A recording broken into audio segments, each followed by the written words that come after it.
Chapter 1. A New Era, One Planet Per Person. Zizzes. The abrupt sound of electric currents pierced the minds of every being across the myriad realms. Soon after, an ethereal voice resonated, its gender indiscernible. Where there is origin, there is extinction. Where there is birth, there is emptiness. With the transition of epochs, all things are reborn. As a new era commences, is the transfer activated? Upon the celestial platform, a weary Su Jie gazed at the sudden pop-up before him, his brow furrowed. What is this? He inquired with a frown, extending his hand to click the confirmation button, only to feel as though his body were being drawn away, plunging him into a realm of darkness. Current number of transportes, 10, approximately 48 trillion ancient jorals. Remaining slots will be randomly selected from the myriad realms. Swish, swish, swish. Countless beams of white light flickered across civilizations scattered throughout the cosmos. In an instant akin to Thanos' snap, half of the universe's population vanished. Current alien star system, Jelver Star Cluster. Affiliated planetary belt, Nemesis Belt. Affiliated planet, Intar 9528. This planet is rich in mineral resources containing rare metals, capable of unlocking the technological trees. Magic cultivation, technology, Zerg microbiology. Please select an initial talent skill, Star Master. On the desolate planet, Su Jie slowly regained consciousness. Before him lay 3 colossal rings of Saturn orbiting a star. The surface was riddled with deep cracks and bottomless ravines, as if it had endured unimaginable calamities, rendering this planet a wasteland. Su Jie looked around and discovered he was lying in a barren expanse of yellow earth and gravel. For 100 meters in every direction, not a soul was in sight. Beyond that, a dense white mist enveloped the area, obscuring any view of what lay within. Warning: current area radiation levels exceed safe limits. Please, pioneers, select your initial talent and base swiftly. Mutation countdown, 5 minutes. Su Jie froze at the words, radiation, mutation, daily life. There was no time for reflection. A torrent of chaotic memories surged into Su Jie's mind, causing him excruciating pain. Time waits for no one. He could only extract the key phrases from the memories. The gist was that half of the beings from the myriad realms had been transported to this unfamiliar universe, becoming pioneers of a new cosmos. Their purpose here was to plunder resources and strengthen the original universe. The worlds would offer them some assistance. However, the specifics of how to proceed would require their own exploration and practice. Due to the interference of the new universe's world will, all pioneers had to start from scratch. Strength and power would revert to their initial values. This was a grand reshuffling of civilization, a survival game. The universe is not yet determined. You are all mere cattle. Having gleaned the situation, Su Jie's gaze fell upon the several option boxes before him. Initial talent skills. Digger. Mining ability increased by 100, possesses a keen sense of mineral vein paths. Planter. Ignores soil conditions, always able to grow edible food. Observer. You are a keen observer, able to discern all secrets. All 3 talent skills were formidable. Previously, Su Jie had vaguely heard that this planet was rich in minerals. Thus, the first option seemed a commendable choice. The second option was equally enticing. To be situated in a yellow gravel expanse at the outset, and to grow food seemed utterly fanciful. With the planter's talent, he would not have to worry about starving. As for the last option, the observer. The significance of information disparity is self-evident. Any rational individual can comprehend its potential value. I shall choose the third one. I hope it does not disappoint. As he spoke, Su Jie confirmed his selection. Congratulations, pioneer. You have successfully acquired the talent. Observer, unlocking derivative skill, identification LV3. Identification LV3 allows for the assessment of specified targets, yielding partial useful information. Su Jie glanced over it briefly, then clicked on the second option box. Initial technological tree. Magic side. Illuminate the magic technological tree, including initial base, wooden cabin. Cultivation side. Illuminate the cultivation technological tree, including initial base, stone cave. Technology side. Illuminate the mechanical technological tree, including initial base, dilapidated micro base capsule. Among the options, Su Jie yearned most for the cultivation side of the technological tree. Cultivating immortality was a desire shared by all of Huaxia. There was no reason for Su Jie to remain indifferent. Yet reality was harsh. He could only opt for the technology side. As for the reason, could a stone cave shield him from radiation? This planet was rife with radiation and various unknown mutative rays.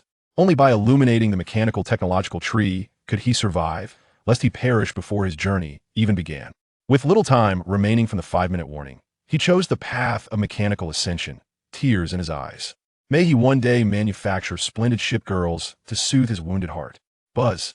In a flash of white light, a dilapidated base capsule, scarcely 20 square meters, materialized before him. Mutation countdown, 30 seconds. Please seek immediate shelter to shield yourself from radiation. 30, 29, 28. Su Jia, dragging his weary body, opened the base capsule door and slipped inside. Clang. As the door sealed shut, the countdown abruptly ceased. It seemed his conjecture was correct. This provided base could withstand external radiation, preventing him from being eroded by mutative forces. Though he had temporarily preserved his life, he still felt extremely feeble. While radiation had not claimed his life, it had decimated a significant number of his immune cells. Su Jia slumped to the ground, seizing the opportunity to recuperate while hastily scrutinizing what the worlds had referred to as assistance. Panel interface. Star Master, Su Jia. Race, Human Blue Planet. Region, Jelver Star Cluster. ID, NTR 9528. Attribute values. Strength 5. Intelligence 5. Constitution 5. Agility 5. Human average 5. Cosmic average 20. Skills. Identification LV3. Talent, Observer. Secondary profession, none. World channel, Troll Anonymous. The god of magic shall once again bestow favor upon me, tremble. Ha ha ha. Human Anonymous. In the face of technology, magic, mere trash. Lizardman Anonymous. Where do these human swine come from? Such lowly flesh-eaters dare to desecrate the great deity? Zerg Anonymous. Humans are but food, the refuse at the bottom of the food chain, unworthy to speak in the world channel. Human Anonymous. Ah, yes, yes, yes. Ghost Clan Anonymous. Does anyone know what this technology side is? Is it powerful? Can it be selected? Dunce Clan Anonymous. Don't select it. The technology side may be powerful, but it is an immensely late-game option. In the early stages, everyone is in the Stone Age. Resources, such as special metals, will be exceedingly scarce. In short, once you choose the technology side, it's as if the system's trading post becomes utterly irrelevant, providing no assistance whatsoever. Merely relying on one's own collection progress, it is impossible to develop, let alone survive, until the immensely late game. Moreover, all devices on the technology side require blueprints, and from what I've seen, their drop rates are dismally low. In summary, no one understands the technology side better than I do. Whoever plays it is a dunce. Wing Clan Anonymous. Thankfully, I chose magic. I almost lost at the start. Dwarf Clan Anonymous. Magic is still more convenient. Besides, humans are all idiots. Human Anonymous. What the heck? What's wrong with humans? Is there discrimination? Just wait until the K Arena opens. See, if I don't take down you worthless creatures, dwarves are all short. Elf Clan Anonymous. Quiet down. Quiet down. This brave Dunce Clan warrior speaks the truth. The technology side is a total scam. AAA. The world channel was in utter turmoil. The emergence of the Dunce Clan Sage had relegated the technology side to a subpar route. This caused Su Jia's brow to furrow involuntarily. The sage from the Dunce Clan was right. The technology side indeed faced significant disadvantages in the early game. Not only were resources difficult to obtain, but construction also required various blueprints to unlock, making it truly unsuitable as a starting choice. Virtually everyone opted for other upgrade paths, intending to illuminate the technology side later when conditions permitted, unlocking those convenient, intelligent facilities. Su Jia opened his technological tree interface. Indeed, nearly all buildings and facilities required blueprints. This exacerbated the plight of an already struggling household. By the way, can identification be used to assess the blueprints on the technological tree? A sudden spark of inspiration struck Su Jia as he recalled his talent skill. With a hopeful mindset, he casually clicked on a building in the technological tree. Then, he was left dumbfounded. Fully automated titanium base. Comprehensive building score, 8,000. Construction prerequisite. Automation-based blueprint. Identification result. Gather the following materials to construct directly. Metal materials, 10,000, stone, 30,000, wood, 1,000, copper, or 4,000, intelligent ship. 1. Medium base core, 1. Heaven does not close its doors on anyone. This is solid. Everything is secure now. Chapter 2. The correct use of identification. Su Jia had not anticipated that his identification skill would allow him to bypass blueprints and directly see the required materials for construction. Now, he simply needed to figure out how to procure the materials. Who said the technology side had no hope? Su Jia beamed with delight, relishing the unexpected turn of events. After briefly browsing the system interface and functional descriptions, Su Jie had a rough plan for the future in mind. To become wealthy, one must first gather wood. After gathering wood, one can build roads. With roads built, wealth shall follow. Immediately, he sprang to his feet in excitement, peering through the cabin glass at the vast expanse of yellow dust outside the base. What a complete waste. This place is rife with excessive radiation. Not a single tree, nor even a blade of grass can be found. Perhaps it would be prudent to assess the situation within the cabin. The initial base provided by the world is quite modest, almost barren. It consists merely of a rudimentary metal shell, housing a simple wooden bed for flower pots and several stone tools. Upon the wooden bed lies a tattered protective suit. Identification: simple wooden bed. If you wish to avoid lumbar strain, I strongly advise against sleeping here. Planting flower pots. The soil is rich in organic nutrients, suitable for cultivating vegetables, fruits, and flowers. Tattered protective suit. Goodness, who would want to wear such attire for interstellar travel? Surely not. Can temporarily shield against radiation intrusion for 1 hour. Stone chisel, stone chisel. Stone axe, stone axe. Wooden bucket, wooden bucket. An indescribable array of initial supplies. Notice, daily rations will be distributed. Current base rating, 1, granting 1 point. Sweet. Points? Upon opening the explanation regarding points, it essentially indicates that they serve as a medium of exchange among pioneers. They can also be used to purchase special items in the system store, though resources cannot be acquired with them. Points are allocated promptly at noon each day, with the quantity depending on the base's rating. As Su Jie gazed at the plethora of goods within the shop, he couldn't help but scoff internally. 1 point? Not even enough to buy the most affordable nutrient solution. What an insult. Basic nutrient solution, 10 points. Provides sustenance for 1 day, but prolonged use will diminish physical attributes. A new storm has already emerged. One cannot afford to remain stagnant.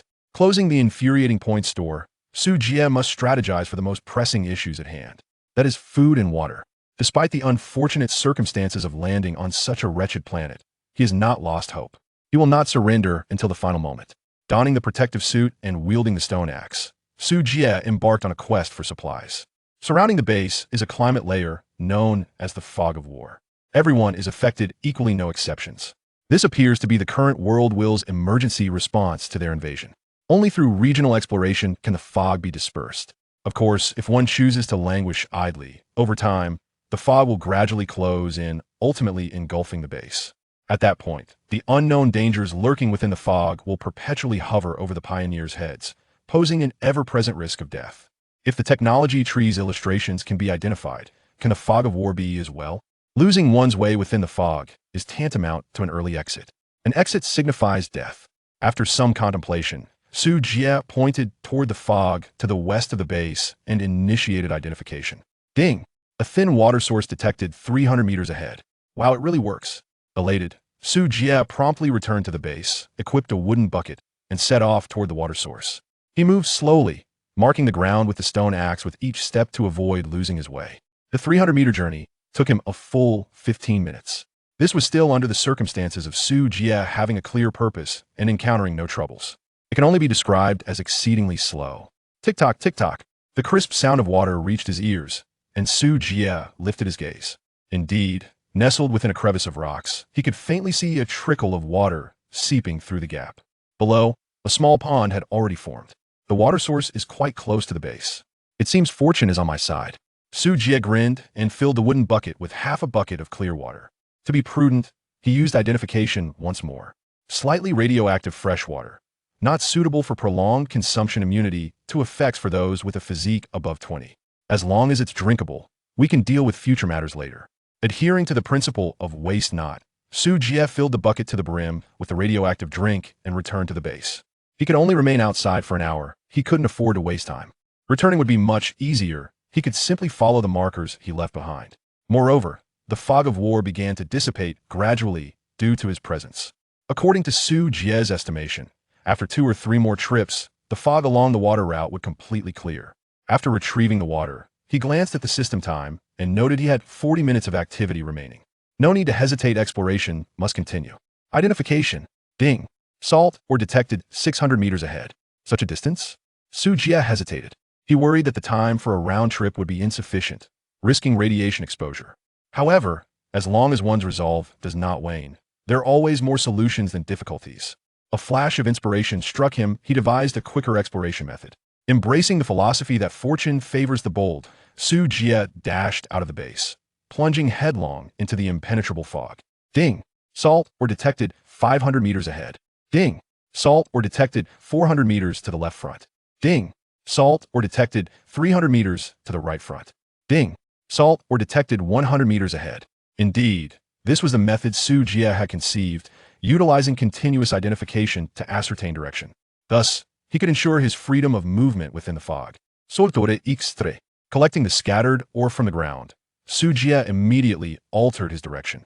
With the aid of identification, he swiftly discerned the base's location and set off. Ding! A base that even dogs would avoid detected 600 meters ahead. How cheeky! Ding! A base that only dogs would desire to inhabit detected 450 meters to the left front. Ding! Returning to the base, Su Jie was breathless and flushed. Upon checking the time, he realized he had only spent 10 minutes. He had made the right call. This method was effective. Now he had 30 minutes of outdoor time remaining. This time, there was no rush. Outdoor time is precious. He needed to thoroughly identify the area surrounding the base to locate the most valuable resources. After a brief rest on the ground, he approached the window and gestured toward the surrounding fog. Southwest, 700 meters. Edible ferns detected. East 580 meters. Deadwood detected, suitable for logging. North 990 meters. Wormwood detected, edible. South 750 meters. Ding! Proficiency maxed out. Identification LV3. Identification LV4. Chapter 3. The correct way to open the treasure chest. A deluge of information converged, granting Su Jie a general understanding of the resources surrounding the base. Although the fog has hindered the pioneers' exploratory endeavors, it conceals hidden secrets. According to the system manual, the fog of war refreshes supplies daily, but also bears the chance of spawning monsters. Perhaps due to the fact that the pioneers are still within a novice protection period, no dangers have yet manifested within the fog. What resources should I choose? Su Jie pondered, stroking his chin thoughtfully. Now that a water source has been established, food remains scarce. However, the few medicinal herbs surrounding the base are evidently insufficient to satiate his hunger. Furthermore, Su Jie has discovered another issue. His exceptional skill in identification seems to be limited to resources within a 1,000-meter radius. Could be due to his low level. Ding! Proficiency maxed out. Identification LV3. Identification LV4. Has there been an upgrade? Su Jie's eyes sparkled with excitement.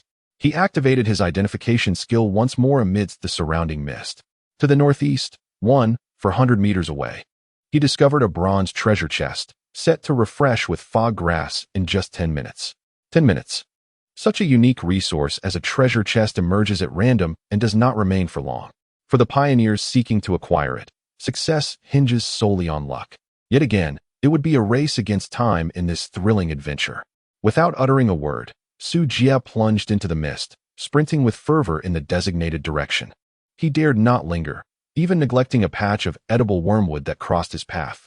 A distance of 400 meters is no trifling matter, compounded by the rugged terrain and the cumbersome weight of his protective suit, leaving Su Jie with scarcely any time to spare. However, fortune favored him at last. In the final 10 seconds before the treasure chest was to refresh, he managed to seize it just before its disappearance. Ding! Congratulations, Star Master. You have acquired a bronze treasure chest 1. You are the first individual in this area to obtain a treasure chest, earning the title, Fearless Pioneer, and receiving a reward of 100 points.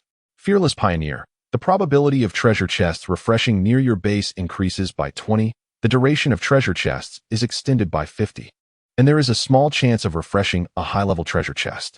Jia. The heavens did not give birth to anyone, but Su Jie. What came after that? No matter, what matters is that it's impressive indeed.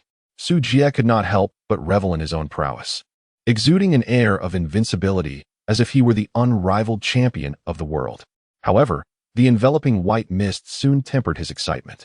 With merely 20 minutes remaining, he understood the necessity of utilizing every fleeting moment to gather valuable resources in his vicinity. Thus, Su Jie diligently employed his identification skills to confirm the direction towards the base while systematically scavenging the resource points along his path. Before long, the final 20 minutes of his protective suit elapse, and Su Jie successfully returns to the base. A weary sigh escapes his lips as he collapses onto the rigid wooden bed, shedding his protective gear, his visage etched with exhaustion. The abrupt transition from a heightened state of alertness to a sudden relaxation is utterly disconcerting, leaving him feeling utterly drained. Nevertheless, the fruits of his labor were bountiful. Not only had he acquired a bronze treasure chest, but he had also gathered 3 stalks of wormwood on his return journey. Surviving the day seemed well within reach. Half an hour later, having regained some strength, Su Jie rises from his bed. The moment of witnessing a miracle had arrived. Habitually, he initiated an identification, fearing the loss of any valuable information. Bronze treasure chest, 1 tier above black iron, 1 tier below silver. Perhaps opening it upside down will yield unexpected rewards. What? Open the treasure chest upside down? Do they truly envision me as a circus monkey? Su Jie rolled his eyes and unhesitatingly opened the treasure chest. His exquisite posture in opening the chest flawlessly demonstrated the correct technique, resulting in a doubling of the treasure's rewards. Ding! Successfully opened the bronze treasure chest. He obtained 2 beginner exchange scrolls, 800 iron ore for intermediate nutritional solutions, and 10 bottles of Nongfu Spring. A flash of golden light enveloped the chest as it transformed into several items and vanished from sight. He immediately tossed out a few identification scrolls to ascertain the purposes of these items. Beginner exchange scroll can be used in the points mall to exchange for 1 item free of charge. Intermediate nutritional solution provides 3 days of satiation with no adverse effects. Nongfu Spring, slightly sweet. As for the ore, it required no further identification. It was a type of base resource to be reserved for future construction. Gulp. The refreshing Nongfu Spring slid down his throat, invigorating his spirit. Ah, indeed, it is somewhat sweet. With the mineral water in hand, Su Jie could no longer bring himself to drink contaminated water. He downed an entire bottle in one go before finally pausing. The empty bottle needed to be kept carefully for a later day when he could fill it with contaminated water to sell to other pioneers. Grabbing the intermediate nutritional solution, he wasted no time in injecting it into his arm. The milky liquid flowed into his limb, instantly transforming into a warm energy that surged throughout his entire being. Su Jie felt an overwhelming sense of comfort enveloping him. Having quelled his hunger, he discovered not only a Snickers bar, but also some nutrient solution. He had not consumed breakfast or lunch and was quite famished. With a single injection, the protein content surpassed that of chicken by several folds. With these 4 vials of nutrient solution, he would not have to worry about sustenance for the next 10 days, though he would need to be frugal with water. With the issue of food temporarily resolved, he pondered the fate of the 3 mugwort plants. Well, he thought, let us plant them and see if they can thrive. After murmuring to himself, Su Jie planted the 3 wild mugworts into a flower pot, generously watering them with some radiation-infused water. Identification: mugwort, growth length 80. Expected to fully mature in 3 days, clears heat and detoxifies, regulates menstrual disorders. Mugwort, growth length 45, radiation mutation level 39. There is a probability of mutation upon maturity. Watering with radiation water can enhance the likelihood of mutation. Mugwort, growth length 67, expected to mature in 5 days. Mutation? Su Jie placed the pot of mugwort aside, eager to observe what peculiar transformation might occur. After attending to these matters, only the vital exchange vouchers for the marketplace remained unused. Without further ado, he searched for the most expensive items within the primary store. Basic protective suit, 1,000 points, provides thermal insulation, self-contained air purification, and allows free movement within designated areas for 12 hours. Titanium alloy long knife, 1,000 points, crafted through a unique forging method. It boasts unparalleled sharpness. Attribute enhancement potion, 1,000 points, randomly increases 1 attribute point upon use. Basic blast shield, 1,000 points. Steel crossbow, 1,000 points. Though the store was merely basic, the offerings were truly enticing. However, the prices were exorbitant. A staggering 1,000 points for each item, with daily sign-ins yielding only 1 point. Would it not take an eternity to accumulate enough? Yet, one could understand the rationale. While others remained in the Stone Age, one could emerge from the store wielding a titanium long knife, which would undoubtedly feel like cheating. It would hardly allow for a fair experience. Nevertheless, it appeared he was already at a disadvantage. There was little to deliberate. The basic protective suit was a necessity. Next, he would acquire the titanium long knife. As for the attribute potion, A mere point of enhancement paled in comparison to the explosive advantages offered by the titanium long knife. With a swift motion, two beams of white light flashed, and a pristine white protective suit, accompanied by a gleaming long knife, materialized in his hands. Su Jie promptly donned a new protective suit and brandished a long knife, executing a haphazard display of the dog-slaying blade technique. Magnificent. With provisions secured, weapons at the ready, and auxiliary gear in place, he had effortlessly achieved a stroke of fortune at the outset. One must ask, is there anyone else? Warning. A host of enigmatic creatures is about to traverse your territory. Please remain concealed to avoid an ambush. A friendly reminder, your territory rating has been elevated, and the difficulty of random events has increased. No, I was merely jesting. There is no need for such swift retribution. It was not only Su Jie lamenting. The world channel echoed with cries of despair. Such random events typically arrive in mass, leaving no one to evade their repercussions. Soon, several bizarre figures emerged from the mist, slowly crawling towards Su Jie's cockpit. Chapter 4. The various races in the regional channel, the world channel, had descended into chaos. Countless messages flashed across the screen, creating a dizzying spectacle. The speed of the posts was overwhelming. Unable to acquire any useful information, Su Jie reluctantly clicked into the regional channel. Within this channel, only the pioneers belonging to the Jelver star cluster were present. In stark contrast to the frightening numbers found in the world channel, this space was noticeably quieter. Sophia, Elf the goddess of nature, has revealed to me that dark creatures are approaching the base. Lilith, subhuman, rabbit, woe is me, the rabbit is frightened. Who will come to aid me? Lorella, winged one, the glory of the winged folk shall never fade. Raise your spear and vanquish the invading foes. Eddie, fairy, oh dear. There is a repulsive giant bug outside my wooden cabin. How ugly. Caleb, subhuman. Panda, it is merely a sluggish deathworm. Lilith, utilize the agility of the rabbit folk to slay it. You can do it. Lilith, subhuman. Rabbit, Uncle Caleb, I am terrified, boo-hoo. Cindy, gremlin, tonight we shall have food to look forward to. Deska, goblin, impressive. I can actually stomach this. Su Jie, human race. Blue Star, it appears that 3 monstrous beings have arrived here. What should I do? I am anxiously awaiting a response. Others, may there be no deathworms in paradise. Humanity, may you journey well. Su Jie was utterly speechless. Was this a direct sentence of death? He believed there was still a glimmer of hope for salvation. Closing the chat box and gripping his titanium alloy longsword tightly, Su Jie cautiously approached the glass window. Before him, 3 colossal blackworms, reminiscent of Tibetan mastiffs, were slowly advancing towards his base. They bore several sharp bony spines on their backs, and at the tips of their heads were a pair of translucent antennae.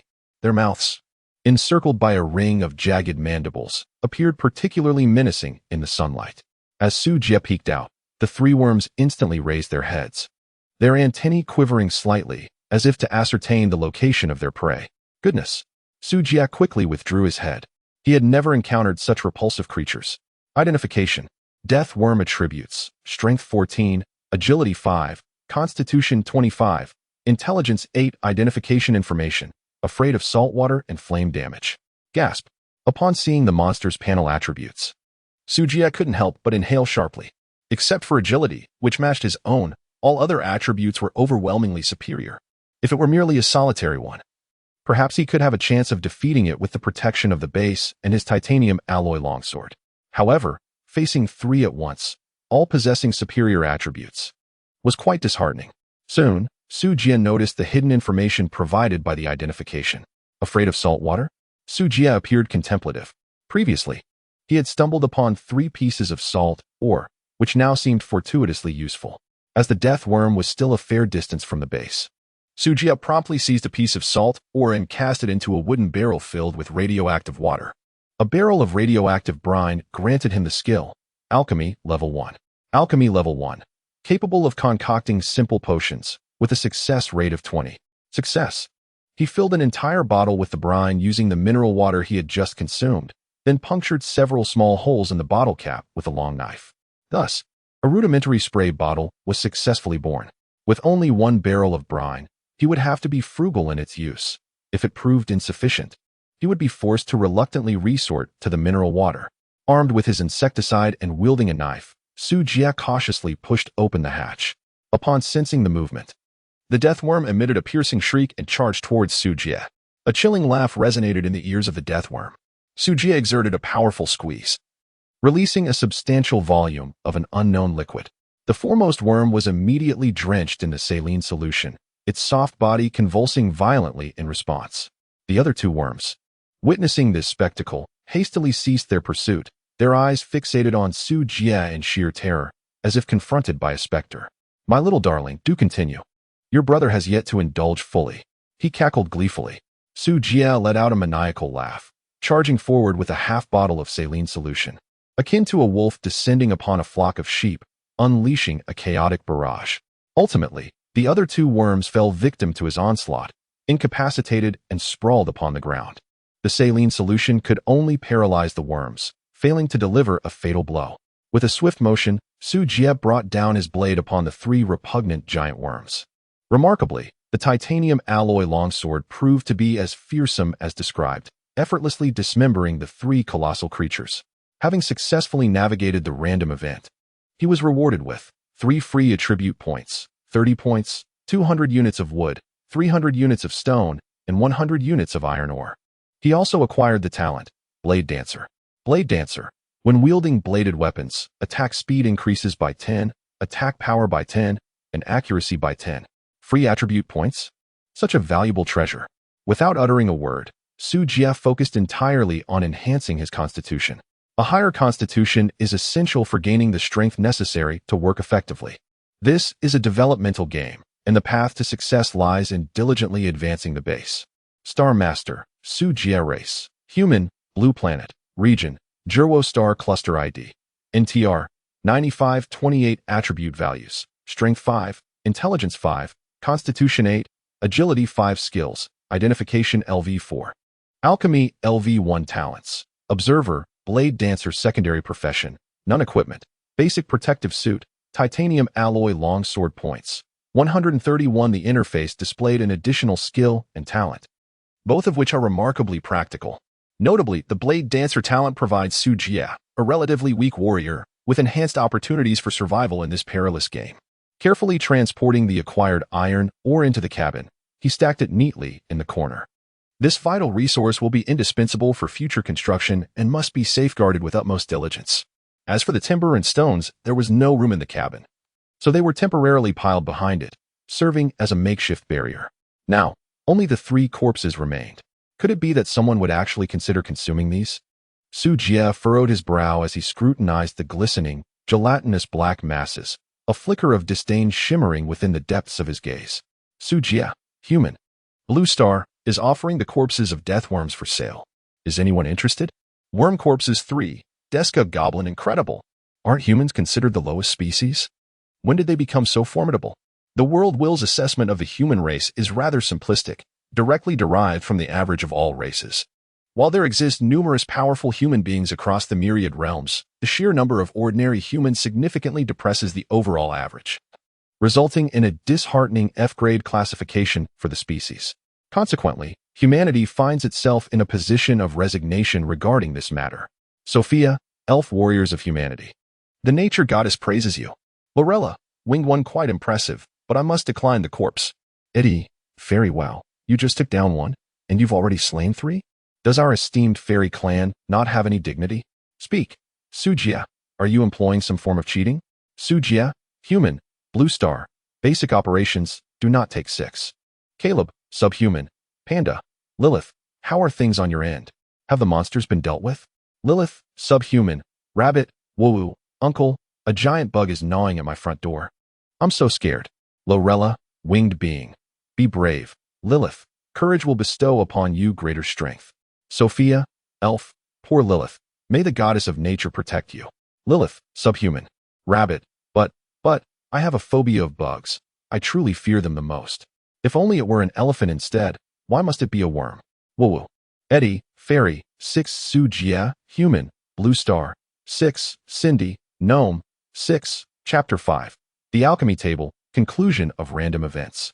Sujia, I possess a miraculous tool to combat the pests. Lilith, would you care for it?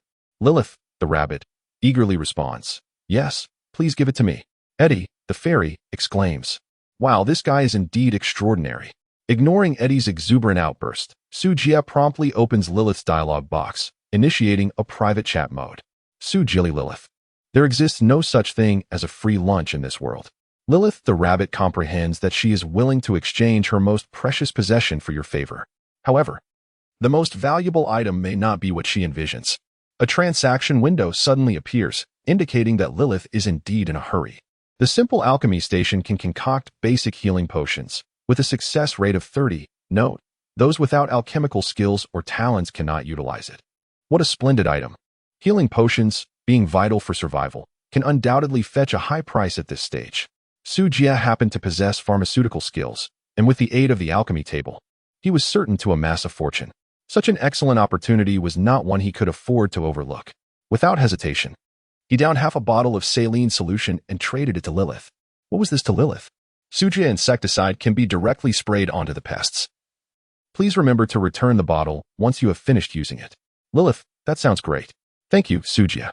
There is no need for gratitude, as we merely seek our own interests. After a brief wait, Su Jia noticed that Lilith had yet to respond to his message. Presumably, she had ventured off to confront the formidable insect. Observing this, Su Jia closed the chat window and began to scrutinize the rudimentary alchemy station before him. The acquisition of such an item at this stage undoubtedly indicated Lilith's exceptional prowess. The environment of his planet was exceedingly harsh, yet the other pioneers did not share the same plight. Su Jia had been attentive to the circumstances of those familiar faces within the regional channel. Whether it was due to individual strength or sheer fortune in being transported to a resource-rich area, cultivating good relationships was undoubtedly wise. Crafting a simple table requires 30 units of wood and costs 1 point. How absurd that constructing a mere table necessitates points. It is indeed quite expensive. Su Jia lamented the unscrupulous merchant system and casually clicked to construct. In a flash of white light, a wooden table materialized before his eyes. Su Jia relocated it beside the wooden bed to serve as a station for potion crafting. Primary healing potion requires 1 wormwood and 1 purified water. Current success rate, 50. Effect, capable of treating minor injuries, providing emergency hemostasis, and purifying wound infections. The alchemy skill at level 1 grants a success rate of 20. Combined with the 30 from the crafting station, resulting in a mere 50% success rate. However, this is merely the beginning. With the enhancement of skill proficiency, it should eventually reach 100%. At present, the wormwood is not yet mature, rendering potion creation temporarily impossible. Hence, the alchemical endeavors must be set aside for now. Regional Channel Lilith, Rabbit Yay. I defeated the giant bug. Hee hee. Lorella, Winged One. It seems Su Jia's artifact is quite effective. Caleb, Panda. As long as everyone is safe. Thank you, brother Su Jia. Su Jia, Human, was courteous, embodying mutual assistance and the exchange of needs. Lilith, Rabbit, expressed her dismay at the sight of a corpse, finding it repulsive, as her kind detested such things. Eddie, Fairy, called out for Cindy, urging her to join the meal. Cindy, Goblin, dismissed the notion, claiming she was merely jesting and had no desire to partake in such fare. Deskar, Goblin, interjected, stating he would accept the offering, as it was preferable to starvation. Minotaur, remarked that with gathering skills, one could process the corpse. Elizabeth, Light Elf, insisted that the filth from the abyss required purification by light and suggested incineration. Eddie, Fairy, lamented the waste of burning it, proposing instead to sell it to the insect tribe, who were known for their eclectic tastes. Kaijia, Insect Tribe, retorted that they were not a garbage disposal service, stating that even dogs would refuse such offerings. Gadisi, Dog-Headed Tribe, scoffed at the insects, disparaging them in turn. As the regional chat devolved into a cacophony of insults, Su Jia decisively closed the chat window. Rather than engaging in futile arguments, he resolved to venture outside in search of resources. At that moment, a private chat window began to flicker unexpectedly. Su Jia promptly clicked open. The fairy, 80, assisted in collecting worm corpses, charging a fee of 1 point. What a clever little fairy, truly adept at business. Not only does she offer free skill proficiency enhancement, but she also earns points in the process. Each individual is remarkably astute.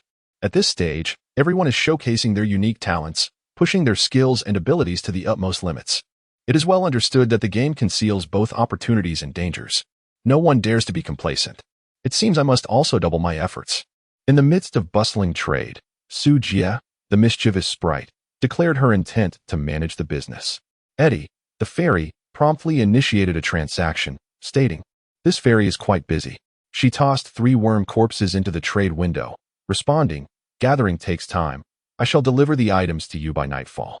Su Jie paid little heed to this, reassured by the system's protective regulations governing labor transactions, confident that her possessions would remain secure. A notification appeared. Random event concluded. 67 explorers remain. A significant random event will occur at the end of the month. Explorers should prepare accordingly.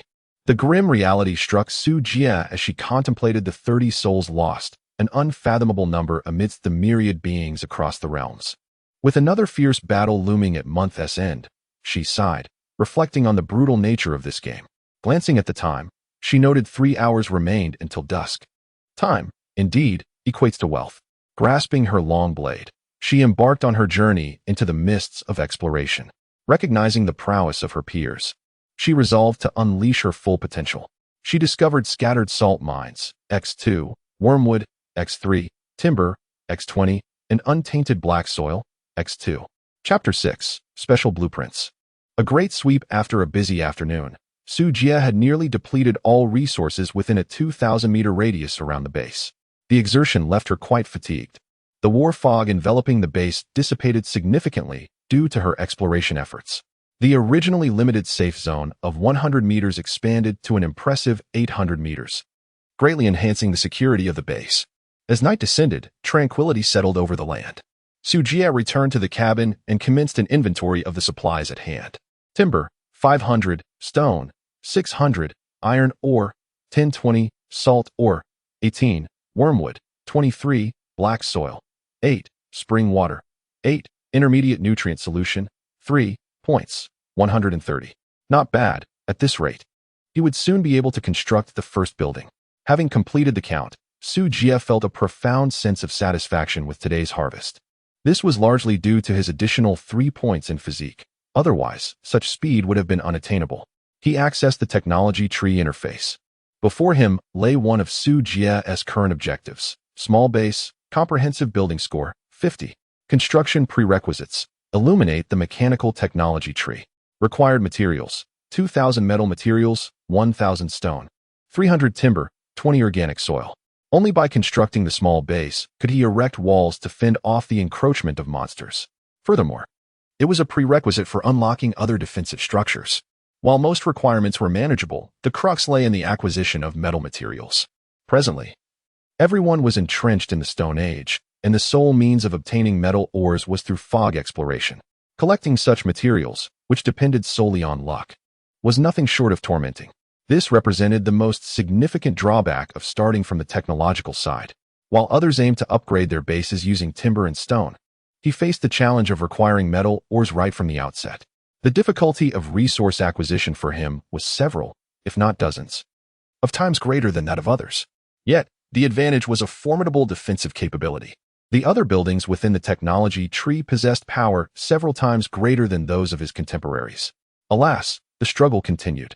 Su Jie shook his head and closed the technology page. If all else fails, he would have to spend his points to purchase from the trading post. Just as Su Jie lay on the wooden bed pondering how to acquire iron ore, ID sent a private message. ID, I've struck gold. It's a blueprint. Su Jie, what is the latest, little sprite? Please clarify.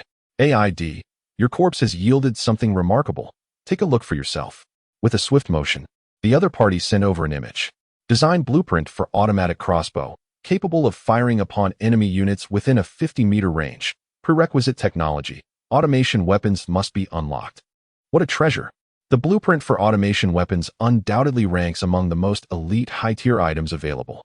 However, it is merely a blueprint. One must also unlock the technological tree to utilize it. The conditions for activation are rather stringent. In the Stone Age, where would one find automation technology? AID.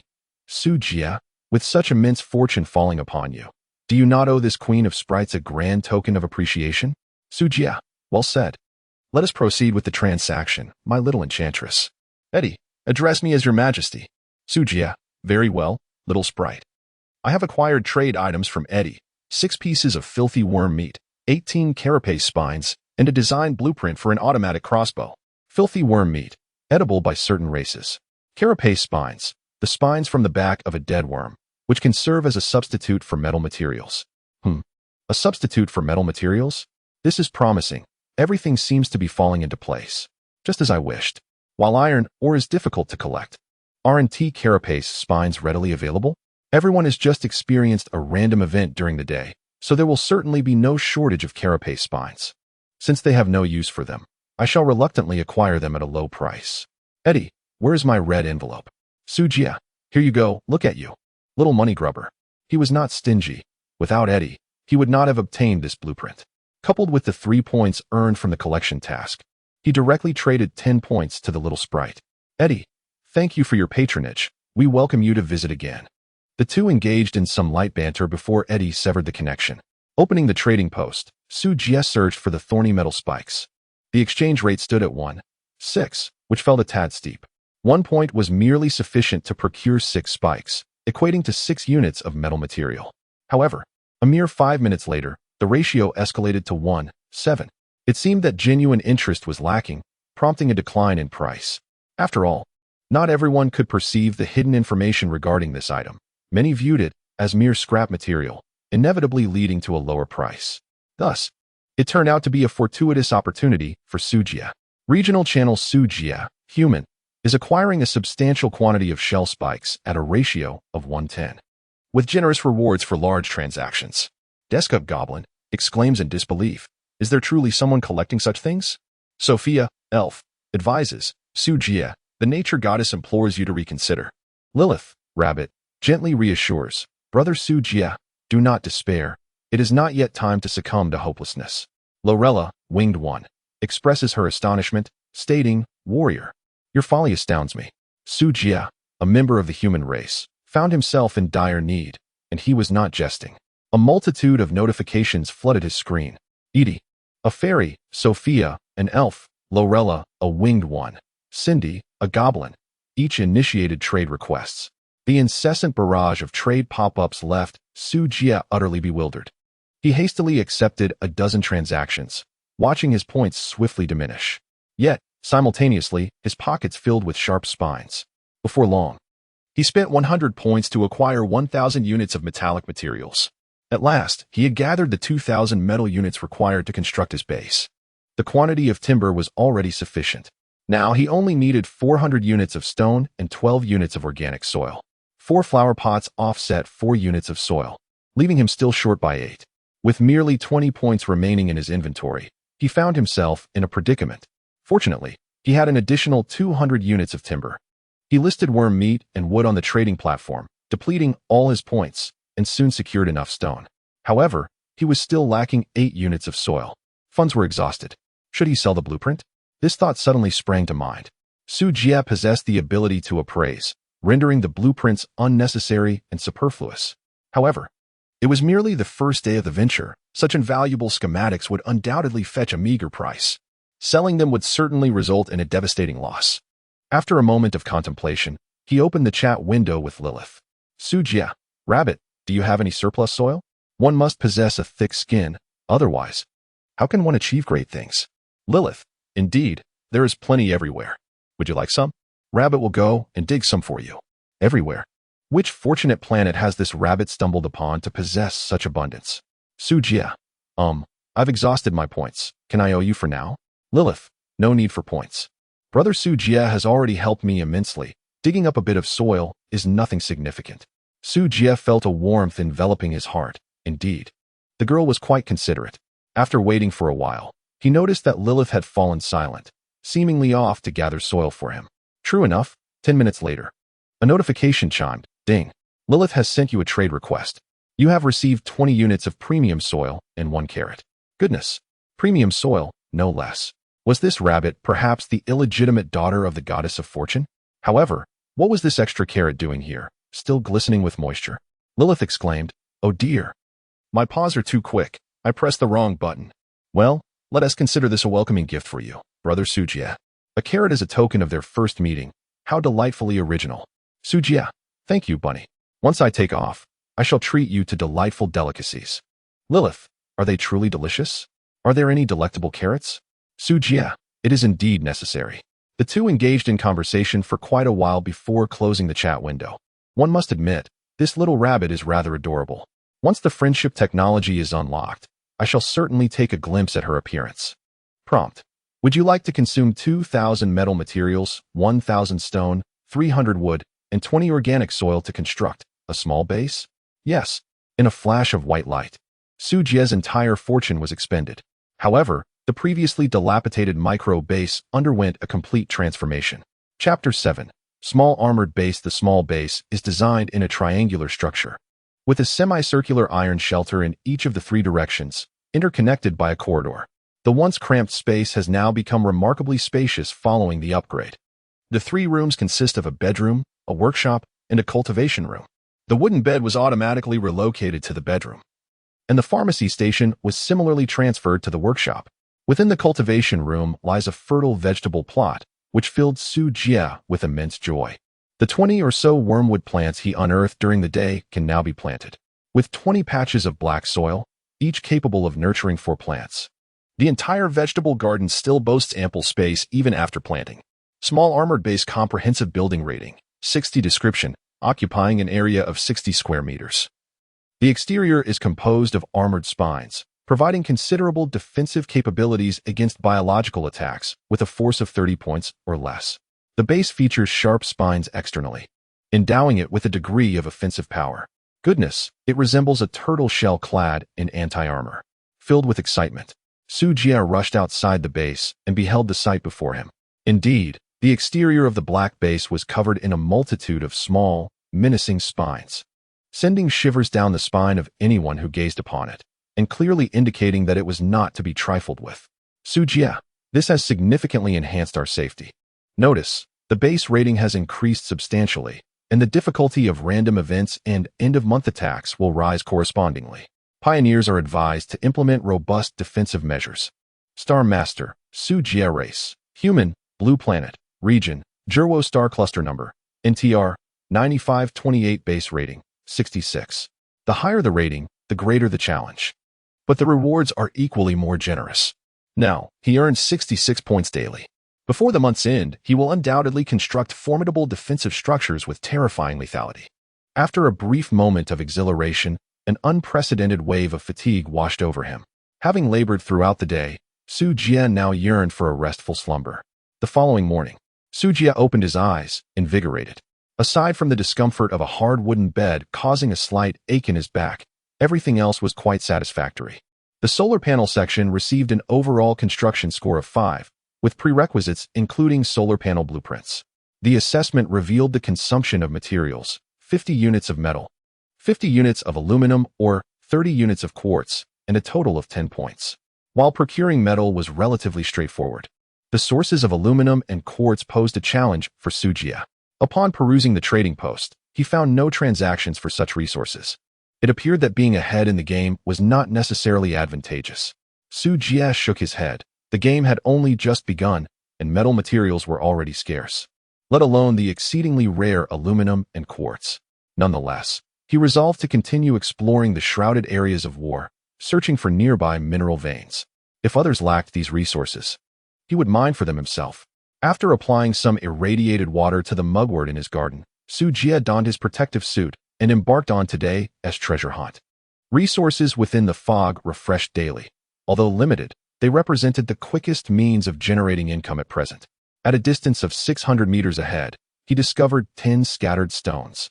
700 meters to the south, he found 20 units of wood, and 400 meters to the southeast, he uncovered 5 tomato seeds. The tranquil day passed swiftly. No random events transpired today, as everyone was engrossed in exploring the fog and gathering supplies.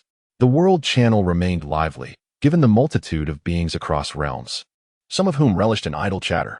In stark contrast, the regional channel was nearly silent. As evening approached, after a day of diligent labor, Su Jie began tallying his findings when the chat window suddenly sprang to life. Team Channel Lilith, Rabbit, I've added brother Su Jie to our group. Is that all right? Sisters? Eddie, Fairy, you've already added him. So what else can we do? Su Jie, Human, what is the situation? Sophia, Elf, it is a grouping feature designed to facilitate our future conversations and the exchange of resources. It serves as a small community of mutual support. Lorella, Arakakra, even valiant warriors require competent companions. Caleb, Panda, is everyone here? Does anyone have acquaintances they wish to invite? Su Jie, Human race, are there not Cindy and Deska as well? Eddie, fairy, huh? Cindy is a greedy goblin. A group does not require two swindlers. Sophia, elf, the natural goddess of goblins, cannot condone such vile creatures. Sujia, human indeed. It makes sense. The team is comprised entirely of beautiful ladies. What purpose does it serve to bring in two peculiar creatures? In this regard, Sujia finds it quite reasonable. The key point is that he seems to hold no authority in this matter. Lilith and Caleb are of the subhuman species. Blessed with inherently robust physiques, their race ranking hovering around the mid-tier, approximately at level A. Elves and fairies, on the other hand, have transcended level A, achieving an impressive S rank. The winged ones, due to their scarcity and their status as fierce warriors, possess remarkably high average attributes, placing them directly in the SS category. As an F-ranked human, being part of such a team truly feels rather disheartening. Were it not for Lilith's decisive action, he would not have been able to join this group channel at all. However, the future remains uncertain. We are all merely pawns in this game. The outcome is yet to be determined. Caleb, Panda, well then, since everyone is present, let us share the conditions of our respective planets. Understanding one another will facilitate future resource exchanges. Lilith, Rabbit, here in my territory, the land is fertile, with ample timber, vegetation, and fruits. I have also cultivated a plethora of carrots, and once they mature, I would love to share some with everyone. They are absolutely delicious. Sophia, elf blessed by the nature goddess, I reside in the great forest, abundant in timber and game. Should anyone require resources, feel free to seek me out for trade. Lorella, winged one in the snowy highlands, fresh water and fish are plentiful. If anyone needs ice to preserve meat, you can come to me. Eddie, fairy, beneath the earth lies a rich vein of gemstones. Those in need of magical attributes or crystalline resources for construction should reach out to me. Caleb, Panda, in the bamboo groves. The resources are average, yet my talents in cultivation, craftsmanship, and forging are quite advanced. If anyone requires forging services, do not hesitate to contact me. Lilith, Rabbit brother Sujia, why are you so silent? He truly wishes to speak. Each of them seems to be operating at an extraordinary level. What more could he possibly say? Yet, what is meant to come will inevitably arrive. One must face it with courage. Sujia, human, a planet tainted by radiation, bereft of resources, with a harsh working environment and diminished efficiency. AID Fairy 6. Kalaibu, Panda 6. Luo Leila, winged being 6. Sufeya, elf. This shouldn't be the case. Starting off in such dire straits while opting for a technological path that resembles a dead end. Where did you amass so many points to procure the armored spines? Sujia, human race, why is it permissible for you to cheat? Yet I cannot indulge in a little trickery myself. The crowd. Each individual harbors their own secrets, and they are reluctant to pry further. However, one particular aspect did capture their attention. Despite such a brutal beginning, he has amassed a score far exceeding theirs. It seems that Sujia's advantages are far more formidable than they had anticipated. In the team, aside from a certain rabbit, everyone is astute. Thus, no one dares to underestimate this human. He might very well be one of the rare, formidable cultivators within the human race. Lilith, Rabbit brother Sujia. The presence of radiation is not necessarily detrimental. It enhances the likelihood of mutation in flora and fauna, thereby increasing the chances of yielding exceptional items. Sujia, human, respectful greetings. Lilith, Rabbit, greetings. Chapter 8. Basic healing potion. The atmosphere in the team channel was relatively pleasant. However, after a brief conversation, everyone logged off one by one. The principle that a slow step leads to a sluggish pace was well understood by all. Time was precious in the early stages. One must seize every opportunity to grow stronger. Wormwood, growth rate 91, expected to mature in 1 day. Wormwood, growth rate 55. Radiation mutation level 43, there is a probability of mutation upon maturity. Irrigating with radiation water can increase the mutation probability. Upon arriving at the cultivation room, the fastest herb would not mature until the following day, thus delaying the progress of the healing potion. However, that mutated wormwood reminded Sujia of Lilith's warning. Perhaps, excessive radiation was not necessarily a negative aspect. It could indeed be a form of special resource. He planted several vegetable seeds obtained during the day. Subsequently, he stored the mutated wormwood in a pot, irrigated it with some radiation water, and returned to his bedroom. Lying on the bed, he opened the panel to begin inventorying his supplies.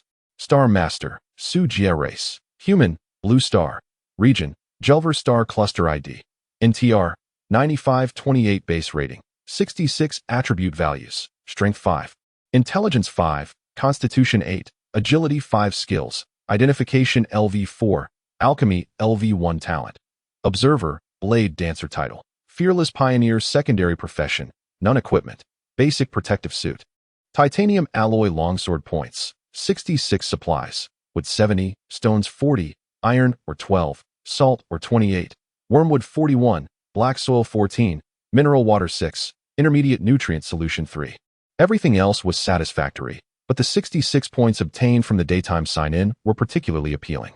Seizing the opportunity while the price of the armor spikes was low, Su Jie spent all his points to acquire 660 units of metal materials. For Su Jie, who leaned towards technology, metal materials would never be excessive. Crucially, others lacked the skill of identification, entirely unaware that this item could substitute for metal materials. Otherwise, such a bargain would be unfathomable. It is worth noting that the trading hall's ratio for iron ore was 1:1. Thus, purchasing would surely yield profit. Notification: due to your extensive trading in the trading hall, you have unlocked the secondary profession, merchant. Merchant unlocks advanced trading hall features such as automatic listing, automatic purchasing, and precise searching. This feature is excellent, as it eliminates the need to manually list items one by one, saving a considerable amount of time and effort. Su Jie smiled as he gently touched his nose, contentedly drifting into slumber. On the third day, the base remained tranquil and serene. Today, Su Jie discovered an abundance of wormwood and filled the cultivation area within the greenhouse to the brim. After organizing the supplies, she nurtured her relationships with the ladies in the channel. Su Jie directly entered the workshop. 2 plants of wormwood had matured, and he could finally commence the preparation of the potion. The operation of the alchemical table was quite straightforward. One merely needed to place the ingredients into the vessel and then follow the prescribed instructions to concoct the mixture. However, before engaging in the potion-making process, he first had to create the vials. Su Jie: Uncle Caleb, could you assist me in crafting a few medicine bottles? Caleb: not a problem at all. Do you have the materials? Su Jie: are the armor thorns available? What is the processing fee? Caleb: certainly, the processing fee is waived. It's a win-win collaboration. This is precisely the moment for the team members to shine. Everyone benefits, assisting one another. After trading 10 armor thorns to Uncle Panda, Su Jie soon received 100 mini iron bottles. Caleb: by the way, regarding the materials you asked us to keep an eye out for, I have found some. However, they were discovered in the mist, and there are only a few pieces of quartz. Su Jie: that's wonderful. Thank you, Uncle. Do you need any materials? Caleb: I am in the mountains, lacking salt. Without salt, I cannot enhance my cooking skills. If you have any excess salt, or let us trade it. Su Jie: very well. I possess a considerable amount of salt. Once again, it is a mutually beneficial transaction. Su Jie exchanged 20 units of salt or for 20 units of quartz. The ratio is undoubtedly more than 1:1. The demand for salt is certainly more extensive than that for quartz. However, currently, no one has listed such materials, leaving the specific exchange rate unclear. The uncle is quite amiable, and there will be many opportunities to seek his assistance in the future. Su Jie was quite generous, placing the salt mine and promptly clicking on the transaction confirmation. Caleb remarked: youngster, you have given too much. Su Jie: mutual assistance and collaboration for mutual benefit. Caleb: all right. I will keep an eye out for aluminum ore and quartz. Closing the chat window, Su Jie directly commenced the process of potion making. Basic healing potion. Consumes wormwood 1. Purified water 1. Current success rate 50. Gurgle, gurgle, gurgle.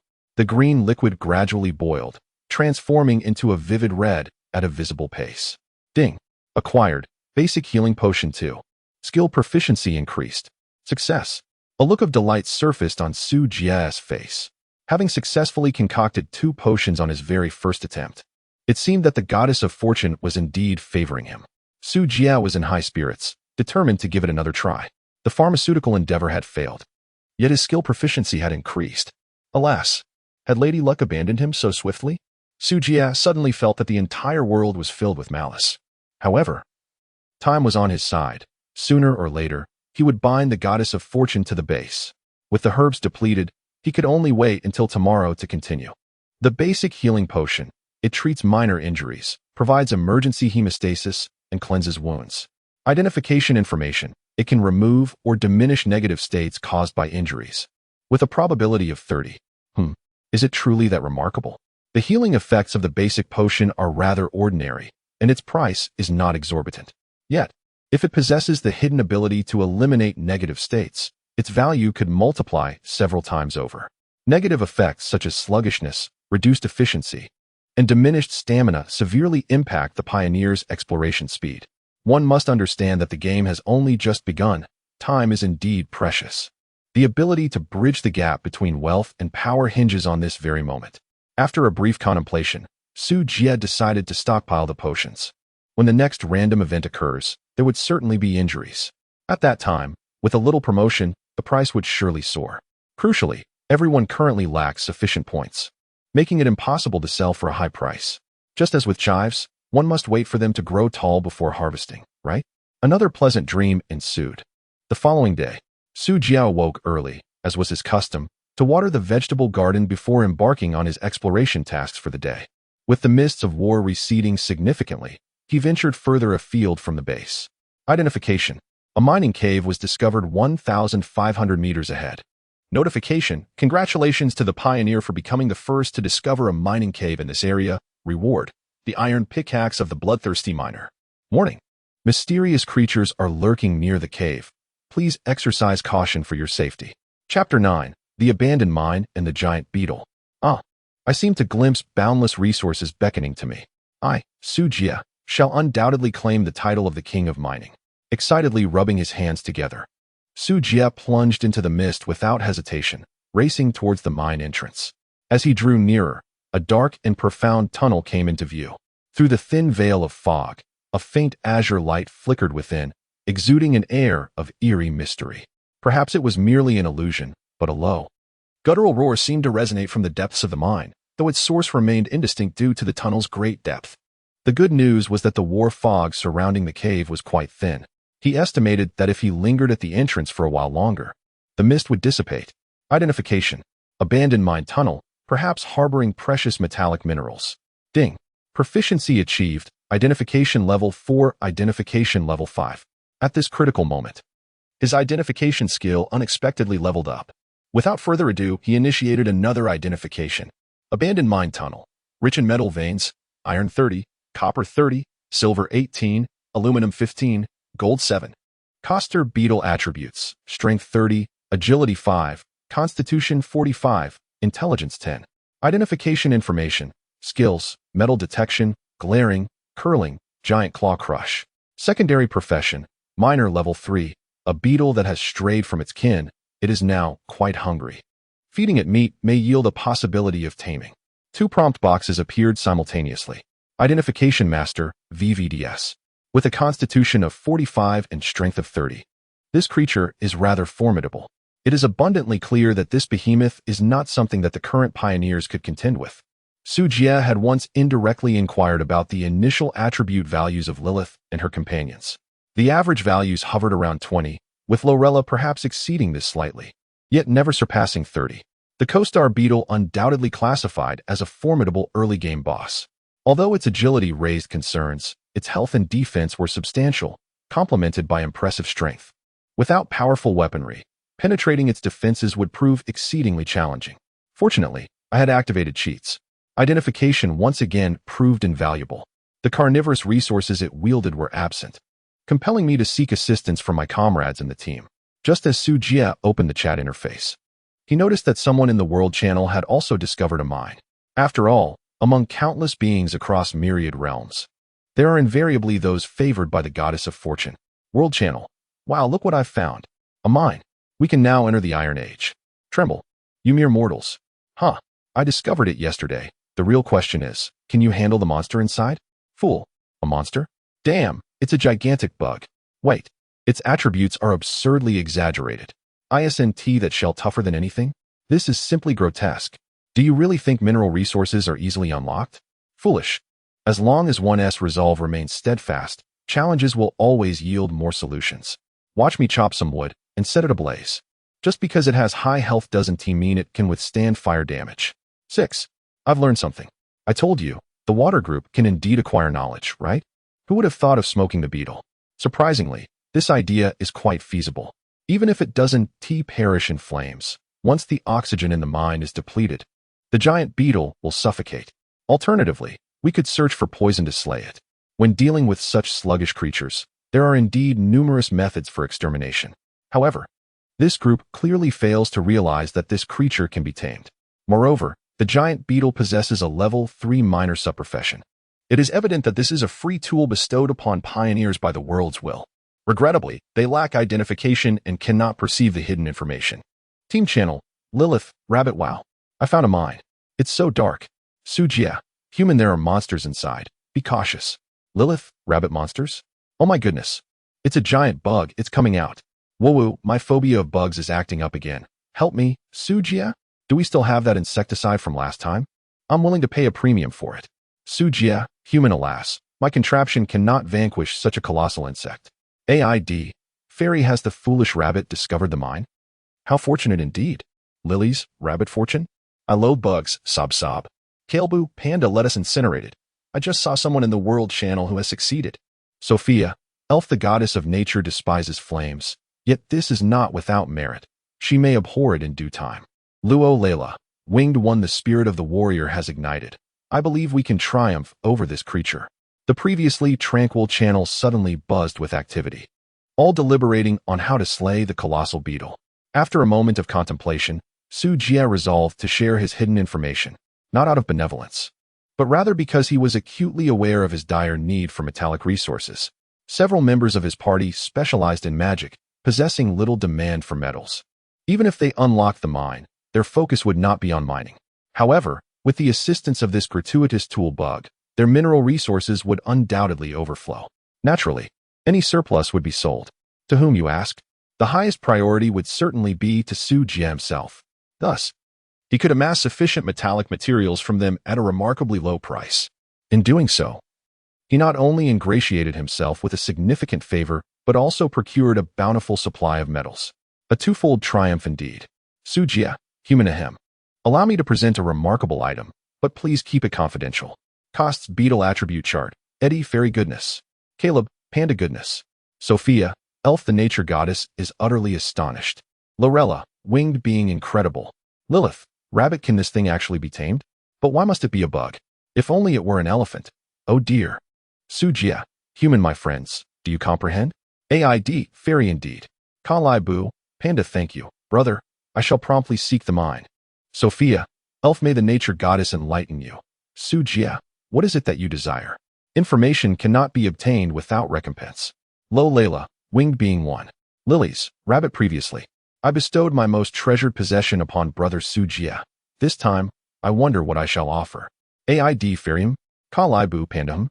Sophia, elfum. Lo Layla, winged being 6.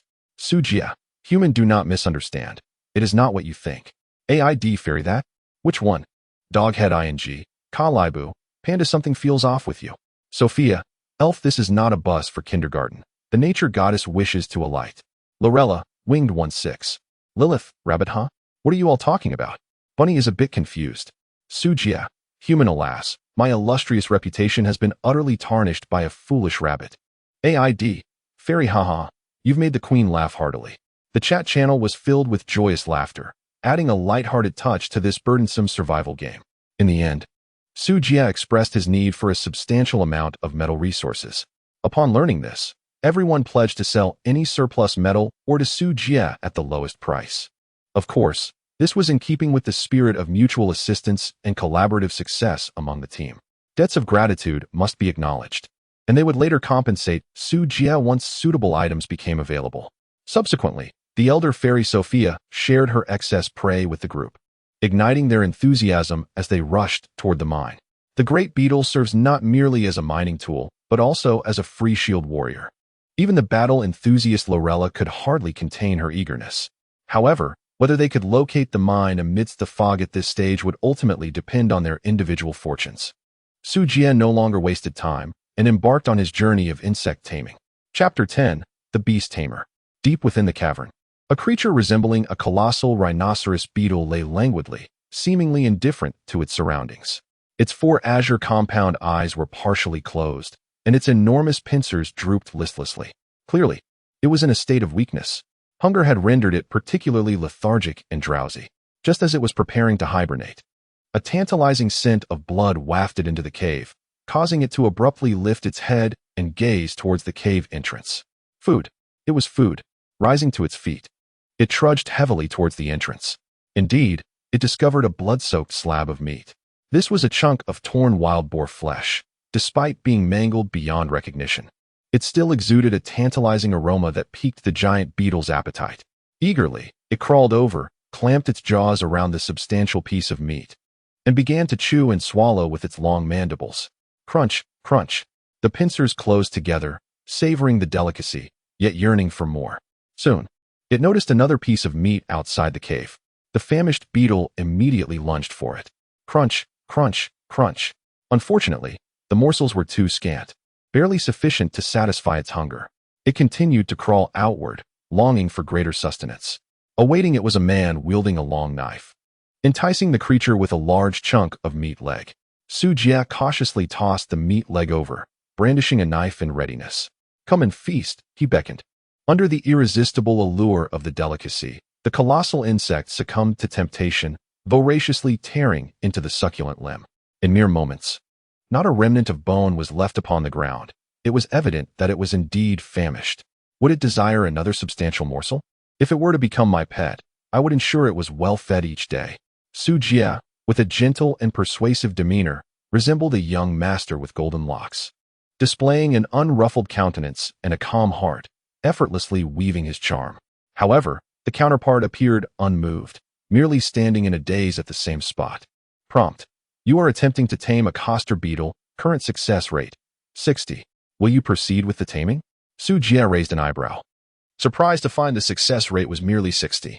Once he clicked confirm, the consequence of failure would be the rampage of the colossal creature.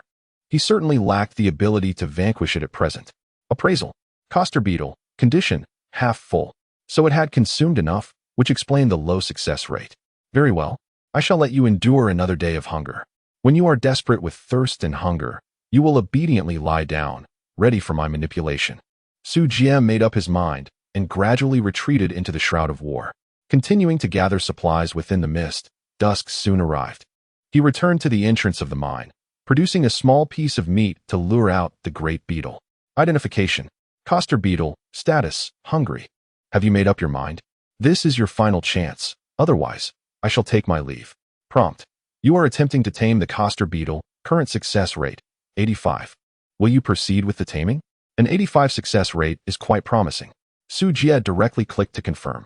With a clatter, the large beetle shook its formidable pincers before advancing towards Su Jia. Ding. Congratulations, Pioneer. You have successfully tamed the cost beetle, earning 50 points, 2 free attribute points, and unlocking the subprofession, Beast Tamer. Beast Tamer. You may engage in basic communication with pets, issuing succinct commands. With an increase of 20 in animal affinity and 20 in animal combat power. How delightful. Subprofessions are indeed valuable, and the chances of acquiring one are remarkably low. In the high-level marketplace, a single subprofession scroll costs a staggering 100,000 points. Su Jia has essentially enjoyed a delightful experience without cost, a sheer pleasure indeed. Henceforth, I shall refer to you as Little Jia.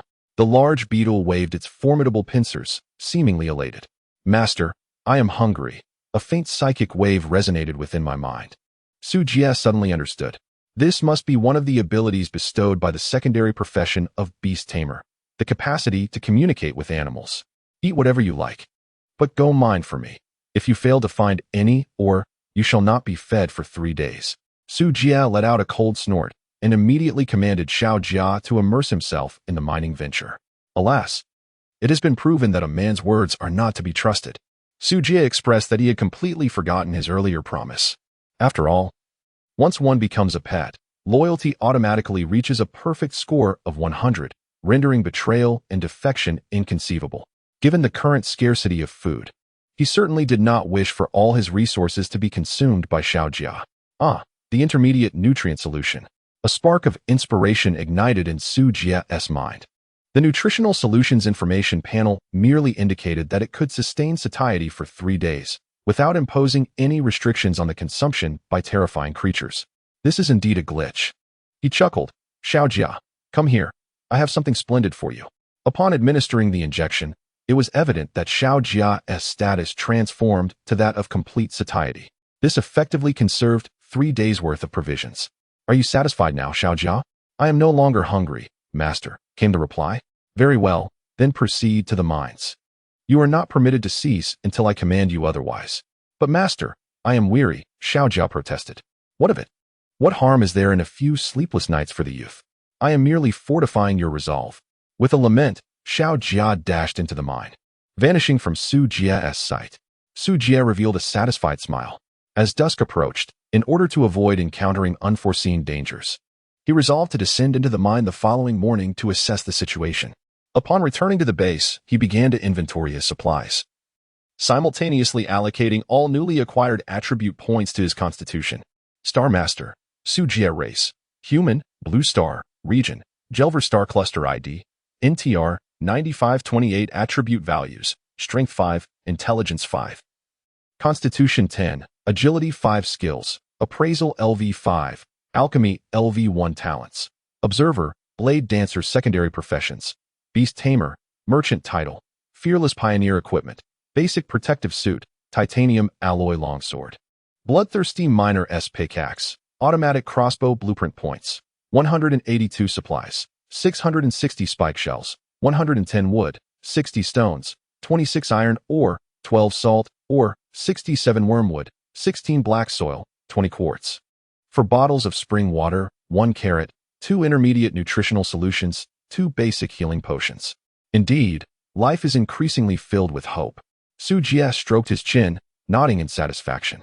As the mine was gradually developed, the resources in his possession were poised for explosive growth. The future looked promising, indeed. After planting the wormwood gathered today, he discovered 3 more mature plants. What else was there to deliberate? He proceeded directly to concocting potions. A failed attempt resulted in an increase in his skill proficiency. A successful endeavor yielded 1 primary healing potion, further enhancing his proficiency. Another successful attempt produced 3 primary healing potions, once again boosting his skill level. Ding. Proficiency requirements met. Skill: Alchemy LV1, Alchemy LV2, Alchemy LV2. Success rate 20, Potion yield 20, Alchemy speed 20. Chapter 11. The Assault Incident, the Desert Emperor. The skill upgrade augmented both potion output and alchemical efficiency. Regrettably, the success rate remained stagnant at 20, with no increase. Su Jia felt a tinge of regret. Yet having something was better than nothing. Returning to his bedroom, he lay down and opened the chat window, only to find the squad channel eerily silent. They must be preoccupied with searching for caves. After wandering around the trading post, he failed to locate the materials he needed. Consequently, he exchanged all 180 points for armor spikes. Having completed these tasks, Su Jia closed all windows and prepared to drift into slumber. A notification appeared. Due to 3 days without bathing, personal hygiene has declined, and there is a risk of illness. Please take heed, Pioneer.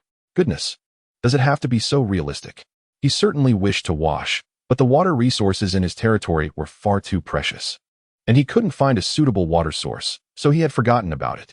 Lorella's planet, on the other hand, boasted abundant water resources. The problem was the lack of sufficiently large containers. Was he to trade bottle by bottle using mineral water bottles? Time was far too precious. Who would squander it on bathing? Perhaps he would reconsider tomorrow and see if he could discover a new water source. Su Jia relinquished his thoughts and drifted into slumber. On the morning of the 4th day, an unexpected alert jolted everyone from their beds. The notification read, "Due to the influence of the world's will, a severe storm is imminent. Pioneers are advised to prepare their defenses. Duration, 1 hour. What on earth is happening?"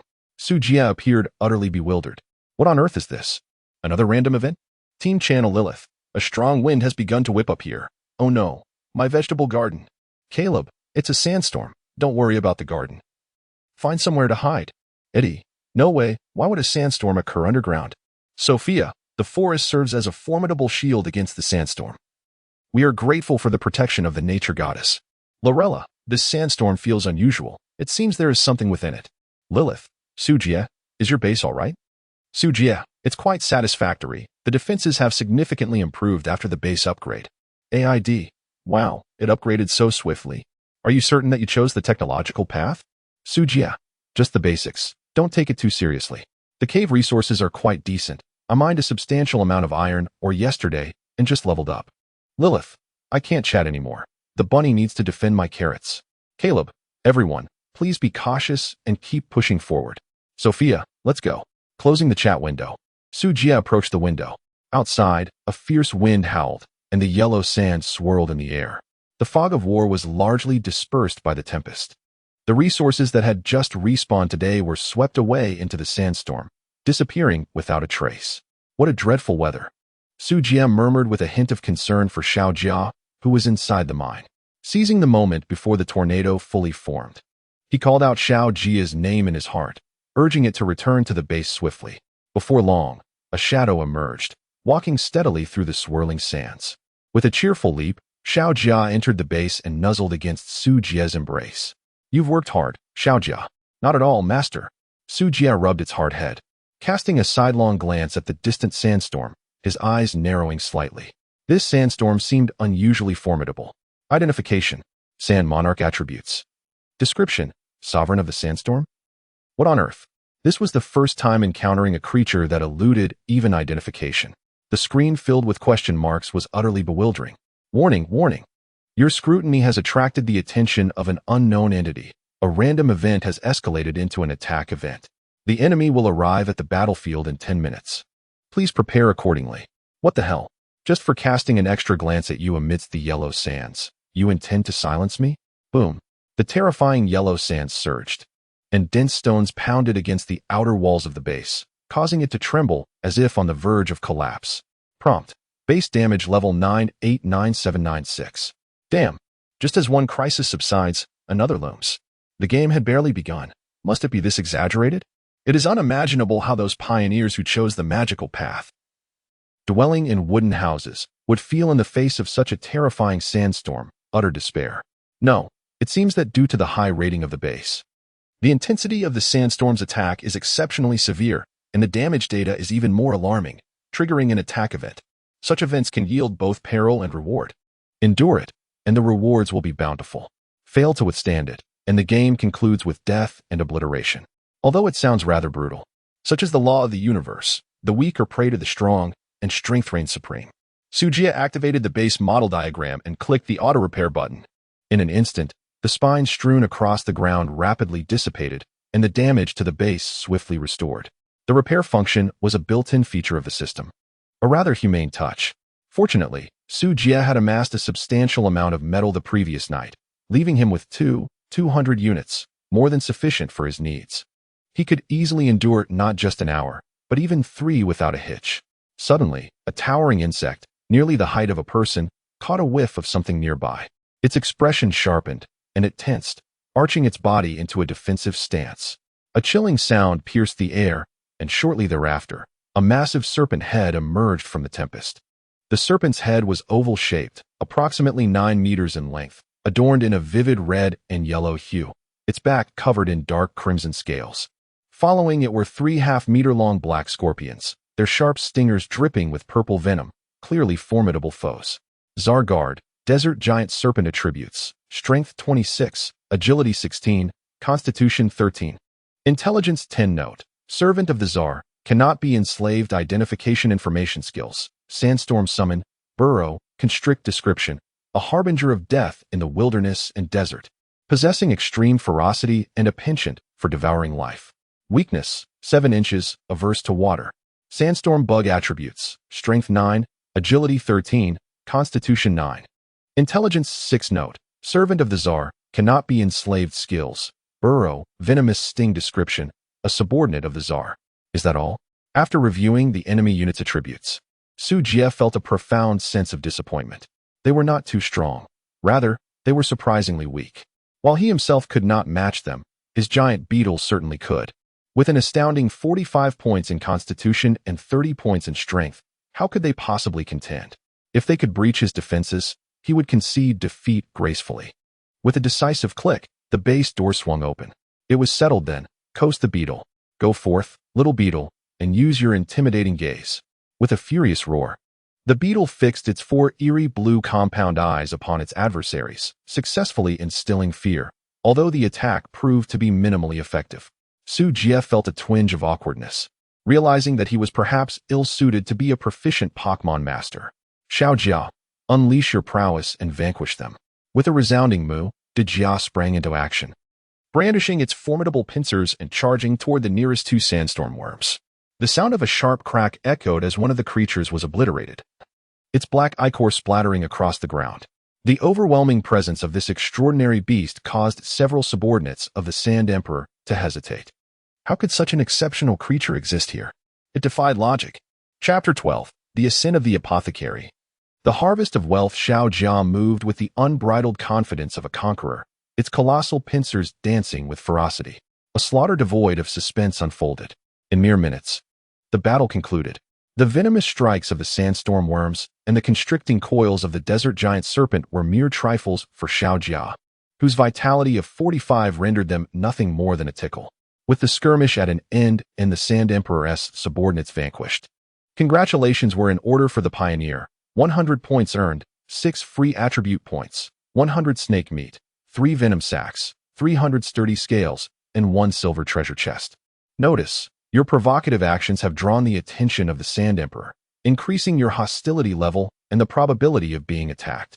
Xiao Jia, splendidly executed. Su Jie gently patted the head of the little crab, a satisfied smile gracing his lips. Despite its considerable appetite, this little creature was undeniably strong, truly deserving of the title of a tank-level contender at this stage. The little crab raised its large pincers and gestured a victorious sign towards Su Jie. All right, enough of this. Off you go to mine. As Su Jie gazed at the freshly fallen snake meat on the ground, the little crab reluctantly turned to leave, casting a graceful yet solitary silhouette behind. It was promised that there would be ample meat every day, yet the reality was indeed hard to articulate. The sandstorm raged on, prompting Su Jie to swiftly gather the dropped items into the base cabin, lest they be swept away by the tempest. As for the corpse of the sandstorm worm, it dissolved into grains of sand along with the items that had fallen. A silver treasure chest.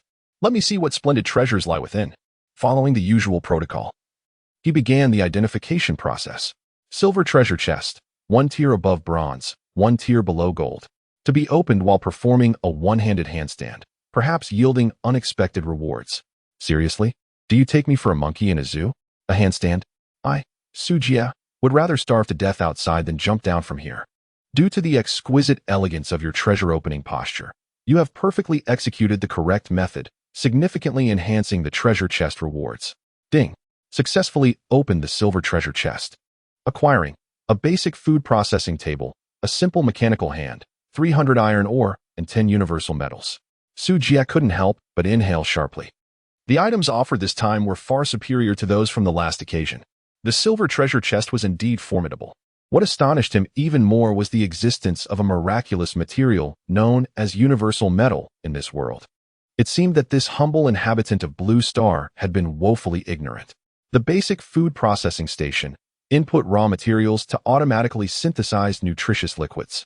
Probability, ordinary nutrient liquid 80, sustains 1 day's worth of nourishment, intermediate nutrient liquid 19, sustains 3 days' worth of nourishment, advanced nutrient liquid 1, sustains 3 days' worth of nourishment, with a slight chance of yielding random attribute points. Simple mechanical hand, provides energy and can perform basic tasks on behalf of the pioneers. Such remarkable items. Su Jie's eyes gleamed with a verdant light, for these treasures held the promise of earning him valuable points. The sole disappointment was that the base's energy resources had yet to be unlocked. For the time being, he could only move the 2 devices into the workshop, where they would gather dust. However, it would not be long before the sandstorm subsided, allowing him to descend into the mines and extract aluminum or to fabricate the solar panels. The machinery would soon be operational. As for the raw materials, he had serpent meat. Everything was in place, save for one crucial element, the healing elixir.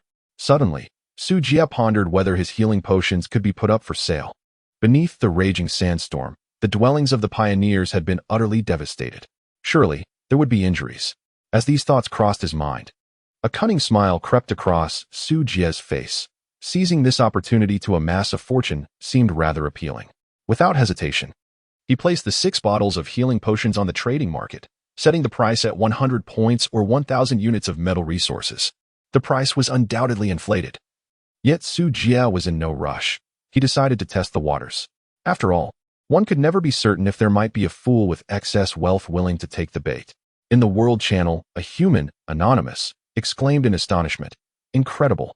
The basic healing potion can actually eliminate negative status effects. Hurry and grab some." Basic healing potion attributes chart. A werewolf, anonymous, replied, "What? 100 points? Have you lost your mind over money?" A bug race, anonymous, commented, "Even if it can eliminate negative effects, whether one can recoup the 100 points remains uncertain." A sand sculpture race member, understanding Emperor Pigeon, remarked, "I cannot agree with your perspective. While 100 points are indeed precious, gathering 1,000 metal resources is quite feasible." He did not specify which metals are needed, and with the mines reopening, the price of metal resources will undoubtedly plummet. A goblin, anonymous, concurred, "That makes sense. I shall sell my iron ore immediately. Thank you, understanding Emperor Pigeon." A minotaur, anonymous, expressed gratitude. "Thank you, understanding Emperor Pigeon." A centaur, anonymous, added, "Thank you, understanding Emperor Pigeon." A gnome, anonymous, mused, "I find this somewhat peculiar. Once again, it is this understanding Emperor Pigeon of the sand sculpture race. Truly a remarkable talent." Su Jie found himself at a loss for words.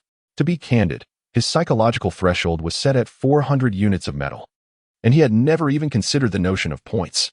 Remarkably, after the intervention of the insightful emperor, someone actually extended a trade proposal to him. It was utterly astonishing. With his solitary efforts, he had precipitated a dramatic decline in metal prices. I, Su Jie, would be inclined to bestow upon him the title of the contemporary Mr. Wulong. However, 6 bottles are simply insufficient. Earning such a meager sum would weigh heavily upon my conscience. Team Channel. Su Jie, acquiring a substantial quantity of mature mugwort. Engaging in point transactions. Oh dear. Lilies. I have some, but many were blown away by the strong winds. Sob sob. Sophia, there are plenty in the forest. I gathered some, but they are far too bitter and quite unpalatable. Lorella, I reside in the snowy mountains, devoid of mugwort, thus unable to assist. Eddie, I dwell in the underground realm, where plant life is scarce. Caleb, I have not discovered any in my territory either. Su Jie, it's nothing. I appreciate your kind intentions. Uncle, could you please help me make some small bottles? Caleb, not a problem at all. Since I can't go out right now, I might as well keep myself occupied. Su Jie, thank you, dear uncle. Su Jie, Lorella, I require some pure water. Lorella, certainly. This slight dust and sand is insignificant for a warrior. I shall fetch it for you at once. Su Jie, thank you. Regional Channel. Su Jie, human acquiring a substantial quantity of mature wormwood for points trading. How delightful. The global channel permits but a single message per day, and alas, I have already utilized mine today. Ding. Lilith has initiated a trade request. Ding. Sophia has initiated a trade request. Ding. Catfolk, anonymous, has initiated a trade request. Ding.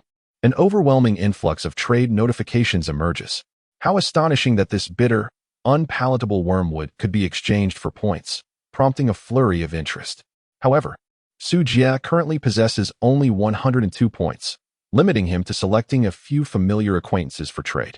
At a ratio of 1 to 10, he eagerly acquires 1,000 stalks of wormwood. That should suffice. His ability to concoct potions is limited, and wormwood loses its medicinal properties if stored too long. Purchasing excess would be wasteful and counterproductive. With everything in order, Su Jie hastens to commence his alchemical endeavors. Among the myriad of races across the realms, he is certainly not the sole practitioner of potion making. This unoccupied market will inevitably be seized in short order. Time is of the essence. Success in his alchemical attempts yields 2 basic healing potions, enhancing his proficiency. A failed attempt still contributes to skill development. Success again results in 3 basic healing potions, further boosting his expertise. Ding. Proficiency criteria met. Skill level in alchemy upgraded from LV2 to LV3. Alchemy, LV3. Success rate increased to 30.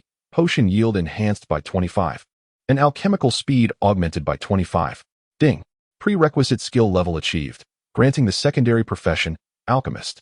Alchemist increases success rate by 20, speeds up potion making by 20, with a 20 chance of critical events and a 1 chance of potion mutation.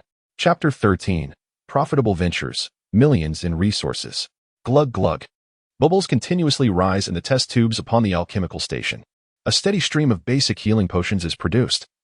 each one shimmering into existence before being listed in the trading market. Meanwhile, the metal materials accumulating in the bedroom steadily rise, transforming from a modest pile into a small mountain, even obscuring the bed, casting the entire room into a shadowy glow.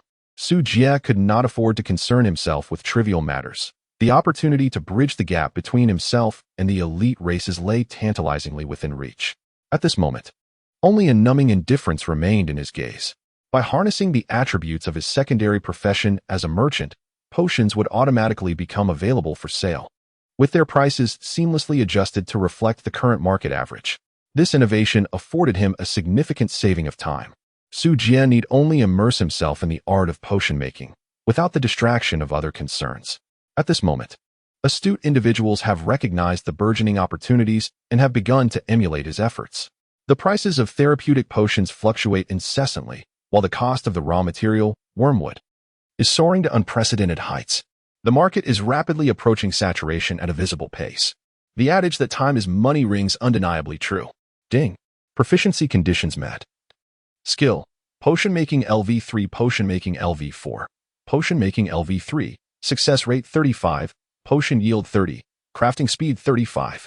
With the skill upgraded once more, Su Jie felt a surge of joy in his heart. Potion making was successful, yielding 3 basic healing potions and an increase in proficiency. Another successful endeavor produced 4 basic healing potions, resulting in a critical hit that doubled the quantity. Despite a failure in potion making, proficiency continued to rise. The synergy of skills, secondary professions, and the alchemy table enhanced the effects further. Su Jie can concoct a potion approximately every 10 minutes. Considering both failures and critical successes, he averages at least 3 bottles of elixirs every 10 minutes. The current price has plummeted to 60 points and 600 metal materials.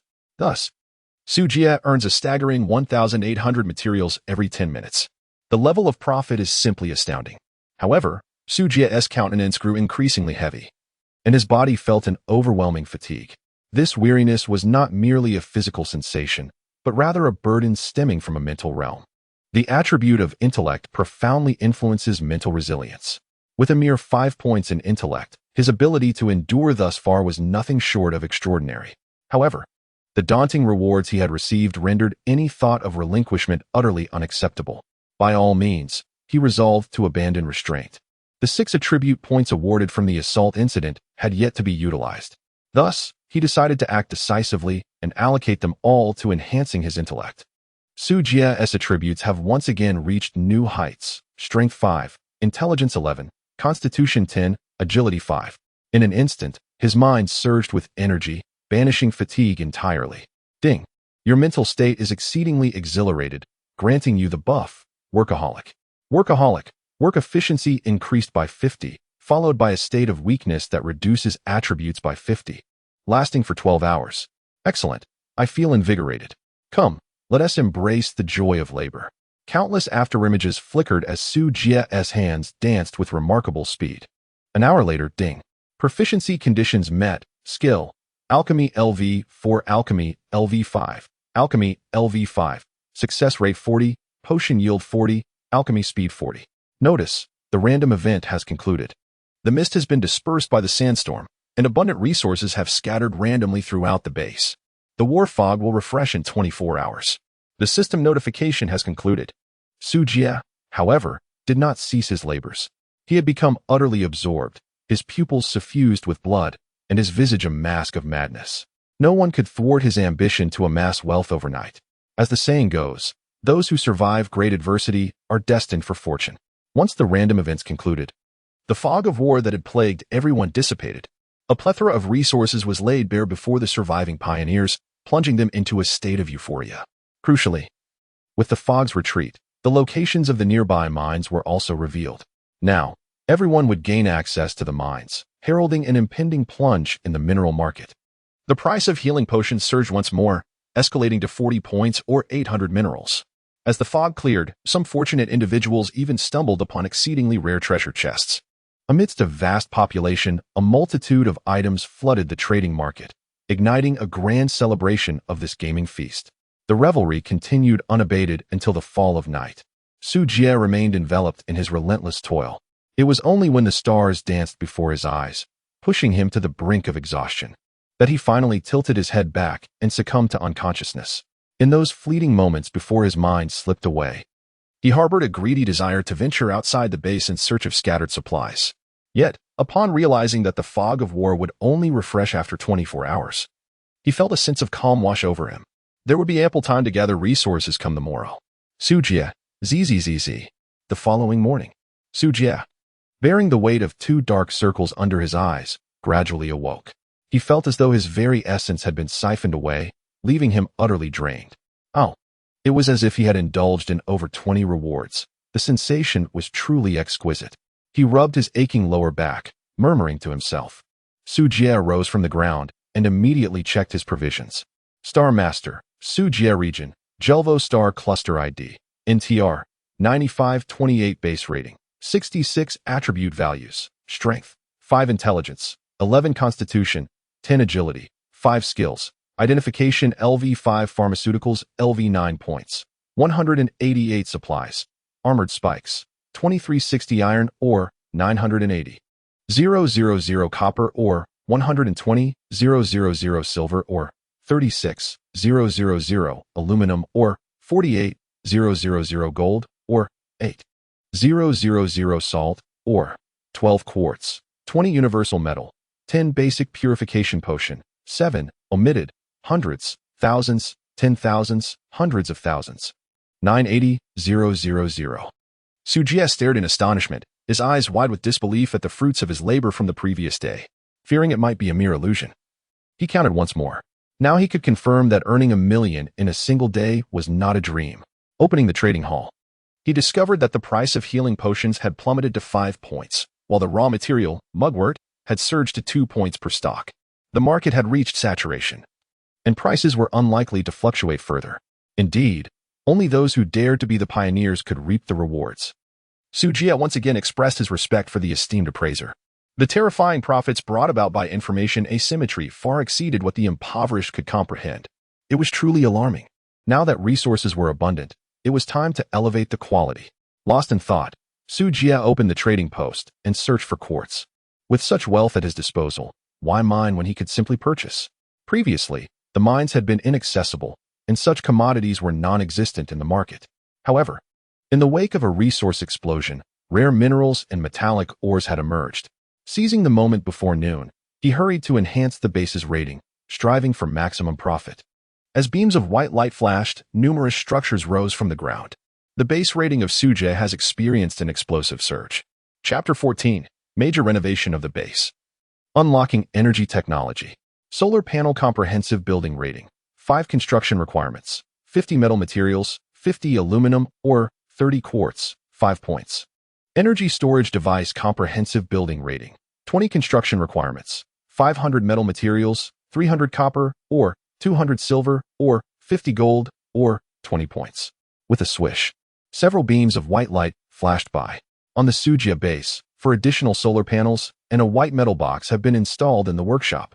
The 4 solar panels and 1 energy storage unit consumed over 1,000 metals and 40 points in total.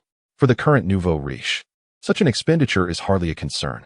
A notification appears, Energy Technology Unlocked.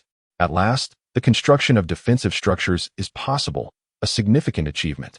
With a deep sigh, he promptly accesses the technology tree interface.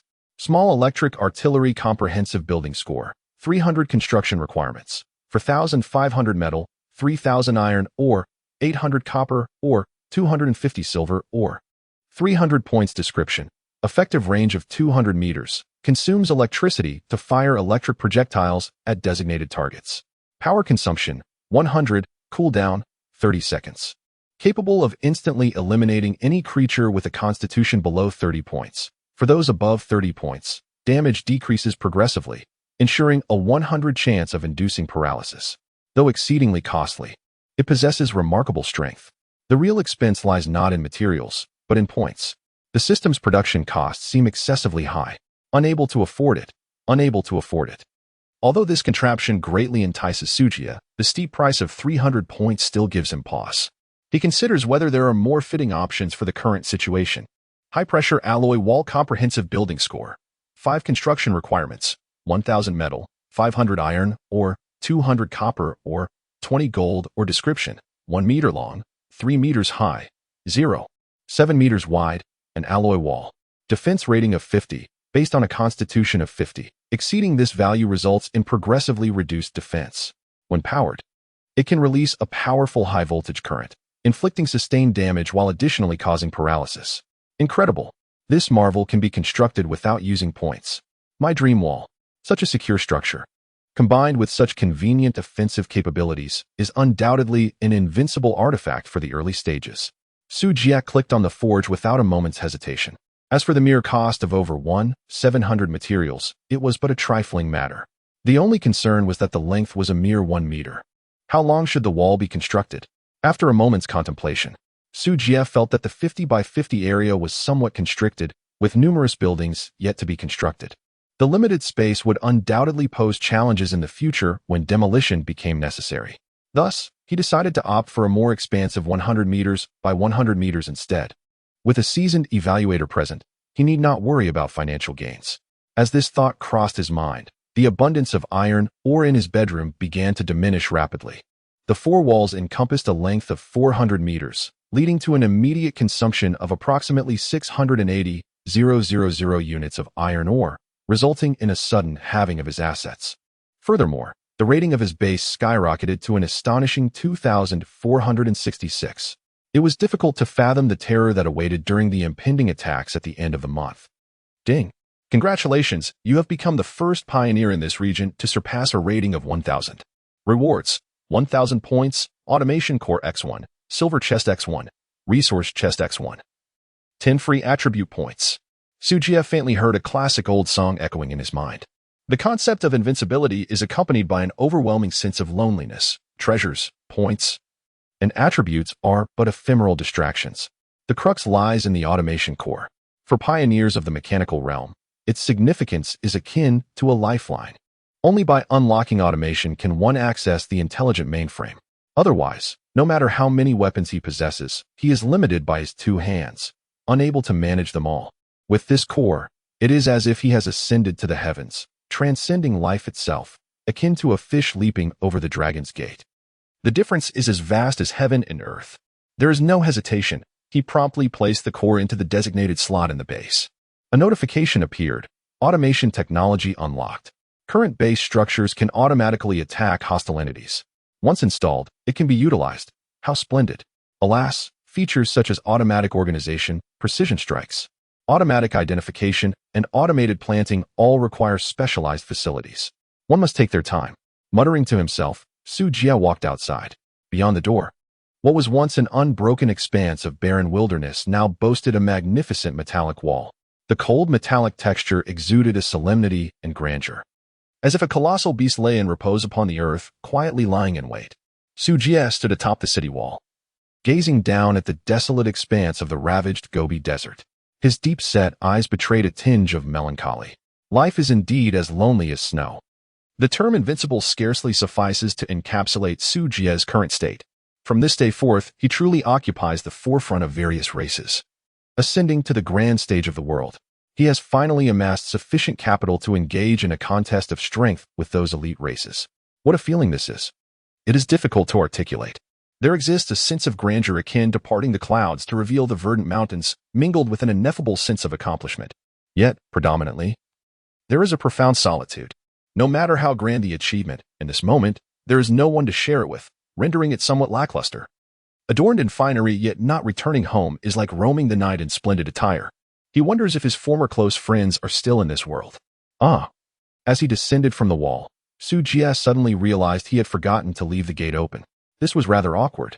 He hurriedly dismantled several surrounding walls and subsequently invested a considerable sum to construct a mechanical gate on the eastern side of the base, one that could open and close automatically. In addition, he expended a large amount of copper ore to produce numerous electrical wires, connecting the energy storage within the base to the walls, providing them with power. He couldn't shake the feeling that the energy reserves were insufficient, for solar panels only generated 0.1 units of electricity per second. At this rate, it would take an eternity to charge. His high-pressure alloy wall consumed 1,000 units of electricity every minute. The charging speed of the 4 solar panels was exasperatingly slow. Unfortunately, Lacking quartz, he could only devise further strategies for the energy dilemma. For now, he decided to construct the electric cannon. With a reward of 1,000 points and a little extra he had accumulated, he visited the trading post to gather a bit more. With a swift motion, 1,200 points were deducted, and in a flash of white light, 4 black electric cannons materialized, positioned at the 4 corners of the wall. The base's score soared to an impressive 3,680 points, placing it far ahead of 99 other pioneers. However, this was still far from sufficient. Su Jie understood that the higher the rating, the greater the danger. He needed to resolve the energy issues swiftly. Otherwise, his walls and cannons would merely be paper tigers, easily pierced. With the random events just concluded, there should not be any significant changes in the short term. He decided to gather the supplies outside promptly to prevent them from being refreshed. And so he did. Chapter 15. A glimpse of the base. Hope Oasis Primary Purification Potion. Randomly removes 1 negative effect. Can be consumed once daily. Yesterday, the pharmacy triggered the passive ability of the apothecary several times, yielding a 1-in-1 chance of producing 7 miraculous potions. The purification potions are quite rare, and he intended to reserve them for his own use. Su Jie tilted his head back and downed a bottle, dispelling the lingering weakness from his frenzied work. He allocated all 10 points from the system reward into his constitution. Undoubtedly, enhancing constitution offered the most cost-effective benefits at this juncture. With offensive capabilities like the lightning cannon and defensive measures such as walls, bolstering his constitution would enable him to accomplish even more tasks. This was not due to any frailty in his physique, certainly not. In an instant, Su Jie felt revitalized, even believing he could effortlessly fell a bull. Attribute values: Strength 5, Intelligence 11, Constitution 20, Agility 5. Fully rejuvenated, Su Jie swiftly collected all valuable resources in the vicinity of the base. He bypassed some less mature wormwood, not because he deemed them beneath his notice, but rather because he sought to experiment with nuclear radiation to induce mutations in these plants. The profit margins for basic healing potions had dwindled significantly. He needed to craft more advanced elixirs. Perhaps the radiation would yield some exceptional flora. After all, they held little monetary value. Better to keep them for potential surprises in the future. He discovered 1 black iron chest, 1 bronze chest for beet seedlings, 2 mutated tomato seeds, 3 peppers, and 10 units of timber. 2 additional chests, quite splendid. His title, Fearless Pioneer, finally proved its worth. The drop rate for chests was indeed low.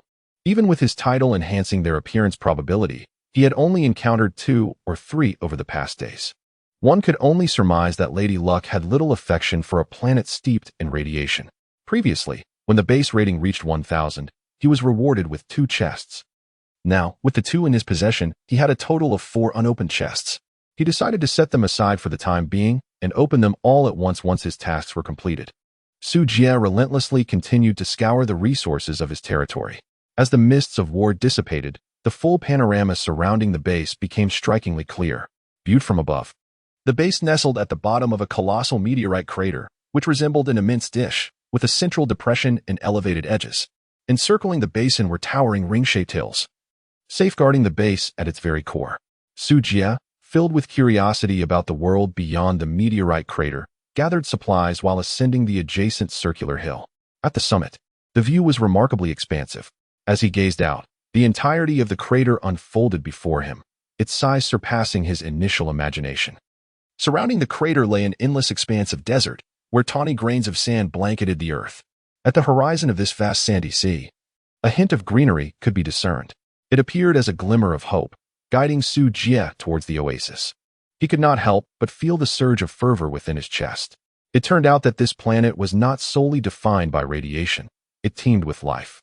There lay a vast ocean of verdant splendor. Su Jie yearned fervently to traverse the vast expanse of the desert and reach the oasis. Alas, the desert stretched endlessly before him, with swirling sands and monsters lurking at every turn. A mere novice like him would undoubtedly perish along the way. The base was the very foundation of the pioneers. Without the ability to transport the base, even the most splendid oasis would hold no significance. Contemplating this, Su Jie resolved that one day he would create a mobile base, liberating himself from this accursed meteorite crater. Though the flicker of hope seemed faint, it still possessed the potential to ignite a blaze. Regardless of the outcome, Su Jie was determined to take a chance. Once a man sets a goal, His spirit and vitality transform instantaneously. Strive, persevere. Su Jie, brimming with confidence and determination, exuded an air of certainty in his ambitions. After a bustling morning, the fog of war had once again lifted. At this moment, Su Jie had returned to the base, performing a one-handed handstand as he opened 4 treasure chests in succession. To his delight, he successfully unlocked a resource chest, yielding a random resource, wood, specifically 1,000 units of Wang Wali wood. This was indeed a valuable commodity. Currently, the price of wood had reached astonishing heights, with 1 unit being speculated at 10 points. Despite such exorbitant prices, the market for wood remained insatiable. Every few hours, the price incrementally escalated. The reason for this was simple. Establishments such as the Witch's House, the Magic Tower, and the Enchantment Workshop all required wood for their operations. With the supply of resources remaining limited while the demand surged, it was only natural for the price of wood to soar. Contemplating this, Su Jie decided to access the team channel. Su Jie, is there a need for Wang Wali wood? AID, my goodness, where did you acquire such rare timber? This queen shall take it all. Lilith, I never knew Sister AID was such a wealthy lady. Caleb, Wang Wali possesses a robust texture, remarkable durability, and exceptional properties for magical conduction. Utilizing it for constructing base buildings significantly enhances defensive capabilities, far surpassing that of others. And it certainly does not come at a modest price. Sophia, Su Jie, do you have any more? I need a bit more Wang Wali to build the haunting treehouse. Would you please spare some for me? May the nature goddess bless you. Lorella, it seems that Sophia is the true affluent one. The materials required for the haunting treehouse must all be replaced with Wang Wali, amounting to at least 5,000 points. However, its defensive and magical conduction properties are tenfold that of others. Quite formidable. AID. Goodness, I thought I was the wealthiest. But it turns out the high elf is even more extravagant than I. Lilith, huh? But I find the carrot house to be the cutest. That tree house is not appealing. Caleb, foolish one. What use is cuteness when a strong wind can blow it away? Lilith, huh? Then what should we do? The bunny house has already been built. Can it be dismantled and rebuilt? Woe is me. Su Jie, how much do you require? I do not possess an abundance. Sophia, I desire 500. Eddie, my stature is modest. A house of 200 will suffice for me. Caleb, I would like 100 as well. I shall assist the rabbit in reinforcing its abode. Lilith, boo-hoo. Thank you, dear uncle. Lorella, if there is any surplus, do grant me a portion. After a round of distribution, Su Jie, with an internal price of 110, swiftly cleared out 1,000 pieces of Wang Wali wood, earning a remarkable 10,000 points. Despite the small number of team members, each one is a wealthy individual. Such points pose no challenge for them. The enchanting elder sister of the elves resides within the primordial forest, abundant in timber resources, making her the wealthiest among them. Next in line is the little fairy Heidi, whose gathering skills combined with gemstone veins render her equally affluent. Following her is the steady Uncle Caleb, who thrives through various crafting professions, amassing wealth through his skills, which should not be underestimated. Although Lorella is a combat enthusiast, the natural resources of her environment afford her a modest prosperity through freshwater resources. As for the foolish rabbit Lilith, while she may be a bit dim-witted, she is not hindered by the fertile land, coupled with her industriousness and uncle's support, allowing her to be self-sufficient with ease. If she could devise a reasonable development plan, her life would be exceedingly comfortable. However, Su Jie finds himself the poorest, devoid of money, food, and land, relying solely on hacks for survival. Contemplating this, he feels an overwhelming urge to weep. He decides to open a few treasure chests to soothe his wounded spirit. Upon opening the black iron chest, he acquires 500 iron ore, 500 copper ore, and 500 aluminum ore. From the bronze chest, he receives a small drilling machine, 800 iron ore, and 200 wild boar meat. The silver chest yields a space ring C-grade, a purified water filtration device, and a high-pressure water pump. Chapter 16, Radiation Collection and Conversion Device, Golden Dragon. Wow, opening the chest upside down really is remarkable, Su Jie exclaimed, astonished by the special equipment he had just obtained. The space ring, C-grade, features a built-in alternate space of 10m x 10m, allowing for the storage of items, though living creatures cannot be stored within. With this item in hand, exploring the mist will become exceedingly convenient, as will subsequent transportation tasks and material storage. The drilling machine is clearly intended for mining, and he plans to test it in the cave shortly. The filter and water pump may not be immediately useful, but they will undoubtedly prove beneficial in due time once a suitable water source is located. Su Jie adorned himself with a spatial ring, meticulously stowing away several items, along with the titanium alloy long knife he held within its confines. The cabin instantly transformed into a more orderly space. After completing this task, he gazed at the system interface, displaying a total of 10,000 points. It was time to address the energy concerns of the base. Opening the technology tree, Su Jie began to search for suitable equipment. Thermal energy collection device, comprehensive building score, 400, construction requirements, 5,000 metal materials, 3,000 copper ore, 2,000 silver ore, 500 gold ore. 2,000 points. Effect: the raw materials burned will generate thermal energy, which can be stored and converted into thermal or electrical energy. Radiation collection and conversion device, comprehensive building score, 3,500, construction requirements, 50,000 metal materials, 40,000 copper ore, 20,000 aluminum ore, 20,000 gold ore. 10,000 points. Effect: capable of absorbing any radiation and transforming it into energy reserves, which can currently be converted into any attribute of energy. Efficiency: generates 1 unit of energy per second. After a thorough search, Su Jie found that only these two structures were suitable for his base. The former had average effects, but was feasible due to his ample resources, enabling immediate construction. The latter, while offering enduring benefits, required a substantial investment of 8,000 gold, which had already been depleted on constructing walls. 20,000 gold was no trifling sum. At the current market rate, this translated to 100,000 points. Considering the extensive utility of gold across all technology trees, coupled with its scarce availability, its price rivaled that of rare timber. It appeared that selling that blueprint was the only option. After a moment of contemplation, Su Jie opted for the latter. A device capable of converting environmental disadvantages into advantages was worth any price. However, the only valuable item in his possession was the automatic crossbow design blueprint that Edie had once helped him acquire, since it would serve no purpose to retain it. Su Jie promptly decided to exchange it for gold. The automatic crossbow belonged to the universal architectural category of the entire technology tree, and its value was undoubtedly significant. He promptly uploaded the blueprint to the trading market and immediately opened the world channel. Human race, anonymous wow, someone has listed the automatic crossbow blueprint in the trading market. Brothers, it's only 20,000 gold. Hurry and grab it. Demon race, anonymous what? An automatic technology blueprint.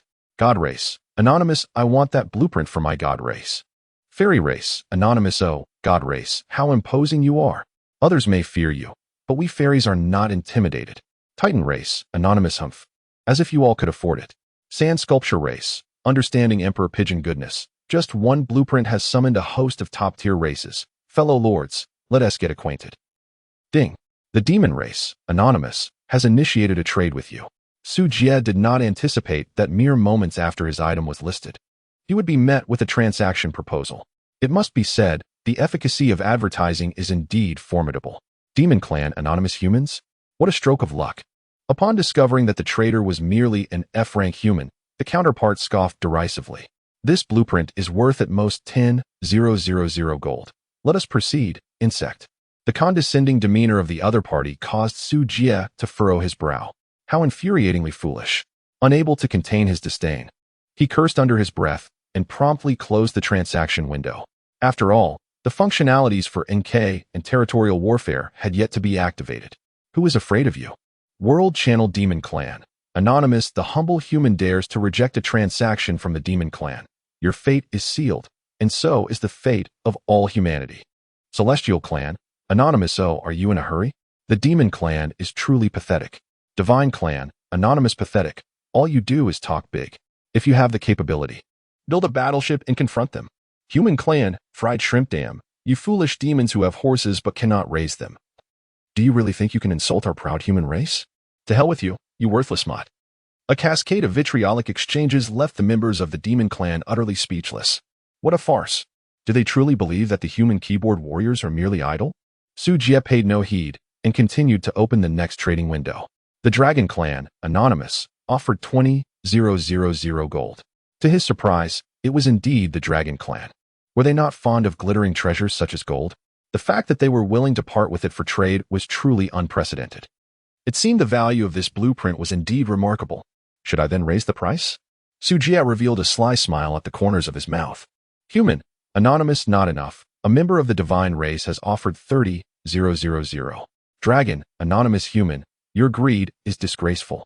Human, anonymous, if you do not want it, I shall sell it to the divine race.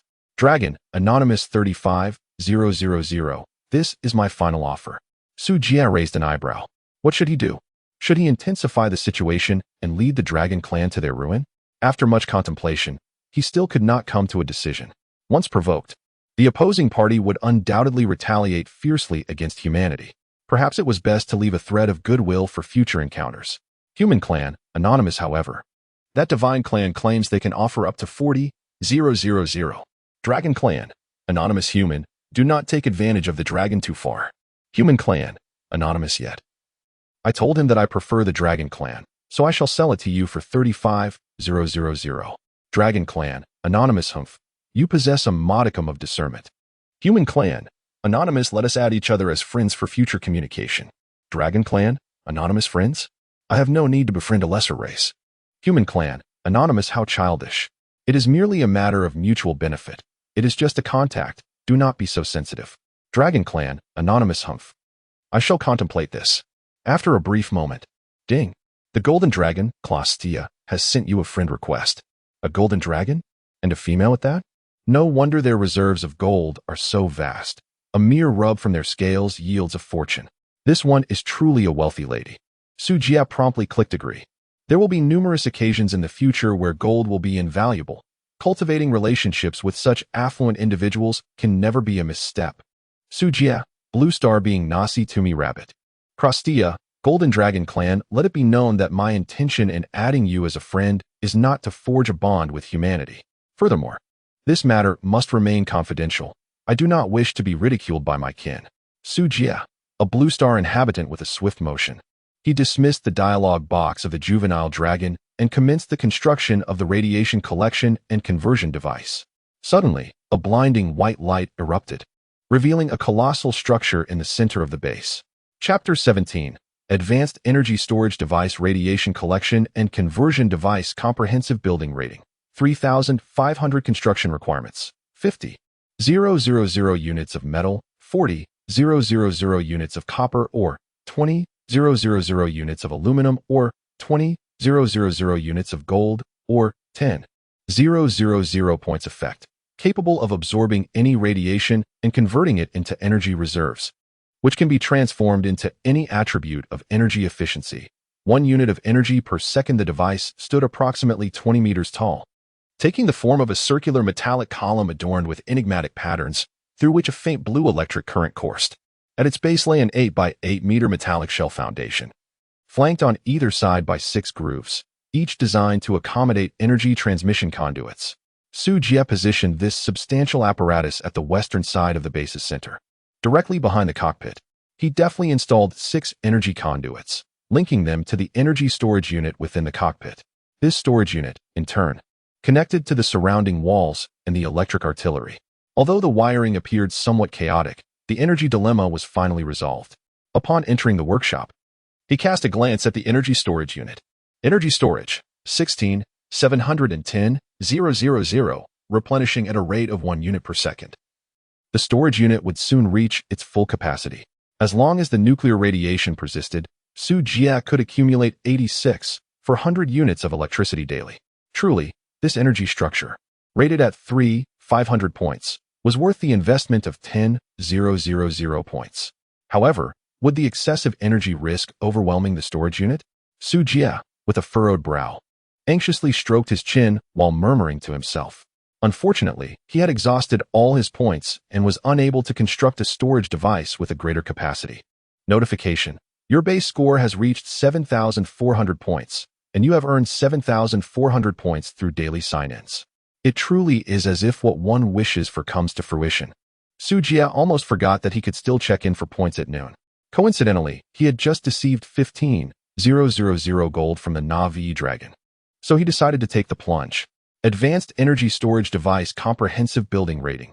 1,500 Construction Requirements. Metal Materials. 38,000 5,000 copper, or 25,000 silver, or 5,000 gold, or 4,000 points. 1. 500 storage capacity. 200,000. How exorbitant.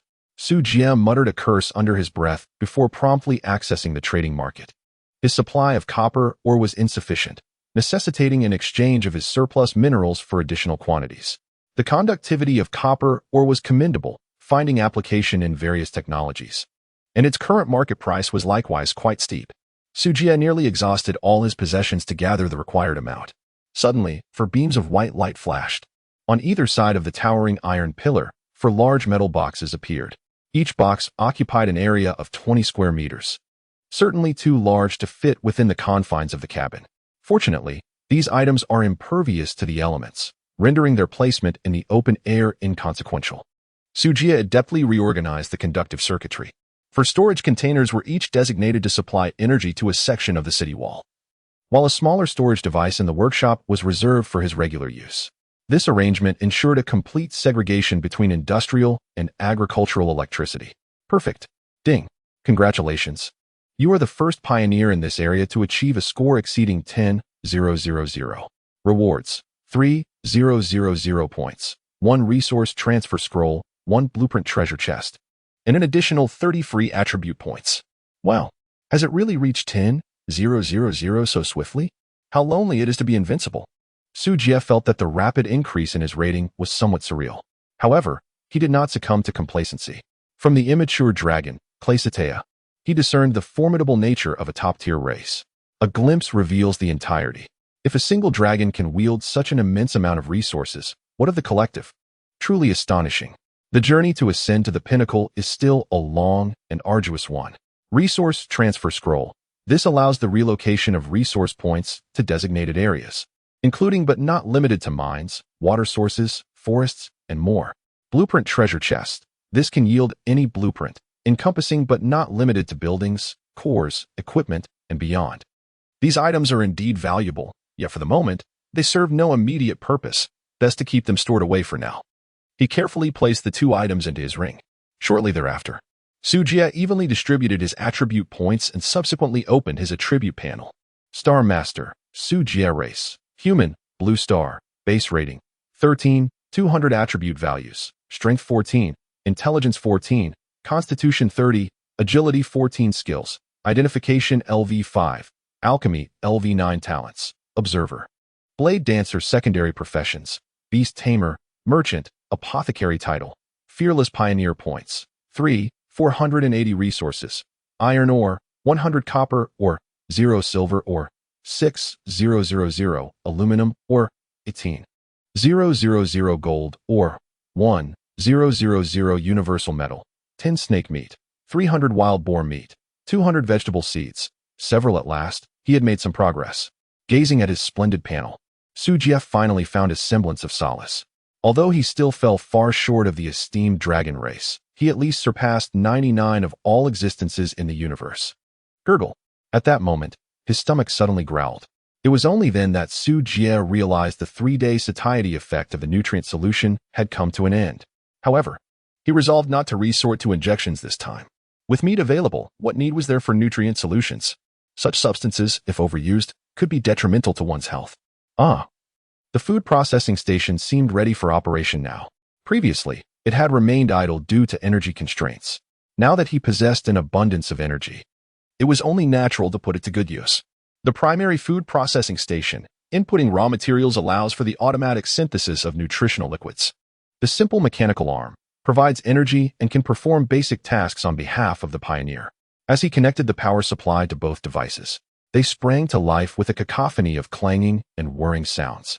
Su Jie extracted 100 units of wild boar meat, and the mechanical arm automatically picked it up, following instructions to deposit it onto the processing table. The progress of the nutrient liquid production stood at 1, with an estimated duration of half an hour. Given that this was a primary processing table, the efficiency was somewhat lacking. However, Su Jie did not possess a large quantity of meat at the moment, so a slower pace was acceptable. After all, with the mechanical arm handling the operation, it was akin to receiving a complimentary service.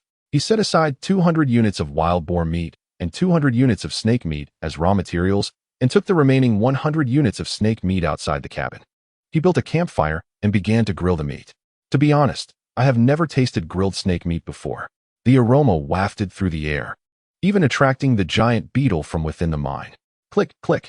Master, the little beetle, drawn by the scent, arrived at the base, eagerly gazing at the snake meat in Su Jie's hands. Do you want some? The little beetle nodded enthusiastically. Well, let's consider it a celebration. I shall treat you to something special today. Su Jie retrieved 10 units of snake meat and presented it to the creature. Xiao Jia erupted in exuberance, eagerly opening its mouth to devour the offering. As the flesh was punctured, a rich and pungent scent of blood filled the air. Initially taken aback, Xiao Jia soon displayed an expression of sheer delight, as if it had encountered the most exquisite flavor in existence. Its eyes squinted into crescent moons, saliva pooling at the corners of its mouth, adding an endearing charm to the scene. Having satiated its hunger, both man and creature restored their vigor. Let us proceed and ascertain the state of the mine, Su Jie declared. With his wallet now emptied, he could only place his hopes on the resources hidden within the cavern. He fervently wished that the mineral reserves beneath could provide him with the means to construct a mobile base, allowing him to escape this wretched place. With that thought, he took out his pickaxe and, under Xiao Jia's guidance, ventured into the dark stone cavern. This time, Su Jie donned no protective gear. With a constitution exceeding 30 points, radiation no longer posed a threat to him. A prompt appeared. Strange odors have attracted subterranean creatures from deep within the mine. Pioneers are advised to prepare for battle. Oh, a personal random event has been triggered? How intriguing. Su Jie had undergone a complete transformation and felt no fear whatsoever. Moreover, with Xiao Jia leading the charge, his confidence surged. He hoped the rewards would not disappoint him. As he pondered, a rustling sound echoed, suggesting that some form of life was approaching them. The sound grew louder, a cacophony of scuttling. Chapter 18. The mysterious queen of the underground. The mine was dimly lit, yet scattered around were patches of green crystals emitting a faint glow. Utilizing this weak illumination, Su Jie gradually discerned the creatures advancing toward them. They resembled diminutive, gnome-like monsters with pallid skin, sparse hair, and were entirely unclothed. Their height scarcely reached a meter. As they bared their teeth, they muttered in an incomprehensible tongue. Identification: small white knight demon attributes, strength 13, intelligence 5, constitution 16, agility 19. Description: mutated natives from the underground world, scouts dispatched by the White Knight Queen. They represent a pitiable race, yet are equally a part of the malevolent faction. Weakness: fearful of sunlight and light-based attacks, with high resistance to dark elements. The White Knight Queen. Could it be that an underground kingdom lies hidden beneath my base? Su Jie immediately became intrigued. If that were the case, the resources of such a kingdom should be quite substantial. Although the attributes of the White Knight spirits may be feeble, their numbers are truly remarkable. Su Jie estimated that there were at least 40 to 50 of them. There was no reason to hesitate. Little Jia, deploy 100,000 volts. Master, I would never be foolish enough. We are merely shouting slogans, not actually urging you to generate electricity. Oh, Su Jie was rendered speechless by the stubbornness of Xiao Jia. Wondering how one could lack even a hint of youthful exuberance. It was utterly dull. Just then, a taller leader among the horde of little demons let out a loud shout.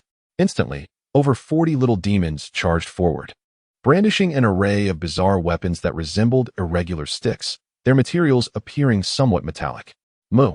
Upon witnessing this, Xiao Jia emitted a deep, resonant roar. In the next moment, two massive pincers surged with force, creating a shockwave in the air. The two sides clashed in an instant. Clang, clang, clang. Su Jie stood still, his expression devoid of emotion. The strength of the little armored creature was undoubtedly the most formidable at this stage. 7 or 8 attacks struck it, producing a resonant clang of metal colliding, yet it did not so much as flinch. Well, to be fair, it had no eyebrows to furrow. In stark contrast, those diminutive fiends were effortlessly torn asunder by a single blow, leaving a gruesome scene of dismembered remnants scattered across the ground. Kulu, Kulu. The leader of the White Knight demons bellowed in fury, urging its stunned minions to charge forth once more. However, their steps were evidently disordered, clearly suffering from a severe psychological blow. Karku Kakaku. Circumvent the creature and attack that dazed monkey from behind. Iya. Understood. Big brother. A throng of little demons obeyed the commands of their leader, rushing towards Su Jia with malevolent intent. The armored creature, witnessing this, attempted to intervene. Yet, agility was its Achilles heel, rendering it incapable of intercepting such a multitude of adversaries. It could only watch helplessly as the little fiends surrounded Su Jia. The titanium alloy longsword sliced through the air, resonating with the metallic symphony of clashing blades. Suddenly, Su Jia vanished from sight. When he reappeared, he was already at the neck of a small demon. With a fierce strike of his long blade, he cleaved the creature in two. Blood gushed forth, spilling onto the ground. The current Su Jia was no longer the same as before. His numerous attributes were not acquired in vain.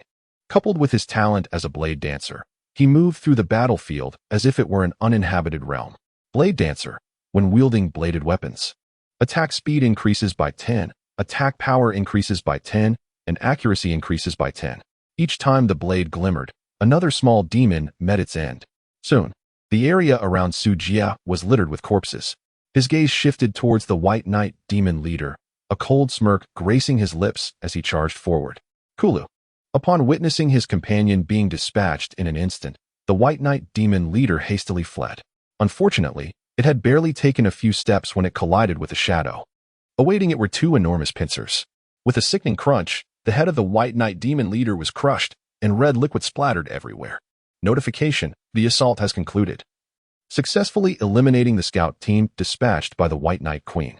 Rewards: 8 free attribute points, 40 iron blocks, 8 mutated crystals. Notification: your actions have drawn the attention of the Knight Emperor, increasing your hostility level and probability of being attacked. Damn, a Tsar and a Knight Emperor. And here I am, merely engaging in passive defense. Do they all think me an easy target? Sooner or later, I shall bind them back and warm my bed. Curse it. Su Jia detested passivity, particularly when adversaries took the initiative to strike while he was left with no choice but to defend himself. The sensation was exceedingly stifling. Fortunately, following the conclusion of the assault, the rewards granted were rather satisfactory, allowing him to momentarily overlook the Empress's rudeness. With 8 points of free attributes at his disposal, Su Jia allocated them immediately, for they served little purpose if left untouched. His attribute values now stood at Strength 16, Intelligence 16, Constitution 32, Agility 16. He had grown slightly stronger. With his current attributes, he should be able to engage in a contest of strength with the foolish rabbit, wouldn't he? Su Jia quietly contemplated his next move. Subsequently, he picked up the metallic rod that the White Knight ghost had dropped. Iron block, a product of smelting iron ore, with 1 iron block equating to 100 iron ore. Splendid. That directly translates to an influx of 4,000 units of iron ore. After stowing the iron block in his spatial ring, Su Jia turned his gaze towards the final reward. It consisted of several black diamond-shaped crystals. Mutation crystals. Collect 100 to synthesize a mutation core, unlocking mutation technology. Su Jia murmured softly as he promptly accessed the technology tree. He then discovered a plethora of intriguing devices. The controllable laser light shield accelerates the growth and mutation of plants. The laser treatment chamber eradicates necrotic cells and bacteria, facilitating swift recovery from injuries. The annihilating laser cannon emits light waves, exterminating all organisms with a physical constitution below 300 points, with an attack range of 1,000 meters. The gamma mutation device unlocks the bloodline of the green giant. A myriad of bizarre structures and devices flickered a trace of madness across Su Jia's visage. He seemed to grasp, to some extent, why those scientists within the computer ultimately succumbed to such hysteria. The allure of technology is indeed irresistible. However, unlocking these innovations requires various radioactive ores, which appears to pose a considerable challenge. Su Jia shook his head, storing the mutated crystal within his ring, deciding to wait until he amassed 100 of them to take further action. At present, his priority was to swiftly acquire resources to upgrade his base. Xiaojia, let us embark on a mining expedition. Together, we shall become the kings of excavation. The fervent iron pickaxe of a passionate miner. Mining speed increased by 100. This pickaxe was a reward bestowed by the system upon the discovery of the mine, and he had never had the opportunity to utilize it until now. As for the small drilling machine, it remained inoperative due to the lack of a power source within the mine. He would have to wait until he was more affluent to properly renovate the mine. For the time being, he would rely on his own efforts to dig. 80. 80. 80.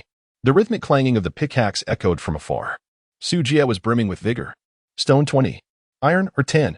Copper or 15. Iron or 20. Ding. Your exceptional talent in mining has been recognized. You are a natural miner and have acquired the talent.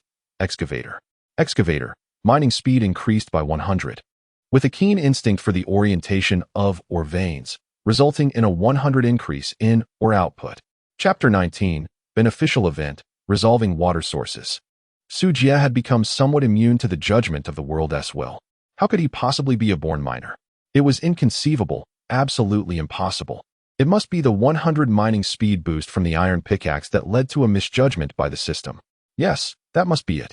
Su Jie was utterly convinced of this. With the talent of excavator emerging, Su Jie's mining speed received yet another enhancement.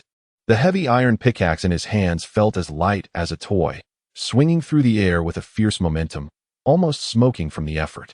It was akin to activating a rapid-fire cheat, leaving only afterimages in its wake. Simultaneously, the output of ores experienced a meteoric rise. The numbers displayed in the resource bar fluctuated rapidly, with at least 100 units of various ores accumulating every minute. In 1 hour, that amounted to 6,000 units. Excluding time spent on eating, sleeping, and resting, he could potentially reach around 70,000 units in a day. With the assistance of Xiaojia, at least 100,000 units of mineral resources could be harvested daily. Such a remarkable income, albeit a bit taxing on the mind. Ding. Due to your frenzied mining activities, your body has been honed, rewarding you with 1 to your constitution. Mining can actually enhance attribute values. Su Jie was filled with immense joy. It was indeed worth the toil he had endured in mining today. He resolved to continue striving, aiming to acquire even greater attribute values. Su Jie, filled with excitement, vigorously wielded his pickaxe, the sound of metal ringing in the air. In the blink of an eye, the afternoon slipped away. Upon returning to the cabin, Su Jie collapsed onto his bed, stretching out his limbs in a star-like fashion. Exhausted, he let out a deep sigh as he gazed at his haul for the day. 20,000 units of iron ore, 20,000 units of copper ore, 20,000 units of stone, and 3 points of vitality. He felt a mixture of exhilaration and fatigue. The thrill was undeniable, yet the exhaustion was equally palpable. A warning blared. Your personal hygiene is severely lacking. Please attend to it immediately to reduce the likelihood of negative status effects. Come on. It's only been 5 or 6 days since my last bath. Is it really that serious? Ignoring the system's prompt, Su Jie hastily finished his dinner and fell into a deep sleep. Bathing could wait for a couple more days. Let the negative status be, after all. A purification potion would come to his aid. For the next 3 days, Su Jie adhered to a monotonous routine of exploration and resource gathering. Mornings spent navigating through the mist, afternoons delving into the mines, and evenings collecting mature wormwood in the cultivation chamber, alongside setting up various crafted nutrient solutions for trade. Recently, no random events had occurred, and the world chat was filled with tranquility. Everyone seized this fleeting calm to focus on their development. As dawn broke on the 10th day since the game's inception, as Su Jie prepared to venture out into the mist, he found that upon opening the door, the sky had unexpectedly darkened ominously. Raising his gaze, he saw the clouds gathering densely, pressing down as if heralding an impending storm. A torrential rain was about to descend. A spring rain has arrived at your base, accelerating the growth of plants and increasing their yield. Oh, what a fortuitous event. Just as there are adverse occurrences such as natural disasters and attacks and random events, there will naturally be positive ones as well, such as this spring rain. To his astonishment, water was now available. Realizing this, he hastily opened the technology tree. The world will occasionally bestow blessings upon everyone. Whether one can seize these opportunities depends solely on their abilities. Medium water reservoir comprehensive building score. 800 construction requirements. 20,000 stones. 20,000 metal materials. 800 points. 800 points? It seems somewhat unworthy of my base, especially since it is an outdoor structure. Su Jie furrowed his brow, contemplating the necessity of a sealed water tank to collect rainwater. Otherwise, if contaminated by radiation, it would indeed be a significant loss. Nevertheless, irradiated water is a form of resource in its own right. Ultimately, it is not overly expensive. Constructing one would be prudent. Mining primarily yields stones rather than metals, and thus, Su Jie was not lacking in stone materials. In a flash of white light, an outdoor swimming pool measuring 10 by 20 meters materialized in the northeastern corner of the wall. As the torrential rain poured down, the bottom of the pool quickly filled with rainwater. Su Jie paid little attention to it, allowing the pool to collect water gradually. He then turned his gaze in search of more suitable architecture. Aluminum alloy sealed water chamber, comprehensive building rating, 1,600 construction requirements. Stone, 20,000 metal materials, 20,000 aluminum or 10,000 copper or 10,000 points. 3,300. This is quite favorable. Although the water storage capacity is average, it suffices for my daily needs. Su Jie is currently in a dire financial situation, and resources must be allocated with utmost precision. There was a small amount of aluminum ore remaining, so it was put to immediate use. In a flash of white light, a meticulously crafted water chamber emerged in the southeastern corner of the enclosure, covering an impressive area of 30 square meters. This aluminum alloy-sealed water chamber boasts a storage capacity of 10 tons, effectively isolating against bacteria and radiation contamination, and features an internal water circulation system to prevent the deterioration of water quality. 10 tons is sufficient for my personal use for half a year, which is ample. Once the population increases, I will consider constructing a larger water chamber. With the water storage issue resolved, the next step is to implement a rainwater collection system. Su Jie continued to navigate the construction interface. Simple water reservoir, 1M, comprehensive construction rating, 2 construction requirements, 50 wood, 10 metal wood. Su Jie raised an eyebrow. To create a temporary water tank, it was absurd to require precious timber. What a jest! What was now more expensive than iron, was it not? He decisively abandoned that notion and turned his gaze to the next option. Exquisite vintage water tank, 1M, comprehensive construction rating, 5 construction requirements, metal 100, iron 100. Points 20. Now this is more like it. He had been mining metal for the past few days and had amassed a considerable stockpile. His points had also accumulated to over 30,000 through daily check-ins. He had utilized some for constructing the water room earlier, leaving him with 26,000. With ample resources at hand, he proceeded to construct exquisite vintage water tank 400 with a flash of white light, 8,000 points, and 80,000 iron ore were directly transformed into a lengthy steel serpent. Su Jie placed it atop the city wall, where from a distance, it resembled a colossal iron beast coiled upon the ramparts. Now, that is truly remarkable. Su Jie broke into a grin, promptly arranging the water pipes and installing the pristine water filtration system acquired from the treasure chest.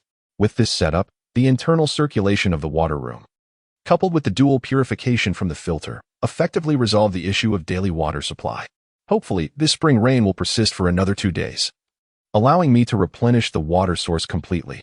Note, due to your neglect of personal hygiene, your health has declined, resulting in the debuff, bacterial infection.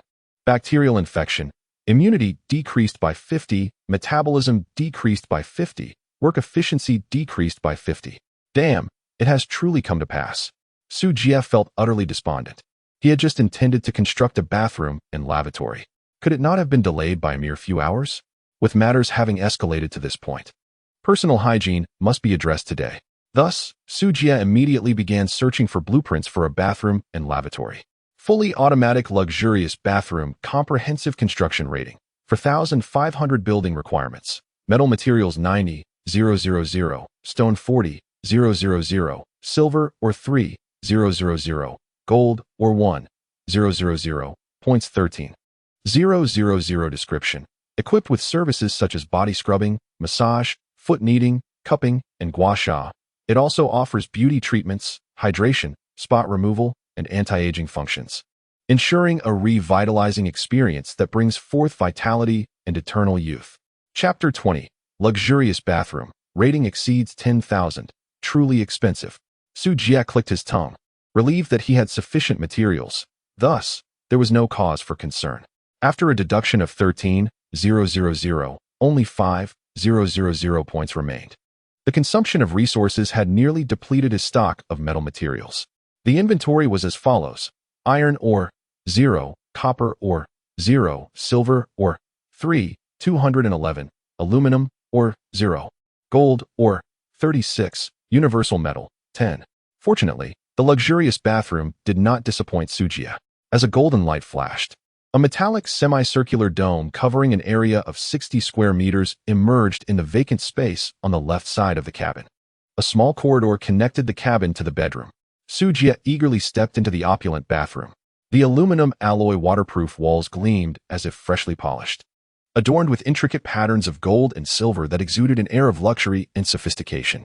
At the heart of the bathroom lay a grand hot spring pool, its water at a perfect temperature, enveloped in a gentle steam that resembled a paradise on earth. Surrounding the pool were an array of massage facilities, including massage chairs, massage tables, and even specialized soaking tubs. Furthermore, the bathing area boasted several mechanical arms equipped with scrubbing cloths and cupping devices, capable of providing foot massages, cupping therapy, scrubbing, and acupressure. The complete royal package offered an indulgent experience that was nothing short of extravagant. Upon witnessing the scene, Sujia could no longer contain himself. After connecting the water pipe, he swiftly stripped off his clothing and leaped into the hot spring. What bliss! The cascading water enveloped him, bringing such comfort that he could not suppress a moan of delight. The weariness accumulated over the days vanished in an instant. His pores opened wide, and he felt a refreshing clarity, as if he had immersed himself in a rejuvenating spa for the soul, invigorated beyond measure. Ding! Congratulations! You are the first pioneer in this region to achieve a score exceeding 20,000. Rewards: 5,000 points, 1 core base, 1 golden chest, 1 resource chest, and 30 free attribute points. The system's resounding notification brought a gleam to Sujia's eyes. Indeed, today was a fortuitous day, a double blessing. It was only then that Sujia realized his base score had soared to 20,000 points with the completion of the luxurious bathroom. Indeed, swift action begets further progress. Unburdened by the troubles of blueprints, he found himself a step ahead of others, securing the top position in base scores within the current region. There was little left to say. He pressed on with construction. A prompt appeared. Open the resource treasure chest and select the resource to be unlocked, metal Oregon. Result: gold or X1000. Would you like to proceed with the acquisition of gold ore? Sujia is currently in need of iron ore. Yet the market price of gold ore is 100-fold that of iron, equivalent to acquiring 100,000 units of iron. This reward is indeed quite substantial. Well, I should find someone to exchange for some metals and construct a toilet. Relying on the outdoors for such matters is ultimately inconvenient. As he spoke, he casually opened the team channel. Lilith: wow, what a heavy rain. No need to water the plants today, hooray. Eddie: why does it rain in the underground world? It defies logic. Our queen despises dampness. Sophia: rain is the tears of the nature goddess. Have our efforts touched her? Caleb: the soil has become quite muddy due to the rain. Have you laid the tiles yet? Lilith: the bunnies have laid them down. The big worms provided me with plenty of stone, which I used for the flooring. Our base rating has exceeded 1,000. Lorella: the higher the rating, the greater the challenge of attacks. Lilith is truly brave. Lilith: but I haven't built any defensive structures yet. What should I do? Caleb: silly girl. Weren't you supposed to build the walls first? Lilith: but the walls will block the sunlight from the garden, and the carrots won't grow. Lorella: 6 Sophia. 6 Sujia. The foolish rabbit is consumed by nothing but thoughts of carrots, and the fairy queen has grown accustomed to it. Sujia: let us construct a magical tower. A magical shield is far more suited to the arcane arts. Caleb: we share your desire. Yet the gold required for the tower is exorbitantly expensive and scarce. There are no transactions visible in the marketplace, and mining it ourselves could take an eternity. Sujia: I still have some left. Would you like some? We can trade for other metals. Lilith: it seems that brother Sujia is quite affluent.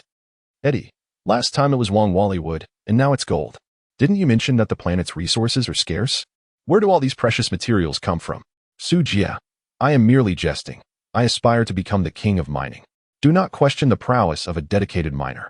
Lorella: surely you are not mining around the clock? After so many days of toil, we have barely amassed over 30 pieces of gold. The reserves in these caverns are truly dismal. Upon hearing this, Sujia was momentarily taken aback. How could it be merely over 30? Xiaojia could easily unearth more than 30 units of gold ore in a single day, not to mention the various buffs that enhance Sujia's abilities. After pondering for a moment, he suddenly realized something. and came to a profound understanding. The will of the world would not transport pioneers to resource-scarce planets. They were here to invade, naturally focusing on more prosperous star regions. However, the emphasis on resources varied from one planet to another. Some boasted abundant water resources, others fertile land, while some were rich in gemstones. Sujie's planet, clearly, was one rich in mineral resources but lacking in others. He paid little heed to this, for it mattered little now. The most arduous times had passed. Sujie now possessed numerous means to acquire resources. Even if the planet's resources were truly scarce, it was of little consequence. With the appraiser on his side, he had little to worry about. After chatting briefly with his companions, Sujie exchanged 2,000 gold for a substantial amount of metal ores. Since they had no immediate use for them, they eagerly handed everything over to him, leaving Sujie feeling somewhat embarrassed. Fortunately, his conscience was light, and he quickly regained his composure. He then opened the technology catalog interface. Exquisite restroom comprehensive building score, 1,700 construction requirements, 30,000 metal materials, 40,000 iron ore, 30,000 aluminum ore, 3,000 silver ore, 6,000 points. Description: substantial improvement in base sanitation indicators, reduced probability of illness, and decreased likelihood of adverse effects. Excellent. He had sufficient materials. This was the one. With a grand gesture, Sujie summoned a pristine, high-end restroom on the opposite side of the bedroom. However, the presence of a restroom alone was insufficient. A sewage system was imperative. This task proved to be quite manageable, requiring merely some metal to construct a pipeline leading to the subterranean depths. Simultaneously, he decided to install drainage pipes throughout the base to prevent the area from being inundated by heavy rains. After completing this series of operations, Sujie found his resources significantly depleted. He accessed the panel to allocate his attribute points.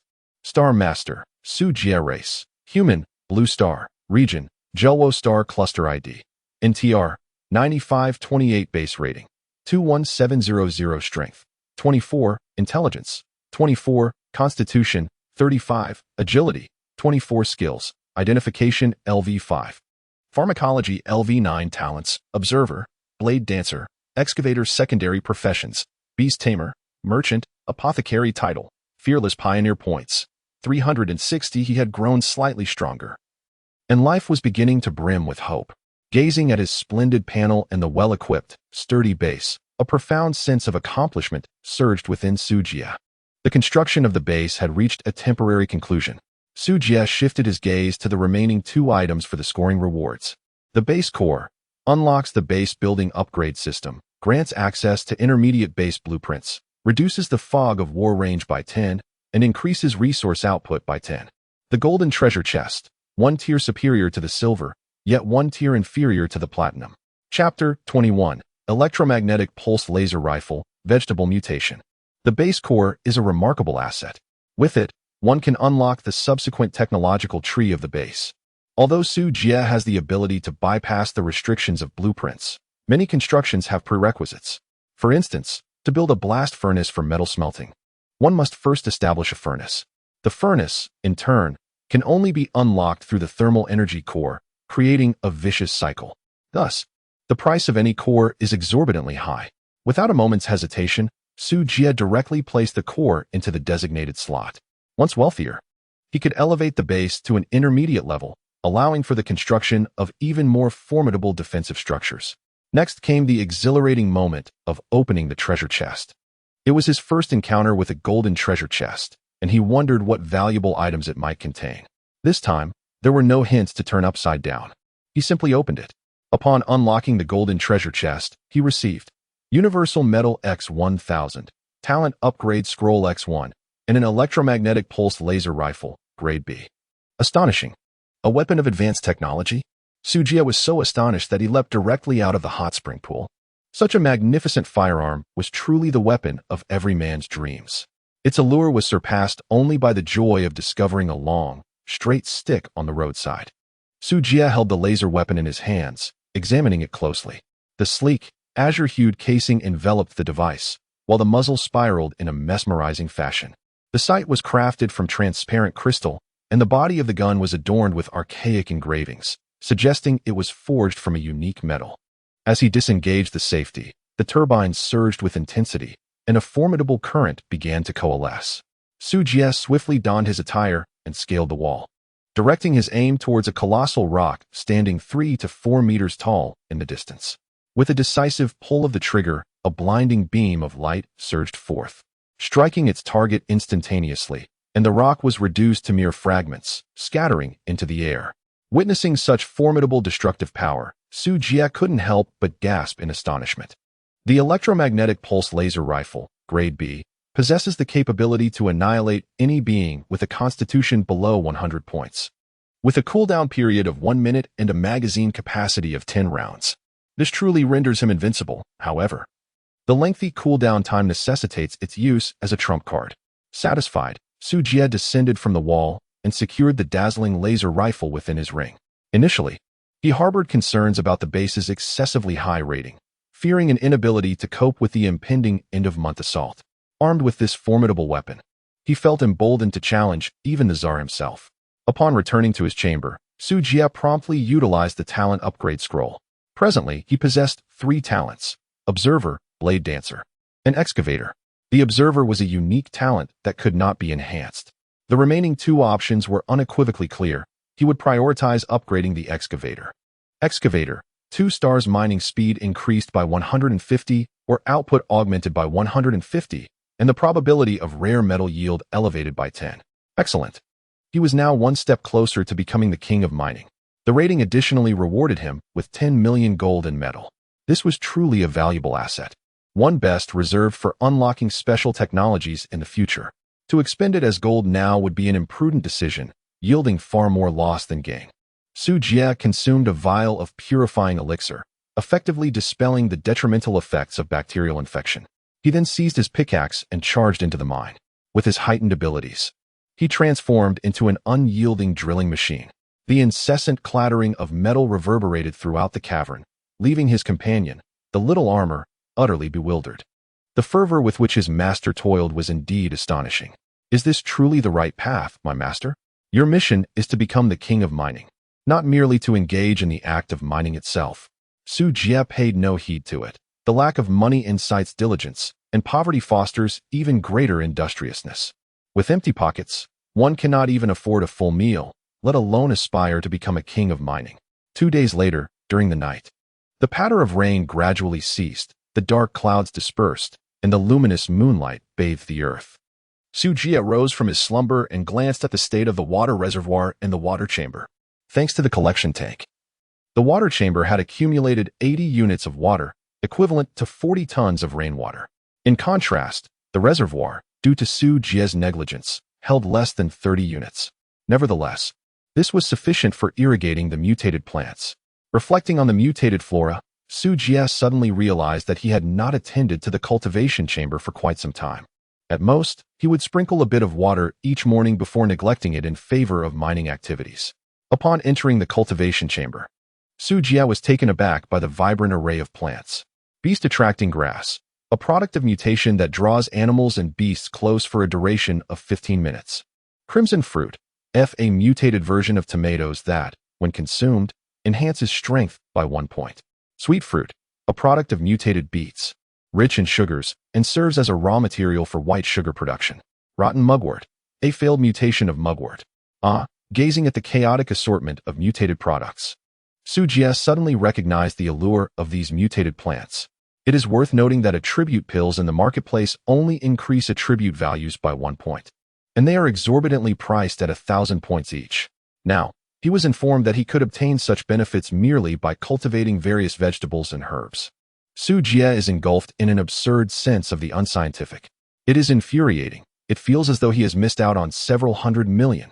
Initially, he merely intended to take a glance before succumbing to slumber, yet now, sleep eludes him entirely. Private chat channel. Su Jie. Lilith, are you asleep? Lilith. Not yet. I'm nibbling on a carrot. What's the matter? Su Jie. Please provide me with some seeds, preferably of the vegetable variety. Tomatoes would be ideal. Lilith. Oh? Are you aspiring to be a gardener as well? The foolish rabbit recently acquired the gardening secondary profession. Previously, he regarded this secondary profession as rather mundane. However, Upon discovering the lucrative opportunities presented by mutated plants, Su Jie could not help but wish to deliver a few hard punches to his past, ignorant self. Foolish. Utterly absurd. This secondary profession is a remarkable skill. If only he could lure the foolish rabbit to the base. The maximum number of secondary professions one can possess is 3. If he wishes to acquire gardening and hasten the production of mutated plants, he must spend a fortune to purchase additional secondary profession slots. The price offered in the marketplace is 500,000 points. Su Jie made a decisive choice to abandon the endeavor. With such a plethora of points, he could easily acquire the foolish rabbit. There was simply no need for it. Entirely unnecessary. Wait, since Lilith was unable to come, could he devise a way to relocate the cultivation chamber? It was a remarkably audacious plan, yet profoundly enticing. Chapter 22, Special Events, The Great Animal Migration. Su Jie needed to meticulously strategize the issues pertaining to planting. Only by addressing the radiation concerns could this scheme be realized. At this stage, he could certainly not rely on Lilith. However, the scale of the cultivation chamber could be expanded in the meantime. Su Jie, Lilith, I require a substantial expanse of fertile land. Do you possess any in your base? Land is indeed a form of resource. The value of high-quality soil is comparable to that of timber. Furthermore, this commodity is non-renewable. It is not something that can be extracted in limitless quantities. Excessive loss of land will inevitably lead to a decline in the overall fertility of the base's soil. Su Jie contemplated exchanging points with Lilith to open several more cultivation rooms. Unexpectedly, Lilith sent a trade request directly. Lilith, I have plenty to spare. After all, I can't cultivate everything with my limited energy, so I'll just gift them to you. Notification: Lilith is trading with you. High-quality black soil 100, tomato seeds 30, vegetable seeds 50, sweet potato seeds 40, carrot seeds 100, taro seeds. Su Jie, foolish rabbit, are you not afraid that I might abscond with your belongings? Lilith, run away, and I shall weep for you. Cute rabbit crying. A meme depicting a rabbit girl trying to suppress her tears was thrust into Su Jie's face, overwhelming him with cuteness. He was unaware of when Lilith had created her own meme, but her chubby cheeks were irresistibly adorable. Notably, she truly possessed 2 rabbit ears. I cannot flee. I cannot bear to part with you. Su Jie teased deliberately. Hee, I am off to sleep now. Good night. Good night. Notification: your mood is jubilant. You have gained a beneficial status. Workaholic. Workaholic. Work efficiency increased by 50. Duration: 6 hours. Goodness, teasing the rabbit-eared girl earns one a buff. It seems I must indulge in more playful banter with her in the future. With the buff in place, Su Jie decided against sleeping. After all, a youthful all-nighter is good for the body. Under the moonlight, Su Jie wielded his hoe and commenced the cultivation of a vegetable garden within the base. He chose a location by the water reservoir in the northeastern corner, facilitating subsequent irrigation. Exposing the plants to radiation would hasten their mutation process. However, the failure rate would inevitably increase, and the growth cycle would decelerate, rendering it less efficient than indoor cultivation. Nevertheless, with all resources depleted, Su Jie deemed that a modest yield was preferable to none. By the end of the night, he had cultivated 100 square units of fertile black soil, diligently planting a variety of vegetable seeds. Now, all that remained was to await the miraculous emergence of life. Su Jie had never felt such an abundance of hope as he did now. He had arrived not at a planet devoid of resources, but rather at a treasure-laden world rich in radiation. Fortune had favored him this time. In the early morning, as dawn's light began to illuminate the sky, Su Jie watered his vegetables with fresh, mildly radioactive water. He then retreated to the bathroom to indulge in a royal treatment. Master, it's time to mine. After a lifetime of mining, allow me a day of respite. You can dig on your own. Very well. Remember to load the cart after you finish. Then transport it back to the base. I have no desire to run. Having such a master is truly exhausting for me. Within the bathroom, steam rose gently. Su Jie reclined on the massage chair, feigning slumber. Suddenly, a notification interrupted the tranquility. A herd of yaks was passing near your base. Another assault incident? Startled from his feverish stupor, he sat up abruptly. Su Jie sprang up from the massage chair with the agility of a carp, hastily donning his outer garments as he dashed out of the bathroom. At this moment, chaos once again engulfed the world channel. The insectoids, anonymous, lamented, cursed those wretched eagles. I have always despised birds. The water spirits, anonymous, bemoaned that their painstakingly constructed base had been trampled by a herd of wild boars. The lizard folk, anonymous, were reminded to be grateful, as a swarm of locusts had invaded human territories, truly leaving nothing in their wake.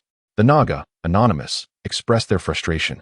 If only we had built walls, all our efforts over the past fortnight would not have been in vain. The dwarves, anonymous, questioned, who, in truth, are the invaders? Do not implicate us. Su Jie discovered that everyone's experiences were unique. Thus, he opened the team channel to check on his companions' well-being. Su Jie, how are you all? Is the base safe? Lilith, haha, I have constructed a magical tower as of yesterday. Once the magical barrier is activated, no one shall be loved. Eddie, it's merely a routine migration of animals. We all possess magical towers, so it poses no concern. Sophia, I'm facing a beast tide. The raiding piles are excessively high, and with the vast forest, the animal count is rather overwhelming. Lorella, do you require assistance? I have unlocked the mercenary subclass and can temporarily venture to others' bases. Sophia, yes, of course, this nature goddess has forsaken me. Henceforth, I shall alter my faith and worship the radiant goddess of the angelic race. I have no need for a goddess who cannot lend aid. Lorella, 6 Lilith, 6 Su Jie, your beliefs are indeed quite flexible. AID, a pure spirit, X, transformed into a woman. Caleb, ladies and gentlemen, this time it is yet another benevolent event, with food being delivered right to our doorsteps. Lilith, indeed, and it seems that animals can also be tamed, allowing them to assist us in our tasks.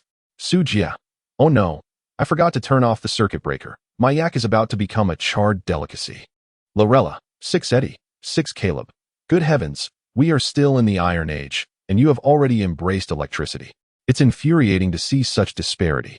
Lilith, no time to chat. The animals are fleeing. Hurry, we must catch them. Closes the dialogue box. Su Jie hurriedly rushed up the wall. Boom. As he reached the midpoint, a thunderous sound erupted from the electric cannon. A brilliant blue and white lightning coalesced at the muzzle, and in an instant, a fist-sized sphere of electricity shot forth. With a resounding explosion, a yak that was galloping nearby the base was instantly obliterated into fragments. Su Jie stared in disbelief. Ah, my beef. The attack range of the lightning cannon is an impressive 200 meters. With the automation core unlocked, any nearby creature, save for allies, becomes a target for the cannon. This turret, capable of obliterating any being with a constitution lower than 30 points, is no trifling matter. Ordinary animals possess a constitution of less than 20. How could they possibly withstand even a single strike? Su Jie, with swift eyes and quick hands, immediately issued the command to cease the assault. In that brief moment, 7 or 8 carcasses of yaks lay sprawled outside the wall. Su Jie felt as though he had incurred a loss of 100 million. The shroud of war had gradually lifted under his exploration over the past few days, revealing a radius of 2,000 meters now free from fog. A herd of yaks burst forth from the northern edge of the mist, only to vanish into the haze on the western front. Su Jie estimated that there were at least 200 heads, all of which were attributable to his impressive base score of 16,000. As he observed the herd of yaks preparing to depart, he cast aside his sorrow for the mangled corpses strewn about and promptly retrieved a mutated wormwood plant, scientifically known as the beast-attracting herb. Dear yaks, I have a delicious treat for you. Come here quickly. Su Jie brandished the herbs in his hand, allowing their aroma to disperse more swiftly. Indeed, as the enticing scent of the beast-attracting grass wafted through the air, the herd of yaks immediately slowed their pace. Their nostrils flared as they began to seek the source of the delightful fragrance. Moo! A singular yak suddenly lifted its head, its eyes ablaze with a bloodthirsty crimson glow. The rest of the herd swiftly turned, charging towards the source of the enticing aroma. The spectacle was nothing short of magnificent. Come forth, let me witness whether your horns are sturdier than my iron wall. Chapter 23. The terrifying power of electric technology. The earth trembled, dust swirling as countless boulders were ground to dust. The entire valley quaked in response. Yet, Su Jie remained utterly composed. The formidable barriers constructed at such a considerable expense were more than sufficient to deal with a few yaks. Thud, thud, thud. Howl. Ultimately, several yaks collided with the wall. The resilient copper and iron barrier remained unyielding, yet it shattered the horns of several yaks upon impact.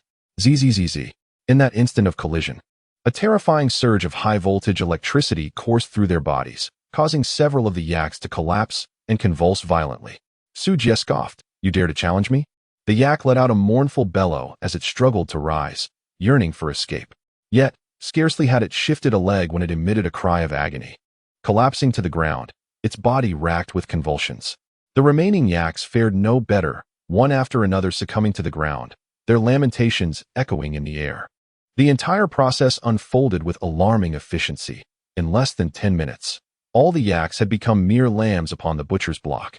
Sujie waited for a moment longer, ensuring that no more yaks would appear, before hastily descending from the city wall. Tame.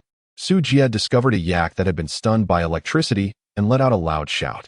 The yak responded, "Very well, if you remain silent. I shall take it as an agreement. Notification: you have successfully tamed a yak." Sujie possesses the auxiliary profession of beast tamer. Endowed with an innate affinity for animals of 20, his success rate remains remarkably high. A notification sounds. You have successfully tamed a yak. A flurry of notifications follows, and Sujie is busily engaged.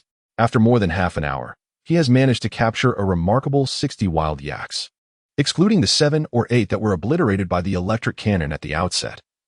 The remaining over 100 either succumbed to fatal collisions or were left gravely injured and beyond healing. Sujie lacked any medical facilities, leaving him no choice but to grant them a swift end. The remaining corpses were beyond his capacity to manage given the overwhelming workload. By the time he completed the task, several days would have passed, and the beef would have long begun to rot and spoil. It would be wiser to entrust the aftermath to Edie. Her gathering skills would enable her to resolve the matter in just a few hours. Squad channel. Sujie. Little sprite, it's time to get to work. Eddie. All right. For others, I usually charge a fee of 10 points, but as a gesture of friendship, I'll settle for 5 points. Lilith. I want in 2. Sophia. Have you all finished so quickly? It seems that I have only just begun over here. Caleb. The number of creatures isn't too great. It will be dealt with swiftly. Lorella. Sophia? Stop watching and come lend a hand. Sophia. I'm on my way. It appears that the beast tide summoned by the Elder Sprite is rather formidable, as even Lorella, the pinnacle of our squad's combat prowess, is feeling somewhat challenged, which speaks volumes about the situation at hand. Sujie traded over 140 yaks to Edie, leaving him with no further concerns. As for the handling fee, it was entirely disregarded by Sujie. Each day, he accrued 20,000 points simply for signing in, rendering the 700 points utterly insignificant in his eyes. Now, let me ponder how to manage these young cattle. Sujie stroked his chin, suddenly feeling a pang of distress. The daily consumption of food for 60 cattle represented a considerable expense. Although earning money had become relatively easy for him, he was not affluent enough to incur losses. The crux of the matter was that he had no land to cultivate. The cattle could only be used for breeding, and the gestation period was excessively long, making it evidently unprofitable. Should he sell them all? With the current scarcity of labor, yaks could be utilized for plowing fields and should fetch a handsome price. Nevertheless, it would be wiser to let the expert handle the situation. Sujie felt a sense of inner conflict, pondering whether he could discern any significant insights. He silently recited a phrase. Yak, Strength 9, Agility 9, Constitution 10, Intelligence 6. Appraisal results. Affected by radiation levels. Mutation probability 30. Immunity to radiation survival rate 20. Mortality rate 50. Current mutation progress 30. Countdown 7 days. Sujie furrowed her brows slightly. Can animals undergo mutations as well? Sujie felt a stir of excitement. Ordinary yaks were not worthy of cultivation, but if a few extraordinary mutated beasts were to emerge, it would significantly enhance the combat strength of the base. He was quite willing to invest in raising an army of formidable bovines. Sujie continued to examine the conditions of the other yaks. The mortality rates varied. Some were high while others were low. It appeared that the robustness of the individuals directly influenced the success rate of survival among the mutants. In pursuit of maximizing profits, he resolved to sell off the yaks with higher mortality rates, retaining a select group of elites for the time being. As for the issue of sustenance, it could be easily addressed with nutritional solutions. Team channel. Sujie. I have a few surplus yaks here. Would you be interested? Lilith. Me. I desire them. I can hardly sustain myself with just radishes and need to cultivate more barren land. Caleb. Please, bring me a couple as well. I am in need of several yaks to assist with transporting supplies. Sujie. Very well, let us proceed with the transaction. Su Jie bestowed upon the uncle and the rabbit 4 yaks each, symbolically collecting a mere 1,000 points. Both individuals had rendered him considerable assistance. A few yaks were hardly a display of parsimony on Su Jie's part. He inquired once more about the little fairy and the elder sister of the elves. They expressed that the animals within the base were sufficient, and they had no need for more. As for Lorella, he didn't bother to ask. The battle fanatic typically refrained from expanding her territory, devoting all resources to enhancing her attributes, making any inquiry futile. Subsequently, Su Jie placed the remaining 35 yaks, with a rather dismal success rate, on the trading market, pricing each yak at 5,000 points. Su Jie possesses a secondary occupation as a merchant, which grants him access to a plethora of practical features within the marketplace. The price of 5,000 is deemed the optimal solution as determined by the market dynamics. Should the price be elevated, others would find it unaffordable. Conversely, if reduced, he would incur losses. The figure of 5,000 is precisely calibrated, representing a cost that could merely entail a few days of instant noodles. Some pioneers, whose bases are developing reasonably well, resolutely made the purchase. It can be said that he has expertly gauged the psychological tolerance of the buyers. Su Jie believed that this secondary profession should not be labeled as a merchant, but rather as a capitalist. Manipulating people's hearts was akin to his Sao donning a brazier, a series of elaborate deceptions. Before long, all 35 yaks were swiftly cleared away. With 175,000 points credited, he was once again swept into the rhythm of sudden wealth. He still possessed 19 elite cattle, with a mortality rate of less than 40%. Su Jie resolved to construct a rudimentary cattle shed to confine the calves, preventing them from wandering and causing mischief.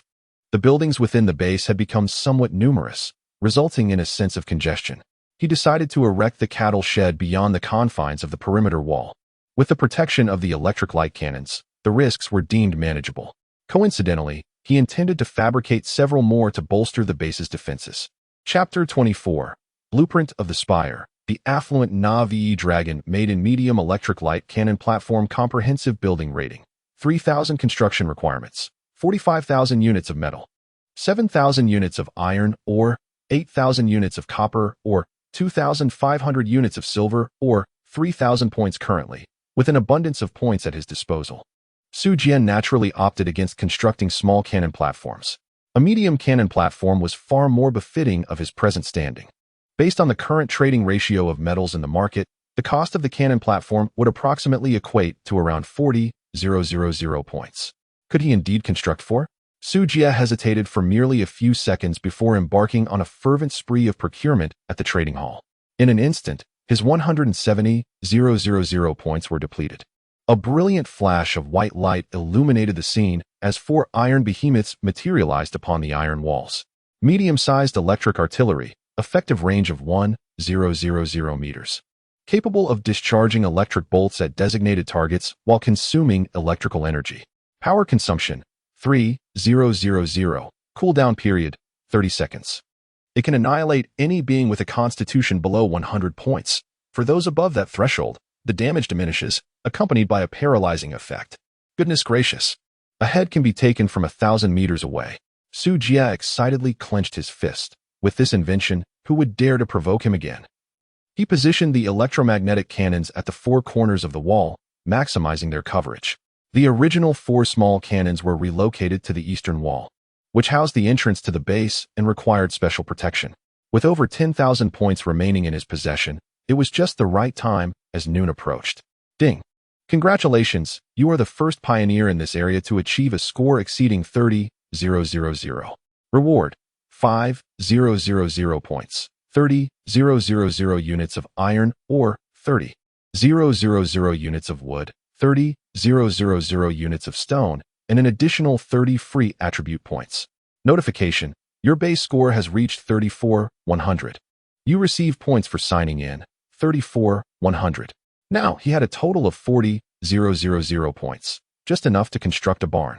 Fully automatic pasture comprehensive building score, 5,000 construction requirements, 40,000 units of metal, 40,000 units of stone, 40,000 units of wood, 2,000 units of copper, or 15,000 points. Description: automatically feeds livestock with meat, fodder, and drinking water, featuring self-massage, cleaning, and routine grazing functionalities. Building effects: livestock reproduction rate 50, growth rate 50. Meat nutritional quality 50, vitality 50, with a 0.001 probability of gaining attribute points. Goodness. Initially, Su Jie merely intended to construct a simple barn. He never anticipated discovering such a perfectly suited pasture. The peculiar attributes were secondary. The allure of the vitality increase of 50 was particularly enticing. If yaks were to reside in this automated pasture, their mortality rate would undoubtedly decrease significantly. However, the price was steep. It was indeed exorbitant. Wood was a necessity, and the amount awarded from the score was still insufficient. TSK. This is compelling me to dip into my savings. Indeed. Su Jie possessed two exceedingly valuable items, a resource transfer scroll and a blueprint treasure chest. He intended to retain the transfer scroll for its significant utility and, thus, had no intention of selling it. Consequently, he could only open the blueprint treasure chest, hoping to uncover something of considerable worth. Su Jie retrieved a golden treasure chest from the ring, silently invoking its opening. Upon unlocking the schematic treasure chest, he received the blueprint for a magical spire. What is this? Su Jie was taken aback for a moment. Blueprint, magical spire. Blueprint explanation: a high-level architectural blueprint crafted through a mysterious incantation by elite magicians. Building effects: elemental convergence, elemental amplification, elemental affinity. It appears to be a supportive structure related to magic, and its effects seem rather impressive. Su Jie glanced at the materials required for the construction. To his astonishment, the total was a staggering 800,000 points. It felt like highway robbery. Just the points alone demanded such a hefty sum, not to mention the other materials.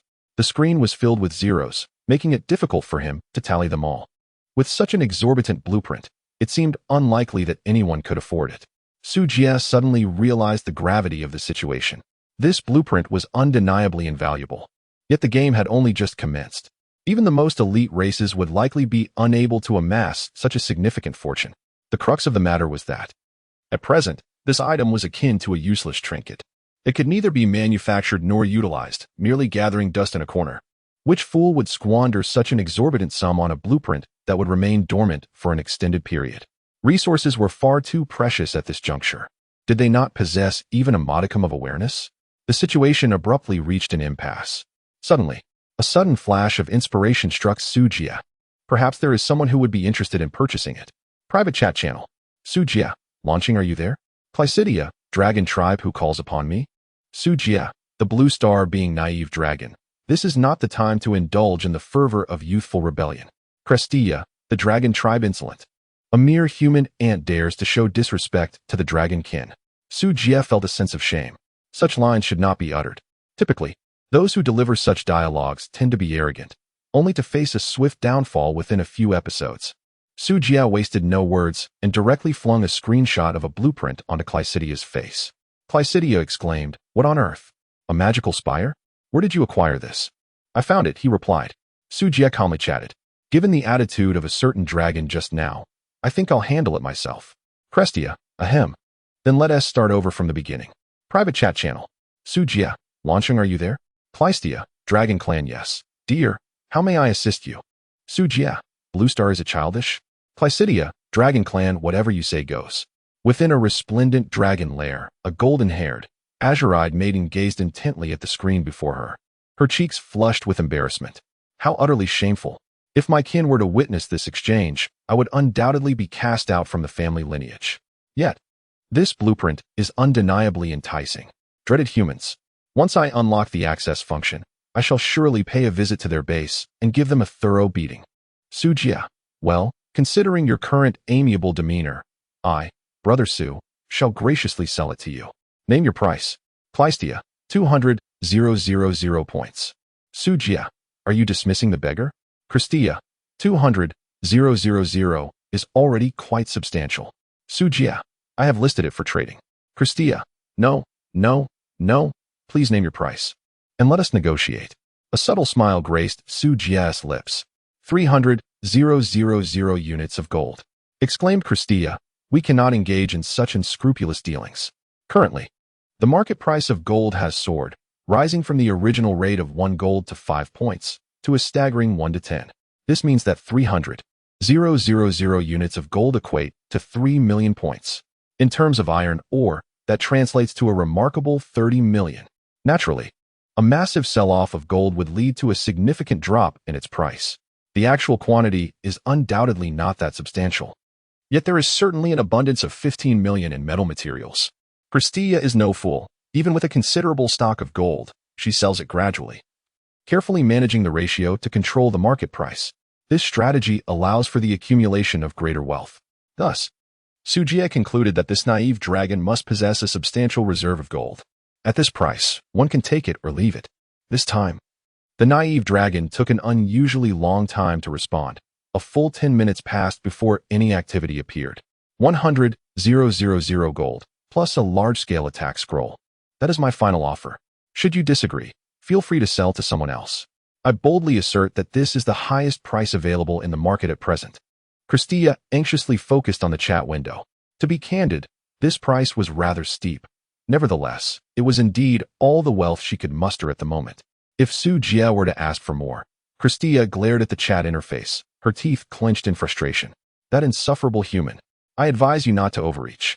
Just as she was about to unleash a torrent of expletives, a new message appeared in the chat box. Su Jia. Click to trade. Won't it move on its own? Christia. Oh, I'm coming.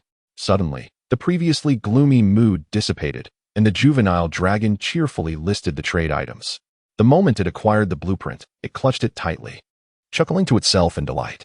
In stark contrast, Su Jia found himself in a similar predicament, rolling around on a bed of glittering gold. He had never fought so extravagantly in his life.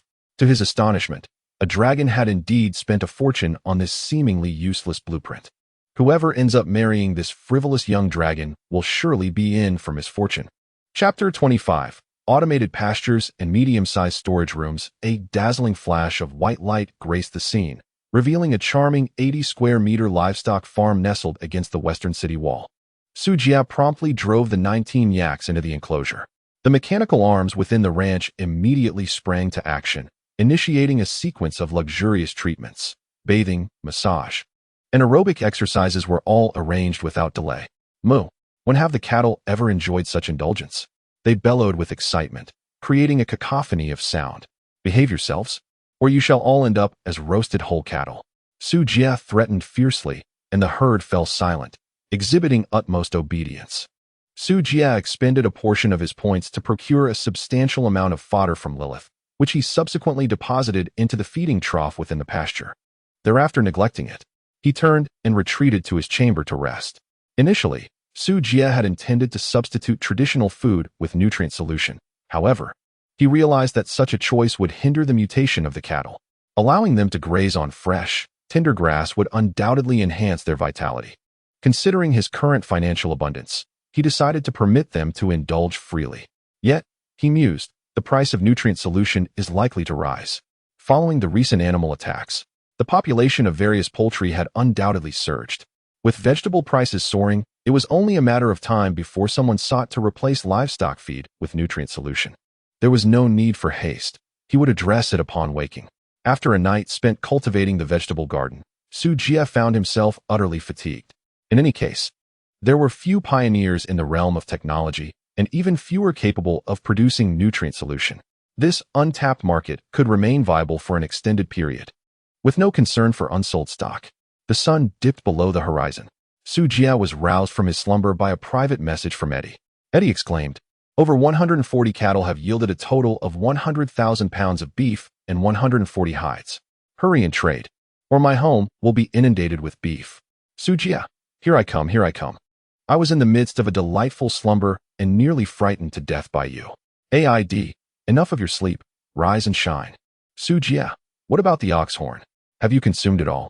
AID, consider the ox horn as a service fee. After all, it's of no use to your technology side, is it? Su Jia, what do you need the cow horn for? It cannot serve as a building material. AID, I have crafted the witch's cauldron, the brewing of which potions requires the use of cow horns. Su Jia, very well, I shall concede to you, little sprite. AID, scoundrel, you must address me as your majesty. Su Jia, very well, my little fairy. AID, I'm utterly exasperated. As the little fairy was on the verge of a meltdown, Su Jie swiftly closed the chat window. He then confirmed the transaction. Suddenly, a torrential downpour of beef chunks cascaded from above, nearly crushing him. Although he escaped unscathed, it resulted in an immediate financial disaster. The bedroom door was burst open, and the workspace was inundated. As the beef threatened to submerge the cultivation chamber, he quickly stored the meat chunks in his spatial ring, thereby averting a calamity. That mischievous little fairy, he must have done it on purpose. Su Jie grumbled as he rose from the ground, secretly vowing to deliver a thorough thrashing to Eddie the next time they crossed paths. Goodness, with so much beef, I can't even fit it all in my ring. What am I to do? He had no intention of selling the meat directly.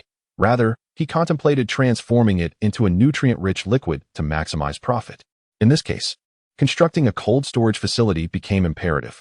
A small freezer would be inadequate, as it simply could not accommodate the quantity. He needed to build at least a medium-sized one. However, Su Jie was reluctant to invest in such foundational infrastructure. The base's rating was already inflated, and what if they couldn't withstand an attack? He had yet to experience the challenges of the month-end assault and was uncertain about its severity. Consequently, aside from essential structures, he primarily focused on defensive edifices. He couldn't even bring himself to construct a luxuriously soft bed. After all, furniture also contributed to the base's rating. Was he to sacrifice his life for the sake of comfort? Then again, since he had already built an opulent bathroom, what harm could there be in adding one more element? He could always erect a few more artillery emplacements later. Su Jie felt that he had become somewhat timid, having lost the heart of a warrior, and resolved to be more self-assured in the future. Having already achieved invincibility, what was there to fear? Fully automated medium storage chamber comprehensive building rating. For 1,500 construction requirements, 45,000 units of metal materials, 30,000 units of copper ore, 20,000 units of aluminum ore, 3,000 units of silver ore, and 15,000 points. Description: automated organization and classification, automated temperature regulation, automated sterilization and disinfection, extending the shelf life of meat by 60 days and vegetables by 40 days. Very well, let it be him. Su Jie commenced a swift raid on the trading hall's supplies. In no time, he gathered all the necessary materials. Suddenly, a radiant white light emerged from beneath the ground. The limited space above, coupled with the expansive area occupied by the storage room, clearly rendered it unsuitable for outdoor placement. Su Jie established his workspace in the underground chamber. Not only does it effectively block out sunlight and conserve energy, but it also facilitates the gathering of materials for the food processing station. Once connected to the power source, he promptly tossed in 100,000 units of beef. Soon, the mechanical arms within the storage room began to autonomously organize the contents. This exemplifies the remarkable power of technology, saving time, effort, and worry. Perfection. He glanced at the panel. Base score, 43. 600 strength, 36 intelligence, 34 constitution, 38 agility, 34 resources, iron, 0 copper, 0 silver, 0 aluminum, 0 gold, 96,000 universal metal, 100 beef, 100,000 leather, 140 mutated vegetables, several points. 0 indeed. This currency does not last long. Su Jie sighed, only to notice that he still possessed 96,000 gold. That was a relief. Converted to iron, it amounted to 9.6 million.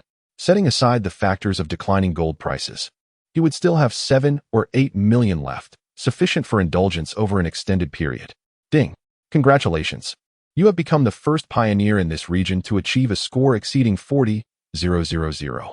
Reward: 10,000 points, 40,000 iron ore, 40,000 wood, 40,000 stone, 4,000 silver, 4,000 gold, and 30 free attribute points.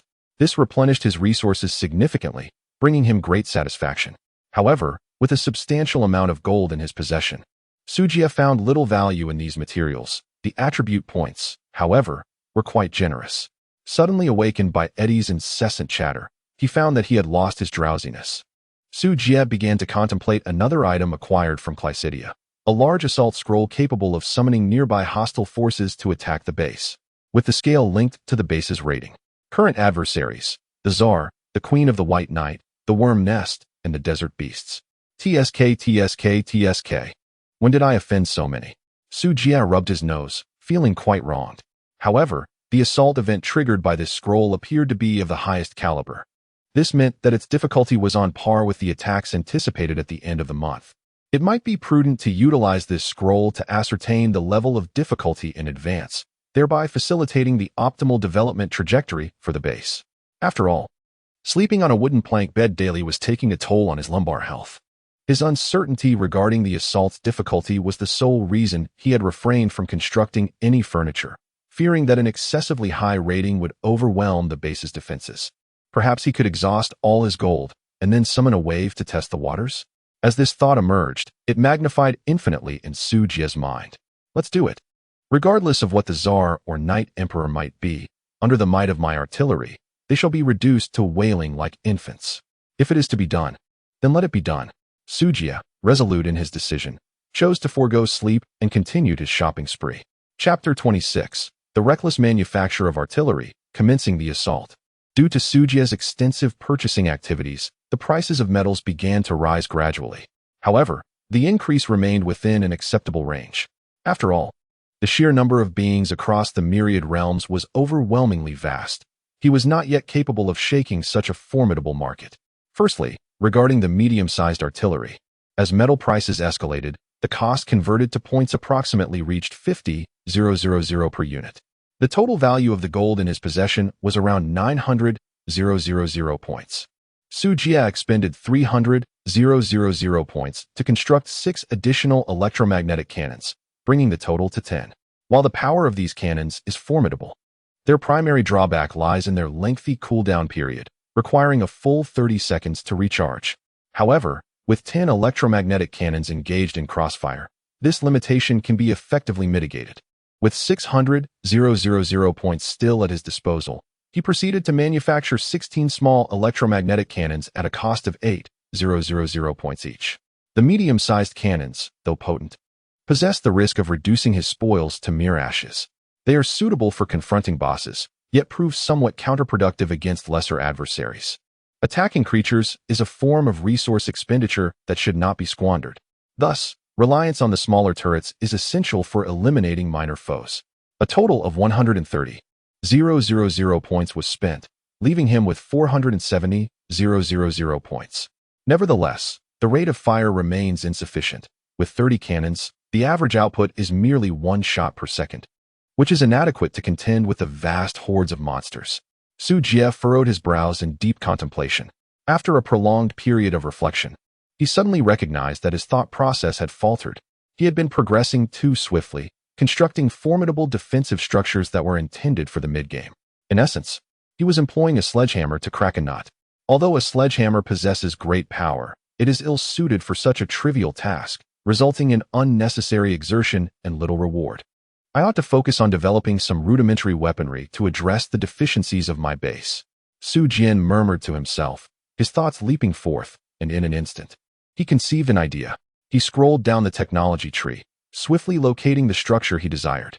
Automated gun turret comprehensive building score, 4,000 construction requirements, 60,000 metal materials, 30,000 iron ore, 30,000 wood, 8,000 copper ore, 2,500 gold ore, 10,000 points. Description: equipped with 20 units of the M77 rapid-fire machine gun.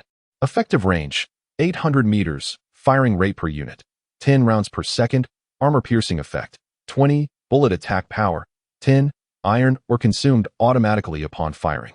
While constructing low-tier defensive buildings is out of the question, I can forge something truly spectacular. A torrent of steel, this is the genuine deluge of iron. The war spirit of Su Jia gradually ignites with fervor. Though it may be somewhat costly, with this iron behemoth at our disposal, any foe shall meet their demise. Pray tell, how shall one withstand 200 rounds per second? What if I were to construct 5 towers, with a power output of 1,000 rounds per second? Who could possibly rival us? Very well, 5 may indeed be extravagant. It may not be feasible to produce. Su Jia quietly calculated the funds at his disposal. The cost of constructing a single tower was approximately 120,000 points. He could deplete his entire savings. Yet he could muster the means to build no more than 4 towers. However, this would leave him without sufficient iron or to convert into ammunition. Thus, Su Jie could ultimately construct only 3 towers, reserving the remaining resources for bullets. There was little more to be said. The construction was complete. With a grand gesture, Su Jie swiftly emptied his wallet. 3 beams of white light illuminated from within the base. Su Jie swiftly rose to investigate. He beheld 2 towering steel giants, each standing approximately 30 meters high, flanking the eastern gate of the base. The tops of these towers were adorned with 4 rows of ominous gun muzzles. 20 machine guns were meticulously arranged, instilling a sense of dread in any observer. The towers were capable of rotating 360 degrees, ensuring that no angle remained unguarded, with their firepower encompassing every corner of the base. Regardless of where an adversary might emerge, they would be inexorably doomed to face a barrage of concentrated fire. The 3rd tower was strategically positioned at the corner of the western city wall. The automated ranch lay beyond the western wall, vulnerable in its defenses, and the tower was perfectly poised to rectify this vulnerability. Excellent. I shall utilize the scroll first thing tomorrow. Gazing at the 3 iron beasts, along with the 30 dazzling electric cannons, neatly arranged atop the city wall, Su Jie revealed a sinister smile. So, the Tsar has come, only to be reduced to mere sand. As the sun rises above the horizon, it heralds yet another day brimming with hope. Su Jie stood atop the city gate, gazing into the distance where yellow dust swirled in the air. His expression was grave, and his eyes sparkled with intensity. He cast a fleeting glance at the current panel displaying the base score, 78,400, a remarkably explosive figure. The score rewards had provided Su Jie with a significant amount of resources as well as attribute points, which elevated his strength to an even greater level. At this moment, he refrained from hastily utilizing the scroll, choosing instead to await the noon sign-in. As was customary, he watered the vegetables in the garden and cultivation chamber with irradiated water before retreating to his bedroom to rest quietly, recuperating in anticipation of the impending battle. Little Jia, return. Today is a day of respite. Guard the ranch. Wonderful. Time flowed slowly. Notification. Your base score has reached 78,400. Sign-in rewards. 78,400 points. Su Jie suddenly opened his eyes, revealing an overwhelming sense of confidence.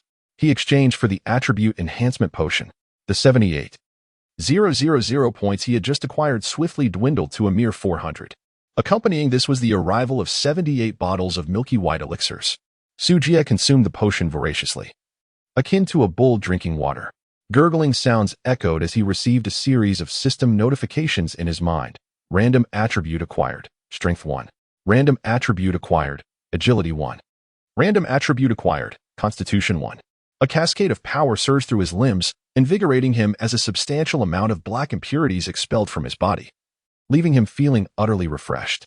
Typically, such gradual increases in attributes would not yield such effects. However, the rapid escalation of Su Jie's power caused the accumulated impurities to erupt, unable to exit through normal channels. Notification, acquired buff, cleansing of tendons and marrow, 3 days. Cleansing of tendons and marrow, probability of attribute acquisition 50. Probability of skill acquisition 50, adrenaline 50, metabolism 50, blood circulation 50, overall combat power 50. What a delightful surprise. Su Jie was filled with an extraordinary joy. He had been troubled by his insufficient combat strength, yet suddenly, an unexpected buff propelled his power to new heights. It seemed that the goddess of fortune had graciously graced his domain, visiting his humble abode daily, leaving him somewhat astonished. Once all the potions had been consumed, Su Jie examined his attribute panel. Strength, 73, Intelligence, 67, Constitution, 83, Agility, 72. After the additional buff, Strength, 110, Intelligence, 100, Constitution, 122, Agility, 108. In that moment, Su Jie felt an inexhaustible reservoir of energy coursing through him. The thought of effortlessly striking down 5 bulls felt like a trifling feat. This exhilarating sensation of invincibility was simply beyond words. Time for a refreshing bath. Su Jie stepped into the bathroom. Amidst the swirling steam, he closed his eyes, reveling in the sensation of water cascading over his body, washing away all burdens and bringing forth a delightful sense of rejuvenation. To his astonishment, he caught sight of his reflection in the mirror, His once modest belly had transformed into a sculpted set of abs. His skin radiated a luminous glow, reminiscent of a fresh beginning. His height had surged from a modest 175 meters to an impressive 183 meters. Coupled with his already admirable physique, he was certain to captivate countless young hearts.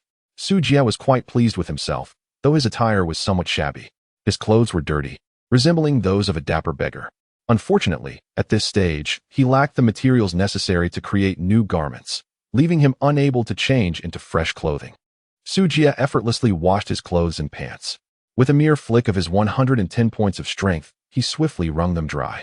Although still slightly damp, it did not hinder his movements. He had maximized all enhancements, pushing his combat power to the utmost limit. Now, he was eager to witness the true might of this large-scale assault. Standing atop the city wall, Su Jie was filled with exuberance. With a sharp sound, the scroll was torn apart. Warning! Warning! You have successfully utilized the large-scale attack scroll, and under the influence of the world's will, the Tsar's army, the White Knight Legion, and the Death Worms will launch an assault on your base. The enemy will arrive in 10 minutes. Pioneers, please prepare your defenses. Warning! Warning! The Tsar's army has detected your base's high rating and has ordered full mobilization. The Tsar is imminent. Chapter 27. The Abyssal Giant Worm, the Old Gentleman. Goodness! They are mobilizing everyone. They truly hold me in high regard. Su Jie cast a glance at the energy storage devices. After several days of charging, all 4 devices were now fully charged. Each device held an energy capacity of 200,000, amounting to a total of 800,000. A round from the intermediate cannon consumed 3,000 energy. Thus, his intermediate lightning cannon could fire approximately 270 rounds. That should suffice. 10 minutes passed in the blink of an eye. Su Jie gazed into the distance, where a formidable sandstorm was rapidly approaching the base. However, the first to arrive were, surprisingly, a legion of death worms. Identification: Worm Army. Average attribute value 10. Quantity: 3,000 by heavens. A battalion of 3,000 worms, each equipped with 6 barbed spines, which translates to a staggering 18,000 units of metal materials. A humble gift, yet laden with profound sentiment. Su Jie was profoundly moved by these repugnant insects. Remark: proficiency achieved, identification level 5, identification level 6. Finally, he leveled up. Indeed, advancing a level in identification is quite a challenge. To express his gratitude for the remarkable contributions of the insects, Su Jie resolved to extend his most sincere greetings. Machine gun turrets, fire! With a thunderous roar, all the gun emplacements simultaneously locked onto their targets, unleashing a torrent of flames. The relentless barrage of bullets descended like a tempest, clearing hundreds of the worm army in the blink of an eye.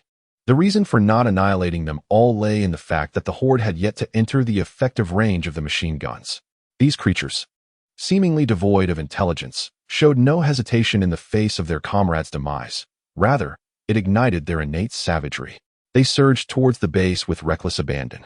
A dense mass of worms emerged from the mist, appearing endless in number.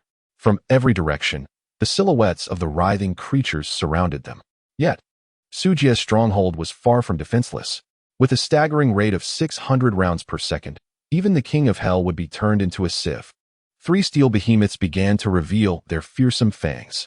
Waves of the worm horde fell, their repugnant fluids splattering across the base, exuding a nauseating stench. Ha ha ha! Worms, tremble! Su Jie laughed exuberantly, his face flushed with excitement. The numbers of the insect swarm were rapidly diminishing. Wave after wave of the insect tide was obliterated. Suddenly, a colossal and piercing roar echoed through the air. From behind the swarm, a gigantic worm, distinct from its kin, emerged. It was a staggering 10 times the size of an ordinary worm, comparable to a small truck. Its back was adorned with menacing spines, and its mouth resembled a grotesque flower, utterly repulsive. Su Jie executed a swift counterattack, identifying the threat. Abyssal Giant Worm, Elite, Attributes, Strength 36, Agility 34, Constitution 60. Intelligence 18 Skills, Corrosive Venom, Touch of Corruption, Tentacle Bind Description, the Vanguard of the Abyss, a Harbinger of Death, a true gentleman among gentlemen. Goodness! It turns out to be an old gentleman. It seems you cannot be spared. The Abyssal Giant Worm raised its grotesque head, fixating its gaze upon Su Jie. its mouth slightly agape. It expelled a dense stream of verdant venom. Boom. The small electric artillery automatically activated its defenses, launching a searing orb of lightning towards the foe. The collision of the green liquid and the bolt of electricity produced a hissing sound. Bang! The green venom erupted, enveloping the vicinity in a toxic mist. As the fierce wind swept through, the smoke quickly dissipated. Insect, you remain oblivious to the marvels of advanced technology. Perish. With a sweeping motion of his hand, Sujia commanded 10 small electric cannons to begin charging their projectiles. The abyssal giant worm tilted its head, clearly unaware that it had been sentenced to death. In the next moment, boom, boom, boom. 10 spheres of lightning hurtled forth, striking its vulnerable point with tremendous force. The powerful explosion sent the creature careening away, leaving its body charred and blackened. The attack power of the small cannons was approximately 50 points. Otherwise, they would not be capable of instantly eliminating any creature with a constitution below 30 points. Although the worm's constitution reached 60 points, it could not withstand the barrage of 10 consecutive shots. In an instant, it was reduced to mere strands of blood. The decision to refrain from deploying the intermediate cannons stemmed from their overwhelming power, which would risk obliterating the spoils of victory. In this moment, such force was just right. Su Jie cast a glance at the distant sandstorm, which seemed to still lie some distance from the base. With his titanium alloy longsword in hand, he charged forth from the stronghold. With an agility score of 106, Su Jie moved with the swiftness of lightning. In the blink of an eye, he appeared before the death worm. A flash of the blade severed its head, sending the old gentleman to the depths of hell. He successfully vanquished the abyssal giant worm and acquired the skill, Tentacle Bind. Su Jie expressed that he had merely come to collect spoils of war and had no intention of inheriting the gentleman's legacy. It must be the result of the buff known as washing the marrow and cutting the tendons. With no time to ponder further, he swiftly stored the corpse of the flower monster into his ring and immediately retreated. This urgency stemmed from the emergence of new adversaries. As Su Jie steadied himself upon the city wall, the army of worms was obliterated beneath a hail of bullets. The army arrived with great speed, only to meet a swift demise. Notification: the 3rd Legion of the White Knight Army, under the Queen's command, is advancing to attack your base. Legion size: 600, elites: 3. Super elites: 1. Su Jie squinted his eyes, realizing that the newcomer was formidable.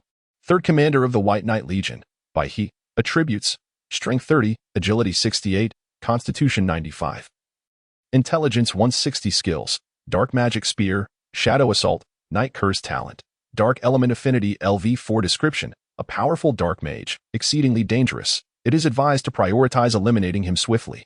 Deputy Commander Attributes: Strength 66, Agility 78, Constitution 80, Intelligence 30. Skills: Charge, Block. Description: modestly capable, yet hardly noteworthy. Chapter 28, Czar. Shaipila from the mist emerged a well-trained army. Unlike the White Knight scouts that Su Jie had encountered in the mine, this legion was clad in tattered iron armor, no longer bare-skinned. Their iron rods had been replaced with crude axes and greatswords. Their height had increased from under 1 meter to approximately 1.4 meters. Their skin remained pallid, and their hair sparse. Though their combat capability had improved, it was marginal. Only their leader, Commander Baihe, was somewhat impressive. Commander Baihe donned a simple yet tidy black robe of magic, his features resembling those of a human male. Behind him stood 3 aides, whose ornate gear did little to conceal their grotesque appearances. 2 of them were women, whose looks were so disfigured that even Hua, in comparison, appeared delicate and refined. One can only imagine the depths of their unattractiveness. Invaders, depart from our territory, Commander Baihe declared coldly. His words seemed to be directed at a pile of refuse. Dripping with disdain, Su Jie grinned. I offer you the same words. The 2 sides exchanged glances, each detecting the fury reflected in the other's eyes. Given the circumstances, they could no longer hold back their hostility. For the Queen, charge. With a thunderous command, Baihe ordered, and 3 aides rallied the troops to launch an assault on the base. In an instant, the air was filled with the deafening clamor of battle cries. Su Jie let out a cold snort, seeking death. As the White Knight Legion stepped into the range of machine gun fire, the air was filled with the deafening sounds of intense gunfire. The splatter of blood painted the ground, a grim testament to the fallen. Although the densely packed bullets could not penetrate the iron armor, they were more than capable of piercing through their skulls. Do not underestimate the bullets. which bore a mere 10 points of attack.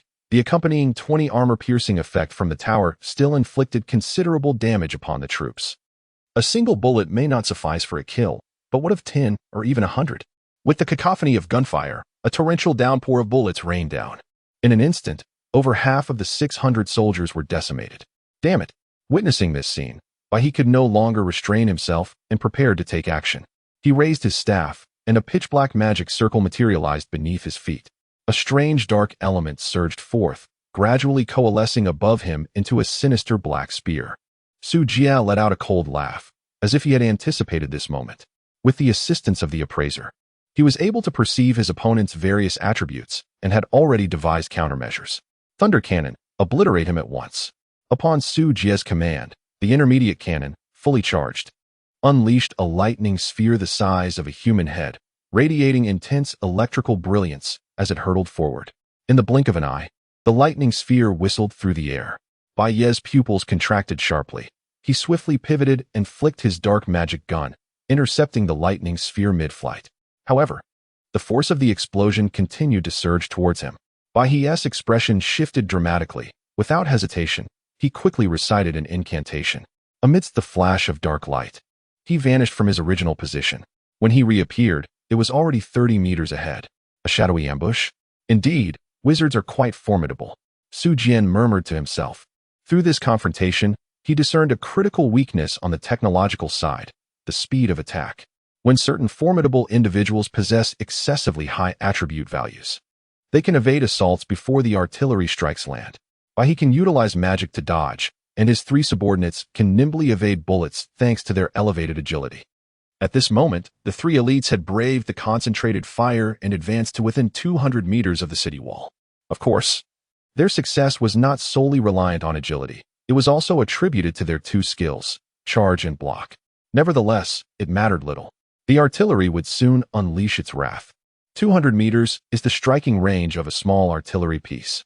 10 bolts of lightning surged forth simultaneously, achieving total fire coverage, leaving no room for evasion. Prepare to be obliterated.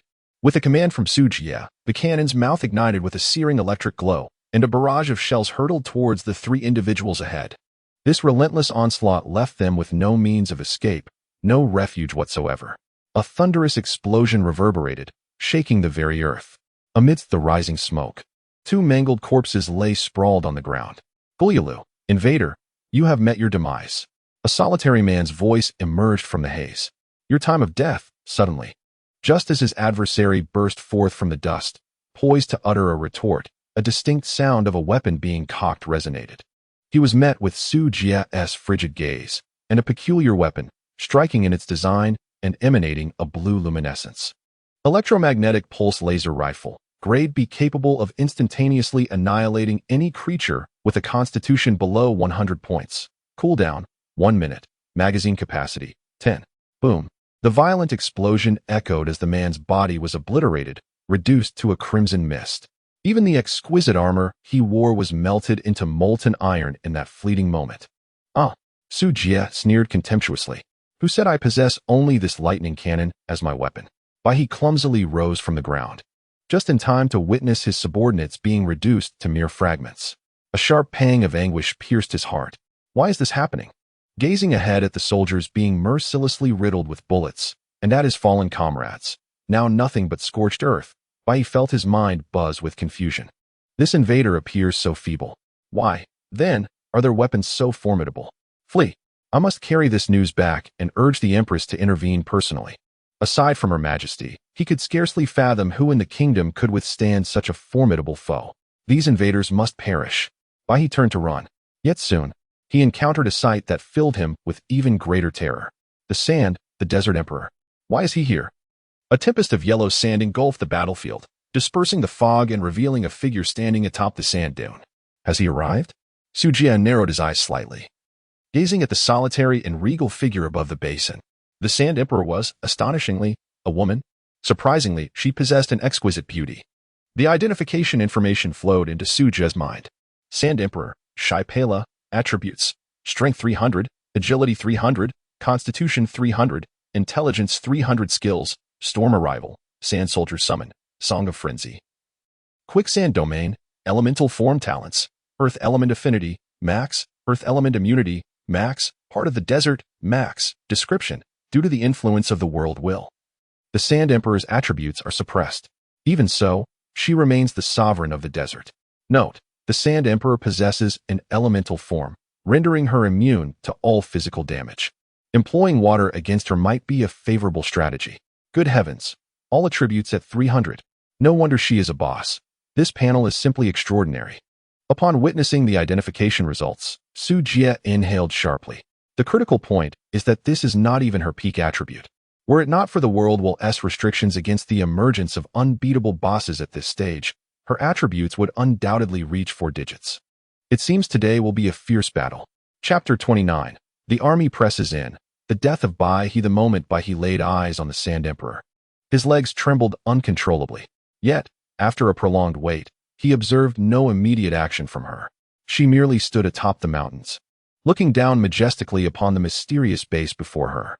It dawned on him that the Sand Emperor's target was not the kingdom of White Knight, but rather the intruders before her.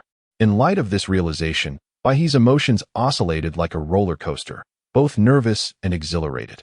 With the Sand Emperor intervening, what was there to escape from? A chance for revenge had indeed arrived. Great Majesty, Sand Emperor, I, Bai He, commander of the 3rd Legion of the White Knight Army, extend my heartfelt greetings on behalf of Her Excellency the Empress.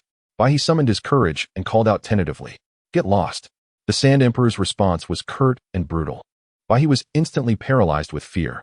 He had thought that invoking the Empress's name would earn him some measure of respect, yet he received nothing but this harsh retort.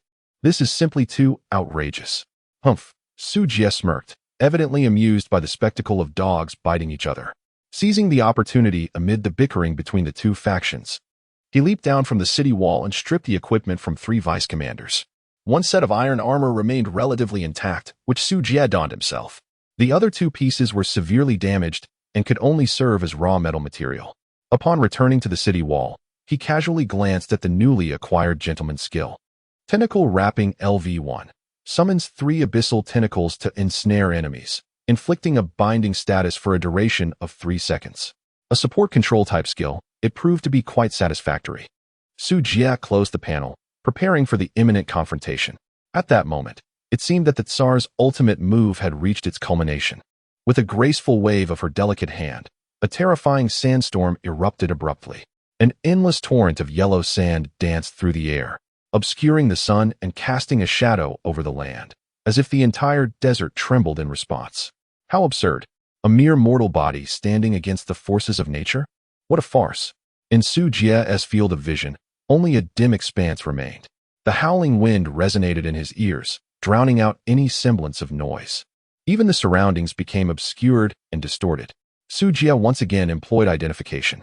Sandstorm, summoned creature of the Sand King, health 99, 999, can be vanquished through means of attack. It turns out it is not a force of nature, but rather a summoned entity. Su Jie suddenly comprehended the situation. As long as it was a summoned entity, it possessed a health bar. Depleting this health bar would render the sandstorm ineffective. Operating at full power, unleash a relentless assault. Su Jie issued his orders without the slightest hesitation. His voice was barely discernible amidst the raging storm. Fortunately, his subordinates were automated constructs, even in silence. The defensive structures would activate autonomously. The clash of artillery and sandstorm reverberated across the basin, a tremendous roar overshadowing all other sounds. A single discharge from an electric cannon diminished the storm's vitality by over 5,000.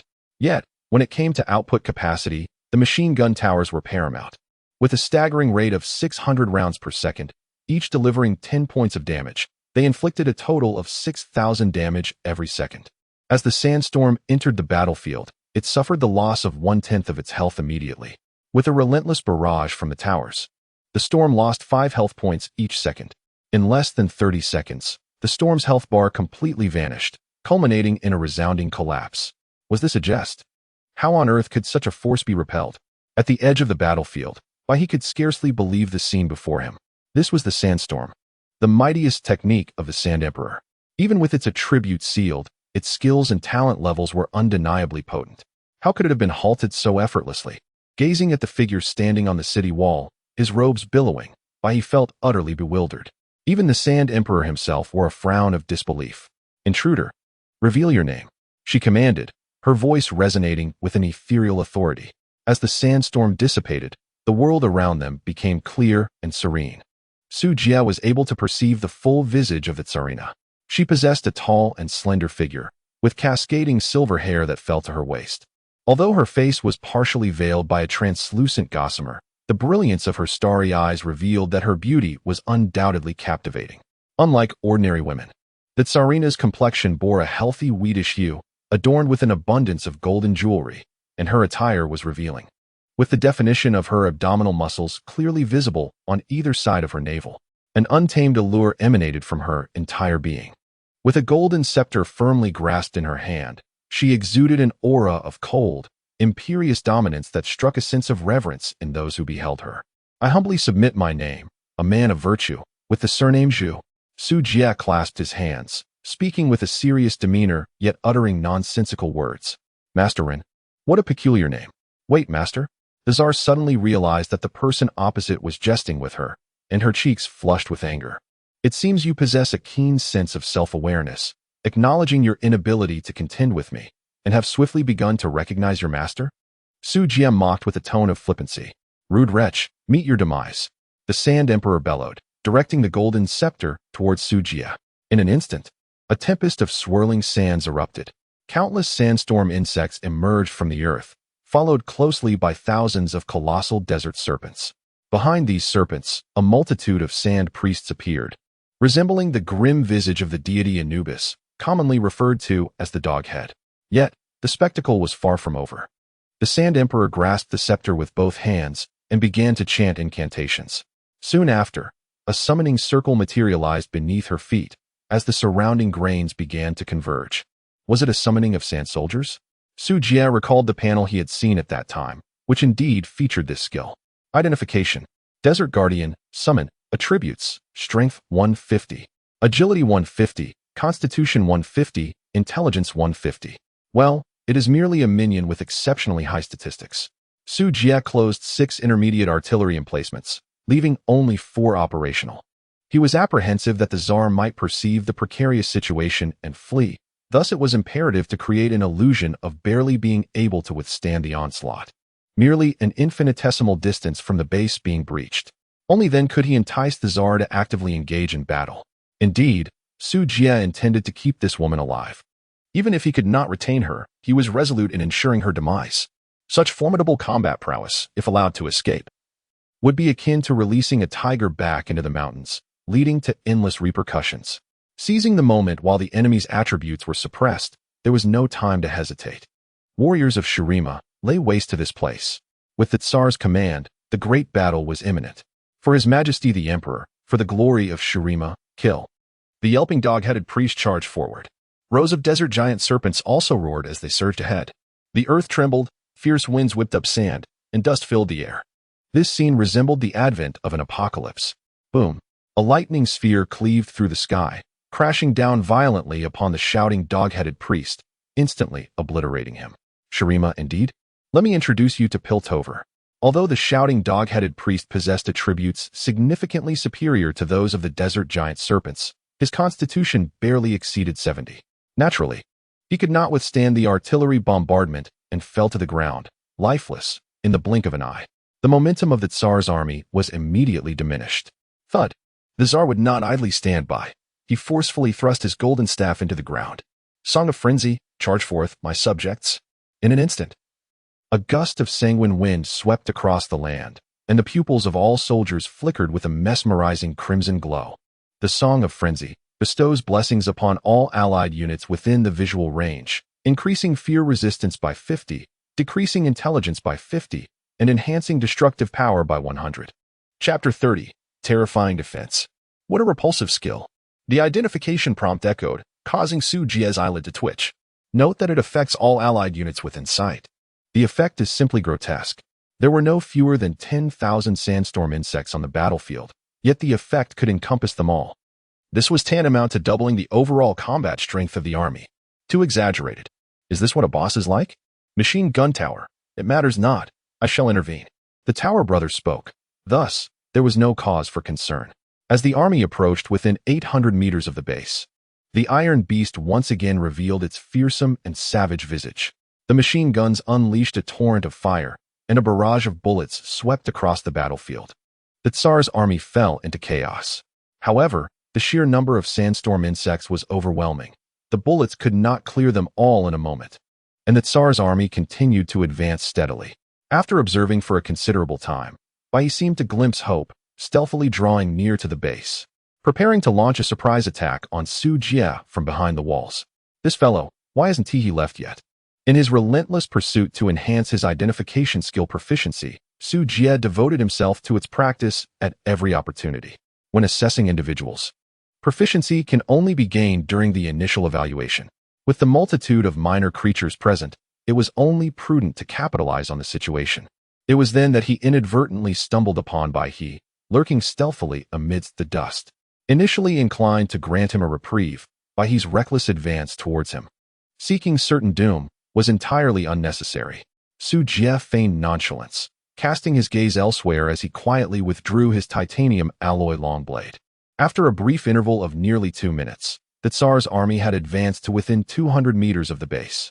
The small electric light cannon sprang to life, unleashing a barrage of powerful lightning orbs that bombarded the battlefield relentlessly. The ground became a tapestry of devastation, with dust swirling and flesh scattered. At that moment, a dark glow erupted from the dust. Ha ha ha, vile invaders, did you truly think I would not return? Prepare to meet your demise, Shadow Assault. Bai He completed his incantation, and in a series of swift flashes, he materialized beneath the city gate. With a mere leap, he could ascend the city wall and eliminate the intruder. A commendable ability. You shall die, he declared. Tentacles entwine. Just then, a calm voice echoed, as if anticipating the encounter. What? Bai He gasped in surprise. Almost immediately, 3 translucent purple tentacles emerged from the void, tightly ensnaring his form.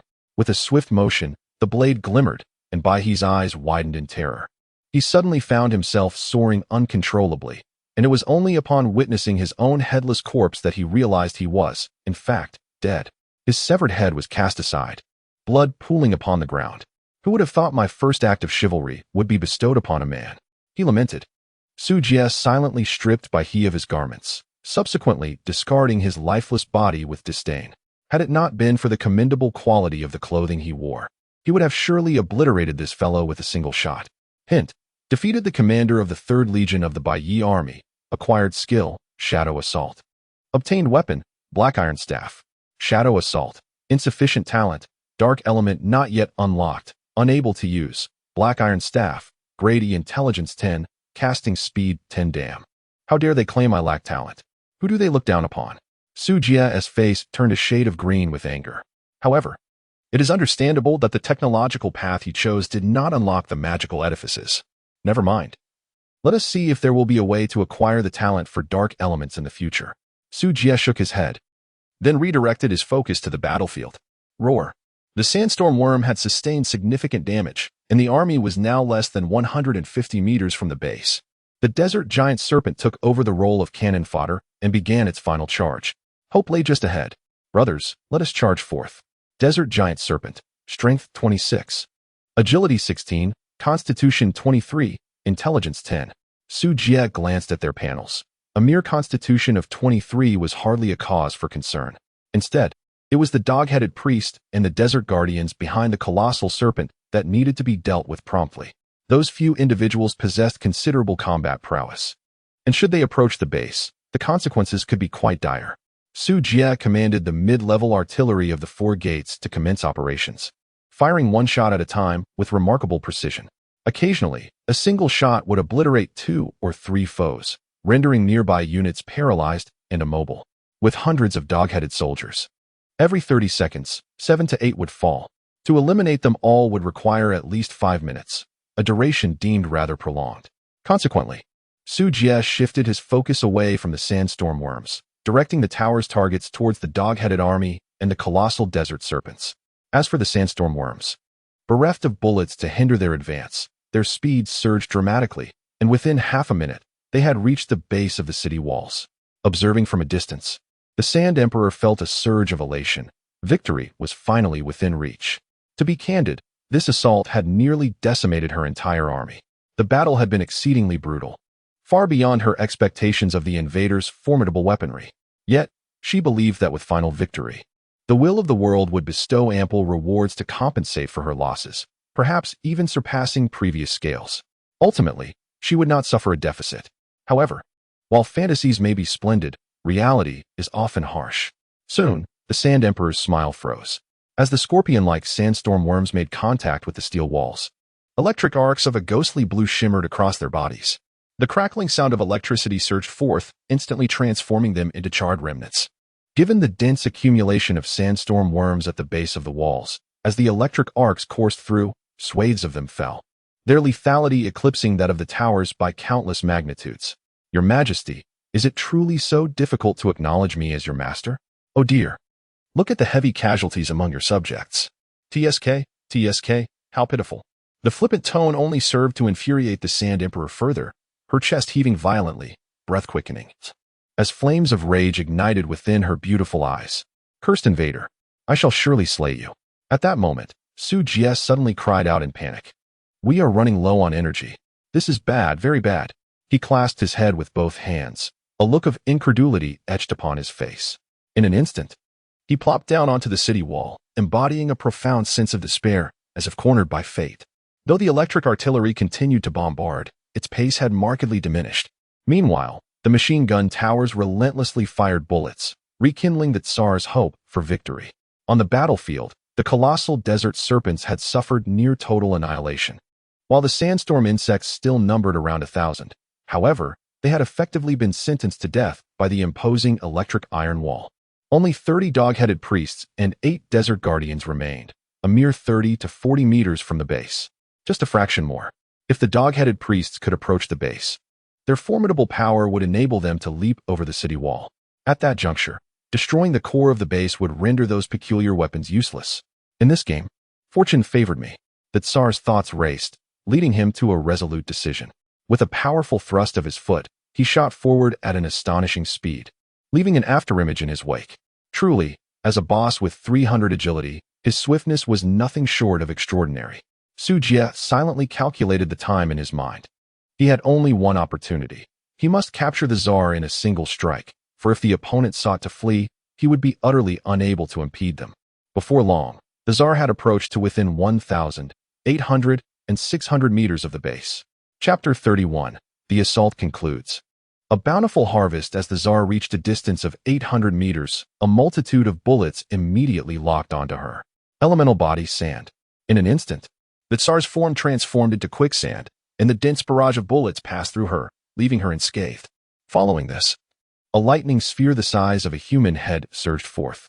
The searing electric light caused her brow to furrow momentarily before she swiftly evaded the attack. Su Jie observed this scene with keen attention. It appeared that the damage inflicted by the electric cannon belonged to the lightning attribute, which could indeed harm her. Otherwise, she would have had no need to dodge. As long as it could inflict damage, there was hope. A flawless plan emerged in Su Jie's mind. At some point, the 30 artillery emplacements gradually fell silent. The invaders must have exhausted their energy, right? Next comes your demise. The Tsar let out a cold snort, transforming into a swift arrow, hurtling towards Su Jie. That remains to be seen. A peculiar smile curled at the corners of Su Jie's lips as he raised his electromagnetic pulse laser rifle, taking aim at the Tsar and pulling the trigger. With a sharp sound that reverberated throughout the venue, an almost imperceptible bolt of electricity surged towards the Tsar. What was that? The Tsar's pupils contracted as she instinctively raised her hand to shield herself. The electric arc grazed past her, severing her right index finger. In the meantime, she had already surpassed the Desert Guardian, now less than 20 meters from the city gate. This distance, for the Tsar, endowed with 300 agility, could be traversed in the blink of an eye. The severed finger was enveloped in fine sand, swiftly restored to its original state. It was merely a superficial injury. And with the prowess of her elemental form, the regeneration of severed limbs was of little consequence. Perish, invader! The Tsar leapt into the air, raising her golden scepter to strike down fiercely upon Su Jie. However, the laser was merely a ruse, a distraction to buy time. Seizing the fleeting opportunity, he found that the weapon in his hand had inexplicably transformed into a water pipe. Surely, water was a scarce resource in the desert? Do not hold back. Today, consider it my treat. Drink as much as you desire. Bang! Su Jia pressed the switch, unleashing a torrent of water that cascaded in a magnificent display. A vibrant rainbow blossomed across the sky. Caught off guard, the Tsar was drenched, resembling a drenched fowl. But this was only the beginning. Tentacles ensnared him. Swiftly, 3 purple tendrils sprang forth from the void, binding the Tsar midair. The Tsar, a mix of astonishment and fury, convulsed violently. To his dismay, he discovered that his elemental form had inexplicably failed, preventing him from transforming into sand and escaping. A rare look of panic crossed his proud visage. Your Majesty! Scoundrel, what are you doing? Release His Imperial Majesty at once. The dog-headed priests roared in unison, their rage surging to a boiling point. Impudent wretch, without energy. Even if you can bind me temporarily, what use is it? The Tsar quickly regained his composure, realizing that the electric cannons before him had become mere decorations. With his formidable physique, bullets posed little threat. So what was there to fear? In response, Su Jia offered a cold smile. I am merely awaiting the cool down. Do you truly believe my energy reserves are so meager? No sooner had he spoken than 30 electric cannons illuminated with blinding brilliance. In the next moment, 30 terrifying bolts of electric energy erupted from their barrels. The duration of the tentacle bindings coincidentally concluded at that very instant. Everything was calculated to perfection. Su Jia leaped from the city gates, plunging directly into the pool of radioactive wastewater to evade the aftermath of the impending explosion. The power unleashed by the simultaneous detonation of 30 lightning orbs was nothing short of terrifying. Standing so close, was he to remain still and await his demise? Absolutely not. A deafening roar erupted, reverberating through the heavens. The terrifying energy surged forth, appending all nearby sand and stones. A small mushroom cloud ascended, enveloping the entire base in its ominous embrace.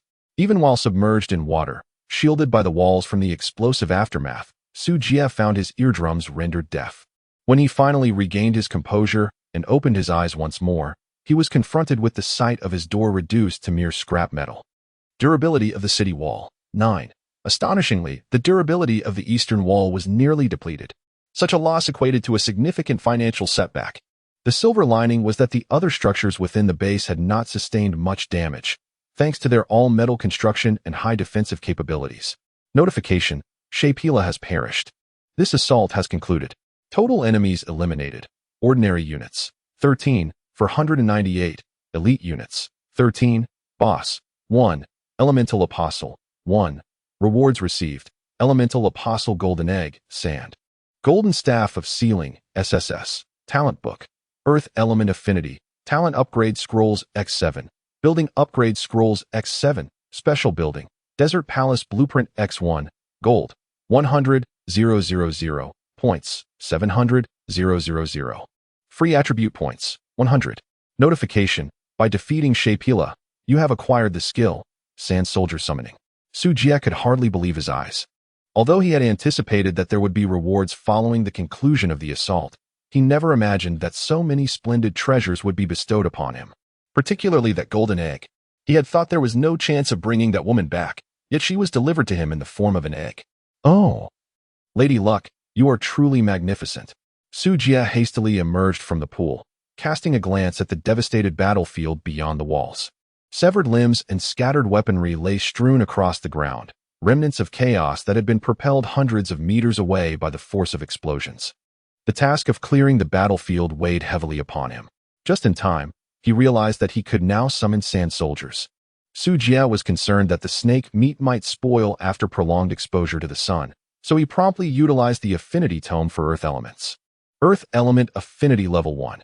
Increases the power of earth element magic by 10, reduces consumption by 10, and shortens chant time by 10. Sand Soldier Summon Level 1. Allows for the random summoning of desert soldiers to assist in battle. The duration and strength of the summoned entities depend on your magical power. Currently, magical power has not been activated in this version, so intelligence attributes are used as a substitute. Goodness, am I advancing too swiftly, leaving the version unable to keep pace with my progress? Su Jia was at a loss, teetering on the brink of tears. Nevertheless, I now consider myself a bona fide magician. My intelligence attribute is undoubtedly intertwined with magic. However, could a mere 44 points be deemed insufficient? The significance of the sand soldier is indisputable. They require no sustenance, no rest, and can labor tirelessly around the clock. Moreover, their combat prowess is commendable. Truly, they are the epitome of an ideal servant. Su Jie believed that investing in the initial deployment of sand soldiers was an assured profit. Thus, he first utilized 7 talent enhancement scrolls to augment his affinity with earth elements. Subsequently, he expended 600,000 points to acquire attribute potions, elevating all his attributes to a remarkable 200 points. The attribute potions could only enhance attributes up to this limit. Any further improvements could only be attained through rare materials or system rewards. Su Jie possessed a remarkable 100 points of free attributes, naturally opting to await the moment when all attribute values reached their zenith before utilizing them, thus maximizing his advantages. Now, with attributes fully replenished, he declared, allocate all to intelligence. He gazed at the panel displaying his attributes: strength 200, intelligence 300, constitution 200, agility 200. After applying the buff of muscle and bone refinement, strength 300, intelligence 450, constitution 300, agility 300. My attributes now surpass even those of the Tsar. Su Jie could hardly contain his elation.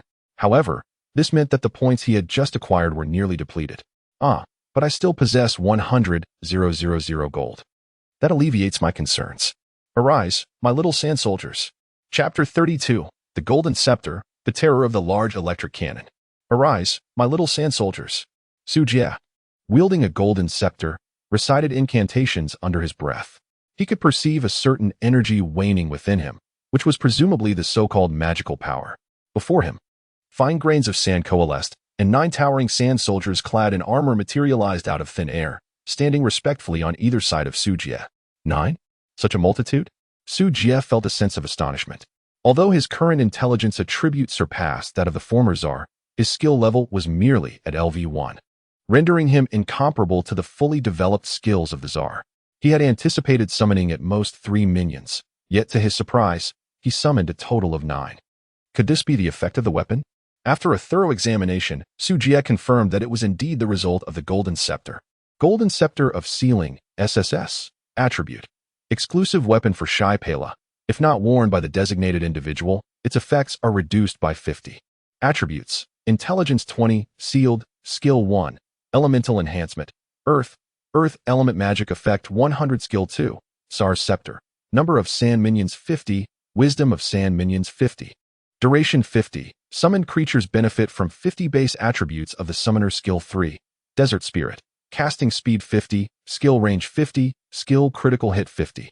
Critical Hit Chance 50, Skill 4, Sealed, Skill 5, Sealed, Extraordinary. Upon reviewing the various attributes of the weapon, Su Jie couldn't help but marvel inwardly.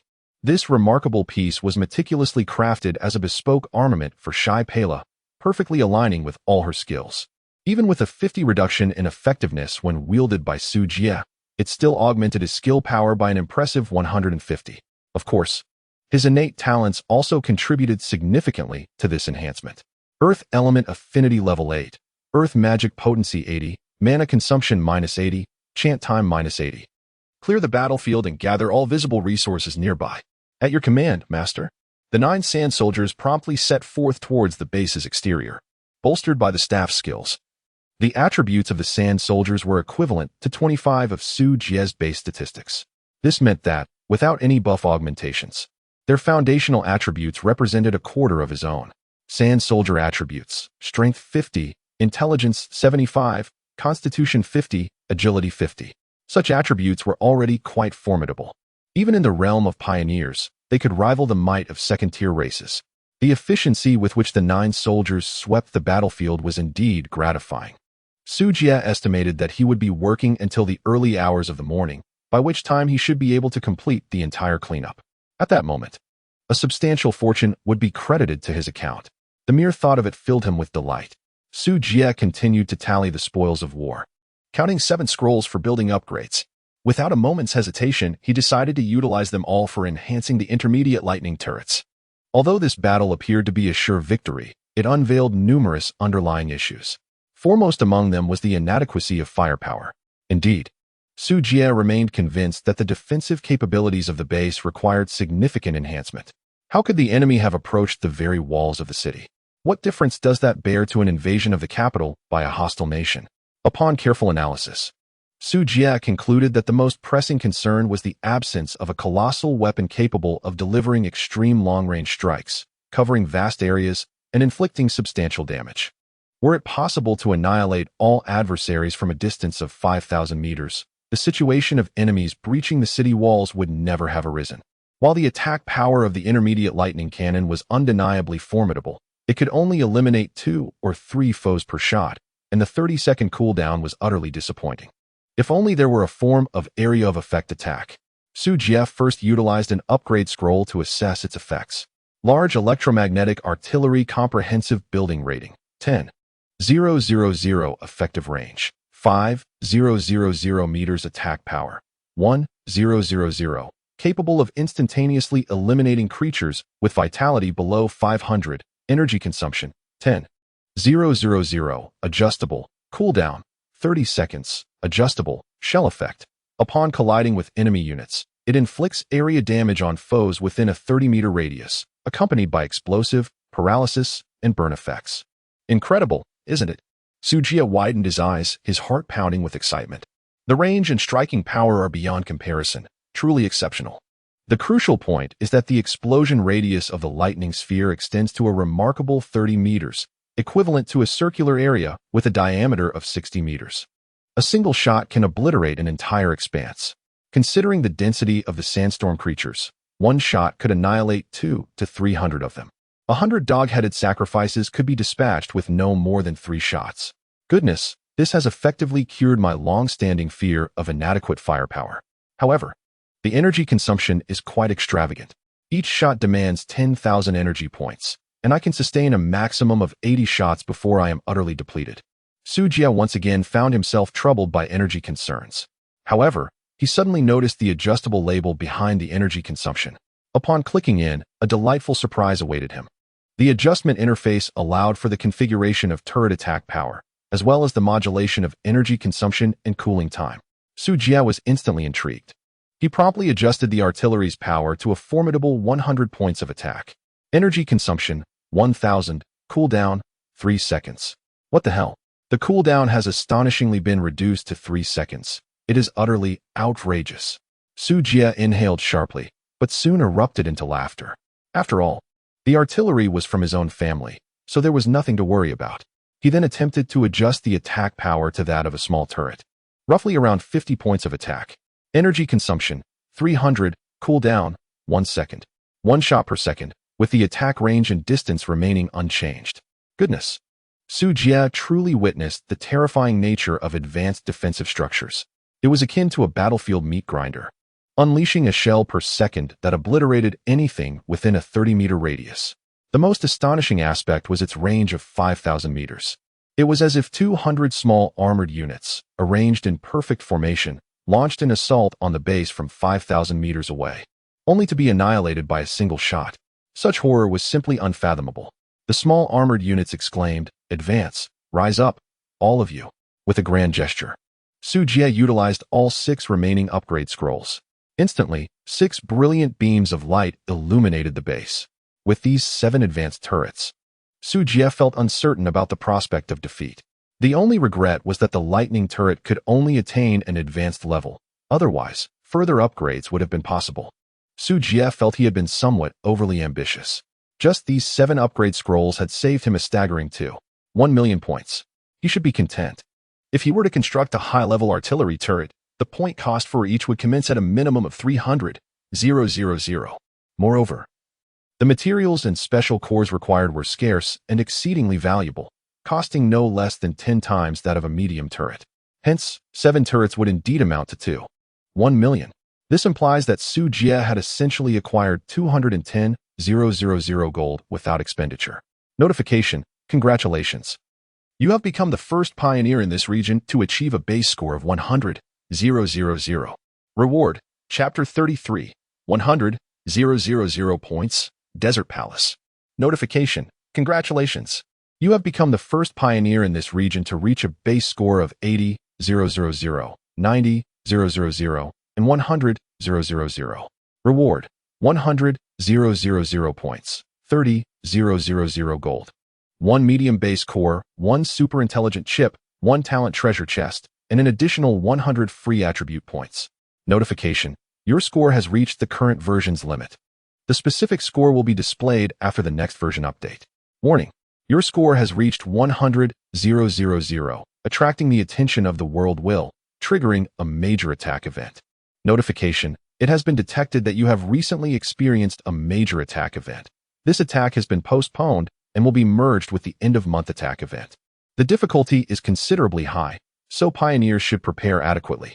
Note: the death of the Tsar has incited the wrath of the Shurima Empire, and you shall face a series of retaliatory actions. Attack merge. Su Jie furrowed his brow, sensing an ominous premonition. Yet, upon glancing at the 7 colossal artillery emplacements atop the city wall, his apprehension dissipated.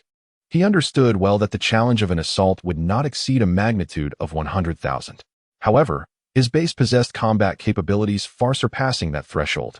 He aimed to bolster his forces to 200,000 by the end of the month, intending to showcase the terror of the despicable outsiders to these indigenous people.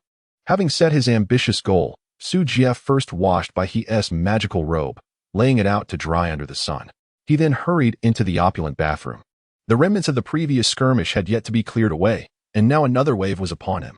He resolved to soak in the bath while organizing his thoughts. Double the pleasure, double the enjoyment.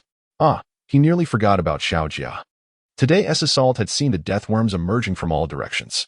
While the armies of the White Knight Empire and the Tsar launched their attack from the eastern flank of the base, the western pastures remained untouched, and thus, Xiaojia had not been called into action. What a pity, a half-day of mining wasted. After all, these were funds lost. Xiaojia, return to the mine and continue your work. But, Master, didn't you say today would be a holiday for me? Look at how anxious the little creature is, bursting forth with so many words in one breath.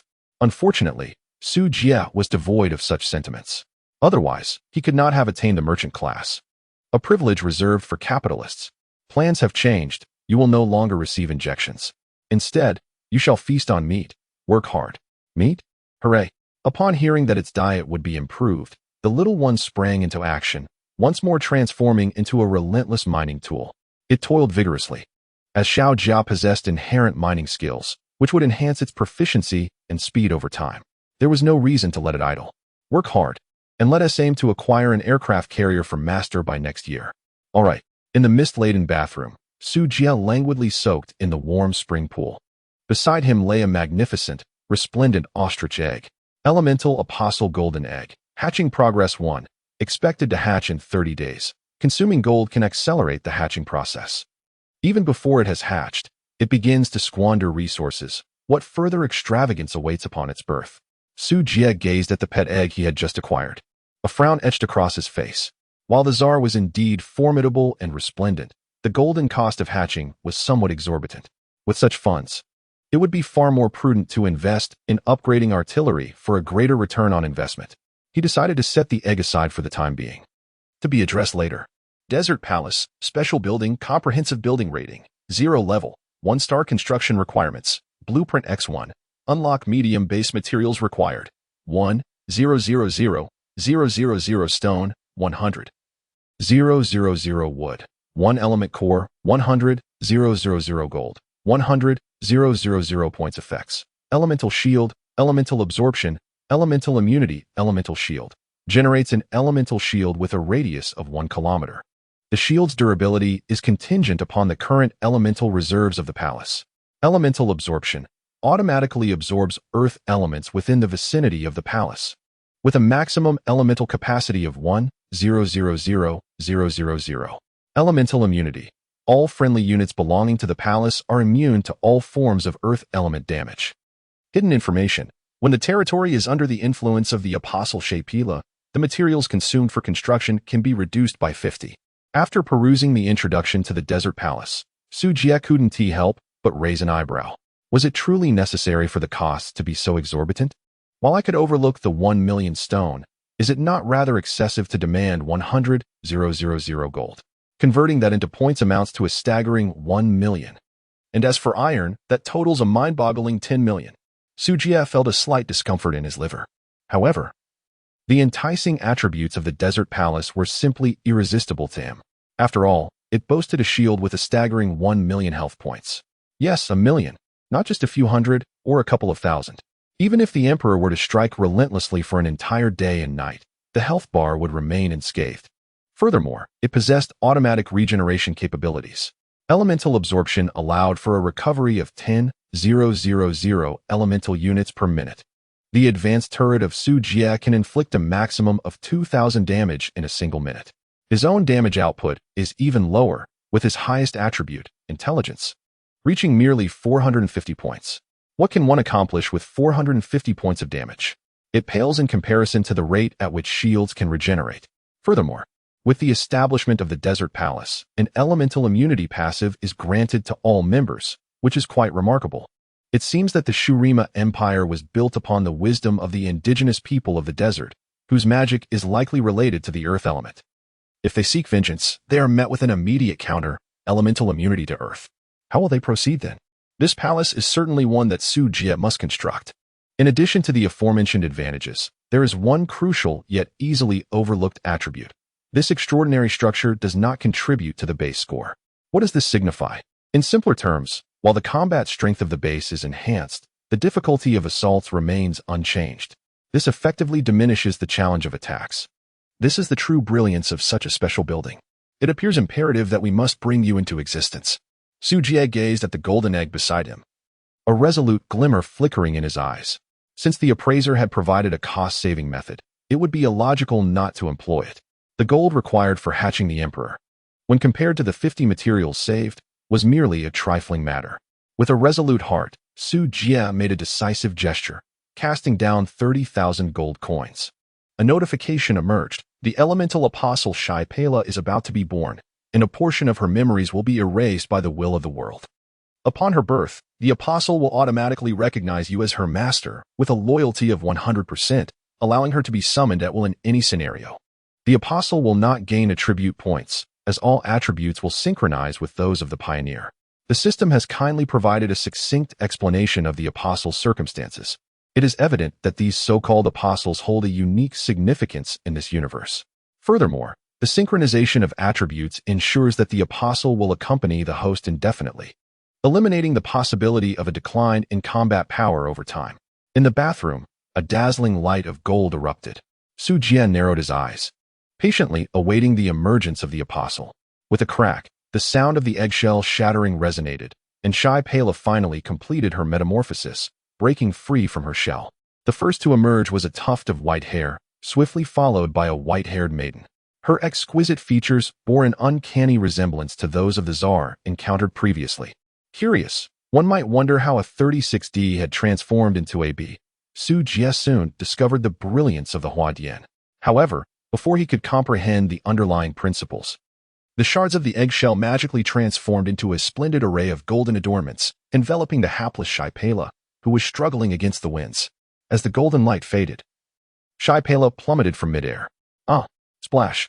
With a resounding splash, the young girl tumbled into the hot spring pool. Help! Master!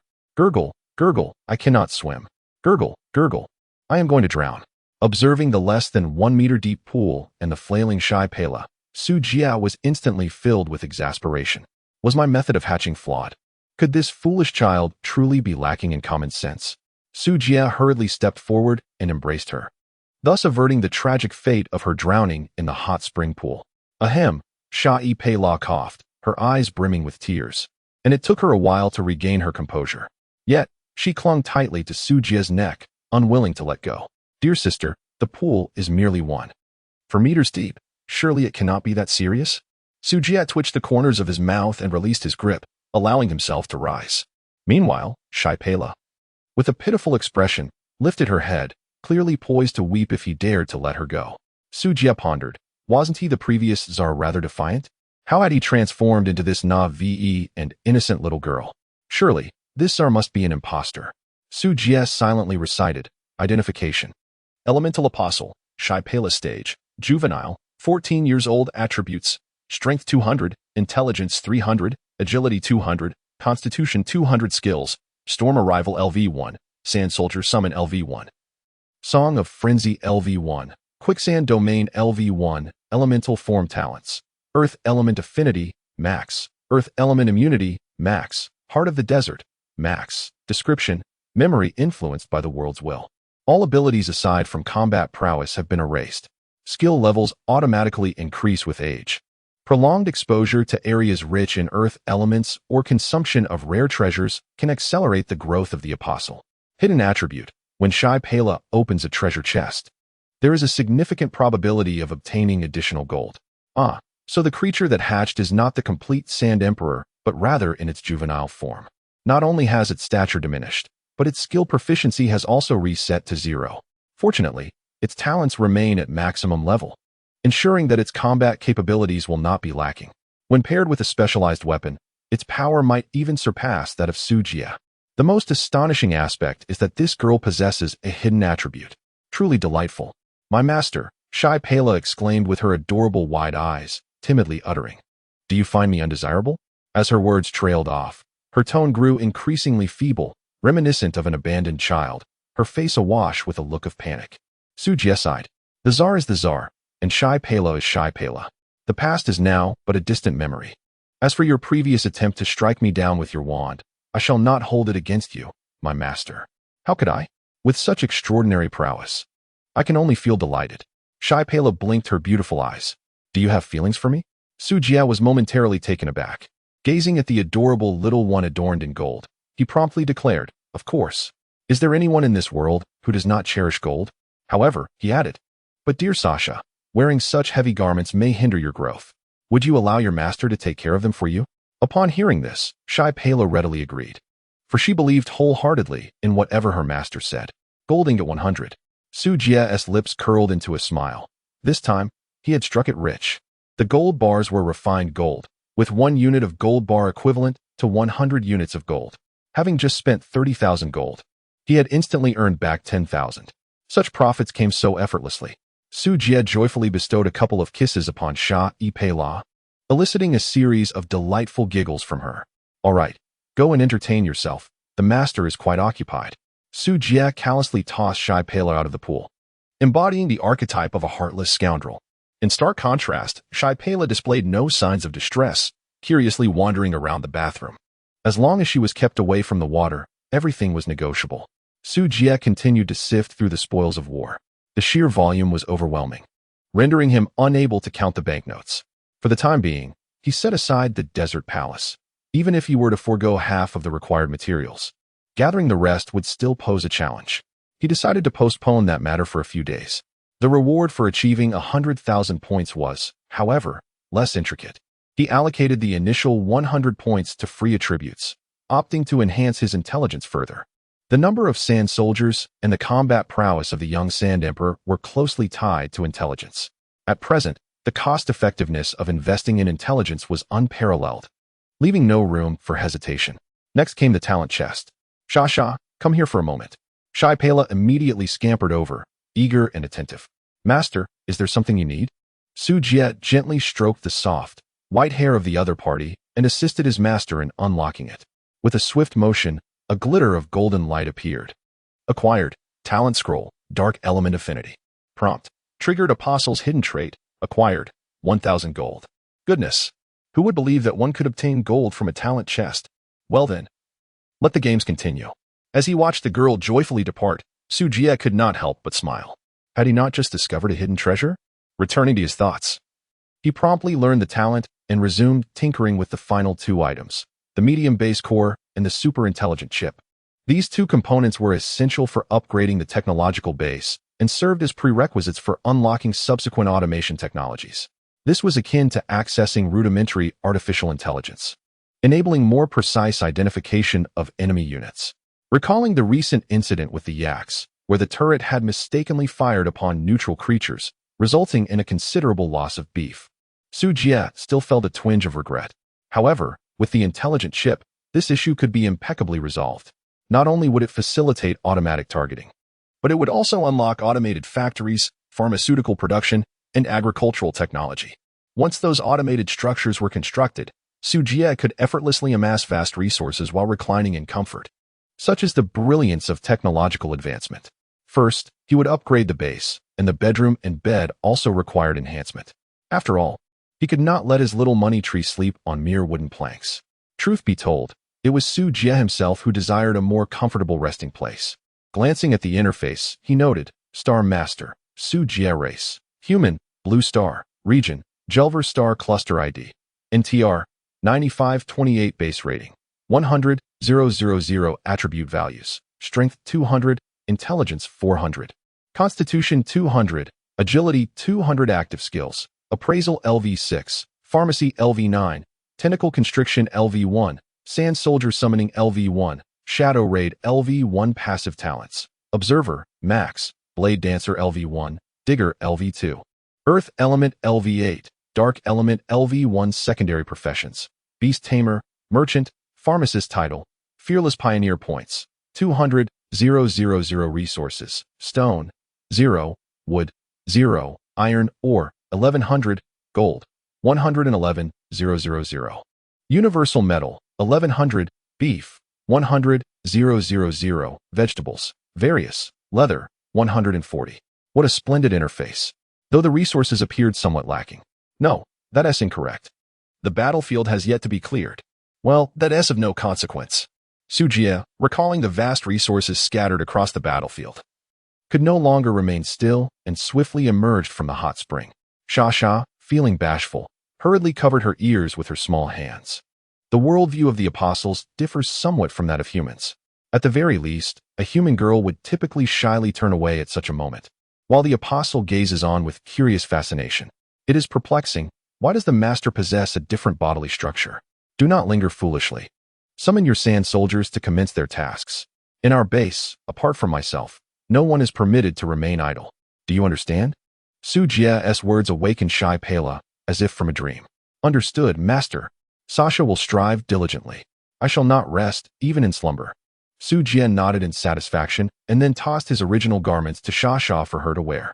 The golden armor had transformed into gold ingots, leaving Sha with no choice but to don his attire. Su Jie donned the white magical robe of Baiha. As for the iron armor stripped from the vice-captain, he had exchanged it for iron ore. The craftsmanship of that piece was mediocre, barely qualifying as F-grade equipment, and it was uncomfortable to wear. It was more prudent to convert it into resources. Observing the young girl entering the fray unadorned, Su Jie felt a twinge of embarrassment. Clearly, the creation of garments needed to be prioritized. Making a mental note of this matter, Su Jie took the hand of the money tree and departed the bathroom. Chapter 35. Upgrade Base, Yi Liangshan Sand Soldier Summon. Sha Yapila brandished her golden scepter, summoning 9 Desert Guardians. Indeed, these were Desert Guardians, a rank superior to Su Jie's minions. Although Sha Yapila's skill levels had reset to 0, Su Jie had bestowed upon her an impressive intelligence of 400. Compared to the initial 10 Guardians, she had merely lost 1. Furthermore, as she could fully utilize the attributes of the Golden Scepter, the Sand Soldiers were directly elevated to Desert Guardians. Desert Guardian, Strength 100, Intelligence 200, Constitution 100, Agility 100. Go forth and diligently cleanse the battlefield for your master. Do you understand? At your command, Your Majesty. With a wave of her delicate hand, the Guardians promptly joined the ranks to clear the battlefield. Su Jie summoned 6 Sand Soldiers once more, elevating his intellect by a remarkable 100 points. With the enhancement of the buff, it effectively amounted to a 200-point increase. The total number of soldiers surged to 15. With these 15 Sand Soldiers, alongside 9 guards, the battlefield should be cleared before sunset. Sha, you two should lend a hand, prioritizing the meat as it is prone to spoilage. As he spoke, Su Jie spent 10,000 points to exchange for 20 titanium alloy butcher knives from the shop, handing them to Sha. The Sand Soldiers possessed average intelligence, so it would be prudent to have Shai Pela oversee them. Understood, master. Sha accepted the weapons, nodding obediently as she fell into step with the guards. Although Idi's gathering skill was convenient, it incurred a fee each time. With so many corpses on the battlefield, the fees alone would accumulate to several tens of thousands of points. It was far better to engage in the labor personally, for labor is the noblest of pursuits. Su Jie was certainly not concerned about the mere thousands in handling fees. No, not at all. With the personnel arrangements complete, the clock had struck 2 in the afternoon. He began to strategize the forthcoming upgrades for the base. The first priority was the city walls.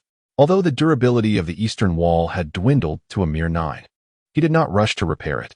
Su Jie intended to expand the scale of the base. The current area of 100 by 100 meters was beginning to feel rather cramped.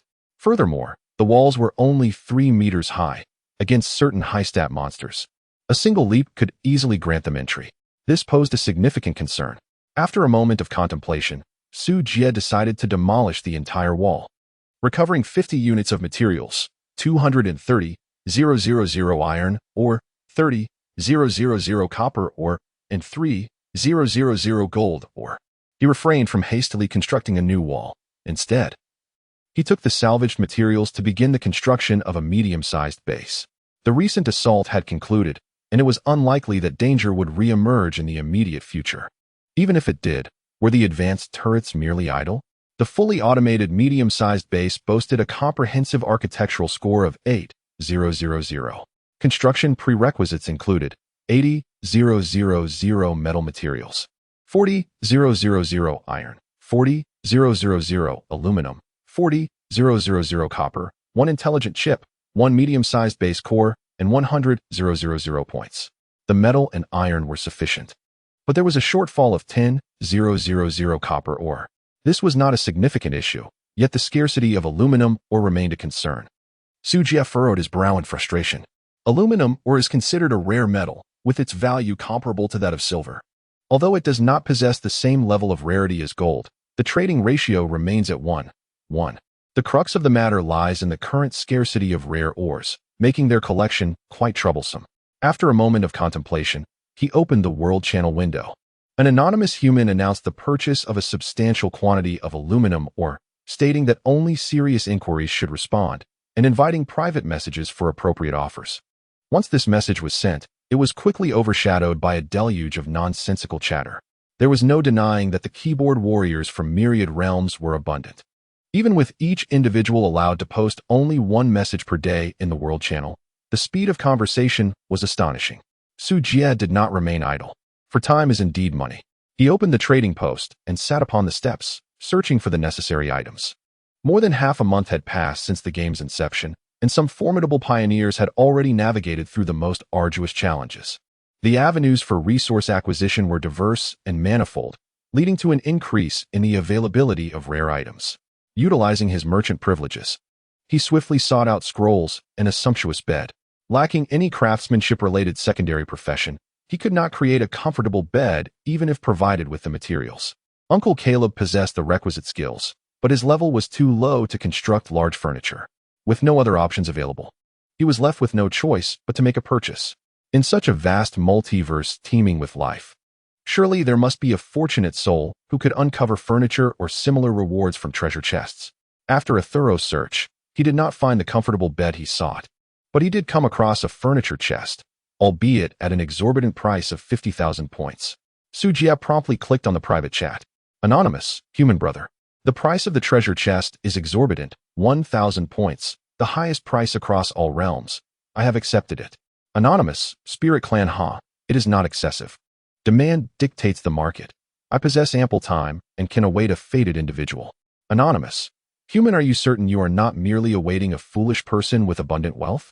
Anonymous, Spirit Clan, I possess high emotional intelligence. Anonymous, human, 3 words. Anonymous, Spirit Clan, my friend, are you from Blue Star? Anonymous, human, no. Anonymous, Spirit Clan, there is an insider. Anonymous, human, terminate the transaction. Yi Liangchun, Spirit Clan, you are the first fellow countryman I have encountered. Allow me to introduce myself. Yi Liangchun of splendid scenery and beautiful moments. Anonymous, human, so? There are actually aliens on Blue Star? Yi Liangchun, Spirit Clan, in terms of seniority, you should address me as your ancestor. Anonymous, human, I am still Qin Shi Huang. Nonsense, farewell. Su Jie decisively closed the chat window. Coming in with claims of being an ancestor, he had already shown considerable restraint by not delivering a beating to the other party. A notification appeared. Yi Liangchun has initiated a trade request. Is there no end to this? Su Jie furrowed his brows, resolutely opting to decline the transaction. However, the prompt reappeared almost immediately, accompanied by the incessant beeping of the private chat window. Anonymous, are you being annoying? I no longer want the treasure chest. Is that not enough? Yi Liangchun, my friend, do temper your temper. Having more friends opens more paths, does it not?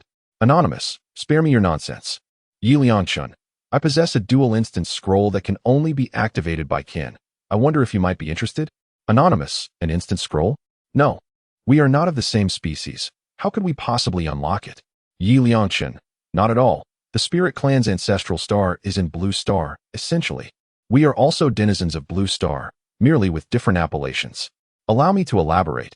It is said that Panga shattered the primordial chaos. Yi Liangchun seemed to be a loquacious chatterbox, unperturbed by whether Su Jie could endure his incessant monologue, slipping into a seemingly endless mode of recounting tales. Initially, Su Jie was disinclined to engage, yet the narrative presented bore striking resemblance to the myths of Blue Star. He patiently listened until the end. The gist of the story was that during the Hongwu era, Blue Star faced an invasion from an advanced civilization. Though the battle ended in a Pyrrhic victory, it left Blue Star ravaged and inhospitable. To ensure the survival of their race, humanity commandeered the alien spacecraft they had captured, venturing into the cosmos in search of a new home. Thus, the Spirit Clan was born. Years passed, and the Spirit Clan returned to Blue Star, only to find that a new humanity had arisen.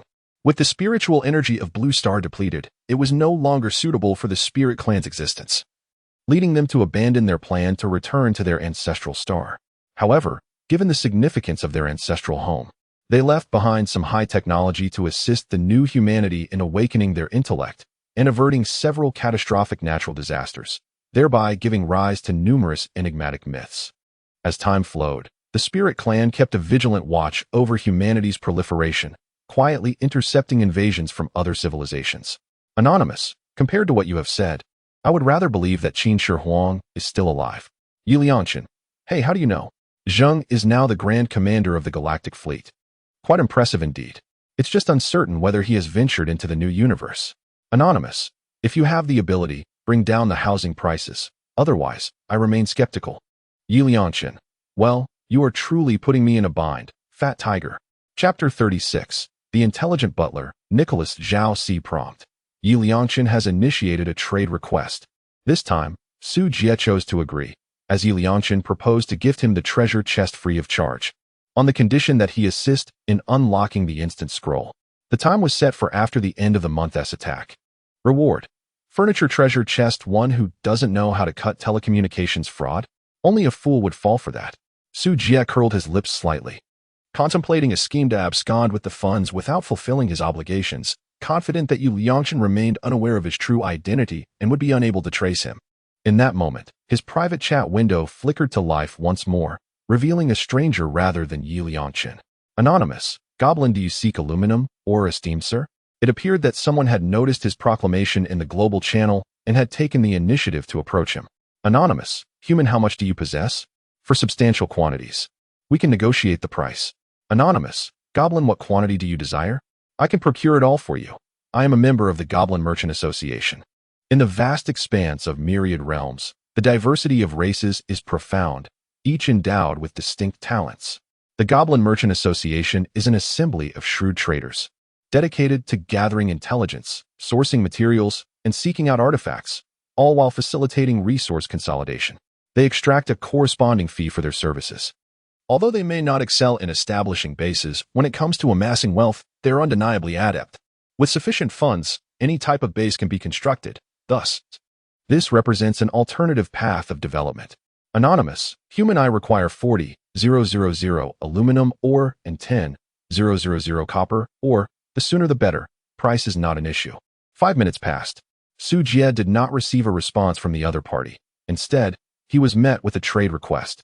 Notification: Anonymous, Goblin, has initiated a trade request. Anonymous, Goblin boss, the market price for aluminum ore is 40,000, copper ore is 2,500, and the service fee is 1,000, totaling 43,500 points. Is that reasonable? Su Jie promptly clicked to confirm the transaction. The expenditure of 1,000 points saved him considerable time and effort, which was quite reasonable. For someone like Su Jie, who could effortlessly earn 100,000 points daily, 1,000 points were hardly worth mentioning. A notification appeared. Jack has sent you a friend request. Do you accept? Accept. Jack, boss, I am at your service whenever needed. The Goblin Merchant Association is available 24 hours a day for you. Sujia, a pleasant collaboration. With the materials gathered, Sujia commenced the upgrade of the base. In a flash of white light, the original small capsule vanished, replaced by a formidable steel fortress imbued with a sense of advanced technology. The decor exuded a strong metallic essence, complemented by a minimalist style that delivered a visual impact reminiscent of future innovations. Upon entering the interior of the base, one is immediately greeted by an expansive central hall. The lofty ceiling is adorned with lights that shimmer like a constellation, illuminating the entire space as if it were daylight. Surrounding the hall are various functional areas, including laboratories, cultivation rooms, dining areas, and workshops. Ascending to the second floor via the elevator reveals a vast open-plan space, where solid walls have been supplanted by enormous floor-to-ceiling windows, offering a panoramic view of the entire base. According to the system, this is the control center of the base. A breach here would signify the demise of the establishment. Currently, the control center is stark and barren, devoid of amenities that Sujia must construct himself. The only notable feature in the center of the room is a holographic projector. Below it lie numerous slots housing the intelligent core, the base core, and the medium-sized base core, all resting quietly within their respective compartments. Esteemed Master, welcome. I am your intelligent steward. Please bestow upon me a name. A melodious and enchanting female voice unexpectedly resonates. A beautiful woman dressed in a black silk gown materializes beside the holographic projector, smiling as she bows before Sujia. After a moment's contemplation, Sujia muses, "How about Nicholas Jiaoxi?" A brief silence envelopes the air. Then, the intelligent steward maintains her smile and reiterates, "I am your intelligent steward. Please bestow upon me a name." "Not to your liking?" Sujia ponders, stroking his chin. "Then let us name you Christian Lunine." The intelligent steward gazes skyward in silence, overwhelmed by the absurdity of the situation. Alas, Sujia struggles with naming, failing to conjure a fitting title. Activating random selection mode, Fantasy Star? The name is successfully assigned. Before Sujia can suggest Leonardo Xiaoxinyang, the intelligent steward has already chosen an appealing name for herself. Such disdain for a mere name. Sujia finds no reason to dwell on it. Fantasy Star shall suffice. At least it sounds better than Jiaoxi. Ahem, Fantasy Star, please elucidate your functions. Sujia cleared his throat and issued commands. Huanqing offered a slight bow and subsequently summoned the 3D virtual model of the base. Through advanced virtual projection technology, Huanqing was capable of manifesting in any area of the base, providing a multitude of services for its master. This encompassed area planning, strategic deployment, weapon manipulation, war simulation, resource allocation, and construction analysis, among others.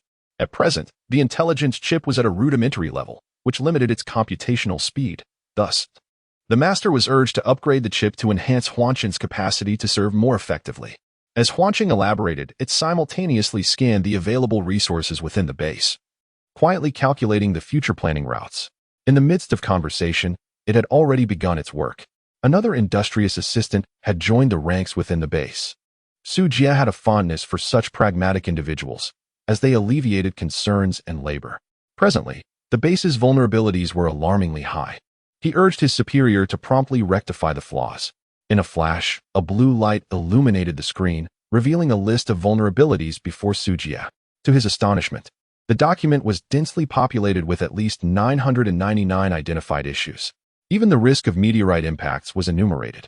This individual was undoubtedly afflicted with a severe case of fear regarding insufficient firepower, far exceeding Sujia's own concerns. Clearing his throat, he acknowledged that the base was in dire need of revitalization, just in its nascent stages, and the situation was not quite as dire as it appeared. At times, an overly diligent employee could be a double-edged sword, placing all the pressure squarely on the shoulders of the boss. Plans were being restructured. The current surplus of food reserves at the base necessitated prioritization of construction and the automation processing plant. Huanqing had indeed reminded Sujia that with the recent animal attacks concluded, it was an opportune moment to engage in the trade of nutrient solutions. Sujia openly shared his thoughts, seeking assistance from the virtual intelligence for analysis. Remarkably, the artificial intelligence showcased its exceptional capabilities, promptly identifying the crux of the matter. Chapter 37. Fully automated processing plant, luxurious double-bed master. The current decline in meat prices is detrimental to the sale of nutrient solutions. It is advisable to prioritize the acquisition of substantial quantities of meat, stockpiling nutrient solutions, and waiting for the market to rebound before re-entering for resale, thereby maximizing potential profits. The virtual intelligence maintained a consistently gentle and amiable demeanor, speaking at a measured pace, neither hurried nor slow. Sujia nodded in appreciation. Excellent. Let us proceed thus. This notion had not occurred to him. Following the conclusion of the animal attacks, while the pioneers found themselves with an abundance of pets, the demand for food surged precipitously. Simultaneously, however, a substantial number of animal carcasses flooded the market. At this moment, all pioneers were apprehensive that the meat would spoil with prolonged exposure, thereby hastening their selling pace. This led to a significant downturn in the meat market. Nutritional fluids posed no risk of spoilage and were assuredly sellable. Yet, this was not the optimal moment to enter the market. Only by waiting until the food supply was depleted could one seize the opportunity to sell and maximize profits. Huanqing's suggestion was remarkably timely. Crucially, the current prices of meat were quite low, allowing for ample stockpiling. Besides, with his storeroom equipped with refrigeration, there was no need to worry about spoilage. Su Jia promptly opened the technology tree, seeking the blueprint for the automated factory. Fully automated processing plant comprehensive building score, 1,000 construction requirements, 40,000 metal materials, 40,000 iron ore, 10,000 copper ore, 10,000 aluminum ore, 10,000 points building effect. Work efficiency 50, production 50. The materials for the factory are not particularly expensive. After all, this is merely a factory structure, devoid of any internal machinery, control panels, or processing stations. The prospect of effortlessly accruing wealth is far from simple. The will of the world does not permit idleness. Plunder is the essence of the game. Consequently, all necessary equipment requires blueprints. No matter, the esteemed appraiser will assist. Automated food processing station construction requirements, 5,000 iron ore, 5,000 copper ore, 5,000 aluminum ore, 5,000 silver ore, 5,000 points. Smart conveyor belt construction requirements, 100 leather, 3,000 iron ore, 3,000 copper ore, 3,000 points. Automatic reloading device, automatic storage device, automatic sorting device. A plethora of facilities left Su Jia feeling bewildered. To establish a complete industrial chain, the assortment of equipment is indeed overwhelming. The earlier insight from the wise pigeon was not unfounded. The technological path is truly arduous. Fantasy Star. Calculate the total materials required and assess whether our current resources suffice based on the existing market ratios. Fantasy Star nodded, and the data stream rapidly circulated. Soon, a detailed report materialized before Su Jia. Required materials, 260,000 iron ore, 44,000 copper ore, 39,000 aluminum ore, 18,000 silver ore, 8,000 gold ore, 800 leather, 190,000 points. Converted points, 447,000. In terms of gold, approximately 45,000. Current base gold, 111,000. Resources are sufficient. Su Jia once again marveled at the convenience of artificial intelligence. Very well, I shall grant you the authority to conduct transactions. Assist me in exchanging assets, and devise a method to acquire them at the lowest possible price. After Su Jia finished speaking, he added, please keep an eye out for various treasure chests and scrolls. Huanqing nodded, indicating that he had taken note of it. For now, that will suffice. We shall discuss the rest once the battlefield is cleared. Yes, master.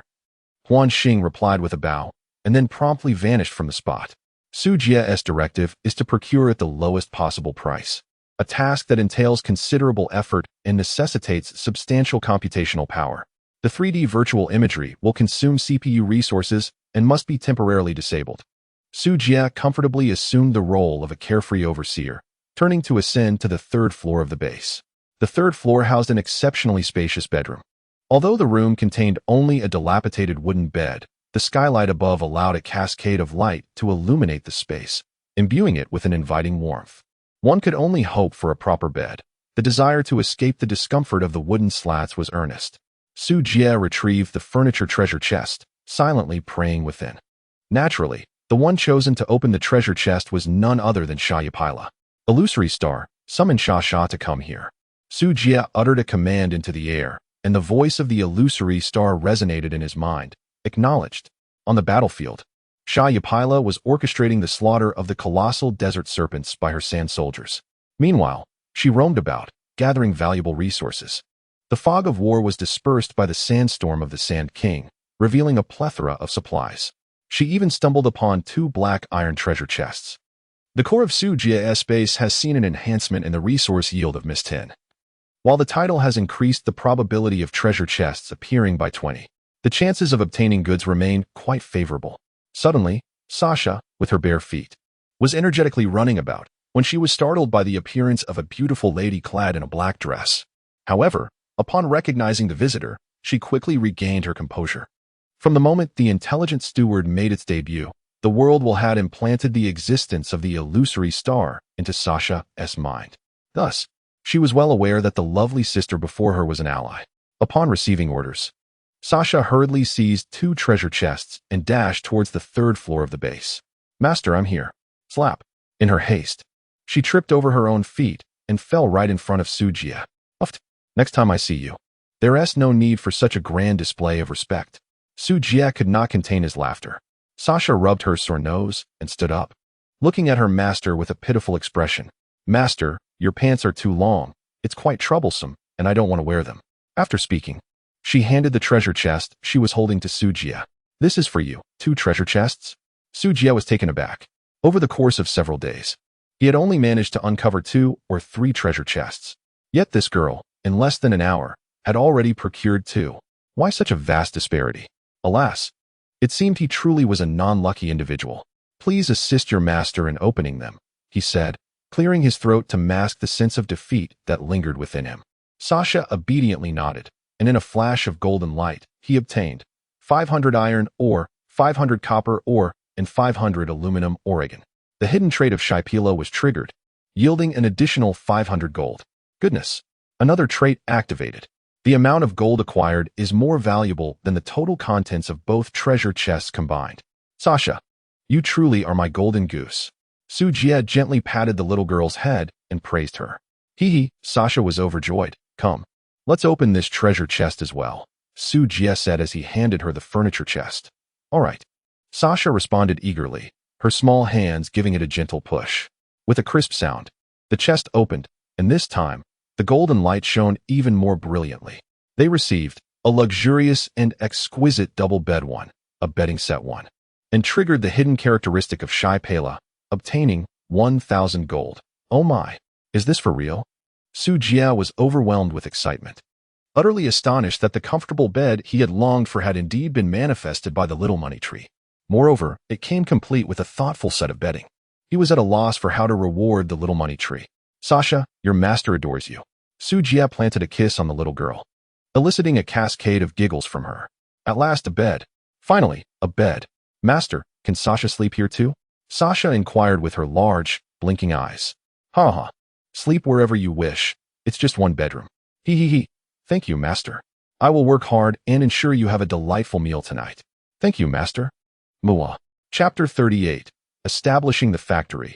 Earning while lying down before the sun set, the sand soldiers had impeccably cleared the battlefield. They were then dispatched by Su Jia into the mine to extract resources. Now, little armor would not feel lonely. The open space within the base was teeming with various supplies, and at that moment, Illusion Star was busy tallying the quantities. As night fell, a dirt-streaked Sasha was unceremoniously shoved into the bathroom by Su Jia. Under the firm authority of her master, Sasha, despite her aversion to water elements, had no choice but to obediently immerse herself in the bathtub. After cleaning her up, Su Jia lazily reclined on the massage chair. The little girl mimicked him and lay down as well. Ah, so comfortable. Suddenly, a flash of light heralded the arrival of Illusion Star in the bathroom, seemingly indifferent to the enjoyment expressed by the two. "Master, the inventory count has been completed. Please review." Su Jia languidly perused the inventory list, only to be taken aback. Armor spines, 16,000. Iron ore, 290,000. Meat, 200,000. Snake scales, 70,000. Worm flesh, 980. Mutated core fragments, 259. Poison sacs, 8. 000. Bones, 5. 600. Fabric, 3. 000. Such an abundance? Sujia widened his eyes in astonishment. The White Knight Legion equipped themselves with superior iron weaponry, while the desert giant serpent yielded copious amounts of meat and scales. The sandstorm worm contributed both flesh and venom sacs, whereas the dog-headed priest supplied fabric and bones. This was not the entirety of their resources. Numerous supplies were depleted during the conflict. Otherwise, the quantity could have increased by 20. Huan Xing calmly elucidated. Sujia nodded. For this had surpassed his expectations. What purpose do bones serve? Are they not also a resource? Bones can be processed to create bone meal, which can enhance soil fertility and promote plant growth. Sujia remained speechless, for he comprehended the concept. This is known as dust returning to dust, earth to earth, and fallen leaves returning to their roots, a gift from nature. Master, you have the opportunity to construct a repository for the storage of resources. This warehouse would interconnect with the trading post, significantly accelerating the pace of transactions within the realm of illusory stars. Thus proposed illusory stars. Sujia nodded slightly, for he shared the same sentiment. After all, it pained him to see such a plethora of supplies left exposed to the elements. The intelligent large-scale warehouse required a rating of 2,500 for construction, along with prerequisites of 100,000 metals, 20,000 copper ores, and 5,000 points.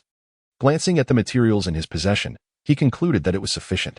After all, it was merely a warehouse, and the materials needed were not extensive. Sujia swiftly initiated the construction. Before long, a spacious warehouse spanning 800 square meters emerged on the northern side of the base. With the establishment of this warehouse, the materials acquired by the trading post would automatically be deposited within, while the resources expended would be deducted seamlessly from the inventory. The resources in Sujia's possession would only continue to multiply. Thus, he decided to construct a larger warehouse, ample enough to last him a lifetime.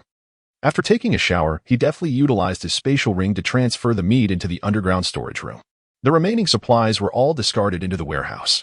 Master, the materials required for the factory have been fully gathered. Shall we commence construction? Cradling Shasha, he returned to his bedroom. Before he could settle comfortably, the illusory star brought him delightful news. Shasha, be a good girl and sleep. Your master will return shortly. Shasha replied obediently. Sujia arrived at the northwestern side of the base, situated within the fully automated livestock farm, adjacent to a grand warehouse. He promptly accessed the construction interface. Within the warehouse, a plethora of resources had vanished. In return, a medium-sized processing plant spanning 400 square meters had emerged.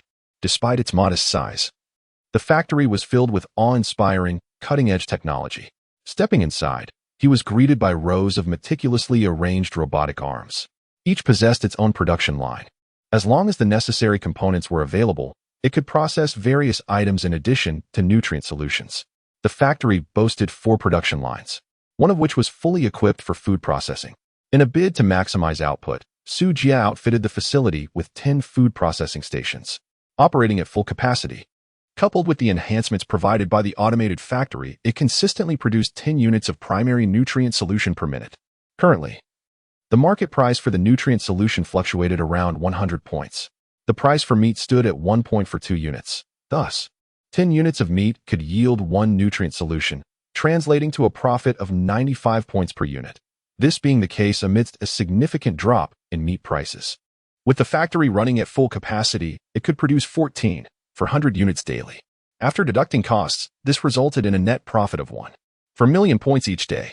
The processing stations also had a chance to yield intermediate nutrient solutions, priced at 3 times that of the ordinary ones. According to Huanqing's estimations, the daily net profit could reach approximately 2 million points. As for the rare high-grade nutrient solution, which had a mere 1 chance of production, she did not factor it into the calculations due to its minimal probability. Even if fortune favored them and such solutions were produced, they would undoubtedly be reserved for enhancing the attributes of the animals within his base rather than being sold, earning a net profit of 2 million points daily. Indeed, one could simply sit back and count the riches. Sujia exclaimed with delight, Master, under full power operation, we require a daily consumption of 15,000 units of meat.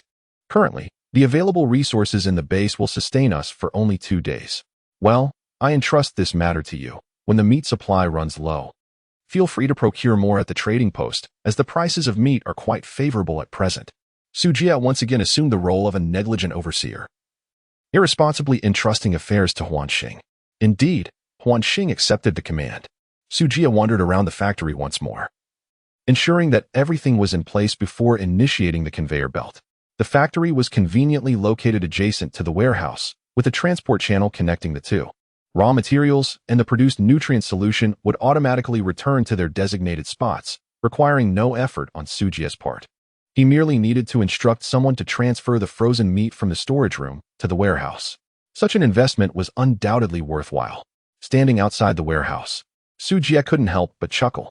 With the current pace of profit, the desert palace was merely a matter of time. So much had transpired throughout the day that Su Jie was beginning to feel drowsy. Now that the base was operating smoothly, he could finally rest in peace.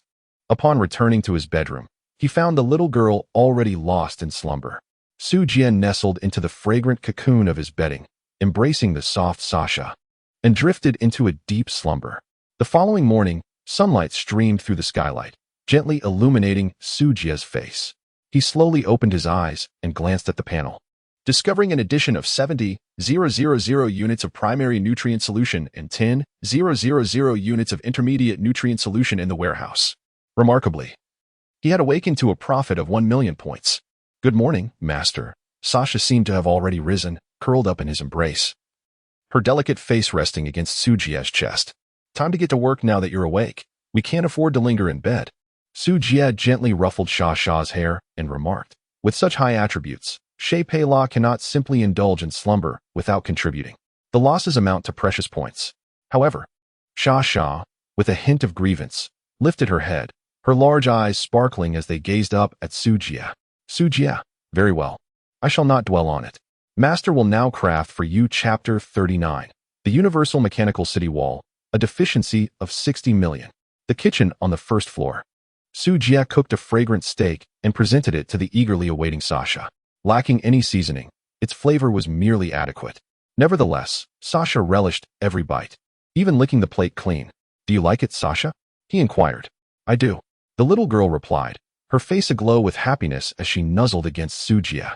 The 100 loyalty points had their downsides, making her somewhat clingy. This simply wouldn't do. He couldn't afford to let it interfere with his earning potential. Thus, after the meal, Su Jie promptly assigned her a task. "Sasha, remember to water the plants in the garden and the cultivation room daily, then venture into the mist to gather supplies. Do you understand?" Sasha nodded earnestly. "Got it.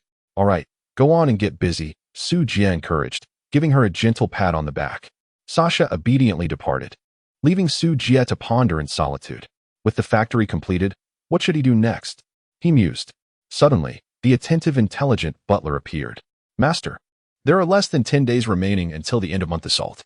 Huan Xing suggests that you first construct the Universal Mechanical City Wall and the Universal Mechanical Floor.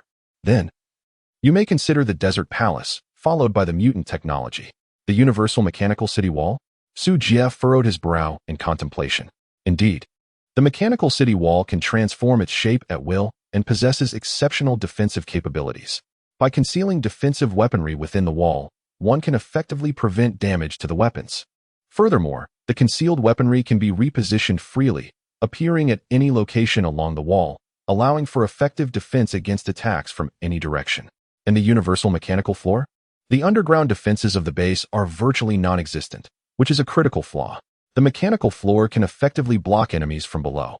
Moreover, it allows buildings to be relocated freely, facilitating future area planning.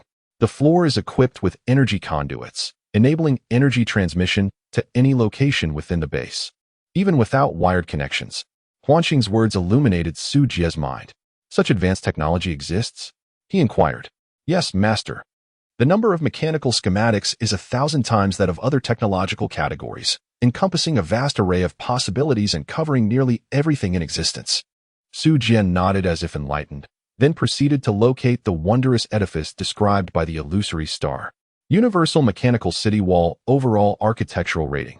10,000 construction requirements. 1,000 units of metal materials. 1,000 units of iron ore. 1,000 units of copper ore. 1,000 10,000 units of gold, and 1,000 points. Universal Mechanical Floor Overall Architectural Rating 10,000 Construction Requirements 1,000 units of metal materials, 500 units of iron ore, 500 units of copper ore, 500 units of gold, and 500 points. A rating of 10,000? Could there be a mistake? Wouldn't the score explode upon completing the base? Su Jie widened his eyes. An expression of disbelief etched upon his face. The higher the score, the greater the difficulty. If the ratings were solely comprised of walls and floors stacked together, an assault would undoubtedly be repelled in less than 3 seconds. Yet, it was evident that his concerns were unfounded.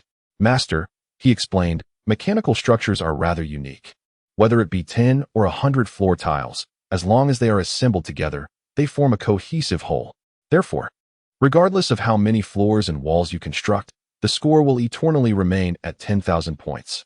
Upon hearing these words, Su Jie was momentarily taken aback before the realization dawned upon him. If that were the case, the nature of these two constructions would indeed be akin to that of special buildings, merely enhancing combat power without affecting the score. With this thought, Su Jie trembled with excitement. It was imperative to construct these. Shouldn't he aim for at least 100 to 180,000 units? Elated, he rubbed his hands together. Yet, upon glancing at the prices, he was dismayed. Goodness, it was exorbitantly expensive. The cost of a 1-meter city wall converted to points was approximately 15,000, while the flooring, though slightly cheaper, still amounted to over 6,000.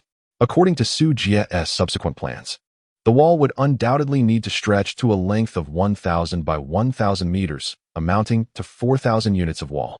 This summed up to an astonishing 60 million points. Was it truly this extravagant? And this was merely for the walls, not even accounting for the flooring. No.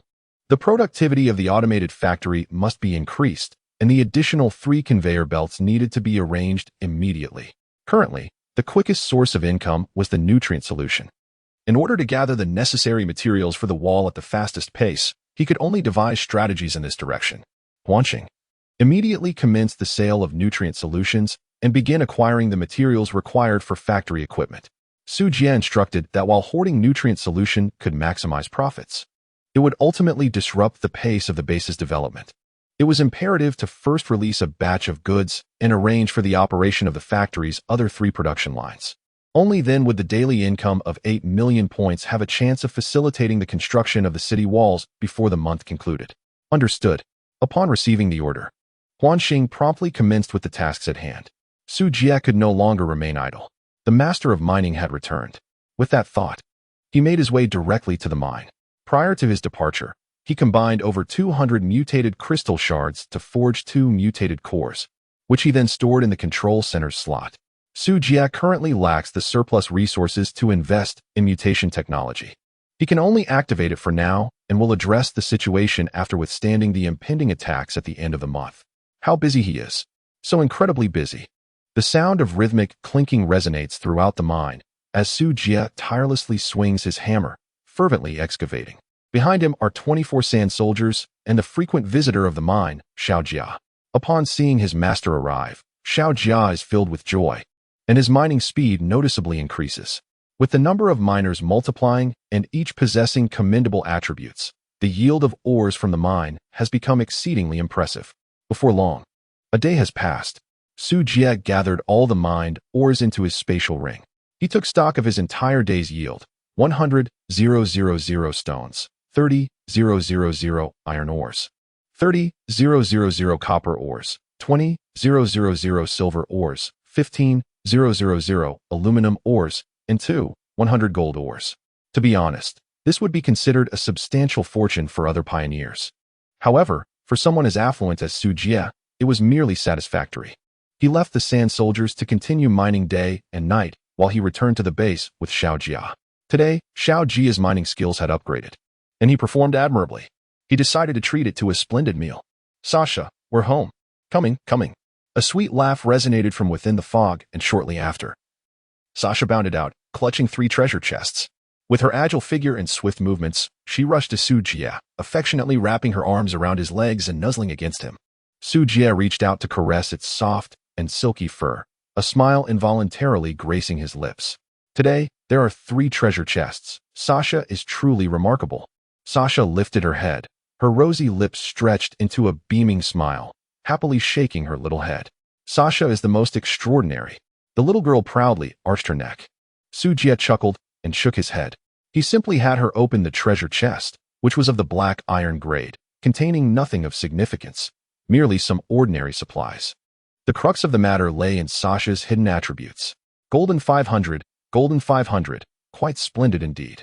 The activation of her traits occurred twice, effectively granting him a generous sum of 10,000 points without any cost. Let us return home and indulge in a delightful feast. Sujie led the dirty little hands of Sasha towards the base. Beneath the setting sun, the scene of one person, one child, and one beetle appeared unexpectedly heartwarming.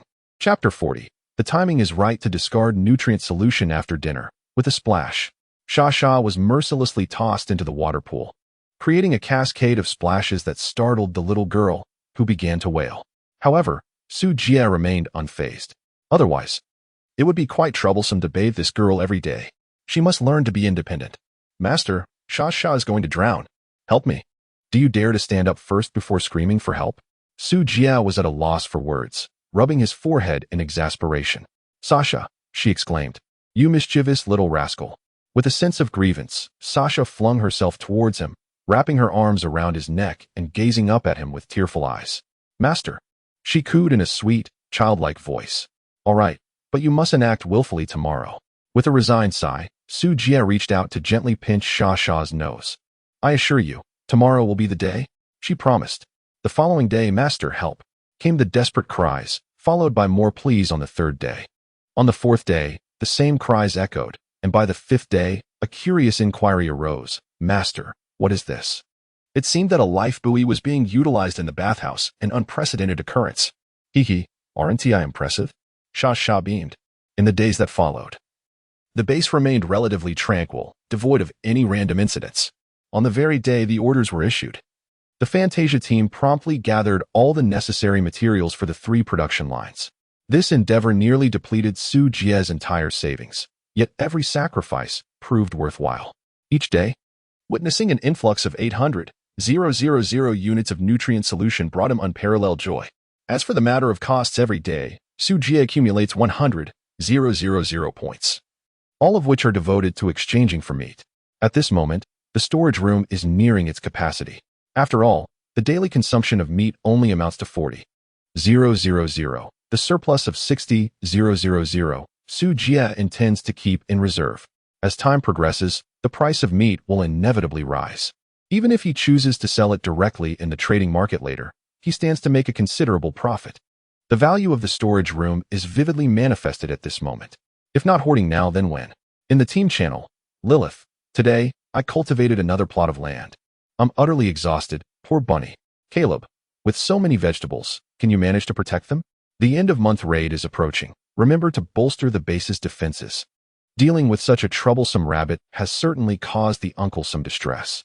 However, the two are acquainted, and any assistance they can provide will be welcomed.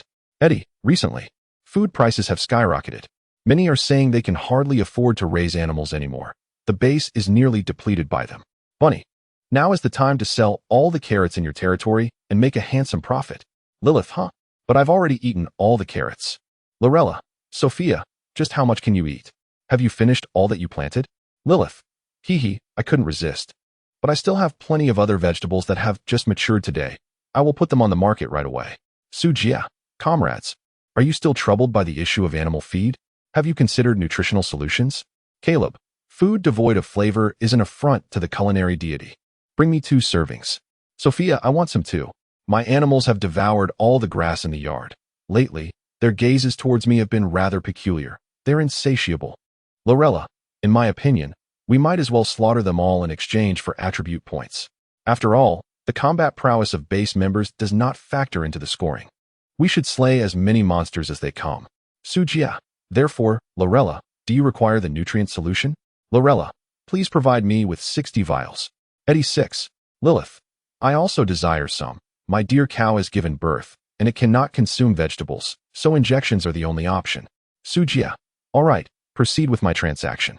Sujie reclined on the grand bed, cradling Sha in his arms, as his fingertips deftly navigated the trading interface, swiftly reaching agreements with his team members. They were aware of Su Jie's shortage of metal, thus they generously bestowed upon him the surplus metal extracted from the mines. Another windfall of resources, utterly delightful. Huan Xing. The moment is ripe. Let us commence the sale of nutrient solutions. Understood. Su Jie cast a glance at the current supplies within the warehouse. Iron ore, 220,000. Copper ore, 340,000. Aluminum ore, 190,000. Silver ore, 170,000. Gold ore, 30,000. Meat, 300,000. Snake scales, 300,000. Poison sacs, 10,000. Bones, 5,600. Basic nutrient solution, 4,000,000. Intermediate nutrient solution, 220,000. Advanced nutrient solution, 3,800. Points, 2,300. After a week's accumulation, the various materials in the warehouse had significantly increased. After all, the relentless mining by the sand soldiers was not in vain. Sasha had also made considerable contributions, often discovering treasure chests daily, which had directly boosted his gold to 30,000. However, the most delightful surprise was the 3,800 bottles of advanced nutrient solution. The advanced nutrient solution provides 3 days of satiety and a small chance of acquiring random attribute points. Although the probability of obtaining an attribute point is rather modest, the sheer quantity yielded a respectable number. This item, which not only enhances satiety but also has the potential to augment attributes, commands a considerable price. Nevertheless, Su Jie intended to utilize it for the yaks in the ranch. Over the past few days, he had taken the time to assess the condition of the yaks, which exhibited remarkable vitality and a high probability of mutation. The base currently lacked laborers with high attribute values, making the yaks a commendable choice. They could serve as drivers for transporting or, and during attacks, they could charge into battle. Even if they were to fall in combat, their carcasses could be transformed into nutrient solution. From every conceivable angle, Su Jie stood to gain immensely. The next morning arrived. As usual, Su Jie aroused the sleepy Sha Sha from her slumber, ushering in the beginning of a new day. After finishing breakfast, Sha Sha ventured into the garden to water the plants. Recently, she had collected numerous vegetable seeds amidst the mist and had sown them all with care. However, just as she was halfway through watering, she discovered that the seedlings she had planted were wilting. How could this happen? Was her gardening skill inadequate? Alarmed and distressed, Sha Sha rushed back to the kitchen, seeking Su Jie's assistance. They have withered. Su Jie furrowed his brows. Isn't that quite normal? Sha Sha was taken aback. It must be that the mutated plants have matured. Let us go and take a look.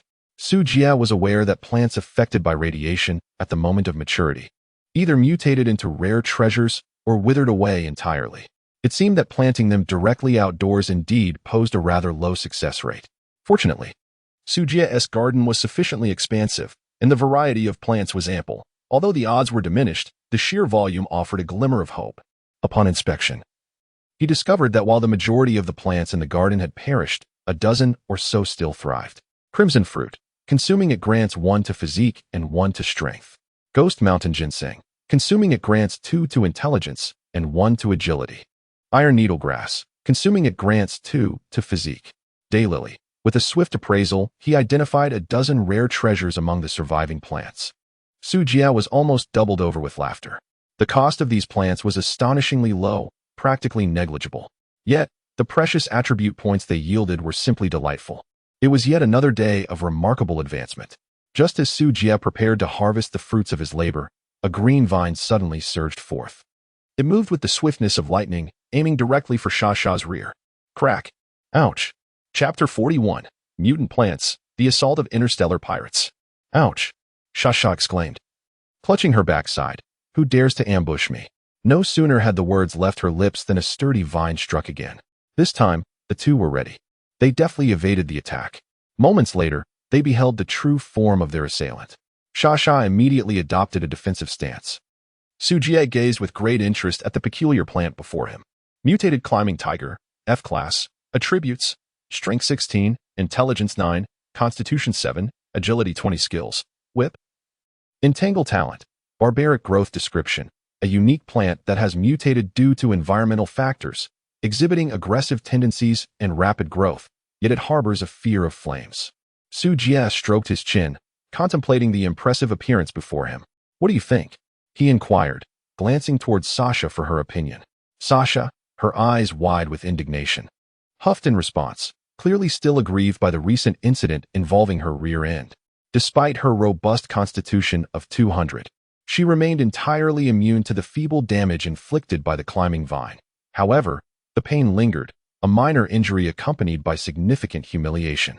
Why not teach it a lesson, but refrain from delivering a fatal blow? Su Jie suggested. At his words, Sasha transformed into a streak of golden light and charged forward. A peculiar, distressing cry echoed as the climbing vine's tendrils drooped listlessly, appearing quite defeated. Brandishing her golden scepter, Sasha bared her teeth and exclaimed, "This is for bullying me, for striking my backside." With fervor, she delivered a forceful kick to the vine's base, cursing in her wrath. As the climbing vine neared its demise, Su Jie swiftly pulled the little girl back, saying, "Enough, another kick and it will perish." Sasha, looking quite aggrieved, turned to her master. Su Jie gently patted her head in consolation, assuring her that henceforth this fellow would be under her command, and she could deal with it as she pleased. Sasha's eyes immediately brightened. "Thank you, master." The situation with the climbing tiger was more dire than anticipated. However, it possessed the innate ability to thrive in a wild manner and would soon recover. This wild growth refers to its capability to automatically absorb the elemental energy present in the surrounding environment or the high-quality nutrients from the soil, converting them into its own vitality and attributes. Su Jie nodded with a face full of satisfaction. The attributes were indeed commendable, and it even possessed the understanding of evolution. It seemed a splendid choice to serve as the final bastion of the base. Surrender or perish. Su Jie's indifferent voice penetrated the tendrils. The vines trembled and gradually retracted, as if surrendering. Notification: successfully tamed the mutated ivy, loyalty automatically set to 100. Su Jie curled his lips into a smile, saying, "Very well, from now on, you shall accompany Sha. The vine swayed reluctantly a couple of times, but ultimately, pressed by the circumstances, it acquiesced. Su Jie exchanged 2 bottles of attribute potions from the mall and poured them at the base of the climbing vine, allowing it to swiftly regain its vitality. He also acquired 2 points in constitution. The next concern was the placement of this plant. Where would be the most suitable location for it? Su Jie wielded a hoe to till the soil, pondering for a moment before resolving to plant it at the entrance of the core base. He envisioned the tendrils of the climbing vine gradually flourishing, eventually enveloping the entire steel fortress. Should conditions permit in the future, he would allow it to spread throughout the entire base. In this manner, the overall defensive capability of the base would be subtly enhanced. He promptly sought out Lilith, procuring a substantial quantity of premium soil from her to lay around the fortress. With a few stone bricks, he crafted an aesthetically pleasing flower bed. The remaining area would be left for the vine to grow on its own, with Sasha visiting daily to water it. Ah, splendid. Observing that touch of verdant vitality, Su Jie nodded in satisfaction. In a region dominated by barren desert and gravel, witnessing a hint of greenery was indeed a rarity. Once the climbing vine was settled, the two swiftly harvested the bountiful crops from the garden and sowed new seeds. Suddenly, a notification appeared. A band of destitute interstellar pirates had been sighted near your base. Their spaceship seemingly malfunctioning, forcing an emergency landing. Su Jie furrowed his brow, wondering if he had encountered a robbery. Lilith in the squad channel. Wow, a group of native refugees has arrived near my base. Should I offer them shelter? Eddie, a tectonic shift has occurred here, revealing a plethora of gemstones. Sophia, I am a spring, said to have been brought by the fierce winds. Lorella, a group of mountain tribesmen has also arrived here. Should we eliminate them?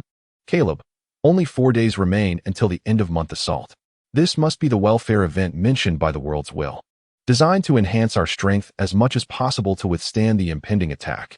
Su Jie, why have a band of pirates come here? Caleb, well this. Sophia, poor child, may the goddess of light bless you. Eddie, could the pirates be friendly beings? Lorella, is the pirate captain wearing a straw hat? Lilith, brother Su Jie, perhaps we should abandon this incident? I noticed in the system description that if we do not engage, nothing will happen. Caleb, this event is essentially intended to assist the pioneers. While risks are present, the opportunities are undoubtedly greater.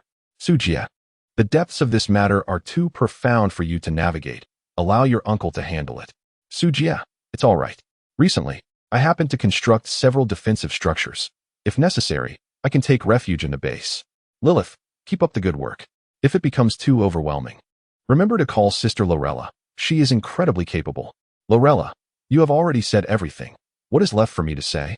Lilith, my apologies, Bunny. Sujia, all right. Everyone, let's attend to this unexpected incident. There is a time constraint, and if we delay, we shall reap no benefits. AID, I'm off then. Remember to communicate via the channel if anything arises. Lilith, I too shall venture to subdue the natives. Everyone, best of luck. After assessing the situation, Sujia closed the chat window. Starspace pirates? I sincerely hope they are not destitute.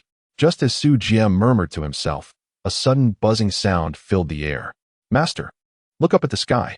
Sujia lifted his gaze towards the heavens and beheld a uniquely shaped spacecraft piercing through the clouds, advancing with an erratic gait towards the base. The rear of the vessel billowed with thick, ominous smoke. At one moment, it traced the figure of an 8 in the sky, and at another, a 6. Anyone observing would discern that this craft was on the brink of catastrophe. Yet, miraculously, just as the ship was about to descend, its tail wing erupted in a blaze of fire, allowing it to land gracefully on the open ground outside the base. Chapter 42. The Green Tyrant Pirates, a heist. Once the spacecraft had stabilized, several pirates clad in black combat attire leaped from the vessel. Sujia squinted and cast a sweeping glance over the 5 individuals before him, 4 men and 1 woman. Their peculiar appearances, with ruddy skin, clearly indicated they were not of human origin, but rather representatives of an extraterrestrial species. One of the men bore a grievous injury to his arm, blood streaming profusely. The others were in a similarly disheveled state, as if they had recently emerged from a fierce battle, having just disembarked from their spacecraft. They promptly retrieved tools to commence repairs. During this time, the red-haired woman in the group stole a glance at Sujia's base, her eyes betraying a flicker of surprise. It was indeed peculiar that life could persist in such a desolate locale. Enough of that. Let us hasten to repair the ship and depart. The man with the severed arm admonished, before immersing himself in directing his companion's efforts. Huanqing materialized behind Sujia with a swift motion. Master, what are your commands? Activate the lightning cannon and prepare to provide support for us both. At once. Huanqing vanished in an instant, reappearing in the central control room. With the city walls dismantled by Sujia, the lightning cannon was now positioned atop the machine gun tower. As energy coursed through the apparatus, 30 cannon emplacements stood poised for action. Let us proceed to confront these extraterrestrial beings. Sujia approached the interstellar pirates with an air of calm composure, followed closely by Sasha, who wielded a golden scepter. Halt! What are your intentions? A blue-eyed, red-skinned man inquired, his vigilance directed towards the slowly advancing Sujia and Sasha. Oh, nothing much. I merely wish to invite a few of you to either take my life or meet your own demise at my hands. Sujia spoke with a calm demeanor, yet his words conveyed a suffocating sense of danger. His aura bore an added edge of lethal intent compared to his usual self. This was a game of predators. One must possess ruthlessness to maintain one's footing. The realm of quicksand. Sasha took the initiative, and with a flourish of her staff, the ground around them was soon engulfed by shifting sands. Simultaneously, Sujia's assault reached its target. The glint of his blade flashed ominously. The blue-eyed man found his legs severed, crashing heavily to the ground. He screamed in agony. Despair and terror etched across his face. Yet, he barely had the chance to voice his pain. With a swift motion, the blade flickered once more, and within a mere second, the blue-eyed man became a headless corpse. Damn it, brothers, grab your weapons. The other 4 pirates, witnessing Sujia's merciless strike, hastily drew their weapons, aiming at him. Laser pistol, Class D, capable of inflicting 40 points of damage, magazine, 20 rounds. Not bad. I'll take it, Sasha. Sasha replied with a radiant smile, absolutely, master.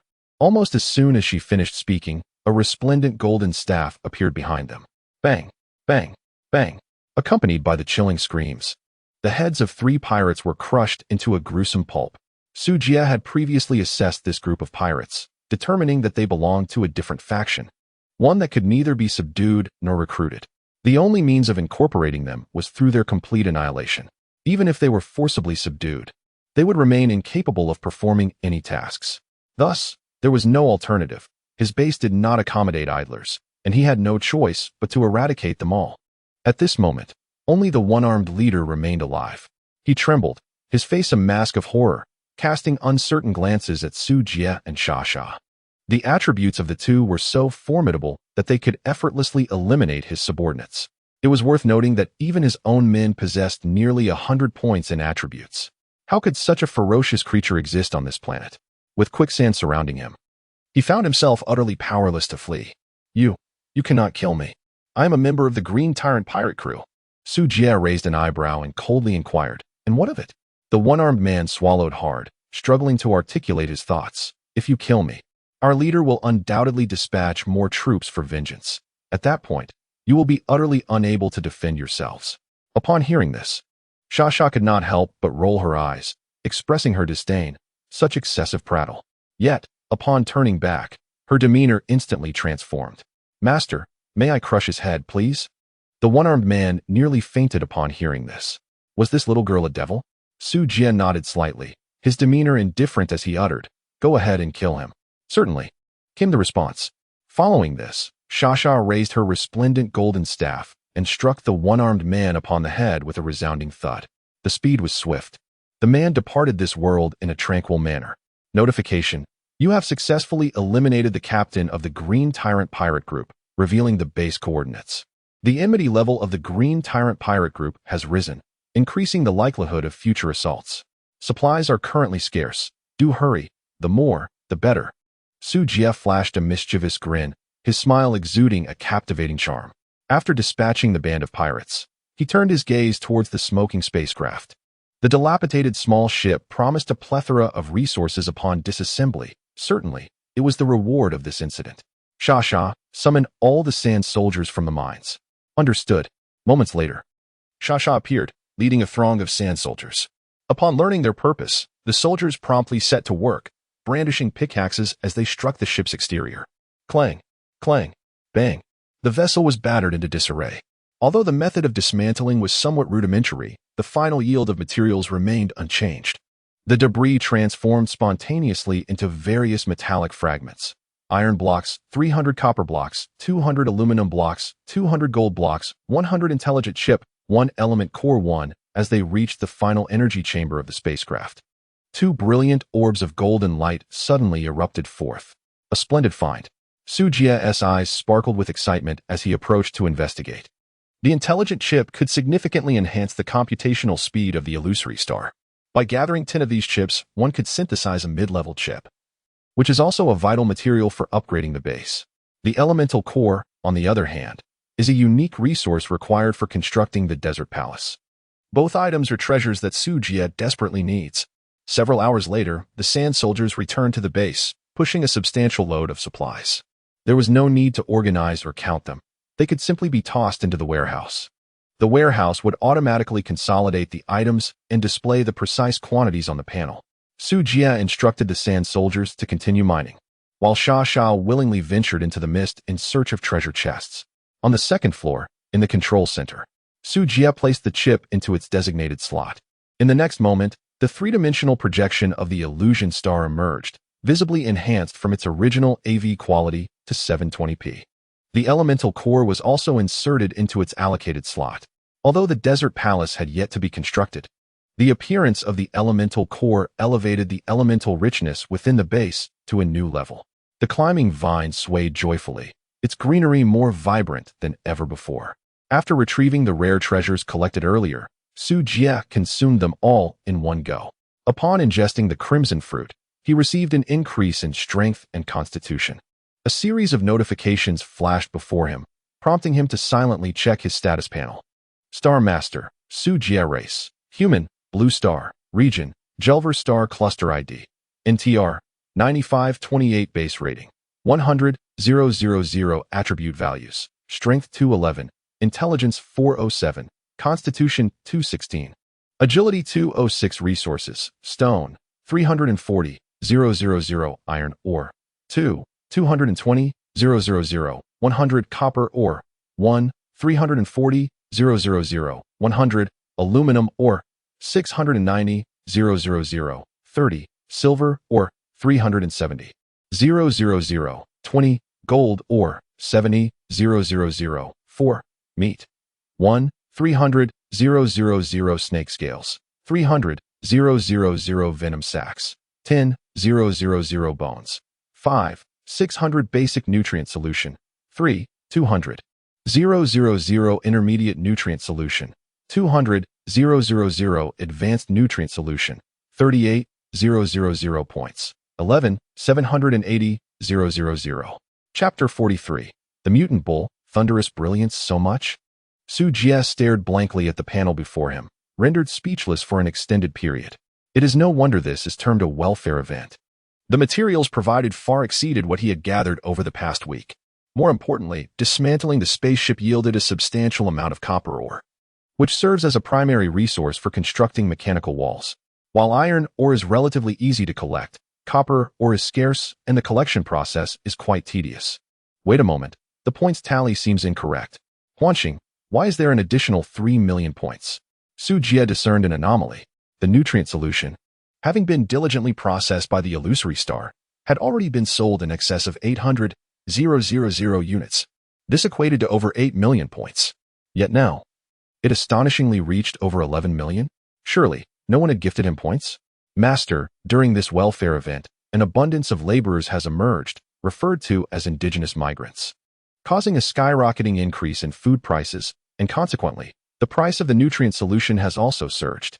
Presently, the cost of a single nutrient solution is nearing 150 points. With the upward trend showing no signs of abating, Illusory Star explained succinctly. This revelation filled Su Jie with unbounded joy. He had not anticipated such divine favor. He resolved to continue selling the nutrient solution. Indeed, Master, Illusory Star bowed in acknowledgement. By the way, Su Jie seemed to recall something and commanded, commence the collection of materials necessary for constructing the city walls. This event had rewarded a substantial amount of resources, and those pioneers in need of funds would undoubtedly sell their surplus to exchange for points, which they could use to enhance their attributes in preparation for the impending end-of-month assault. The prices of iron and copper ore would certainly decline. Thus, this was an opportune moment to act. I share your sentiment. Illusory Star promptly complied. Satisfied, Su Jie patted his backside and made his exit. With the Phantom Star assisting him in handling trivial matters, he found the experience to be a remarkable savings of time, effort, and worry.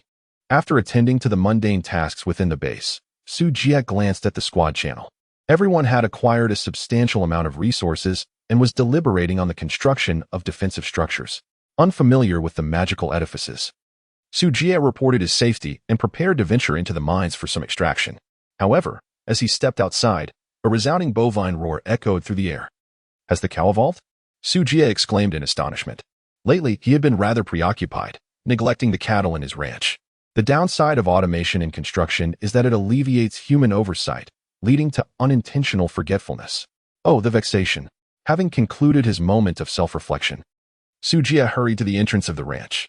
To his dismay, he found that the original 19 yaks had dwindled to a mere 12. 7 had failed their mutation, now reduced to lifeless forms. Regrettably, the only course left was to convert them into nutrient liquid. The remaining yaks had undergone a remarkable transformation.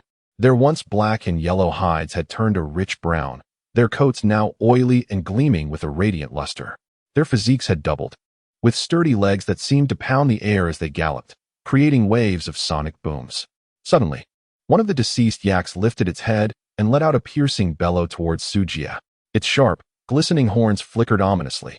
In an instant, an arc of electricity sliced through the sky, hurtling towards Su Jie with ferocity. What in the world? Su Jie's expression shifted dramatically as he narrowly evaded the strike. The electric arc detonated upon contact with the ground, sending a cloud of dust spiraling into the air. A bull with electric horns? Have even cattle begun to wield magic? Identification: Blue Arc Horned Bull, Grade D. Attributes: Strength 76, Intelligence 56, Constitution 89, Agility 44. Skills: Charge, Stomp, Lightning Arrow. Electric Armor Description: The bull has undergone a mutation due to radiation, having been in prolonged contact with the elemental force of thunder, thus endowing it with a trace of electric properties. Su Jie, what an extraordinarily impressive bull. He gazed at the electric arcs emanating from its horns, unable to resist the urge to stroke his chin. The mutations are influenced by environmental factors. Should I then consider placing more torches in the pasture if I desire a fire attribute next time? My thoughts wander, and my imagination runs wild. Su Jie shook his head. The primary focus now was how to tame the cattle. Moo. Among the 12 heads of cattle, a larger bull emitted a deep, menacing roar. Its vigilant gaze fixed upon him. With a smile, Su Jie approached, offering a choice: submission or transformation into beef. As he spoke, he drew an electromagnetic pulse laser rifle and aimed it at the blue-horned cattle. Thud! The blue-horned cattle's legs buckled, and it knelt before him. If you possess the courage, why not lower your weapon before inquiring? Their attributes were already formidable, and their intelligence far surpassed that of ordinary animals. Naturally, they comprehended the implications of Su Jie's words. And under the weight of his intimidation, the cattle all surrendered obediently. Notification: successfully subdued blue-horned cattle 12. Now, all of you, proceed to the mine and lend your assistance. Su Jie directed Nyo to leave the pasture. The indulgent life had come to an end. All the fodder consumed must be repaid. Who said Nyo could not mine? Use those horns to drill fiercely. At the very least, we can generate electricity for the mines and provide illumination. Wait, electricity generation. A current of realization surged through Su Jie's mind. He recalled a time long past when he had unearthed a compact drilling machine from a treasure chest.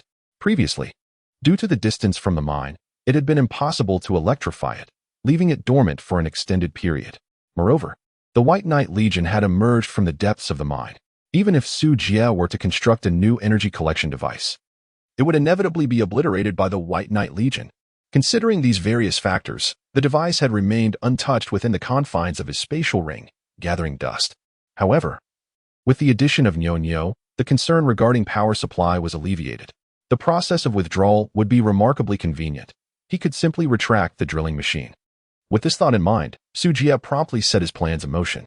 He first ushered Nyo into the mine, then sought a suitable location to establish the drilling apparatus. The environment within the mine bore a resemblance to a labyrinth, with numerous pathways making it exceedingly easy to become disoriented. Consequently, Su Jie's mining team had refrained from venturing too deeply. Although they had only excavated at the periphery, the yield remained plentiful. The system had indeed stated that this planet was rich in mineral resources, and it appeared to be true. However, after a period of vigorous extraction, the outer minerals were nearing depletion. This left them with no choice but to delve deeper into the mine. One could only hope not to disturb the guard forces of the White Knight Kingdom. Su Jie contemplated that otherwise, he would have to squander additional time and energy addressing complications. Xiao Jia had departed. Su Jie greeted Xiao Jia, who hopped along energetically, humming intermittently. The sand soldiers and the horned cattle followed closely behind. After approximately 10 minutes, the group arrived at a remarkably spacious underground cavern. Illuminated by the faint glow emanating from the surrounding stones, Su Jie discerned numerous signs of prior excavation nearby. This appeared to be an abandoned mine that had yet to be fully exploited. How fortuitous! This circumstance provided Su Jie with ample conditions for construction. Xiao Jia, take the sand soldiers and commence excavation in the vicinity. The horned cattle shall keep watch over the surroundings, Su Jie instructed. Everyone promptly acknowledged their orders. Notification: you have arrived at the mining resource point. Material yield 50, mining efficiency 100. Warning: occupying the resource point will result in continuous disturbances from local forces.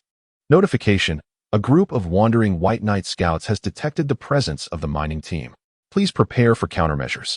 Chapter 44, Mining Resource Point, Materials Assembled, Commence Construction. Resource Point. Su Jie opened the panel and quickly located the relevant information. Essentially, it conveyed that resource points can yield substantial profits. Yet they are also susceptible to various attacks and disturbances. The location of these resource points is often accompanied by immense rewards, as well as endless peril. A fisherman once remarked, the greater the storm, the more valuable the catch. This encapsulates the essence of the matter. Gulu gulu. As Su Jie had just finished browsing the information, he suddenly heard some peculiar sounds faintly emanating from a distance. Following the sound, he beheld a group of diminutive White Knight scouts, armed with clubs, axes, and various other weapons, emerging from a dark, shadowy mine. Though their frames were slight, their speed was remarkable, as they swiftly closed the distance between one another in the blink of an eye. Each of their faces bore an expression of exhilaration. Su Jie's own countenance mirrored their excitement. Ah, Are they here to deliver resources once more? Su Jie revealed a cruel and malevolent smile as he raised the electromagnetic pulse laser rifle in his hands. Bang! The gun fired. A beam of laser shot forth. The anguished cries of a group of diminutive White Knight scouts echoed as they fell to the ground. It was not merely Su Jie's attack. The lightning arrows of the blue arc-horned cattle also surged forth. The once dimly lit mine suddenly transformed into a spectacle of brilliance, as radiant as daylight. Moo! The blue arc-horned cattle collectively let out a thunderous roar, their horns crackling with electric light, exuding an overwhelming presence. Boom! Boom! Boom! Excellently executed. Su Jie had yet to discern the total number of adversaries when, amidst a deluge of lightning arrows, the assault was swiftly concluded. The formidable power of the bull-like warriors, boasting an average attribute surpassing 60, is undeniable. However, even in the absence of such might, the sand soldiers are not to be underestimated, particularly those summoned by Sha, whose attributes exceed 100 points. Unless faced with a formidable force like the White Knight Legion, Su Jie's mining party reigns supreme as the undisputed monarch within this cavern. Any scouts that approach are merely fodder. Continue mining. Do not idle. Su Jie commanded as he collected the fallen spoils. Time is money, my friends. Iron block 100, iron block 100, mutated core fragment 1, iron block 100. It is worth noting that the weapons wielded by the scouts are truly valuable. 1 unit of iron block equates to 100 units of iron ore. Each weapon contributes a staggering 1,000 units of iron, akin to a grand bounty. After clearing the battlefield, Su Jie did not forget the purpose of his visit. With a grand gesture, a small drilling machine materialized from thin air and descended to the ground. Its design resembled that of an excavator, with the digging claws replaced by a spiral drill bit. Su Jie summoned a horned bull, attempting to wrap an electric wire around its body. Blue arc-horned bull, activate your electric armor. With the command, the bull responded, and a ghostly azure electric glow spread from its horns across its entire form, instantly transforming into an ethereal suit of armor. The electric wire received the current and promptly activated a miniature drill. The dashboard within the cockpit illuminated, and the instruments began to whir into action. Incredible, it truly works. Su Jie was overjoyed. Although it defied scientific reasoning, it was, after all, a remarkable fusion of magic and technology. He thought, why not? If it works, that is all that matters. He settled into the cockpit, familiarizing himself with the controls before activating the excavation mode. The drill whirred to life, its gears spinning as the drill bit began to rotate swiftly. Chunks of stone flew through the air, enveloped in a cloud of dust, amidst a cacophony of sound. With the efficiency boost of resource point 100, the drill's productivity was nothing short of astonishing. In mere seconds, several enormous ore blocks were extracted from the depths of the earth. Iron ore 1,000, stone 800. These were the primary materials required for constructing the desert palace, while iron ore served as the fundamental component for building the city walls and flooring. With the drill now operational, Su Jie felt confident that he could construct these two insatiable beasts before the end of the month's assault. The mining team was gradually finding its rhythm. The sand soldiers were tasked with excavation, while the Nyonyo were responsible for generating power and fending off the disturbances caused by the scouts of the White Knight. Su Jie operated the drilling machine while simultaneously overseeing the entire operation. The afternoon passed in a whirlwind of activity. As dusk approached, he called upon Sha to lend a hand. With only 3 days remaining until the end of the month, he resolved to work through the night, striving to erect the city walls as swiftly as possible. The absence of defensive walls around the base left him feeling vulnerable. Fortunately, aside from Xiaojia, the others possessed commendable intelligence and physical capabilities. Enduring 2 sleepless nights was not an insurmountable challenge. Master, you should take a break, Xiaojia implored. Her gaze filled with concern, but Su Jie chose to disregard her plea. You are the mainstay of our mining efforts. Everyone else may rest, but not you. But you promised we would enjoy the good life in the future. You mentioned in the future. Let's address that when the time comes. Xiaojia's mining skills had reached level 7, and with the buff from the resource points, her efficiency rivaled that of the drilling machine. At such a young age, how could one possibly find rest? In the end, Su Jie relented, expending 600,000 points to exchange for a substantial amount of attribute potions. He elevated Xiaojia's 3-dimensional attributes to 200 points each. Now, she would certainly have the strength to contribute effectively. Su Jie could not possibly remain immersed in the mines indefinitely. The weighty responsibility of command would soon rest upon the shoulders of the astute little Jia. It was only a matter of time before enhancements would be bestowed upon it. Fortunately, Su Jie was not lacking in the requisite points, allowing him to nurture little Jia in advance without hesitation. With renewed vigor, little Jia eagerly returned to the arduous task of mining. By the end of the day, the quantity of iron ore acquired by Su Jie had reached an astonishing figure. Yet, he did not relent, continuing to toil diligently. As time passed, the last day before the month's end arrived. Tomorrow would herald the onset of the impending assault. The end-of-month assault orchestrated by Su Jie is of considerable significance, compounded by a massive wave of attacks that garnered a rating of 100,000. The level of danger has escalated dramatically. Fortunately, he has accumulated a sufficient stockpile of resources. My lord, all nutrient solutions have been sold, and iron, copper, and gold have been gathered, enabling the construction of walls and a desert palace. Su Jie, weary and fatigued, returned to the base. Without uttering a word, he rushed into the bathroom with Sasha. Having gone many days without a shower, his hygiene had once again plummeted. He certainly did not wish to be burdened with a debuff before the impending assault. Immersing himself in the tub, he placed a life buoy around Sasha, allowing her to amuse herself.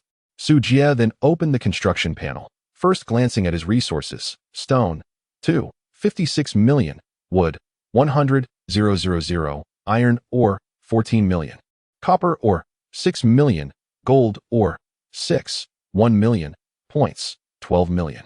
The staggering figures filled him with a profound sense of accomplishment. Gazing at the fruits of his labor over the past few days, Su Jie could not help but burst into hearty laughter, his voice resonating with exuberance and bravado. However, the price of gold was indeed exorbitant. Nearly all resources had been expended to acquire it, amounting to a staggering 60 million points. Absurd. Huanqing, where are the blueprints for the new base you designed? Soon, a brand new 3D virtual image of the base appeared before Su Jie. The subsequent constructions could not be haphazard. For instance, if the production area was situated too far from the warehouse, it would diminish factory efficiency. As the base continued to expand, these minor issues would be magnified infinitely. Thus, he had Huanqing prepare the blueprints in advance, ready to build according to plan.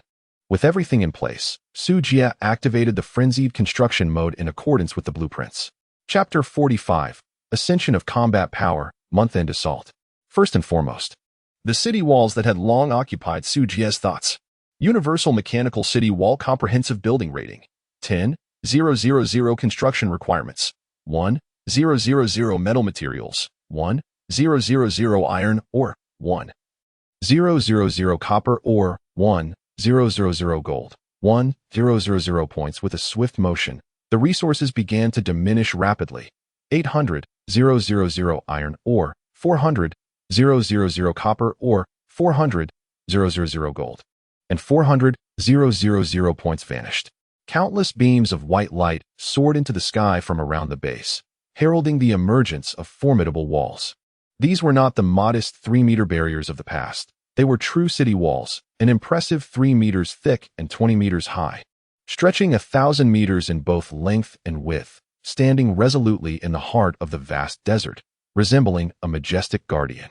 Although Su Jie felt a tinge of dissatisfaction regarding the height, the walls were mechanical and could be endlessly augmented in the future, offering a commendably humanized design.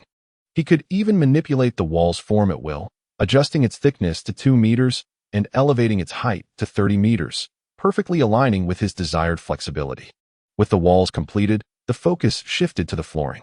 Universal Mechanical Floor Comprehensive Building Rating, 10,000 Construction Requirements, 1,000 Metal Materials, 500 Iron Ore, 500 Copper Ore, 500 Gold, 500 points. Once again, a vast wave of resources was consumed, nearly exhausting the entirety of the warehouse's stock.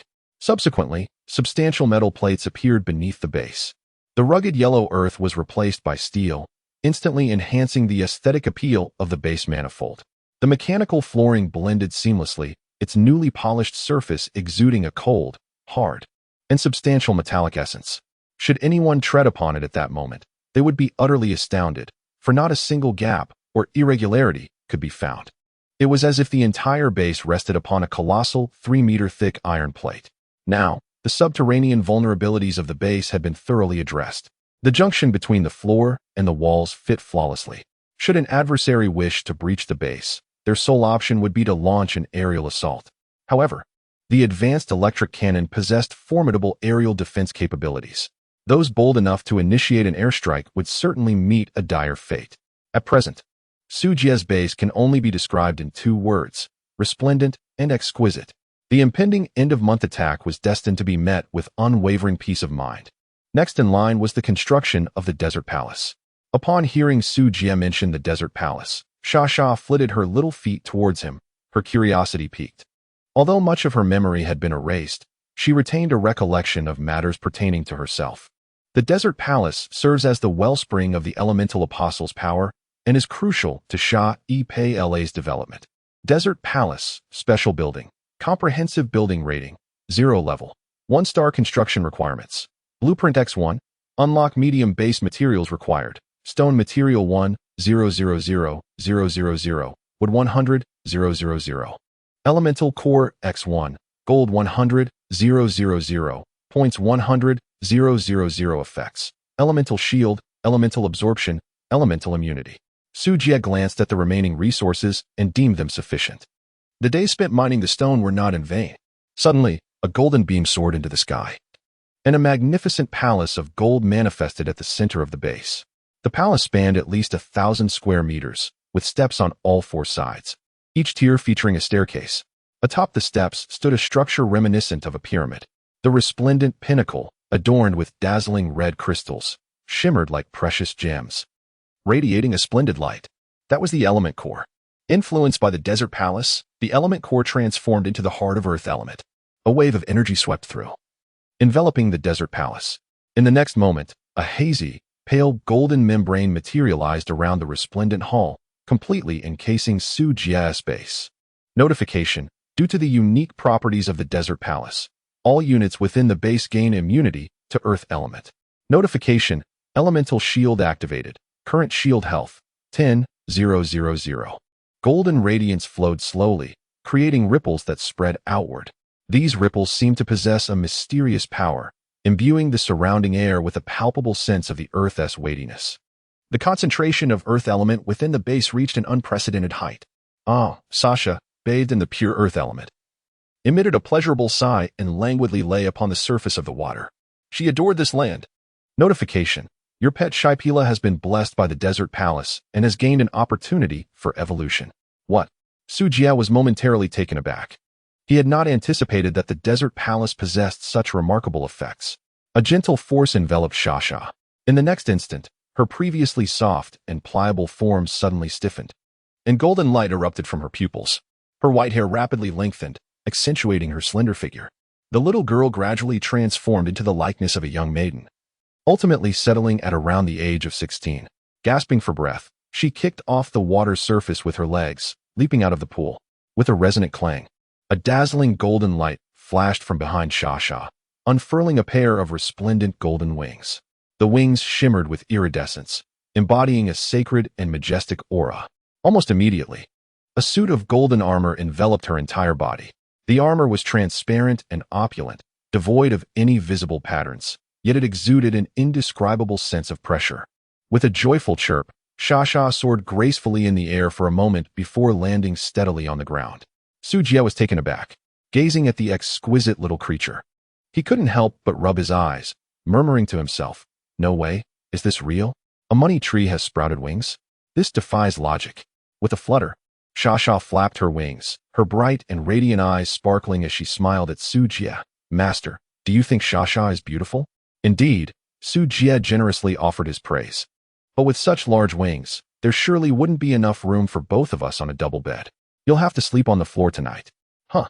Upon hearing this, Sha quickly retracted her wings and golden armor. "No way. Sha wants to stay with her master." "Wait, where did the golden armor go? That was worth a fortune." Su Jie widened his eyes and surveyed his surroundings. Aside from the generous Sasha, there was not a single strand of hair left, let alone golden armor. His master, Sasha, spoke softly, explaining that the suit of armor was part of someone else's transformation ability. Su Jie wore a look of deep regret. If only it were possible to extract the skill. It could fetch at least 100,000 gold coins. However, the young girl, after her evolution, had not only ascended a level in figure, but had also achieved breakthroughs in her own abilities. The crucial skill of summoning sand soldiers had reached level 4, resulting in an increase in her auxiliary helpers, much to his delight. Today, Su Jia lacked the energy to delve into this matter. After 3 sleepless nights, even with over 400 points of intelligence, his mental fortitude was waning. If he didn't rest soon, he would face adverse effects. Time to retire for the night. Fatigue was overwhelming. Su Jia waved his hand, donned his clothing, and proceeded toward the room. "I'm coming," Sha called out cheerfully, hurrying to catch up. As Su Jia climbed onto the bed, Sha nestled against his chest. There was but one sensation: wait. This night, many were destined to remain awake. Faced with the impending end-of-month onslaught, the pioneers were filled with trepidation. Yet, Su Jia slumbered particularly soundly. By the time tomorrow's assault arrived, the shields of the desert palace would be restored to their full capacity, 1,000,000 health points. I, Su Jia, shall allow you a mere half-hour to strike. Such is my audacity. Morning. The end-of-month attack has officially commenced. Due to your base score reaching 100,000, the difficulty of the large-scale assault has escalated to hell level. The entire White Knight Kingdom mobilizes, with the White Knight Queen personally leading the charge. And the White Knight Legion is on the brink of entering the battlefield. The worm nest is in full eruption, with the Worm King at the helm of thousands of deathly insects advancing towards the fray. The swarm tactics have been activated. Please prepare for combat. The Shurima Empire has dispatched a formidable fleet en route to the conflict. The Green Tyrant pirate crew is poised to capitalize on the chaos, preparing for a surprise attack. Readiness is imperative. Chapter 46. The assault descends, 1,000,000 shields. As Su Jia was indulging in a deep slumber, a sudden notification jolted him awake. The difficulty had escalated to a hellish level, a true testament to their regard for him. He turned over, propping himself up, and stretched languidly before rousing the sluggish Sasha from her slumber. "Master, I'm so sleepy," Sasha mumbled groggily. Her figure had grown considerably, no longer resembling a petite girl, and her attempts at coaxing Su Jia were futile. "We have a tough battle ahead. Do not falter on me." "Oh." Sasha pouted in a tone of discontent for a moment, before obediently rising and trailing behind Su Jia like a zombie, mirroring his every step. Su Jia paid no mind to the girl, instead making his way into the kitchen to prepare breakfast. The sand soldiers had already been dismissed, and Xiao Jia and Nyo had returned to the base ranch long ago, with the fortified walls and 1,000,000 shields bolstering the base. He felt no sense of urgency. "Huanqing, how is the base's layout progressing?" Su Jia inquired as he cooked. In a flash of light, Huanqing appeared clad in a cyberpunk ensemble, featuring black and red mechanical arms, character tattoos, and steel combat boots, topped off with a sleek helmet. Minimalistic, yet striking. "All structures have been successfully relocated, Commander. Shall I take action?" Huanqing asked. "Why are you indulging in cosplay now?" Su Jia waved his hand, instructing. "You handle it for now. I shall arrive shortly." Upon hearing this, Huanqing turned and departed, making his way to the central control room.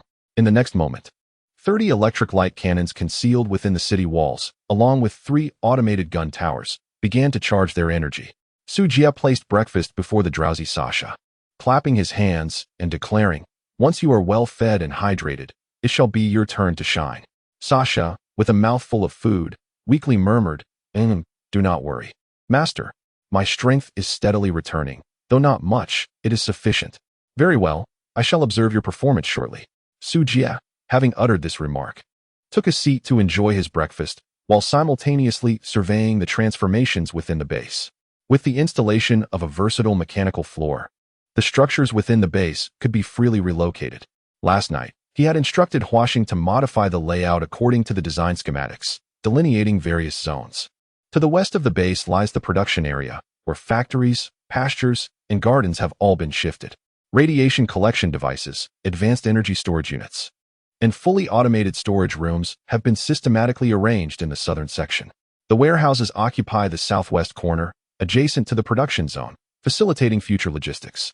The northern expanse has been designated as the entertainment zone, presently consisting of a luxurious bedroom and a bathroom, with greater prospects ahead. To the east, gun turret towers stand ready, as future defensive structures will be constructed in that direction. At the center lies the desert palace, with the elemental shield's coverage perfectly encompassing the entire base. The control center and bedroom are also situated centrally, albeit slightly to the east, backed by the desert palace. The concentration of earth elements here is profound, making it convenient for Shasha to absorb elemental energy. The versatile floor boasts an exceptionally convenient feature. It is equipped with built-in water pipes, electrical cables, and energy conduits. The previously exposed and tangled wiring throughout the base has been meticulously organized. After this reorganization, the entire base presents a harmonious and orderly appearance, albeit somewhat sparse. After all, having expanded tenfold, the number of structures has yet to catch up. Once breakfast was concluded, Sujia ascended the city wall with Shasha. In the distance, they observed a multitude of death worms emerging from the mist, thick and overwhelming. Death worm, strength 11, intelligence 7, constitution 16, agility 9. The base was encircled by a tide of insects, yet beyond the city walls, it appeared as though a barrier of air separated them, preventing the death worms from advancing a single step. At that moment, the power of the elemental shield was strikingly evident. Is this the tactic of a sea of insects? It seems rather foolish, does it not? Su Jie cast a glance at the current health of the elemental shield. Shield value, 956,000. Goodness, he had finished his breakfast. Yet the shield had barely diminished. It seemed there was still time to indulge leisurely. The elemental shield bore no defensive value. It lost health in direct correlation to the enemy's attacks. However, it could regenerate 10,000 shield points every minute. Unless the shield's value was completely depleted in one fell swoop, it would only experience a brief malfunction due to elemental disruption, commonly referred to as a cooldown. Otherwise, the shield would persist indefinitely. Such an extraordinary phenomenon. Despite the overwhelming numbers of the swarm, densely packed and formidable, the multitude of insects was rendered immobile, pressed against the shield by their comrades charging from behind. To say nothing of mounting an attack, merely surviving without being crushed by their own was a small mercy. The advantage of the swarm's vast numbers had, at this moment, become a burden. It was no wonder Su Jie deemed these insects foolish. Boom. As the insects accumulated to a critical mass, Huan Xing calculated the opportune moment and unleashed the advanced lightning cannon. 30 lightning cannons hidden within the city walls simultaneously fired, and the sky was instantly filled with exploding electric spheres. The crackling sounds of electricity intertwined, creating a dense zone of death. With a swift sweep, the electric currents surged through, and countless death worms fell lifelessly to the ground, reduced to ashes. Although the attack power of the 7 lightning cannons had been dialed down to a minimum of 20 points, the attack radius still spanned 60 meters in diameter. With a single shot, countless death worms were annihilated, clearing a significant portion of the battlefield. The relentless cries of the insects echoed, seemingly endless in their despair. Su Jie felt an inexplicable sense of unease. While other matters could be addressed, the critical issue lay within the energy reserves of the base. If the swarm truly proved to be inexhaustible, his 800,000 energy points would soon be depleted. At that juncture, even with defensive shields in place, he would be unable to withstand the assaults from the Kingdom of White Knight and the Shurima Empire. Phantom Star, deactivate the primary and intermediate turrets, and only maintain the minimum power of the advanced turrets to sustain the shield's integrity. We are engaged in a war of attrition. We must endure the hour-long onslaught. Su Jie pondered thoughtfully before issuing his command. The system issued a special reminder. The swarm tactics had been activated, and preparations for battle should be made. He did not perceive this as mere coincidence. There must be profound significance behind it. It is wise to proceed with caution. Understood, Commander. Huan Xing promptly adjusted the strategy, ensuring that energy output and recovery remained in a state of equilibrium, thereby guaranteeing that the energy reserves within the base were perpetually at full capacity. Fortunately, after reducing the power of the advanced electric cannon, its energy consumption proved to be more economical than that of the lower-tier electric cannon.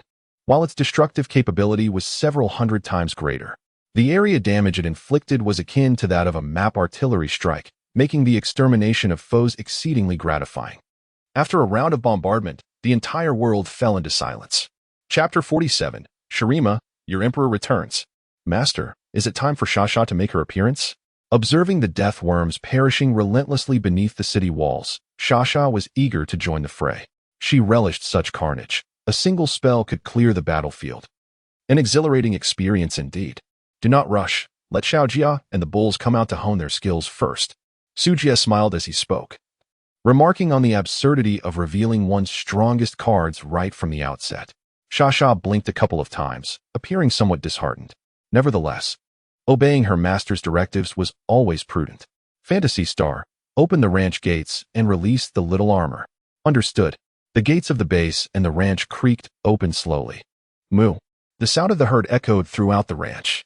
As the ranch gates swung open, Little Armor led a dozen blue-horned cattle charging forth, colliding with the army of death worms beyond the city walls. The sheer force of the 12 massive blue-horned cattle was formidable, easily scattering the swarm of worms and reducing them to mere pulp. A crackling blue arc of electricity flickered and danced. An ethereal armor shimmered around the blue-horned cattle, incinerating anything that came into contact with it. Although the deathworms were numerous, their attributes were far too low to pose any challenge to the blue-horned cattle. Moo. Little Armor let out a triumphant roar, leading the cattle in a fierce charge around the protective shield, transforming into a relentless battlefield meat grinder. Wherever they passed, the ground was littered with the remains of the worms. With an average attribute exceeding 200 points, Little Armor was no trifling matter. Had it not been for its small stature, it could have easily transformed into a bulldozer. Little Armor is incredible, Xia exclaimed with envy. Incredible? It cost me 600,000 points. Su Jie's lips twitched as he spoke. If so many points were invested and they proved to be ineffective, then the pioneers would truly find it impossible to continue. The addition of Xiaojia fortified the shield's vitality, making it considerably more resilient.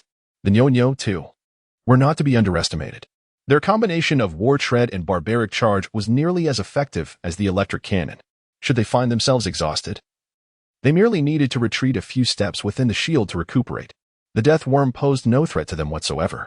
Master, quickly look. What is that? Xia exclaimed in astonishment. Following the direction of her pointing finger, Su Jie cast his gaze toward the horizon. In his line of sight, a dark cloud began to materialize in the distance. The ominous cloud rolled closer, revealing a colossal spaceship. Its surface was adorned with crimson runes that shimmered with a golden glow. The overall appearance resembled that of a large sailing ship from Earth, albeit with a distinct method of propulsion. The sails harnessed the wind, enabling the airborne vessel to navigate slowly through the skies. Su Jie furrowed his brow in contemplation, pondering whether it might be a product of magic. Sasha, what is your connection to the Shurima Empire? He inquired. Well, they refer to me as the Tsarina.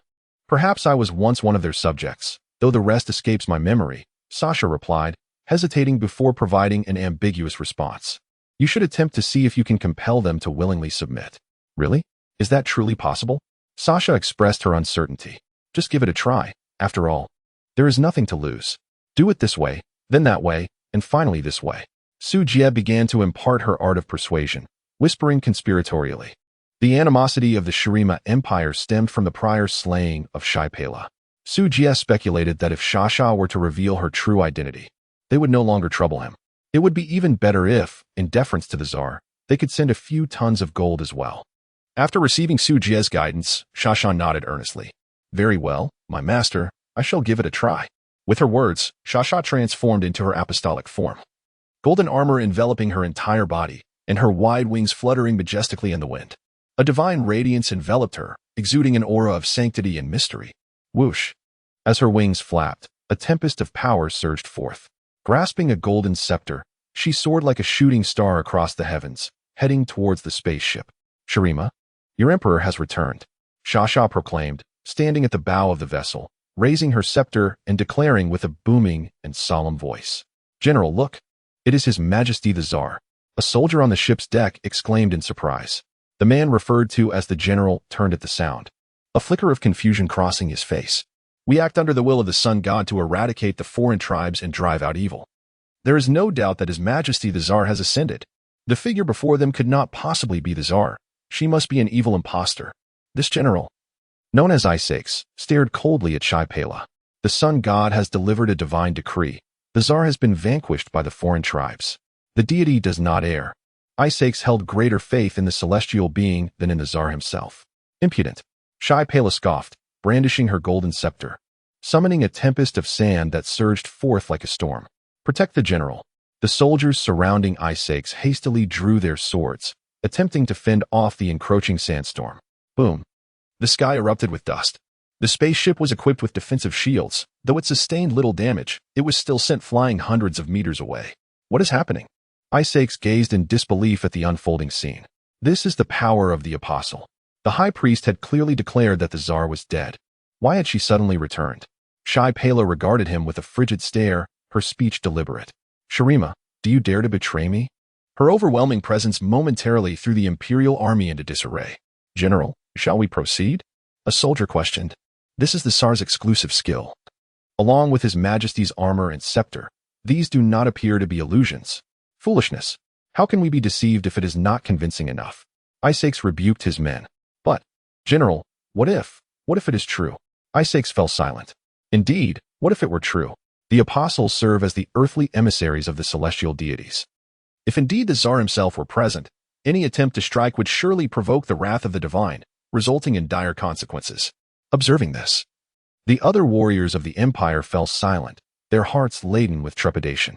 Notification: you have successfully deceived the soldiers of the empire of Shurima, causing a 30 decline in their morale and combat effectiveness. Standing atop the city walls and witnessing the unfolding drama, Su Jie raised an eyebrow upon receiving the system notification. Just 3 sentences, and the combat ability of men diminished by 30. Quite impressive, Sasha. As Su Jie secretly marveled, he also sensed something amiss. The truth lay bare before them. Instead of surrender or retreat, the outcome merely stirred the soldiers' morale. What did this signify? It indicated that this battle was unavoidable. Indeed, Su Jie's intuition proved accurate. A beam of golden light descended upon the ship, and in the next moment, the hesitating soldiers displayed expressions of sudden enlightenment. Isaac, gritting his teeth, cast a fierce glance at Su Jie atop the city wall. How dare this malevolent heretic enslave His Majesty the Tsar? Such a crime deserves the utmost punishment. Had it not been for the divine revelation, I might have been deceived by you. Warriors of the Empire, charge with me. Eliminate this heretic and reclaim our Tsar. Kill. The battle cries resounded, and morale soared. Indeed, this conflict was inevitable. The so-called divine being must be the will of this new universe, seeking to eradicate them, the outsiders, through the native beings. Do you wish to oppose me? Sasha's eyes, icy as winter, stood resolutely before the ship. The golden radiance shone as brilliantly as the sun, exuding an overwhelming pressure. Your Majesty, please step aside. Once we vanquish the heretics, we can restore your freedom. Isaac implored with heartfelt urgency. Yet, in their eyes, the Tsar had already taken the form of Su Jie. A loyalty of 100 is no mere trifle. What if I refuse? Do you intend to eliminate me as well? This suggested that the Imperial army, burdened by hesitation, had experienced a 30 decline in combat effectiveness. Good heavens! Another 30 drop in strength. How on earth are we to fight? Su Jie nearly burst into laughter, yet fortunately, having undergone professional training, he managed to suppress it. The Shurima Empire no longer instilled fear. He estimated that Sasha alone could handle the situation. Shapila, I never anticipated that after such a long separation, you would embrace the arms of another race. You truly bring disgrace upon us, the apostles. At that moment, an ethereal female voice echoed from the distant mine. Su Jie's pupils constricted slightly. What an exquisite extraterrestrial being. Chapter 48. The White Knight Empress, Yehefina. The entire audience was captivated, their gazes drawn to the source of the sound. Soon, a delicate figure emerged, gracefully stepping out of the mine. A flowing white gown clung to her perfectly sculpted curves, cinched at the waist with black gauze, revealing her slender waist and elongated legs. Adorned with silver bells at her ankles, her lustrous black hair was elegantly styled, held in place by a simple silver hairpin. Her skin was translucent, her features refined, and her eyes, glistening like clear springs, invited one to lose themselves in their depths. The only distinction from humanity lay in her ears. The left earlobe was a soft shade of purple, while the right was a vibrant red. These contrasting hues intertwined upon her beautiful visage, adding an enchanting allure. The White Knight Empress, Yehefina. Upon seeing her, Isaac's pupils dilated sharply. Is this truly the White Knight Empress? Su Jie furrowed his brow, silently contemplating the evaluation. Knight Emperor, Yehefina. Identity, Elemental Apostle of Darkness attributes, Strength 600, Agility 600, Constitution 600, Intelligence 600 skills, Nightfall, Dance of Enchantment, Nightblade Technique, Dark Moon Slash. Elemental Form Talents, Affinity for Dark Elements, Immunity to Dark Elements, Realm of Night, Crown of the Female Monarch, Innate Rebellion Description, due to the influence of the world will. The Night Emperor's attributes are currently suppressed. Note, the Night Emperor possesses high magical resistance, with weaknesses to light elements or certain superior elements. Evaluation: she is an exquisitely alluring woman. Do not harbor any thoughts of subduing her, for her heart is as dark as her talents. Upon reviewing the opponent's panel, Sujia felt a slight twitch at the corner of his mouth. All attributes at 600, could it possibly be so unreasonably formidable? Is this the rhythm of defiance against the heavens? Fortunately, my cannon boasts an attack power of 1000, so it should be manageable. However, her talents. Sujia stroked his chin, seemingly perplexed. The first 3 dark element talents appeared quite conventional, all enhancing dark elemental magic. However, the latter 2 presented some peculiarities. The first, Crown of the Empress. Inspired by the Empress, it boosts the overall operational efficiency of the faction by 50. The second, Innate Betrayal. When an individual sustains a fatal injury or faces life-threatening danger, this talent activates, granting a 50 chance to defect to the enemy in order to preserve oneself. Disregarding loyalty influences. What an eccentric talent this is. Sujia found himself in a state of bemusement. The former referred to the extraordinary skills of the development base, while the latter was difficult to articulate. A global work efficiency of 50, encompassing all units within the base. What does this signify? In simpler terms, efficiency pertains to both speed and quality. In the future, all of Sujia's automated factories will witness a remarkable 50 increase in production speed, alongside a corresponding 50 enhancement in the probability of yielding high-quality products. Furthermore, activities such as mining, agriculture, transportation, gathering, and exploration will flourish as well. One could assert that the overall development pace of the base has accelerated by an astonishing 50, showcasing an extraordinary, almost divine talent. However, coupled with this is the inherent rebellious nature of the Night Emperor, transforming this divine pet into a double-edged sword. A single misstep could lead her to betray, delivering a treacherous blow from behind. Who could withstand such a predicament? To conquer this woman, the sole strategy lies in achieving continuous victories, and they must be overwhelming triumphs. Otherwise, there remains the peril of triggering her formidable talent. Sujia pondered deeply within himself, questioning whether he could truly achieve it. The answer was patently clear. Sujia, stand far ahead of the myriad realms. There exists no rationale for defeat. Sujia let out a cold snort, secretly resolving to capture this woman. Does Shurima also wish to wade into these murky waters? Yi Fei Na strode forward with feline grace towards the battlefield, her gaze shimmering as if she had a multitude of words to express. Behind her marched the impeccably organized White Knight army. The 2 commanding generals were Rodriguez and Amanda. Rodriguez was a towering figure, rugged and imposing in appearance, while Amanda possessed a lithe form, enchantingly alluring, reminiscent of a ripe peach, evoking a desire to indulge. Both possessed astonishing attributes, each reaching an impressive 200 points, nearly surpassing Sujia. One a berserker, the other a sorceress, accompanied by 5,000 elite warriors clad in resplendent armor. As the system had indicated, their entire force was mobilized, showcasing the pinnacle of the White Knight Kingdom's might. Your Majesty, our goals are aligned this time, Isaac said, his resolve hardening. Are you suggesting an alliance? Yi Fei Na replied with a scornful smile. Let us deal with your czar first, shall we? As for me, she raised her slender sword, pointing it at Sujia. I shall take care of him myself. No sooner had the words left her lips than a veil of darkness enveloped her surroundings. The world seemed to shift. The heavens transformed. The sky was suddenly replaced by night, rendering visibility to mere inches. With the onset of darkness, the enemy's sight diminished by 50. Movement speed decreased by 20, defense lowered by 20, and resistance to dark elements diminished by 20. It must be said, each apostle possesses formidable skills, particularly for someone like Yi Fei Na, who specializes in inflicting debuffs as a semi-supportive magic swordswoman. She proved to be exceedingly troublesome. With merely one skill, Sujia's combat power plummeted by nearly 20, and this was a collective decline. Even the structures around them were affected. While the effect on a singular target might be moderate, within the vast expanse of war, the ramifications were utterly terrifying. Sujia's expression was grave. Xiaojia, Sha, return. The night beyond the shield was enveloped in darkness, rendering visibility nearly non-existent. To avert any unforeseen circumstances, Sujia reluctantly instructed them to retreat to the base temporarily. Mu. Xiao Jia called out and obediently led Nyo back to the ranch. After such a prolonged battle, they were utterly exhausted from the relentless slaughter of countless insects. Master, do you require my assistance in dealing with Yi Fei Na? Sha inquired as she soared back to the city wall. Not for now.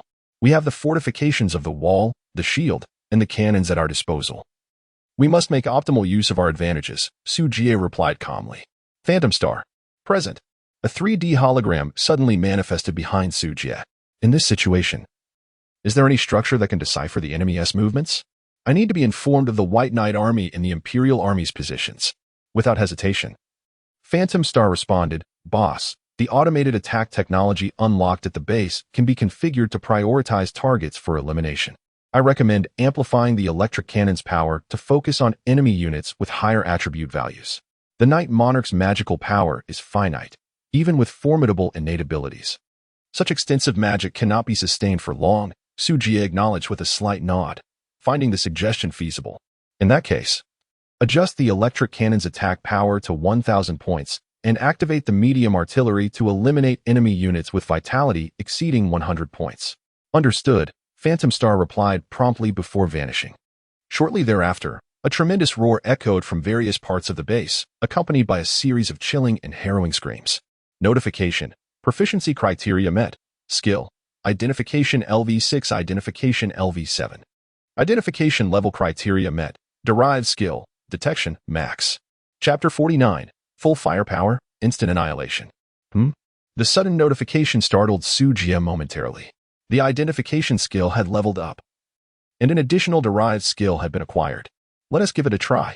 As Su Jie contemplated the darkness beyond the shield, he silently invoked his detection ability. In an instant, a holographic image materialized within his mind. He could distinctly perceive Yafina's location, even catching a glimpse of her disdainful expression. Above, the ships of Shurima were gathering energy, poised to unleash a barrage of formidable magical projectiles. The ground teemed with a multitude of insects, and at the rear of this insect army lurked a peculiar creature. Its upper body was that of a bear woman, while its lower half was grotesquely adorned with writhing tentacles. It appeared to be the matriarch ruling over the insect nest. In the face of the detection skill, Yafina's nightfall had utterly lost its efficacy. Truly, the esteemed appraiser always knew how to intervene at critical moments.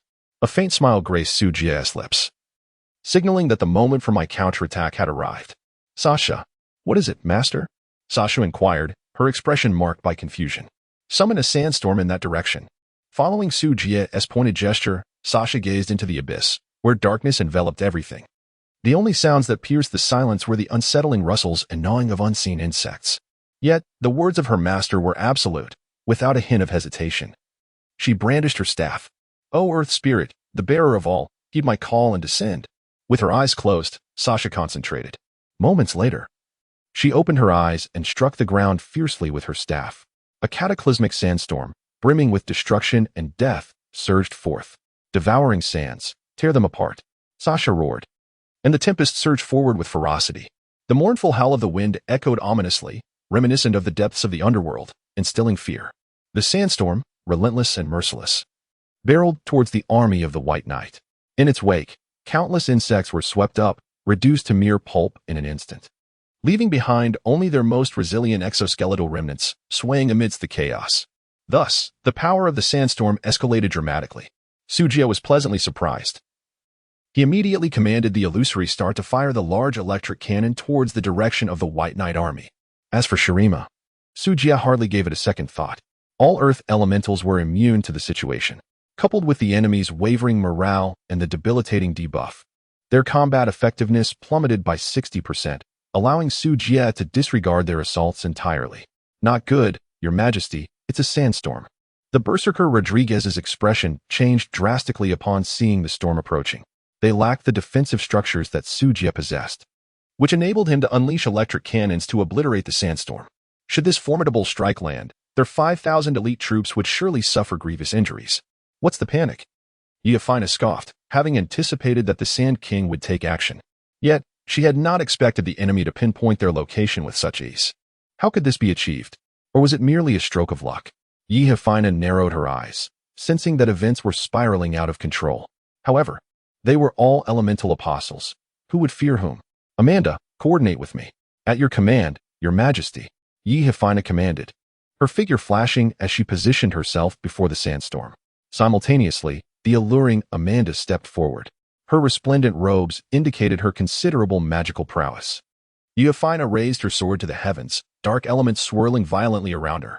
A waning moon materialized beneath the night sky. As Yefina continued to gather her power, the moon's size gradually increased. Meanwhile, Amanda was rapidly chanting incantations, her internal magic energy depleting swiftly. "Dark moon, slash!" Yefina uttered a low cry. The waning moon shot forth, accompanied by a fierce, cutting wind. "Forbidden spell, tenfold amplification." Amanda intoned softly, the light atop the moon surging magnificently. The already gargantuan moon slash expanded tenfold in that moment. Boom, boom, boom. The colossal moon slash collided with the terrifying sandstorm, resulting in a violent explosion. The violent sands raged, swirling through the air. The pitch-black night was torn asunder, and the battlefield was illuminated once more. The fierce winds billowed the queen's gown, creating a resonant sound. She lifted her head proudly, her gaze piercing, surveying her surroundings. The queen's aura reached its zenith at that moment. As the army behind prepared to welcome their victorious queen, Yefina's expression suddenly shifted. She sensed an overwhelming danger approaching. Whoosh, whoosh, whoosh. 7 blazing orbs of lightning streaked through the sky, hurtling towards them. "Your Majesty, be careful." Rodriguez and his companions were utterly horrified as they rushed forward with all their might. Yet, it was already too late. The speed of the lightning sphere was astonishingly swift, vanishing in an instant and appearing beside Yefina in the blink of an eye. Boom! A thunderous explosion reverberated across the battlefield, engulfing Yefina's form. "Damn it! Shadow swap!" Amidst the cacophony of the blast, the Empress cursed in fury.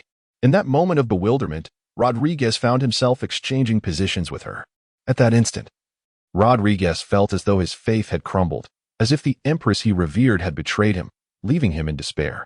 Regrettably, before he could wallow in his emotions, he was reduced to ashes by the electric blast. The terrifying shockwave surged forth, toppling Yefina to the ground as she struggled to maintain her balance. Spurt. Vivid crimson liquid sprayed forth, staining her garments.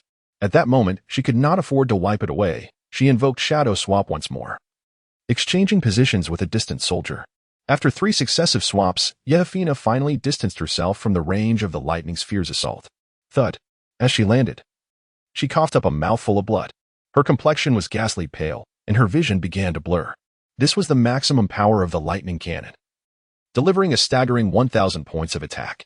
Moreover, it detonated 7 times in succession, giving her 600 points of constitution. Even the upper limit of 999 would be insufficient to withstand such a blow. Furthermore, the lightning cannon possessed not only electricity, but also light. Under the constraints of these attributes, it was miraculous that Yefina had survived. Alas, her army, the White Knight, suffered a tragic fate. They had barely entered the fray before being decimated. The only one still standing was the voluptuous Amanda, while the rest of the elite forces lay fallen, their fates unknown. Amanda, positioned farther from the explosion, had managed to cast a magical shield at the last moment, barely withstanding the onslaught. However, she was now drenched in blood and grievously wounded. Notification: you have successfully repelled the attack from the White Knight Kingdom. Attack completion rate, 40. Why must it come to this? Su Jie gazed triumphantly at the unfolding scene. Why not simply embrace your role as a queen? Must you venture forth to face the cannon fire? Sasha, retrieve those 2 women. As you command. Sasha nodded in affirmation, then swiftly soared towards the battlefield. Amanda, still contemplating resistance, was swiftly knocked unconscious by Sasha's strike and dragged away. Yefina fared little better. In her transformed state, Sasha's attributes doubled. Although she could not match the queen's 600 attribute points, her 4-dimensional attributes surpassed 400. Her intelligence attribute even soared beyond 800 points. Naturally, the weakened Yefina stood no chance against her. Saipei La, are you aiding in this tyranny? Are you not afraid of divine retribution? Yefina gritted her teeth, attempting a final struggle as she was hoisted over Sasha's shoulder. Divine beings? What are they? Are they delicious? Sasha grinned, revealing her sharp white fangs. Stop resisting. It would be far better to serve our master together than to languish in the dark depths. I assure you. The master's grand bed is incredibly comfortable. Once you lie down, you want to rise again. Sasha's incessant chatter left Yefina in silence. After a moment, she slowly closed her eyes, seemingly surrendering to her fate, allowing Sasha to take her away. Sometimes, inherent rebelliousness is not a disadvantage. At least it makes submission exceedingly convenient. Yi Fei Na, surrender or perish. Chapter 50. The malicious queen Yi Fei Na was forcefully thrown against the city wall, her already tattered gown shredding further into tatters. She clutched her chest, struggling to lift her head. Her eyes sparkled with defiance. Yet deep within her pupils flickered a hint of trepidation. This was due to the grand desert palace standing majestically at the center of the base. As a fellow elemental apostle, how could she fail to recognize the terrifying nature of this structure? A million shields, she could hack away for a day and a night without breaching them. Who is this lord, and what immense power does he wield? Surrender, or face death. The cold, emotionless command echoed in her ears. Yi Fei Na's heart quivered slightly. Crack. A sleek machine gun pressed against her forehead, its handle adorned with exquisite and intricate patterns. A mere pull of the trigger would seal her fate. I am the Night Queen, the earthly agent of the divine. I shall never submit. Yehefina struggled to utter a few words, as if she had exhausted all her strength. She was acutely aware of her own worth. The man before her would undoubtedly hesitate to take her life. Therefore, Yehefina chose not to capitulate. Instead, she opted to resist fiercely, striving to secure greater leverage for her future. Hint: attempting to subdue Yehefina has failed. Probability of success, 99. What does this mean? Su Jie gazed at the prompt window before him, feeling somewhat bewildered. How could a 99 success rate result in failure? Could it be that this individual was being sly? While verbally expressing disinterest, was their body betraying them with sincerity? Su Jie once again employed his discerning abilities. Appraisal: a woman who attempts to seek greater benefits for herself. Her heart long since decayed, her soul replete with malevolence, avarice, and desire. You can never fathom the multitude of secrets she harbors within, and unless you eliminate her. No matter how generous the conditions you offer, betrayal may always lurk. The self-revelation of a vain princess left Su Jie enveloped in profound silence. What a dreadful disposition. The whir of the laser rifle's turbine escalated, the searing energy coalescing at the muzzle causing Yehefina to involuntarily swallow. Surely, he wouldn't act on this? Regrettably. I only afford my adversaries one chance. You may meet your demise, Su Jie inquired calmly. Humph, I wager your gun is devoid of bullets. Yehefina retorted with a cold smirk. Huh. Su Jie let out a derisive laugh, his finger gently pressing down. Upon hearing the click of the trigger, Yehefei's heart skipped a beat. How could this be? Why was he so resolute? Did he truly dare to take her life? In that fleeting moment, Yehefei's mind went blank, consumed by sheer terror. Whoosh. At that critical juncture, a golden light flickered, hurtling towards the base. Bang. The golden beam struck fiercely against the shield's outer wall, dissipating into a myriad of energies in the air. The ground trembled slightly. It was precisely this tremor that caused Su Jie's aim to waver just enough. The laser grazed the Empress's porcelain cheek, leaving a faint scorch mark. As the specter of death brushed past her, Yehefei's gaze became hollow, reflecting the countenance of one who had narrowly escaped catastrophe. Sweat had long soaked her back. It turned out that death had been so perilously close. Just moments ago, she had been on the brink of demise, following the direction of the explosion. The crowd finally realized that it was a magical cannon fired from the Shirima spaceship that had saved the Empress's life. Su Jie cast a fleeting glance at the unscathed shield, his eyes reflecting a semblance of anticipated understanding. He had already foreseen that the shield was immune to earth element magic. That was not the crux of the matter. What truly mattered was the impeccable timing of the opponent's assault, perfectly orchestrated to allow the Empress to evade a perilous fate. Everything unfolded precisely as Su Jie had anticipated. Alas, how unfortunate it is that you managed to escape this calamity.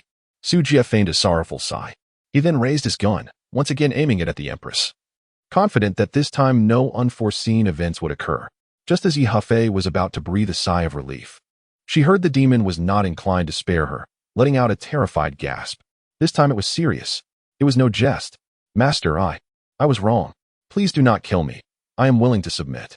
You may do as you wish. Yehefei's tone instantly transformed into one of sultry allure. Her face flushed a rosy hue, reminiscent of a ripened apple, evoking sympathy. Such a demure and enticing demeanor would certainly be captivating if displayed by another, tempting one to transgress. However, Su Jie was acutely aware that Yehefei possessed enchanting abilities, and the demeanor she exhibited was merely a facade. Click. The trigger was cocked. Even at this juncture, she remained disobedient, attempting to bewitch me. Futile. Su Jie spoke coldly, his finger gently pressing the trigger, energy beginning to accumulate, poised to erupt at any moment. Woo-woo. Yi Fei not desperately shook her head, her eyes filled with terror. She truly had no intention of bewitching anyone. It was simply her natural appearance. She could not be blamed for that. Why on earth would this man resort to gunfire over a mere disagreement? It was utterly deranged. Note: successfully subdued elemental apostle. Yi Fei Na, loyalty, 100. Su Jie had long received the system's notification of successful subjugation and was fully aware that the other party had indeed chosen to submit. Yet, his actions did not waver. To deal with such a woman, one must instill absolute terror, ensuring that betrayal would not come easily. In the future, when faced with such choices, the ruthless and merciless image of Su Jie would embed itself in her heart, etching a memory that would last a lifetime, leaving no room for treachery unless absolutely necessary. Just as Su Jie intended to utterly dismantle the Empress's mental realm, tears began to flow from Yi Feina's eyes. Her desolate and helpless demeanor would move even the most unyielding of hearts. Su Jie's movements paused momentarily before he gently pulled the trigger. Yi Feina felt a searing energy from the laser against her skin, and then, with a roll of her eyes, she fainted completely. Alas, it is truly regrettable that there were no more bullets left. Su Jie clicked his tongue, holstered his firearm, and retrieved his space ring. His intention was merely to intimidate the other party. He never anticipated that this woman would be so faint-hearted as to faint in fright. It was truly exasperating. Su Jie, dismissive of the situation, turned away and cast his gaze upon the battlefield. Sha, intercept the spaceship for me. Huanqing, activate maximum power. Do not let them escape. Yes, master. Both Huanqing and Sha responded in unison, promptly executing the command. The main force of the assault had been annihilated, and Su Jie had no intention of wasting time on the remaining insignificant foes. He activated his skill to probe for the location of the mother worm. Only by controlling the mother worm could the so-called swarm tactics be halted. However, he soon sensed something amiss, his eyes drawn to the summit of a distant hill. There, he discovered a group of peculiarly dressed green-skinned aliens lurking stealthily. Su Jie suddenly recalled that the so-called Green Tyrant pirate crew had also participated in this attack. Their spacecraft are indeed remarkable. Not to mention the materials, the intelligent chips and elemental cores contained within are what Su Jie covets most. Su Jie narrowed his eyes and leaped down from the city wall, racing towards the hillside. Chapter 51. Subduing the pirate crew. Boom, boom, boom. Following several rounds of bombardment, the protective shield of the Shurima spacecraft shattered with a resounding crash. Thick plumes of smoke billowed from the ship's tail, causing it to lose balance and plummet rapidly. Even the Queen of the Night had been captured, and Isaac, knowing he was no match for the heretics, fired a shot before preparing to retreat. Unexpectedly, he was intercepted by the former Tsar. The large electric cannon, with a range of 5,000, struck them with overwhelming force, leaving them utterly powerless. The spacecraft crashed thunderously, creating a massive crater upon impact and sending dust soaring into the sky, reminiscent of an apocalyptic event. Shapila summoned 16 sand soldiers to seal off the area, ensuring that no survivors could escape. They could perish, but escape was not an option. Should they return to the Empire, the true combat capabilities of the base would be exposed. The next time the Empire dispatched troops, they would not utilize weapons associated with the Earth element, resulting in a significant loss for the base. With Sha of the Imperial Army suppressing the situation, Su Jie had no need for concern. The insect swarm was shielded, and the illusory star would handle it. Now, only this band of interstellar pirates remained, and Su Jie intended to deal with these scoundrels personally. Virum. Su Jie swiftly advanced to the hillside, and from the detected 3D imaging, it was evident that this band of pirates comprised 9 individuals. Aside from their leader, who posed a considerable challenge, the remaining fellows displayed rather ordinary attributes. Green Tyrant Pirate Group, Shinda, attributes, Strength 146, Agility 126, Constitution 123. Intelligence 107 weapons. Laser Sword, Grade B, Laser Rifle, Grade C. Green Tyrant Pirate Group, Minions, average attributes, Strength 66, Agility 76, Constitution 63, Intelligence 50. Captain, that fellow has approached, one of the minions exclaimed, causing the remaining 8 to become immediately vigilant. The terror exhibited by Su Jie had left an indelible impression upon them, instilling an instinctive fear of a formidable adversary. What are you afraid of? It's his weapons that are impressive, not the man himself. How foolish to come out here unarmed, inviting death, sneered the leader, Shinda dismissively. Indeed, the captain speaks wisely. Without those fearsome weapons, this lad is nothing of consequence. Huh. If only we could seize this base for ourselves. With such a stronghold, who would still need to be an interstellar pirate? Brothers, let us take him down. If we succeed, I'll treat everyone to the Hamo Tavern. I've heard they've captured quite a few exotic beauties lately. The group chattered excitedly, their avarice and lust unmistakably evident in their eyes. However, just as they prepared to overpower this seemingly dim-witted lord and lay claim to his stronghold, they suddenly looked up, their pupils contracting in horror. In an instant, the figure vanished, and then, with a flash of black light, they felt a chilling sensation at their throats. With a sickening sound, green blood erupted into the air, splattering across the surroundings. When Sujie reappeared, all 8 pirates were gushing blood from their necks, their eyes vacant as they slowly collapsed to the ground. Alas, I cannot pilot a spaceship. Otherwise, I too would wish to experience the famed Hamo Tavern. Sujie cast off the bloodstains that marred his alloy blade, murmuring to himself. All of his subordinates had met a gruesome fate. Shinda's mouth fell agape, his pupils dilating in sheer terror. How could this be possible? Shinda's voice trembled as he staggered backward. Sujie advanced with measured steps, approaching Shinda, his indifferent gaze fixed upon him. Will you take action yourself, or shall I lend a hand? He inquired, a smile gracing his lips. Despite the seemingly courteous words, Shinda felt no trace of warmth. Hell is empty, and all the devils are here. The sole thought racing through Shinda's mind was to flee, without a moment's hesitation. He turned and sprinted away. Yet, just as he had taken a few strides, 3 tendrils yanked him back. The spacecraft loomed just before him. Yet Shinda felt as if the distance between them grew ever greater, as though separated by miles. Bang! Crack! Accompanied by a dull thud and the sound of breaking bones. Shinda was hurled by Sujie, violently colliding with the side of the ship. The tremendous inertia nearly reduced him to a mere pulp. Sujie was apprehensive that this group of individuals might abscond with the spoils he had meticulously reserved, which compelled him to venture forth alone. Lacking substantial combat experience, he initiated the encounter with a shadowy ambush, swiftly eliminating the minions. The outcome was surprisingly effective, perhaps owing to the overwhelming advantage of his intellectual prowess. Bang! Sujie placed a foot upon Shinda's chest, his long blade pressed against the latter's throat. Speak of your pirate crew's circumstances, and divulge the distribution of forces within the neighboring star realms. Sujie threatened. If I tell you, will you let me go? Of course not, Xianda scoffed.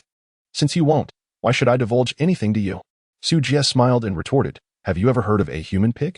Suddenly, the sound of a blade slicing through flesh pierced the air, accompanied by the splatter of blood. Shinda's eyes widened in horror as he beheld the gruesome sight of his left hand severed by Sujie. A chilling wail escaped his lips as he writhed in agony, his mutilated body thrashing wildly. Sujie, with an impassive demeanor, continued to carve at the other side of his shoulder. I beg you. At last, the agony utterly shattered Xianda's resolve, and he could no longer restrain his pleas for mercy. I fail to comprehend why the condemned insist on enduring torment until the very end before they relent. Alas, what is the necessity of such suffering? Sujie ceased his assault, shaking his head in a manner that conveyed a sense of regret. Xianda gritted his teeth, consumed by a deep-seated animosity. Wishing to devour Sujie's flesh and drink his blood, yet found himself utterly powerless, mercilessly trampled underfoot. Our pirate crew is but the feeblest force in the neighboring star realms, dwarfed by the might of others, utterly insignificant. Sujie discovered that Xianda's words were suddenly drowned out by a barrage of beeping sounds. It seemed as though some unseen force was interfering with his communication with the outside world. Was it truly impossible to gather intelligence through such means? Sujie raised an eyebrow in contemplation, only to soon find solace in his thoughts. Intelligence, after all, is a form of resource. The information that Shinda referred to was categorized by planet, and the data he dealt with was far too retrospective, rendering it impractical for immediate comprehension. In simpler terms, such knowledge does not pertain to the current version, and it cannot be acquired through such straightforward means. It is akin to suddenly discovering that a certain material will increase in value in the next version. One might begin stockpiling in advance, only to become immensely wealthy overnight when the version is released, thus disrupting the balance of the game. The intelligence spoken of by Shinda likely pertains to these matters, which is why it has been obscured by the will of the world. What use is it to you? Sujie coldly declared. delivering a swift kick that sent Shinda tumbling to the ground, followed by a merciless strike. Alas, the utterly bewildered Shinda perished in despair. Notification: successfully defeated the Shurima Empire's army and the Green Tyrant Pirate Group. Current attack completion rate, 80. Chapter 52 Version Update Preview. Now, only the insect nest remains. Su Jie summoned sand soldiers to commence the dismantling of the resources left behind by the pirate crew. He himself, utilizing his remarkable agility, swiftly returned to the city walls of the base. Before departing, he casually seized the lightsaber from Xiangda's waist. No boy could possibly resist such an impressive weapon. Master, we have captured 3 prisoners. How shall we proceed? Upon his return, he noticed Shasha dragging 3 Imperial Army captives back to the walls. Goodness, their heads were swollen with bruises. One might think they had been captured by a deity. How many blows had they endured? Gazing at the seemingly harmless Shasha, Su Jie felt a wave of frustration. It appeared that the malevolent personality extended beyond Yihafina to include Shai Pela as well. Among the trio was Isaac, likely possessing high attributes, who had fortuitously survived the explosion of the ship. The other 2 also boasted attributes exceeding 150 points. Bind them first, we shall deliberate later. Oh. Shasha responded promptly, dragging the captives down from the city walls, effortlessly pulling the Empress and Amanda along with her. Suddenly, a flash of light illuminated the scene as the illusory star emerged. Commander, the illusory star has identified the insect tide as a resource. Perhaps we can continue to harvest until the time of the attack concludes. Indeed, I had considered that. What is our energy reserve? Approximately 400,000. Activate all defensive structures and set the power of the lightning cannons to the minimum. We must eliminate as many insects as possible. Understood, boss. Boom, boom, boom. The artillery unleashed a torrent of fire, falling like rain in a dazzling display. 1 shot per second from the lightning cannon. Its efficacy was remarkable. Su Jie had already pinpointed the location of the mother insect, awaiting the end of the assault time to unleash a concentrated attack and eliminate it in an instant. Glancing at the clock, he noted that only half an hour remained. With nothing pressing to occupy his time, Su Jie opened the chat channel to check on the progress of others. Squad channel. Su Jie, I am nearly finished here. How about you all? Eddie, it's a trivial matter. A horde of subterranean man-eaters arrived, and we dispatched them with ease. Lorella, they were utterly feeble. Sophia, I can't take it any longer. Little Lolo, please lend a hand. There are too many monsters, and I can barely withstand them. Lorella, did all the points we earned previously vanish into thin air? Sophia, stop scolding me, please. I didn't intend for this. I raised the base rating excessively to construct the moon well. Come quickly to assist. And I shall share some moon essence with you later. Lorella, I'm truly at my wit's end with you. Sophia, that little wretch of the goddess of light is also unreliable. O goddess of the moon, forgive this wayward devotee. Su Jie, how is Lilith? Kylab, you only care about Lilith, yet you show no concern for the elderly. Su Jie, uncle, please don't joke around. I am well aware of the formidable prowess of the Pandaren.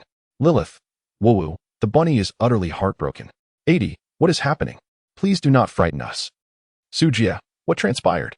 Has the base been breached? Caleb, hurry, set up the heir to the legacy, or else the resources will be squandered. Everyone, Lilith, no, sob.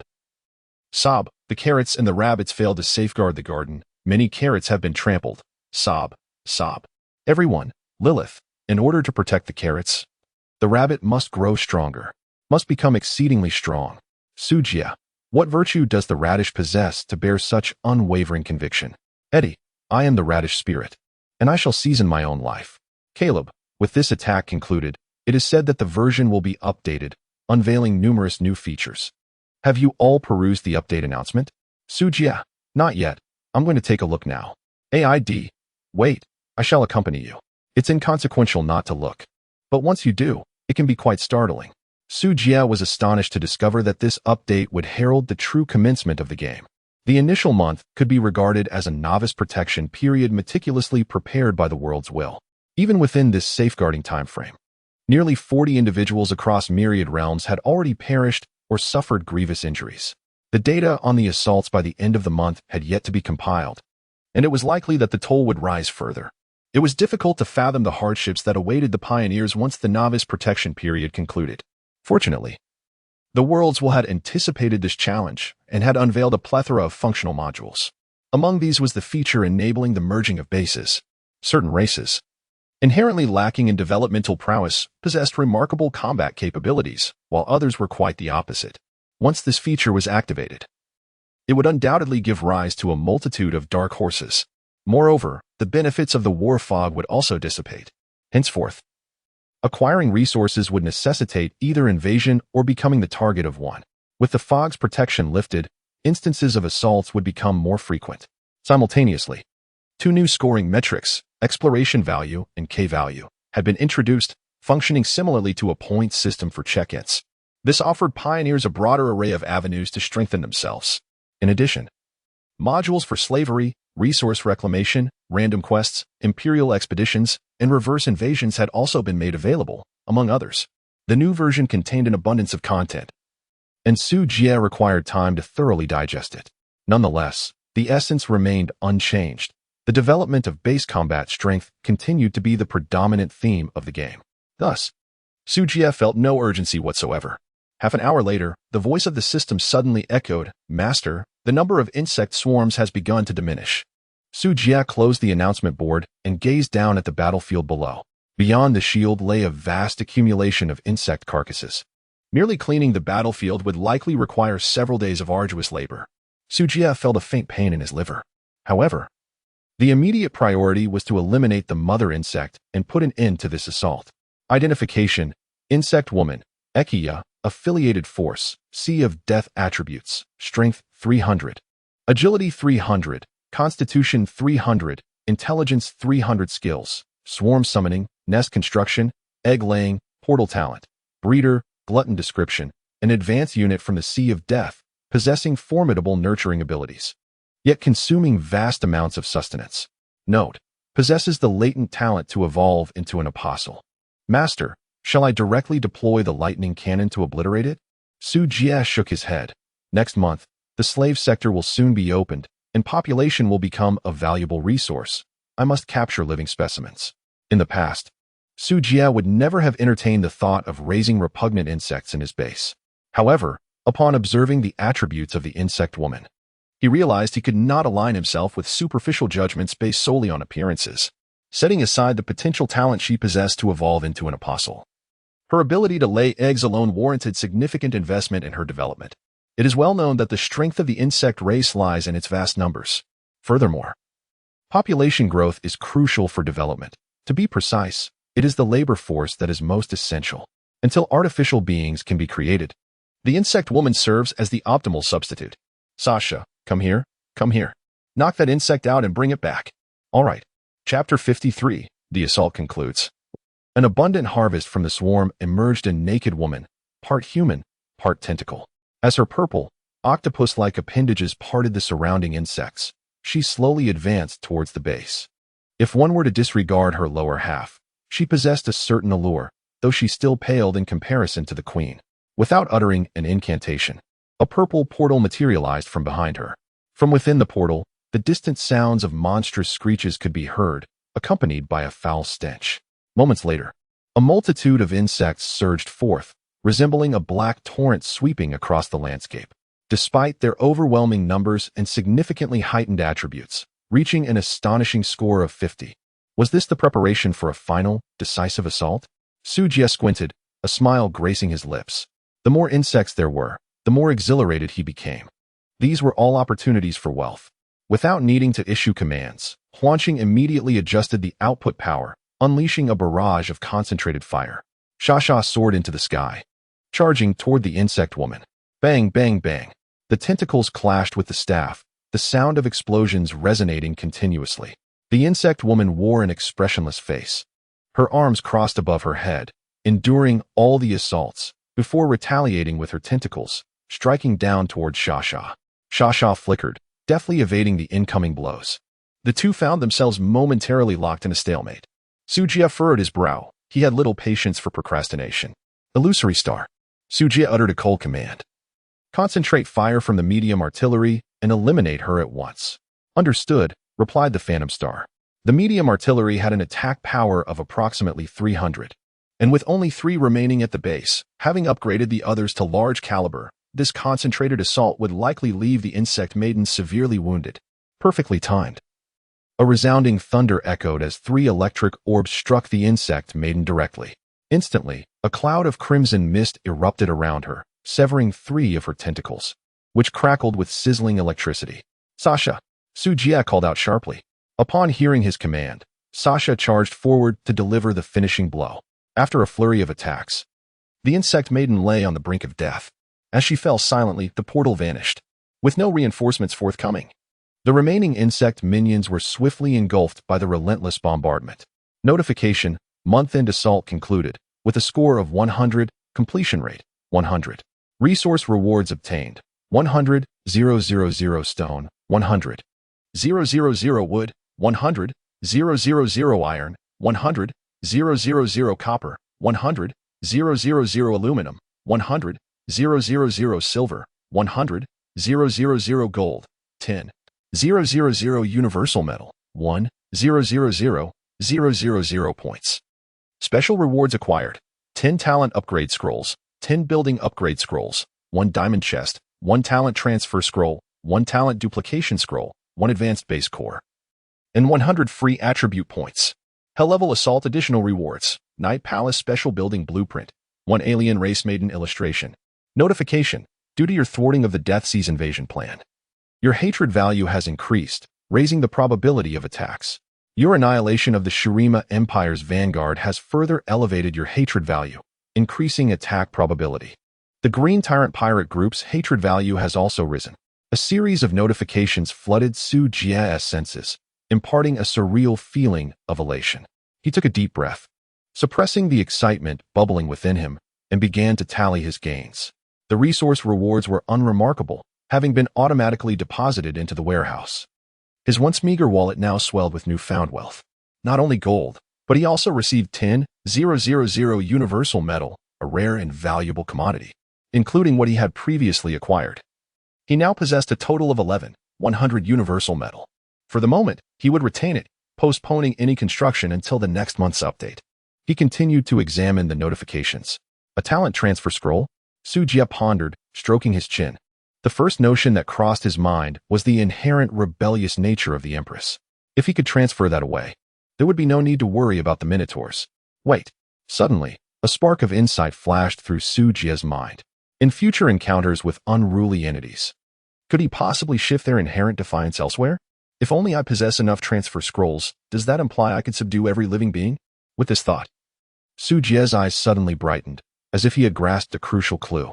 Goodness, this talent is indeed a divine skill. Su Jie was overjoyed.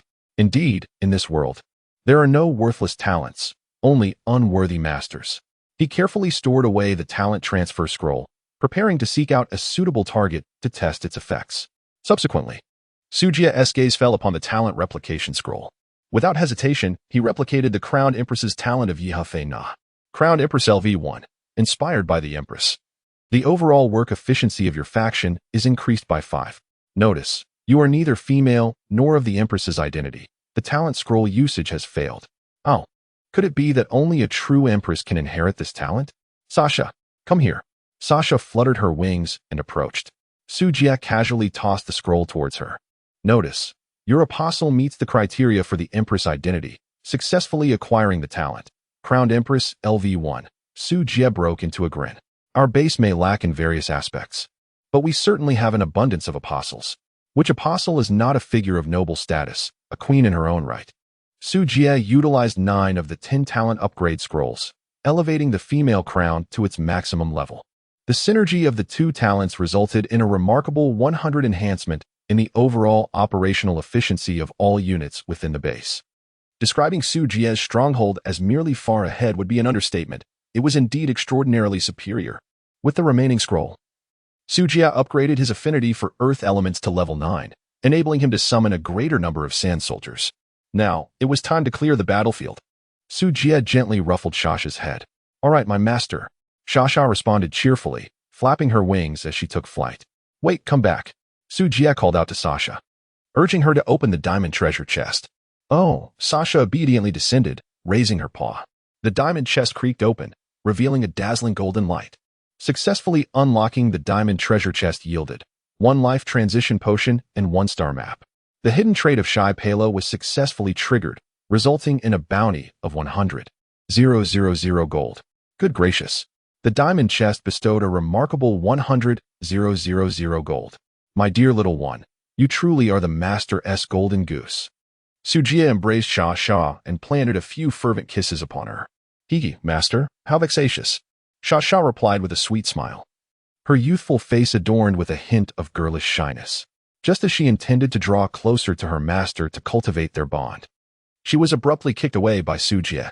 Enough, this is no time for idleness. Let us attend to our duties. Oh. How dejected Sha Sha felt as she took flight, pondering how her master could act so callously. In moments of affection, he treated her as an adorable companion.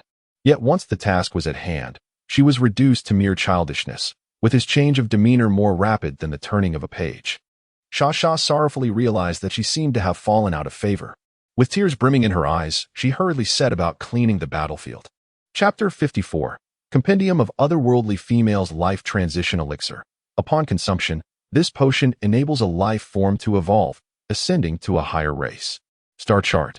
The module is currently unavailable. Please await the next version update for access. Su Jia was somewhat perplexed, unable to comprehend what a leap in life truly entailed. The evolution of the human race. What kind of race could that possibly be? Su Jia hesitated to gamble with his life and temporarily stowed away the potion. He had some understanding of the star map's purpose. The upcoming version was set to unveil the Imperial Expedition and counterattack modules. The star map might serve as a tool for teleportation or for acquiring coordinates. Tomorrow would reveal its proper usage, so he decided to keep it safe for now. Su Jia continued to tally the rewards. There is little to elaborate on regarding the core of the base. Once this busy period concludes, an upgrade for the base will be initiated. As for the construction upgrade scrolls, the mutated technology had already been unlocked previously. However, due to insufficient resources, the construction has yet to commence. Su Jia is preparing to utilize the upgrade scroll for the defensive structures of the mutated technology. At present, the lightning tower is sufficient, and there is no need to put all eggs in one basket. The Night Palace Special Building boasts a comprehensive building rating of 0 with a level of 1 star. Construction requirements include Blueprints 1, unlocking the medium base and resources, Black Crystal 100,000, Wood 100,000, Elemental Core 1, Gold 100,000, and Points 100,000. Its effects encompass Elemental Shield, Elemental Absorption, Elemental Immunity, and Nightwalk. Yet another special edifice. How splendid. Such structures are certainly not unwelcome to Su Jia. Its effects are akin to those of the Desert Palace, albeit with a transformation into dark attributes. It also boasts a shield of 1,000,000. However, it appears to offer an additional effect. Nightwalk, immunity to all negative states imposed by darkness, and an increase of 20 to the combat power of all units during the night. What a remarkable attribute. Elemental immunity can only shield against damage. Yet certain special states remain unaffected. Among the dark attribute spells, the most unpleasant are the various debuff spells. With this passive ability, Su Jia can largely disregard most debuffs. Truly delightful. Furthermore, when battling at night, combat power is augmented by 20. Combined with Yi Feina's Nightfall, the effects are indeed formidable. However, what exactly is this black crystal? Su Jia furrowed his brow slightly. Master, it is a rare stone, its price equivalent to silver. With the current market rate being 5 points for 1 unit of black crystal. Suddenly, Huan Xing appeared, providing clarity to Su Jia. Damn. That means it costs as much as 500,000 gold. That's exceptionally expensive. Su Jia could not help but curse under his breath. However, the affluent had their own advantages.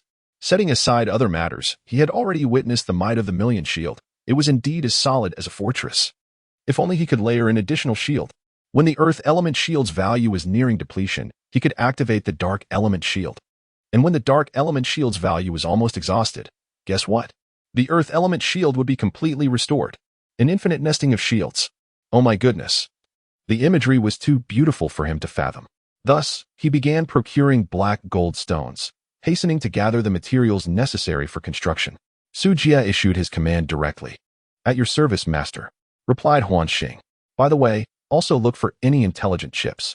After the attack, Such special items will surely flood the market. We still need 8 intelligent chips to upgrade the base, so do keep an eye out. Understood, Master. As Huan Xing vanished, Su Jiak turned his gaze to the final prize from the attack. Exotic Species Illustrated Handbook. Unlocking the handbook grants corresponding attribute points. Why did it evoke such a sense of a mediocre online game? Su Jia made a remark, then opened the illustrated guide to scrutinize it closely. The descriptions within the guide were exceedingly simple. The unlit entries appeared in shades of gray, while the illuminated ones were vibrant with color. The myriad of peculiar ethnic figures left Su Jia somewhat dazzled. However, the most striking were the otherworldly beings framed in vivid colors. Should this phenomenon be rated? Those adorned with colorful borders would undoubtedly be classified as SSR. Out of the 99 SSRs, Su Jia had already illuminated 2. Shai Pela, Strength 20, Intelligence 20, Constitution 20. Agility 20, Luck 20. Yihi Feina, Strength 20, Intelligence 20, Constitution 20, Agility 20. Luck 20. Apostle Bond 2 activates the trait Blessing. A random fortunate event will occur in your base once each month. Su Jia did not anticipate that illuminating the icon would grant him an unexpected 40 points in his 4-dimensional attributes. He casually distributed the 100 points awarded for his attack evenly among his attributes. Opening his panel, he found the following details: Star Master, Su Jia race, Human, Blue Planet, Region, Jelver Star Cluster Identifier, NTR, 9528 base rating, 100,000 attribute values, Strength 260, Intelligence 470, Constitution 260, Agility 260. Active skills: Identification LV7, Detection, Max, Alchemy LV9, Tentacle Bind LV1, Sand Soldier Summon LV2, Shadow Assault LV1. Passive talents: Observer, Max, Blade Dancer LV1, Digger LV2, Earth Element LV9, Dark Element LV1. Secondary professions: Beast Tamer, Merchant, Alchemist title, Fearless Pioneer Bond, Blessing. Hidden attribute: Luck 40. How splendidly extravagant it has all become. Su Jia could not help but exclaim. While the base continues to develop, one must not neglect personal strength. In the future, there will be numerous opportunities for plundering, and it is rather unrealistic to rely solely on the base. Indeed, next month, the K Arena is set to open, intended to allow pioneers to enhance their skill proficiency and elevate their individual capabilities. Su Jia sensed that the upcoming month would be exceedingly hectic. The base was in dire need of skilled labor, and there were countless matters demanding his attention. After all, the illusory star was not a sentient being, and many tasks required his direct involvement. This was untenable. It was imperative to cultivate a competent workaholic. Moreover, loyalty and dedication needed to be meticulously evaluated. With a heavy heart, Su Jia made his way back to the control center. He wished to inquire about Yi Hefina and the buxom Amanda's circumstances. With the surrender of the Empress, the kingdom of White Knight had met its demise. Consequently, Amanda had lost her affiliation and had become an ordinary refugee without a faction. Such indigenous individuals could be won over. Amanda possessed commendable attributes, and crucially, she was adept at casting forbidden spells. She was undoubtedly a talent worth nurturing. Su Jia contemplated subduing her, intending for her to assist with the mundane tasks within the base. If she proved inadequate, despite her impressive physique, he would not hesitate to sever her head. His base would harbor no idlers. The two were confined by Sha in an empty room on the first floor. Su Jia pushed open the door and discovered that the two individuals had already awakened. Yi Hefina swiftly seized Amanda's magical robe and draped it over herself, concealing her modesty. As a capable aide to the Empress, Amanda could not refuse and could only shrink in the corner, drawing circles on the floor in distress. Upon seeing Su Jia, both women were taken aback, with the Empress retreating several steps in fright, landing unceremoniously on the ground. The sight of the Empress in such a state provoked an irresistible urge to laugh from Su Jia. Fear not, I do not consume humans," he gestured, signaling for them to relax their guard. Was I perhaps too fierce before? My lord. The Empress collapsed at Su Jia's feet, pledging her loyalty. She was unwilling to be silenced by threats, deprived even of the chance to plead for mercy. Thus, she took the initiative, clinging to his leg. Observing this, Amanda quickly followed suit. The two, one on each side, gazed up at Su Jia with pitiful expressions, reminiscent of abandoned puppies. Ahem, let us converse civilly. Do not tug at my trousers. Chapter 55. Minotaur Blonde. After a cordial exchange, Su Jia successfully won over the two women. However, Amanda was not yet a member of the base. The Empress, as an elemental apostle, was implicitly regarded as the Lord's pet, thus her loyalty was automatically at maximum capacity. Setting aside her innate rebelliousness, a pet is often the most trustworthy companion and family member. Conversely, Amanda's loyalty remained to be assessed. It would only be after the next version slave module was activated and a slave contract was signed that Su Jie would feel entirely at ease. Amanda, for the time being, accompany Nana. Should you perform well, there may be an opportunity for you to be promoted to a maid in the future. Su Jie began to weave grand visions before Amanda, leaving her momentarily bewildered. At your command, my lord, I pledge my unwavering loyalty to you. Amanda's heart surged with exhilaration upon learning of her potential promotion to maid. Was this merely about being a maid? It symbolized the Lord's acknowledgement of her worth. It was a testament to her abilities. It represented a glimmer of hope to escape her status as a slave. Nana, is that a term of endearment from my master? The Empress blushed, her demeanor shy as she hesitantly inquired. You are overthinking it. It simply reflects the impracticality of your lengthy name, which I find too cumbersome to remember. Su Jie unceremoniously shattered the Empress's delusions. Very well, Amanda, go assist Sasha in clearing the battlefield. You come with me. With that, he led the Empress out of the room. Amanda nodded obediently, her gaze filled with a complex array of emotions as she watched Su Jie's retreating figure. Overnight, the kingdom had suddenly crumbled. Even the Empress had succumbed to the chaos. Though the surroundings here were far more comfortable than the underworld, Amanda still felt a twinge of discomfort.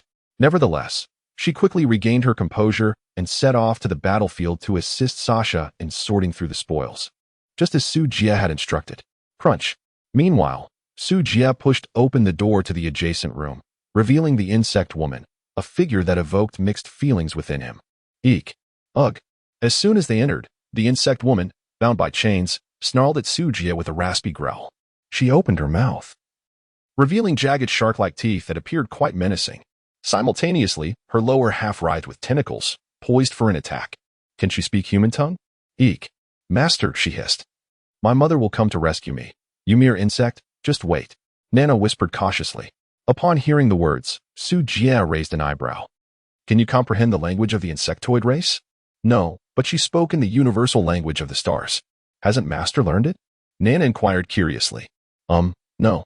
Blue Star barely qualifies as a level 1 civilization. Where would one have the opportunity to learn such a thing? Wait, why can you speak Huaxia language?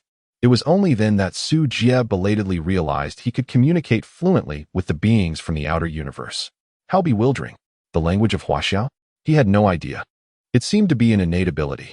The language of Amanda and her companions was also something he had imparted to them. And the situation with the Shurima was likely similar. Speaking of which, why was Shaipela present here? Shouldn't she be in the Empire fulfilling her role as Tsarina? A cascade of questions flooded his mind, yet he found himself unable to provide answers. The intelligence he possessed was woefully inadequate, and his understanding of the outer universe was shrouded in obscurity. Never mind, let it be. Shaking his head, Su Jie turned to the Empress and commanded. You tell her to submit or face death. Nana nodded and turned to the insect woman, commencing a series of animated exchanges. However, judging by the insect woman's furious expression, it seemed unlikely to bear fruit. Su Jie had anticipated this outcome. After all, the Death Sea, to which the insect woman belonged, had yet to be vanquished, making submission impossible. Thus, a different approach was warranted. In my hometown, there is an ancient saying, those who recognize the times are the true heroes. Serve the master well, and the rewards will be plentiful. Dream on. You wretched rat of the sewer, a mere fence-sitter. Do you think everyone is as morally bankrupt as you? Bakairu. Master. She insulted me. Wah. Nana's expression shifted instantly, looking up at Su Jie with a wrong demeanor. Pouting does not suit you. Next time you whimper, beware I might just spank you. Su Jie cast a disdainful glance at Nana, a strikingly cool and aloof figure, who was absurdly attempting to adopt a cute demeanor. It felt utterly incongruous. Nana stuck out her tongue and reverted to the regal poise befitting her as the Empress. With a swift motion, Su Jie produced the talent transfer scroll and tore it asunder. Prompt. Please select the talent to transfer and the target for the transfer. Talent choice. Innate rebelliousness transfer target. Insect woman. Ekia in an instant. A golden light flashed, and Yi Hefina's expression transformed dramatically. The previously serene countenance now bore a serious demeanor as she touched her forehead, seemingly lost in contemplation. If the former empress was merely a fade, the current Yehaphina radiated an aura of authority befitting her elevated status. In stark contrast, Ekia, who once exuded the innocence of a virtuous maiden, now exhibited a flicker of confusion in her eyes.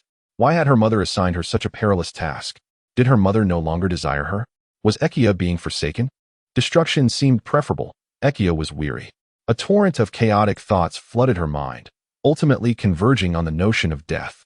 Ekia did not wish to perish. She must devise a means to survive. Yet, how could she ensure her continued existence? Her bewildered gaze fell upon the slender figure before her. Was submission to this insignificant being the key to survival? After all, her mother had seemingly abandoned her. Ekia was not the traitor. It was her mother who had betrayed her first. Yes, Ekia was blameless. All she desired was to live. What was wrong with that? At that moment, a blade suddenly pressed against her throat. Submit, or I shall reduce you to a state of utter humiliation before you yield. The choice is yours. Yehaphina obligingly assisted Su Jie in translating this into the universal tongue. Her melodious voice possessed a captivating allure, effortlessly shattering the last vestiges of Ekia's inner resolve. Trembling, she lifted her eyelids to behold the youthful figure before her, so unfamiliar yet strangely reminiscent, evoking an inexplicable sense of desolation within her. I submit. Prompt, the insect woman, Ekia, submits to you. Identity designation, pet, loyalty, 99. The exotic race illustration has been unlocked. This talent proves to be remarkably effective. A subtle smile curled at the corners of Su Jie's lips, reminiscent of certain yellow-haired characters from cinematic tales. With such a bug-like talent at his disposal, how far could he be from usurping the position of Prime Minister Chao? He chuckled softly. Chapter 56. The Insect Maiden. Submission. Insect Maiden. Ekia, 4-dimensional attributes 40. Luck 20. The Compendium Illuminated. It was merely an ordinary SR card. Just as Su Jie was about to close the compendium, an image among the SSRs captured his attention. Abyssal Apostle. Insect. An Abyssal Apostle? It bore a striking resemblance to the Insect Maiden, didn't it? Su Jie murmured in confusion. The girl in the picture possessed a cascade of vibrant purple hair, her countenance strikingly enchanting. Her large purple eyes brimmed with an alluring charm. With a figure that was irresistibly voluptuous, her curvaceous form was partially concealed by purple tendrils, revealing expanses of soft, pristine white skin. Su Jie recalled the concealed information on the panel of Urkia. The latent potential to become an apostle. This SSR must indeed be an advanced version of the Insect Sister. Previously, he had not scrutinized the skill information of the Insect Sister. He silently invoked the identification. The skills of swarm summon, nest construction, and egg laying were interdependent. Nest construction, establishing a greenhouse capable of nurturing insect eggs. Egg laying, infusing the nest with a copious amount of food to yield a certain number of insect eggs. Swarm summon, calling forth the swarm from within the nest. It turned out that the responsibility for laying eggs did not fall upon the Insect Sister. For some inexplicable reason, a flicker of disappointment crossed Su Jie's eyes. He had initially hoped to broaden his horizons, but it seemed that expectation was dashed. Portal, constructing a portal for the current faction, with the duration contingent upon the current magical power. From the skills alone, it was evident that the Insect Sister possessed limited combat prowess, relying instead on a strategy of overwhelming numbers to achieve victory. Shasha was a combat-oriented elementalist, Nana a semi-supportive magic swordsman, while the Insect Sister was unequivocally a pure support character. This was indeed splendid. A well-rounded development is simply perfection. Talent, breeder, when hatching insect eggs. There exists a minuscule probability of causing the insects to undergo bloodline awakening. Investing high-tier flesh can enhance the awakening probability. Gluttony, consuming flesh can augment one's own attributes. When a sufficient quantity of high-grade flesh is consumed, there is a 50% chance of awakening the bloodline. The advancement method of the insect race is remarkably convenient. Just eat, plunder, and continue to consume to become ever stronger. Compared to the magical and technological realms, it is akin to a dimensional strike. No wonder the insect race has secured a place among the myriad realms. Merely this extraordinary survival capability is enough to instill dread in any foe. Since the Insect Sister is capable of self-awakening, the Life Leap potion will not be allocated to her. Another sum saved, much to his delight. Having resolved matters with the Insect Sister, Su Jie returned to the battlefield with the two women, joining the ranks of those clearing the aftermath. Notification: the month-end assault has concluded. Current survival rate of the pioneers, 50. The new version will be launched in 3 days. Pioneers are advised to prepare accordingly. Sujia paid no heed to the system notifications, continuing to direct the others in their tasks. The launch of the new version had been postponed for 3 days, presumably to provide the pioneers with a buffer period to assimilate the outcomes of the recent incident. Gazing at the multitude of worm carcasses strewn across the ground, Sujia found himself questioning whether 3 days would suffice for them to properly dispose of the remains. Nevertheless, these concerns were trivial. He had long since conceived a solution. First, he would establish the worm nest, then unceremoniously deposit all the refuse within, allowing the larvae to gradually consume it. After all, the unpalatable worm flesh was distasteful to many races, making it perfectly suitable for the worm nest. If he wished to act, then act he would. Sujia immediately began to gather the resources necessary for constructing the insect nest. Upon inquiry, he found that while most materials were readily available through the trading post, the construction of the insect nest required elemental cores, which were rather expensive. The Night Palace also demanded an elemental core, raising the question of where to source such a precious material. My lord, the spaceship wreckage has been completely dismantled. Here is the ship's power core. A sand soldier clad in yellow armor approached respectfully, presenting 2 gemstones radiating with iridescent light. What a fortunate turn of events. The elemental cores had indeed arrived. One core was sourced from a ship belonging to the Green Tyrant pirate crew, while the other came from a vessel of the Shirima Empire. Dismantling both ships yielded exactly 2 cores. Though referred to by different names, elemental core, energy core, their essence remained the same, effectively resolving Sujia's urgent need. Now, it is your turn, insect sister. Sujia handed the core to the bug sister and then instructed the sand soldiers to assist her. With great enthusiasm, the bug sister scurried off to the city wall to dig a pit. The repulsive architecture of the insect nest was something that Sujia, as a member of the human race, could hardly accept. It was exceedingly ugly and severely detracted from the aesthetic of the base. Thus, it was better for the bug sister to reside underground within the base. Neo and Little Armor also emerged to lend a hand. Some dug tunnels, others transported goods. While a few carried the corpses, everyone was busily engaged in their tasks.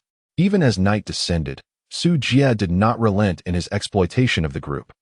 At such a young age, how could one possibly sleep? Working through the night was the epitome of a diligent attitude. In contrast, Shasha seemed accustomed to this routine, voicing no complaints whatsoever. The queen and the Busta's sister, however, found themselves in a dire predicament, having grown accustomed to idleness and suffering from severe sleep deprivation, their eyes brimming with tears from fatigue. Yet, under Sujia's coercion, they managed to persevere until the break of dawn, when the bug sister's nest was finally established. The remaining tasks became considerably simpler. All that was needed was to dispose of the battlefield debris into the insect nest. The blood and flesh would be actively digested by the nest, while the remaining materials would be extracted. The corpses would transform into nutrients, nurturing the insect eggs, which the bug sister would meticulously care for. Once the insects hatched, they could join the efforts of cleaning the battlefield, alleviating the burden on the others and creating a virtuous cycle. Thanks to the divine talent of the Queen's Crown, the overall work efficiency of the base surged by 100, enabling everyone to work at an astonishing pace. After 2 days and nights, everything finally settled into place.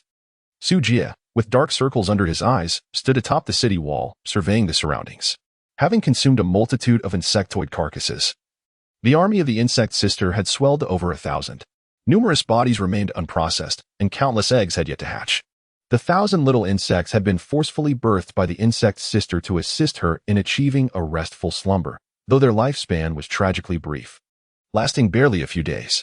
However, this was of no consequence. Any deceased bodies would serve to nourish the nest, ensuring that nothing would go to waste. Even capital would feel a sense of shame. Let us depart, to bathe and rest. Sujia stretched languidly. Oh, the crowd erupted in joyous cheers. At last, they could finally take a respite. They had truly exhausted themselves over the past few days. Within the bathing chamber, a haze of steam enveloped the air, creating an intimate atmosphere. Sasha had long since acclimated, indifferent to the notion of candor. The insect's sister, unabashed, remained entirely unclothed. Yet, the queen and Amanda appeared somewhat uneasy. Unlike Sasha, whose memories had been erased by the world's will, they retained a clear understanding of the forbidden knowledge that only the mature could comprehend, particularly given their roles, one as a pet and the other as a slave. One could easily envision the ensuing scene. Gurgling softly, the The two huddled in the water, with only their bashful heads peeking above the surface, furtively glancing at Su Jie, too timid to meet his gaze. Su Jie was not as preoccupied as they were. After swiftly helping Sasha finish her bath, Su Jie dried her damp hair and beckoned to the Empress and Amanda. "Come here."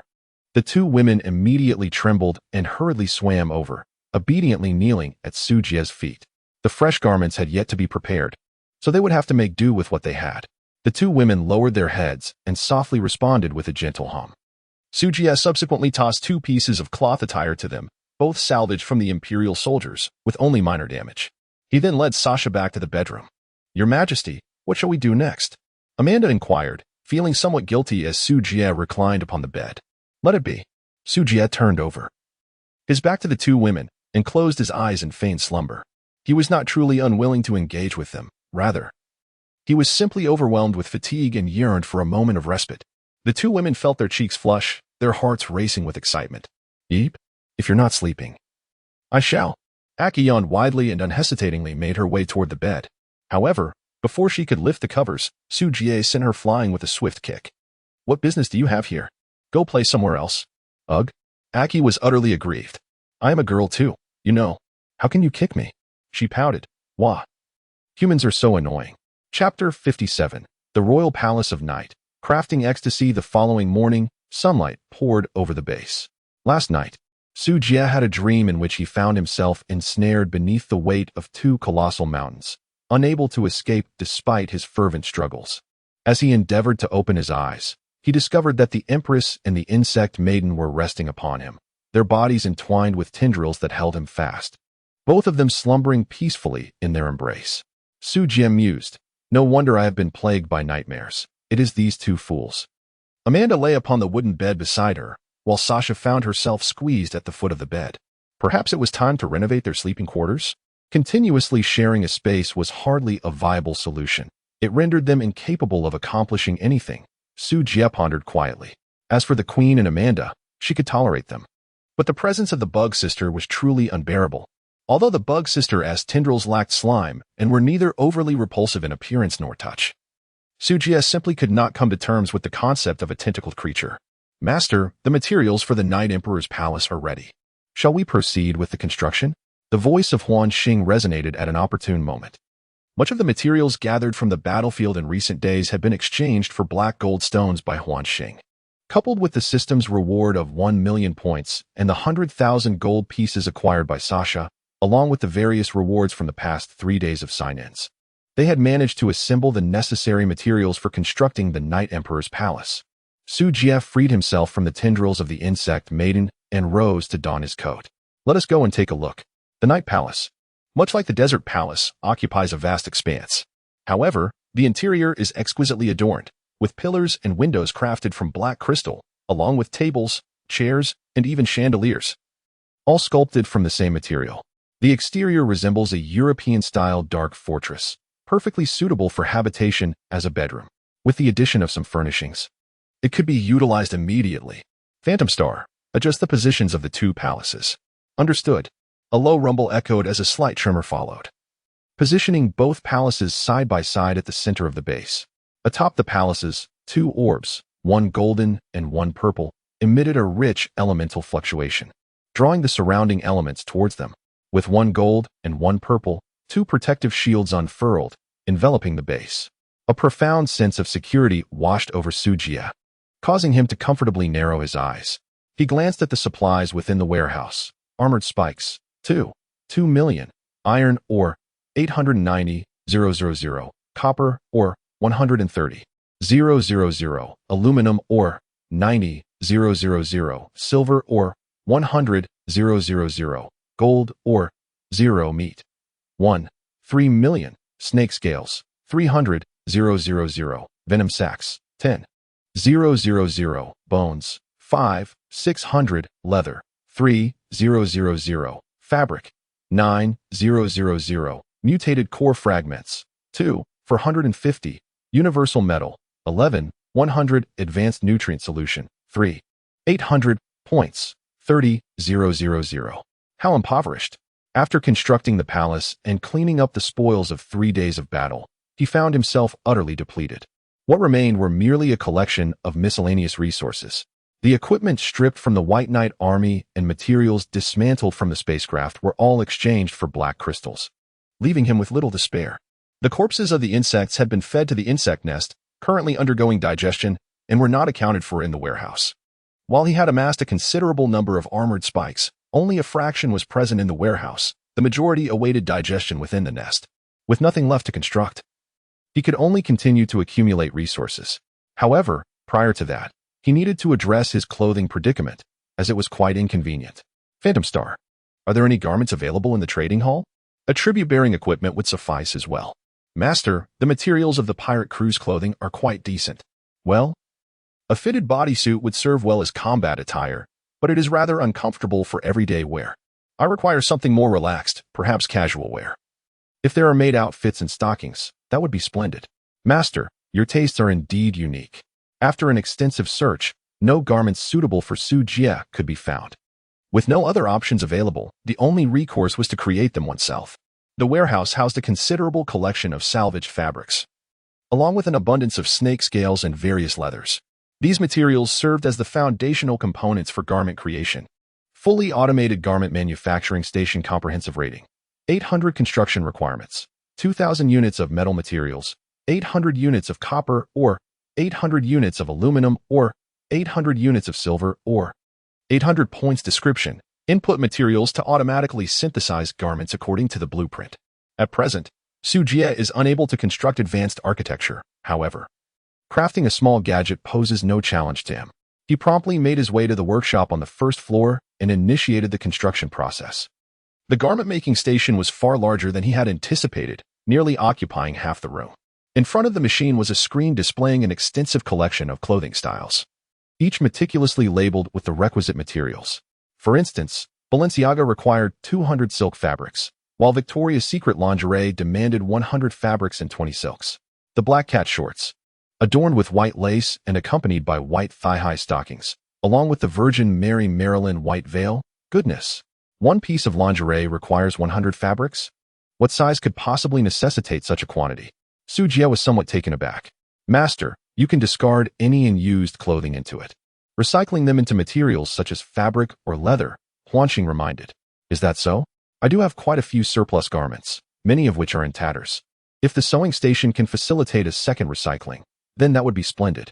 With a grand sweep of his hand, Su Jie summoned the battle attire of the pirate crew and the garments worn by the soldiers of Shurima from within his ring, casting them all into the bathroom for a thorough cleansing. Subsequently, he deposited them onto the fabric processing station. Before long, the machine produced several batches of exquisite textiles. Su Jie immediately began crafting the garments he desired. Soon, he adorned himself in a brand new outfit, characterized by its simplicity yet exuding a pristine elegance. Next, he turned his attention to creating clothing for Sha and the others. What were their measurements again? It seemed prudent to take their measurements personally, after all.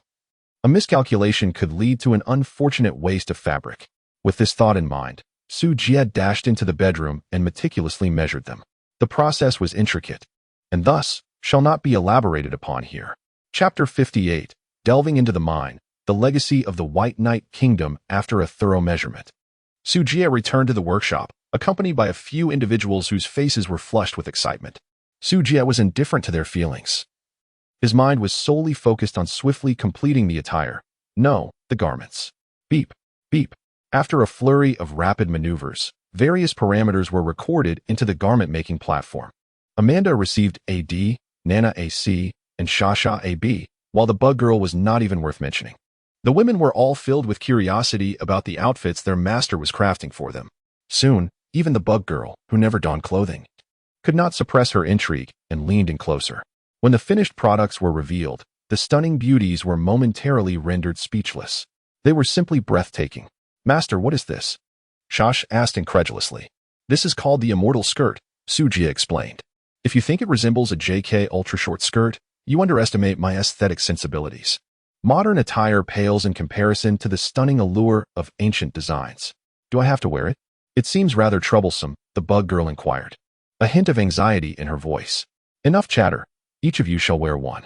Now, change, Su Jie commanded before turning to leave. Once they all donned the immortal skirts and stood before the mirror, they were left speechless by their own reflections. What a unique design style, Nana murmured. In truth, Sujia had not deliberately sought novelty. However, these outfits looked extraordinarily beautiful on them, exuding a unique ethereal charm that was irresistible. It's so lovely. My goodness. This is the most beautiful attire I have ever seen. Why is mine different from yours? Amanda lamented as she gazed at her black and white maid outfit, feeling quite aggrieved. She too desired to wear something as exquisite, but alas, it was not meant for her. Sujia cast a glance at her and remarked, "This is a maid outfit." Of course, it is different. He then presented her with a pair of stockings, one black and one white, specifically prepared for her. Amanda accepted them, momentarily entranced by the peculiar stockings in her hands. How strange they were, adorned with such unique patterns.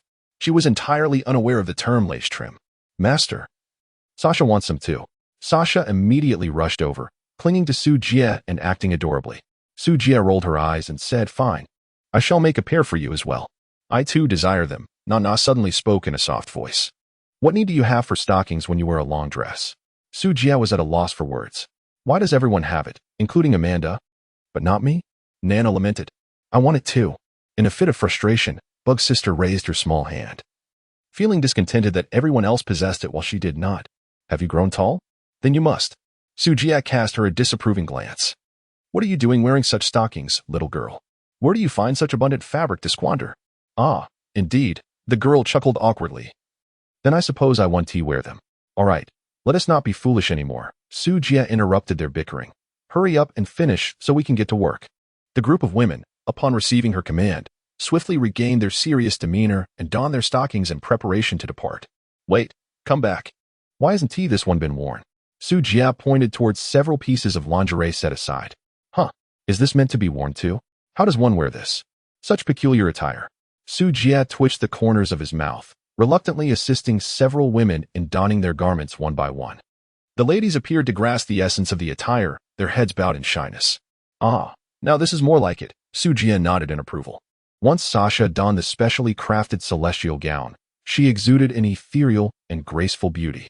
The Empress, already stunningly beautiful with her tall and voluptuous figure, became even more captivating in this ensemble, radiating an aura of imperial majesty that commanded respect and submission.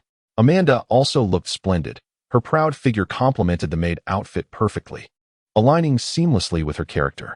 However, the Bug's sister, despite being dressed, remained a perplexing sight. Why, for a charming little shark-toothed girl, did she possess so many tentacles? All right, let's get to work. Sujia beckoned the group to depart. Yes, they obediently responded. Subsequently, each woman busied herself with her respective tasks. The Bug's sister returned to the hive to continue hatching larvae. Sasha tended to the vegetable garden and cultivation chamber, as usual, while Amanda immersed herself in her maid duties, learning how to become a proficient maid with the assistance of Huanqing. Curiously, the Empress found herself at a loose end. Just as Sujia was preparing to head to the mines, he noticed Nana wandering about aimlessly. Since he had some free time, he invited her to join him in mining. Master, in fact, the Kingdom of White Knights still harbors a considerable amount of minerals. If you require, I can fetch them for you, Nana proposed as they walked along. Why didn't you mention this sooner? Sujia immediately halted his steps, excitedly grasping her shoulders. Quickly tell me the exact location. My lord, I am aware. Please follow me, Nana replied, and with that, she took the lead, guiding him down the path of the mine. Sujia called upon Nyo and Xiao Jia to assist in the transportation tasks. He pondered aloud. Is it true that the Kingdom of White Knight has such a meager population? He found it peculiar that a realm deemed a kingdom would have so few inhabitants. The response came with a somber tone.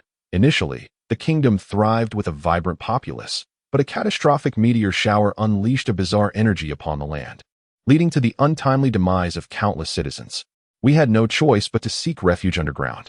Yet, misfortune persisted, as many survivors fell prey to this strange energy, gradually transforming into monstrous beings. As the years passed, the kingdom effectively ceased to exist, with only a handful of formidable warriors and sorcerers managing to endure. However, a grotesque curse emerged, causing the offspring to bear distorted appearances. After listening to Nana's account, Sujia fell into deep contemplation. In modern terms, one might summarize it as radiation descending from the heavens, leaving the unfortunate kingdom to languish under its effects until its complete annihilation just 2 days prior. You too are unfortunate, he remarked, to have encountered such an improbable occurrence. Su Jie shook his head and sighed. Nana offered a bittersweet smile, saying, Master, please refrain from mocking me. Isn't it quite well now? Without the burdens of the kingdom, I spend my days indulging in leisure, bustling about without a care. This is the life that our people once yearned for. Su Jie curled her lips, questioning the allure of being an empress. It is not as glorious as it seems. It is rather exhausting, Nana replied earnestly, shaking her head. And what of the lives I have taken? Do you not harbor resentment towards me? Su Jie suddenly inquired. Death, at times, serves as a form of liberation, Nana responded, a subtle sorrow illuminating her visage. Master, you have created the Night Palace. As an elemental apostle, my only hope for ascendance lies within your domain. There is no need for you to fear my betrayal. After all, this world knows not of the White Knight Kingdom, but merely a transient refuge established by those seeking my protection. Thus, all that I am belongs to you. And the only concern for you should be the retribution from the divine, nothing more. Su Jie couldn't help but applaud the formidable power of the system. National grievances and personal vendettas had all been eradicated by the unwavering loyalty of 100. Now, Yi Feina had unequivocally chosen to submit, leaving no room for betrayal. Master, we have arrived. Nana guided Su Jie to a massive stone, gently pushing it aside. Before him lay a passageway. As he entered, he was met with the sight of a fiery red lava pool, surrounded by numerous stone dwellings. The ground was littered with remnants of forging. The searing lava belched forth a multitude of bubbles, emitting thick plumes of smoke, laden with toxic gases. The harsh environment was even worse than the meteorite crater above. It was no wonder that the Empress was so engrossed in her own affairs, neglecting the kingdom's future. Moo. The cattle emitted warning sounds, clearly displeased with the surrounding atmosphere, urging Su Jie to retreat promptly. Chapter 59, Bridging Divides, the arrival of a new version under the Empress's guidance. The group arrived at a dilapidated palace embedded within the stone wall. Although the palace was in ruins, its interior furnishings were relatively intact, still reflecting the splendor of yesteryears. The tables, chairs, and wall murals were adorned in dark gold and rosewood, intricately carved and elegant, exuding the luxurious aura befitting nobility. In the center of the grand hall stood an ancient throne. Compared to the other palaces, this one appeared significantly more austere. Only a single throne occupied the vast, silent space. Su Jie displayed no hesitation, taking everything for himself. The Night Palace was in need of furniture, and Su Jie found no fault in appropriating these items for his own use. Xiao Jia was even more ruthless, directly commencing the dismantling of the palace's pillars. After all, they were crafted from pure iron, and extracting such valuable resources would be a waste if left untouched. The Empress raised an eyebrow but chose to remain silent. Ultimately, this palace served no purpose. It was merely a lingering memory. Su Jie wandered around, collecting all the valuable furniture and transporting it away. Subsequently, under the guidance of the queen, he arrived at the kingdom's warehouse. Within the warehouse lay a vast accumulation of supplies, refined iron blocks, copper ingots, and he even spotted several crates of gold bars. This was a treasure trove. Hurry, let's move it all. With a commanding order from Su Jie, the industrious cattle began to load the materials onto the vehicles. In no time, the convoy returned to the base in a grand procession. The quantity of goods was rather substantial. Even Su Jie's spatial ring could not accommodate it all, necessitating additional trips. Ultimately, after thorough accounting, the amassed treasures from this inheritance were recorded as follows: 3 million units of iron ore, 2 million units of copper ore, 890,000 units of aluminum ore, 300,000 units of silver ore, and 180,000 units of gold. Casting a glance at the warehouse, the inventory stood at 2 million units of iron spikes, 89 million units of iron ore, 33 million units of copper ore, 980,000 units of aluminum ore, 400,000 units of silver ore, and 180,000 units of gold. The wealth seemed insurmountable. It was simply impossible to exhaust such riches. A horse thrives on nightly forage, and a person becomes prosperous through unexpected fortune. I eagerly await the activation of the anti-invasion module. I can hardly contain my excitement to explore the empire of Surima. Su Jie rubbed his hands together and spoke. Only a few hours remained until the update, and he was not in a hurry to construct new buildings. The arrival of the new version meant that the rating cap would be lifted. He was uncertain about the current rating of the base. Should it exceed 200,000? A large-scale attack event would be triggered, and the base would be overwhelmed. The rewards from the last incident had yet to be fully utilized, and now another challenge loomed. Overindulgence could easily lead to choking. In the afternoon, Su Jie and Nana busily arranged their new home. The night palace was quite aesthetically pleasing, and none of them objected to Su Jie's decision to relocate his bedroom. The first floor featured the throne, while the second floor served as the resting area. Su Jie transformed the remaining fabric into a set of bed linens, thereby granting purpose to the original wooden bed. With the addition of the bed previously occupied by the queen, they now had 3 beds across 3 bedrooms, one for the bug sister, one shared by Amanda and the queen, and another for himself and Sha. It was indeed a perfect arrangement. As night fell, everyone returned. Amanda dutifully entered the kitchen to busy herself. Possessing a commendable intuition, she quickly absorbed knowledge under the tutelage of the illusory star. As the saying goes, a wizard who cannot cook is not a good maid. A simple platter of steak was served on the dining table, and everyone took their seats. Amanda, I never imagined you possessed such talent. The queen savored the delectable meal, nearly overwhelmed with emotion. She could hardly believe how she had endured the meager fare of her past. Thank you for your praise, your majesty, Amanda replied respectfully, lowering her gaze. The queen glanced at Su Jie, noting his lack of response, and sighed. Do not call me your majesty, I am no longer your queen. Address me as sister. Amanda hesitated for a moment before promptly kneeling. I dare not, my lady. This is an order. The queen's tone turned suddenly stern. She had little tolerance for defiance, especially during this peculiar time. After a brief hesitation, Amanda eventually bowed her head in submission. As you wish, sister. Very well. The queen's face brightened with a satisfied smile as she elegantly cut into the beef, continuing to relish her meal. After dinner, it was time for their customary bath. The ladies wrapped themselves in towels. Though shy, they did not shy away. Amanda even took the initiative to assist Su Jie in drying his body. Fully embracing her duties as a maid, Su Jie leisurely indulged in the art of massage while engaging in casual conversation with his companions. This night, no one found solace in sleep. All awaited the arrival of the new version. Commander, have you perhaps forgotten something? The 3D phantom of the illusory star abruptly materialized in the bathroom. Su Jie was momentarily taken aback, as if he had genuinely forgotten something important. Yet the specifics eluded him. Master, Isaac is still imprisoned and has not eaten for 3 days, Sasha whispered as a gentle reminder. Goodness. Su Jie struck his forehead with force. Isaac and 2 Imperial soldiers were still imprisoned, and he had surprisingly forgotten about this matter. You fool. Why didn't you inform me of this sooner? With a thud, Sasha received a gentle tap on her forehead and pitifully covered her head. But you didn't ask either. With a disgruntled glance, Su Jie shot her a look of irritation before promptly rising and rushing outside. Upon witnessing this, the other women hastily donned their garments and followed suit. As Su Jie flung open the door to the room, Isaac was already rolling his eyes, ethereal wisps of soul escaping his lips, on the verge of succumbing. With swift reflexes, he administered a vial of nutrient solution and healing potions, forcibly pulling the 3 from the brink of death. After all, they were high-value slaves, a significant asset. Once he revived them, Su Jie felt a pang of anguish, nearly facing a considerable loss of wealth. Huanxing, do take care and ensure they do not perish, he commanded. At your service, came the reply. Among the multitude in the base, Huanxing was indeed the most reliable. After issuing his orders, Su Jie returned to the Night Emperor's palace.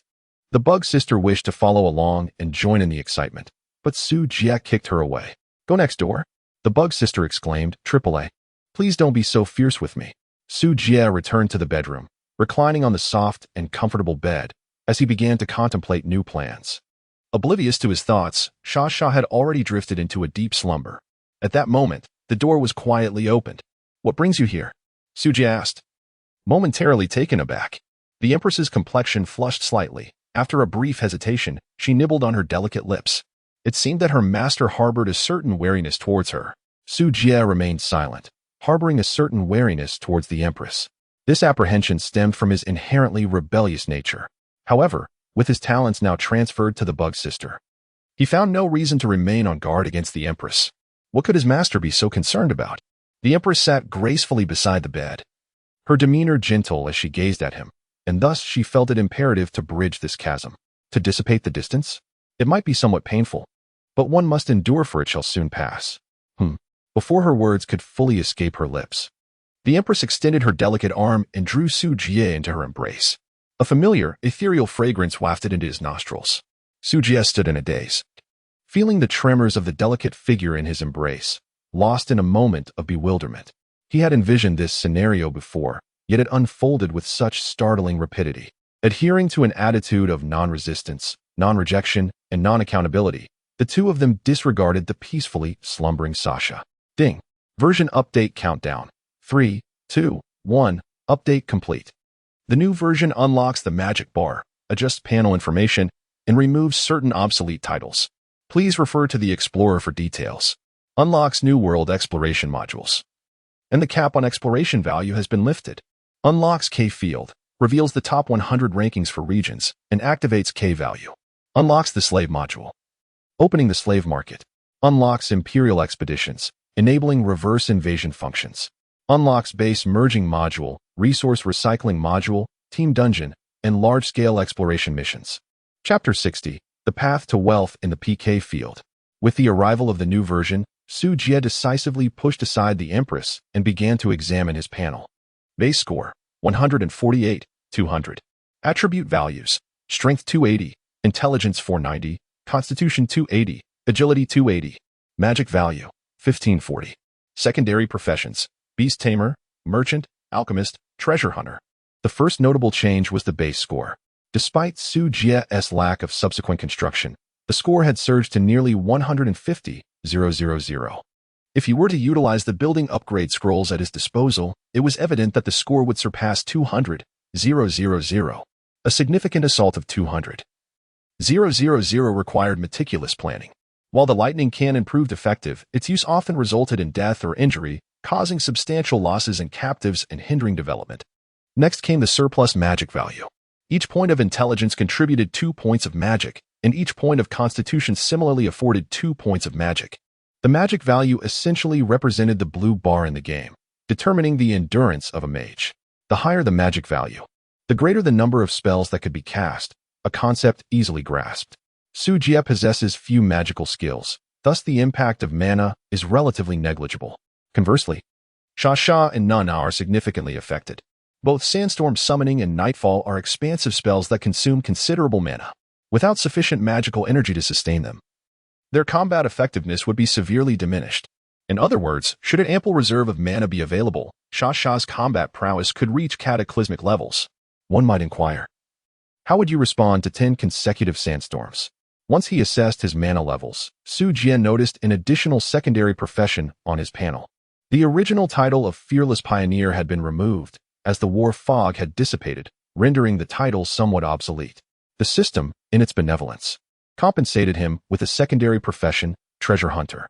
This role offers a chance for him or his pets to uncover lucky treasure chests during exploration, with the likelihood contingent upon his own luck value. This is indeed promising, as my attributes from the Rare Species Compendium elevate my luck to an impressive 60 points, thus significantly enhancing my chances. Su Jie nodded in satisfaction, preparing to explore other information when the soft, melancholic whispers of the Empress reached his ears. "Master," she murmured, her delicate form draped over him, slender arms entwined around his neck. "Why not continue?" The Empress's voice, laced with seduction, sent shivers through him. "Go away. I'm busy." "You should rest." Su Jie hastily extricated himself from her embrace, urging her not to disturb him. With that, he closed his eyes. Yet his consciousness had already transitioned to a new realm. In this place, known as K Field, a domain connected through the consciousness of pioneers. Combat would not result in death, yet the experience and proficiency gained from battles would be flawlessly retained. A splendid locale, with a surge of determination. Su Jie eagerly entered the battle chamber. The frail human race was inherently disadvantaged in combat prowess compared to the higher-level races. The emergence of the K arena served to redress this imbalance. With sufficient diligence, one could hone their skills here and surpass those self-important races. Of course, the prerequisite is to avoid being swiftly defeated, otherwise, one would learn nothing at all. Note: Battle Room Number 99999. Would you like to establish a wagering agreement? The wagering agreement is a minor feature within the K arena. After all, With so many battle chambers across the myriad realms, it would be a waste of precious time for others to offer free practice sessions without any incentive. Sujia set up a wager in the room for 1,000 points. To others, 1,000 points might seem substantial, but for a wealthy individual like Sujia, it was merely a trivial sum.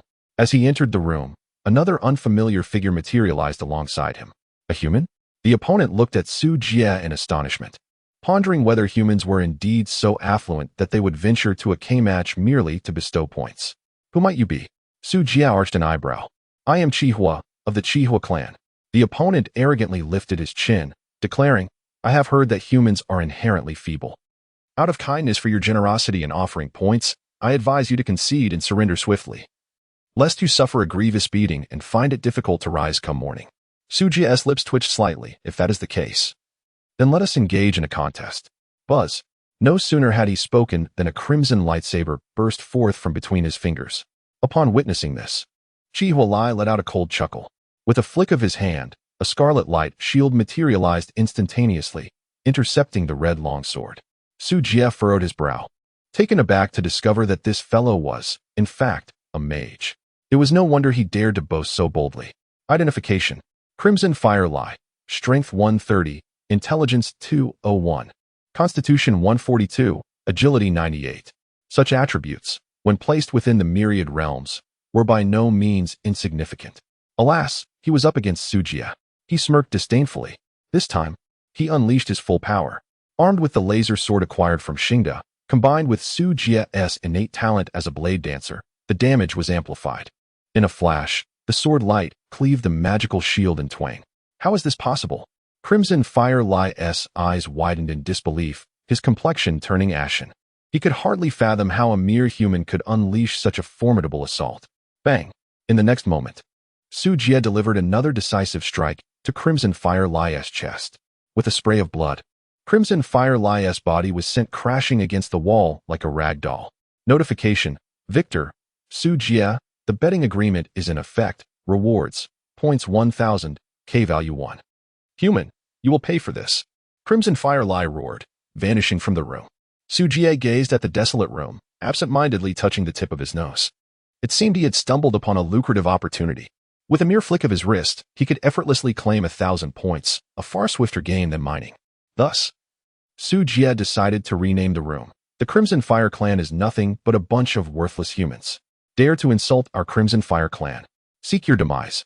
Before long, yet another warrior from the Crimson Fire Clan appeared in the room. This time, it was a seasoned fighter who immediately launched into combat with remarkable skill. Sujia, while skillfully maneuvering, also devoted himself to learning. Ultimately, exhausted from the exertion, he unleashed an electromagnetic cannon, sending his opponent to their demise.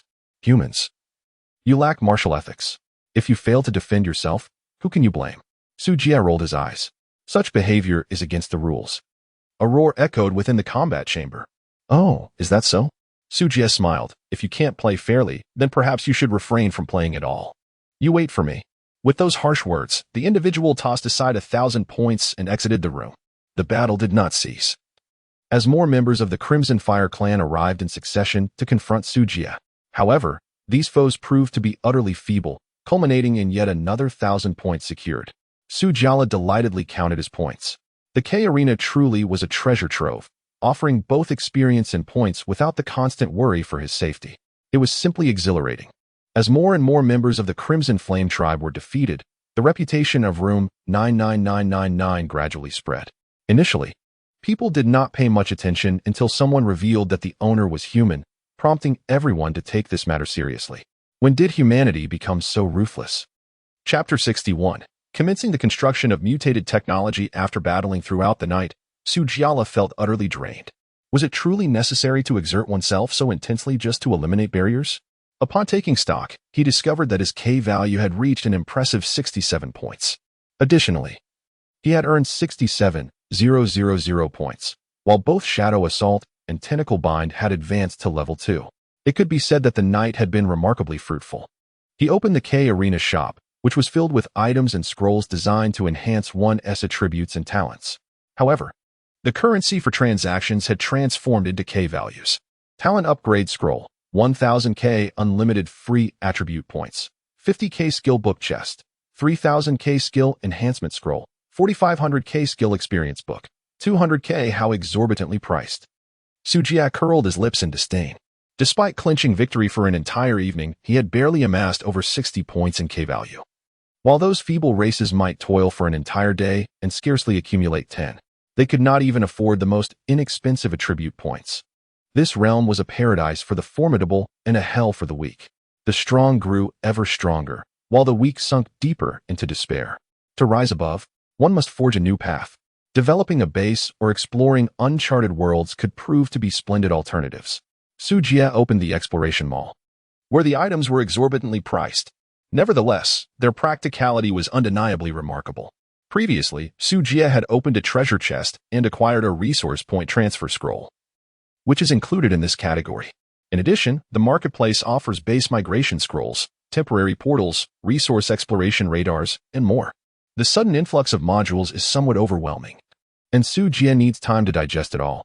Before that, he accessed the slave marketplace and spent 40,000 points to purchase 4 slave scrolls. Knock, knock, knock. My lord, it's time for your meal. Amanda, dressed in a maid outfit, entered the room. Upon seeing the disheveled empress on the bed, her cheeks flushed a deep crimson, and she shyly averted her gaze. Understood. Sujia replied nonchalantly, draping his clothes over himself. My lord, may I inquire if you wish to dine? Amanda could not help but steal a few glances at him as she quietly asked.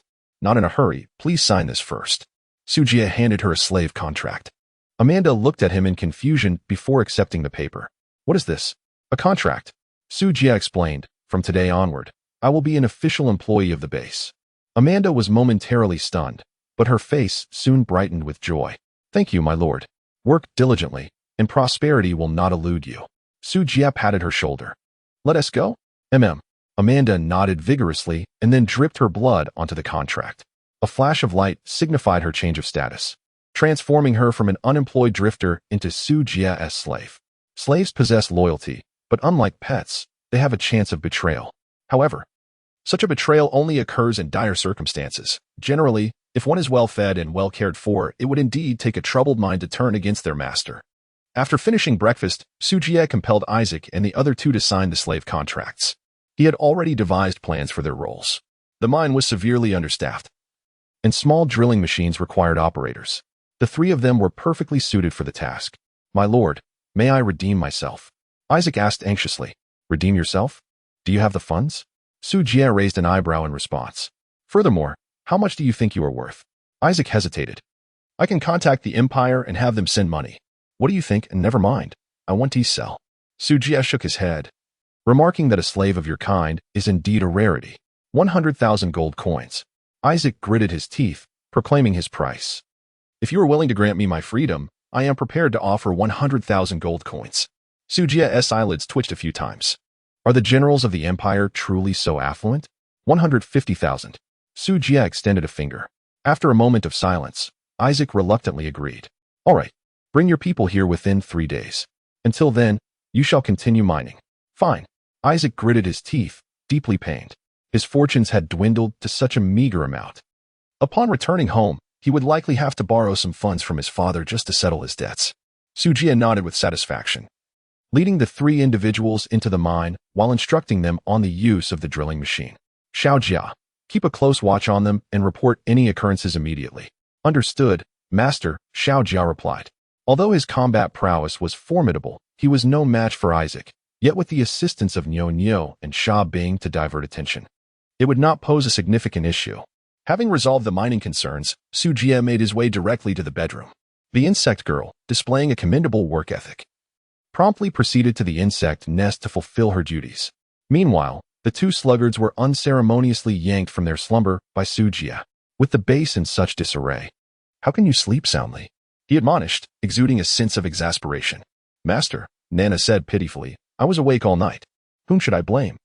Sujia shot her a disapproving glance. Never mind, go back to sleep. Turning his attention to the drowsy Sha, he assigned her a new task. All right. This is for the exploration of the crystal. Keep it with you to record the terrain surrounding the base, and should you discover any resource points, be sure to inform me. Do you understand? Yes, Sha replied, managing to nod while still half asleep. She then embraced the crystal ball and took flight. soaring beyond the confines of the base. The task of exploration was thus entrusted to Sha, the only one capable of flight within the base. Sujia is currently overwhelmed with work and lacks the time to expand outward. It would be prudent to explore opportunities once stability is achieved. After all, sharpening the axe does not delay the woodcutter. Seeing that there is nothing pressing for her, Nana once again burrows into her blankets to continue her slumber. With a sigh, Sujia turned and made his way to the control center. "Commander, Phantom Star is looking for you," announced a female officer clad in the attire of a captain, a blue star insignia emblazoned on her chest. Today, Phantom Star had donned a new cosplay, yet Sujia found little inclination to appreciate it. "What has transpired?" he inquired, his brow furrowing. "The Imperial Expedition Zone has been activated, and a conflict between the pioneers and the indigenous population is inevitable. Such warfare will inevitably result in casualties," she explained. "So, you mean the need for healing potions?" Sujie grasped the situation instantly. "Indeed, however, the price of mugwort remains exorbitant.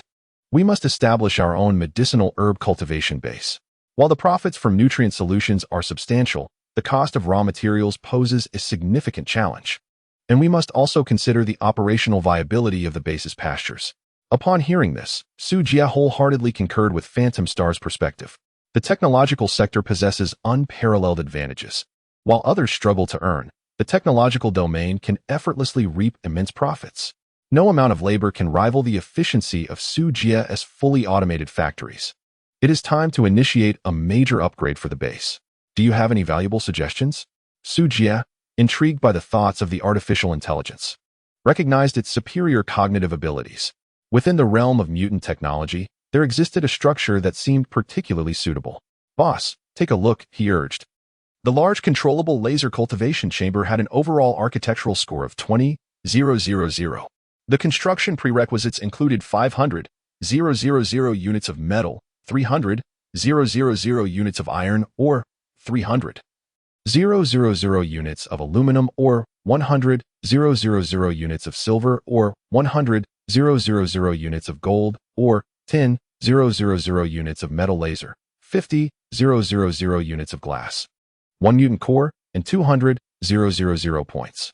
Described as occupying an area of 80 by 80 meters, the 6-story building served as a large-scale plant cultivation chamber, accelerating both plant growth and mutation processes, ensuring that the flora would mutate in a beneficial direction. "What is this? Metal laser? Glass? Where on earth can I procure these?" Sujia found himself momentarily stunned upon reviewing the construction requirements. Chapter 62. The Birth of the Insect Tribe, Blade Seed Huanqing. "Does the trading post have metal lasers or glass?" "None," she replied, which only compounded his troubles. Sujia rubbed his temples, sinking into a state of vexation. Both metal lasers and glass were rare commodities, and he pondered where he might acquire them. Sometimes, being ahead of everyone else was not necessarily an advantage. The path forward must be carved out by oneself. As for the metal laser, he could substitute it with universal metal. However, the issue of glass remained unresolved. "Boss, we could first construct a furnace to manufacture glass. As for raw materials, the sand from the desert will suffice. We can refine the sand into silica and then melt it into glass." Huanqing calmly offered her suggestions, seemingly well prepared. "You truly are reliable, Huanqing," Sujia praised her. With a slight smile, Huanqing promptly summoned the blueprint for the furnace. Fully automatic smelting factory comprehensive score. 12,000 construction requirements. 100,000 units of metal. 10,000 units of stone. 40,000 units of iron, or 20,000 units of copper, or 20,000 units of aluminum, or 10,000 units of gold, and 50,000 points. Large blast furnace comprehensive score. 1,000 construction requirements. 20,000 units of metal, 40,000 units of iron, or 10,000 units of aluminum, or 10,000 units of silver, or, and 30,000 points. High-end precision mechanical molds comprehensive score. 800 construction requirements. Forging table, transmission belt, and filtering screen. Sujia never anticipated that constructing a glass manufacturing facility would necessitate such a complex array of equipment and structures. With all this in place, the ratings are bound to soar by at least 20,000, aren't they? Is it truly the case that technological edifices operate on such unreasonable terms? Su Jie appeared quite melancholic. Observing the furrowed brow on his face, Huan Xing could not help but offer words of consolation. Boss, convenience often comes hand in hand with risk. The higher the risk, the greater the reward. Once the factory is completed, it will not only be capable of producing glass but also steel, titanium alloys, and aluminum alloys will no longer pose a challenge. Indeed, that is true, Su Jie replied, stroking his chin, but you need not patronize me. I am still quite clear-headed. Huan Xing remarked. In this day and age, humans are exceedingly hard to deceive. Su Jie snapped his fingers, and with no further questions, he began his construction. The vast resources he had scavenged from the kingdom of White Knight now found their purpose. With a rapid flurry of clicks from Su Jie's fingers, the production area on the western side of the base illuminated with flashes of white light. A substantial quantity of resources was swiftly consumed, gradually perfecting a medium-sized smelting factory spanning 600 square meters. Within the factory, 2 conveyor belts were installed, and Su Jie promptly equipped both production lines in their entirety. The smelting process, however, is not as swift as food processing. The daily output is tragically meager.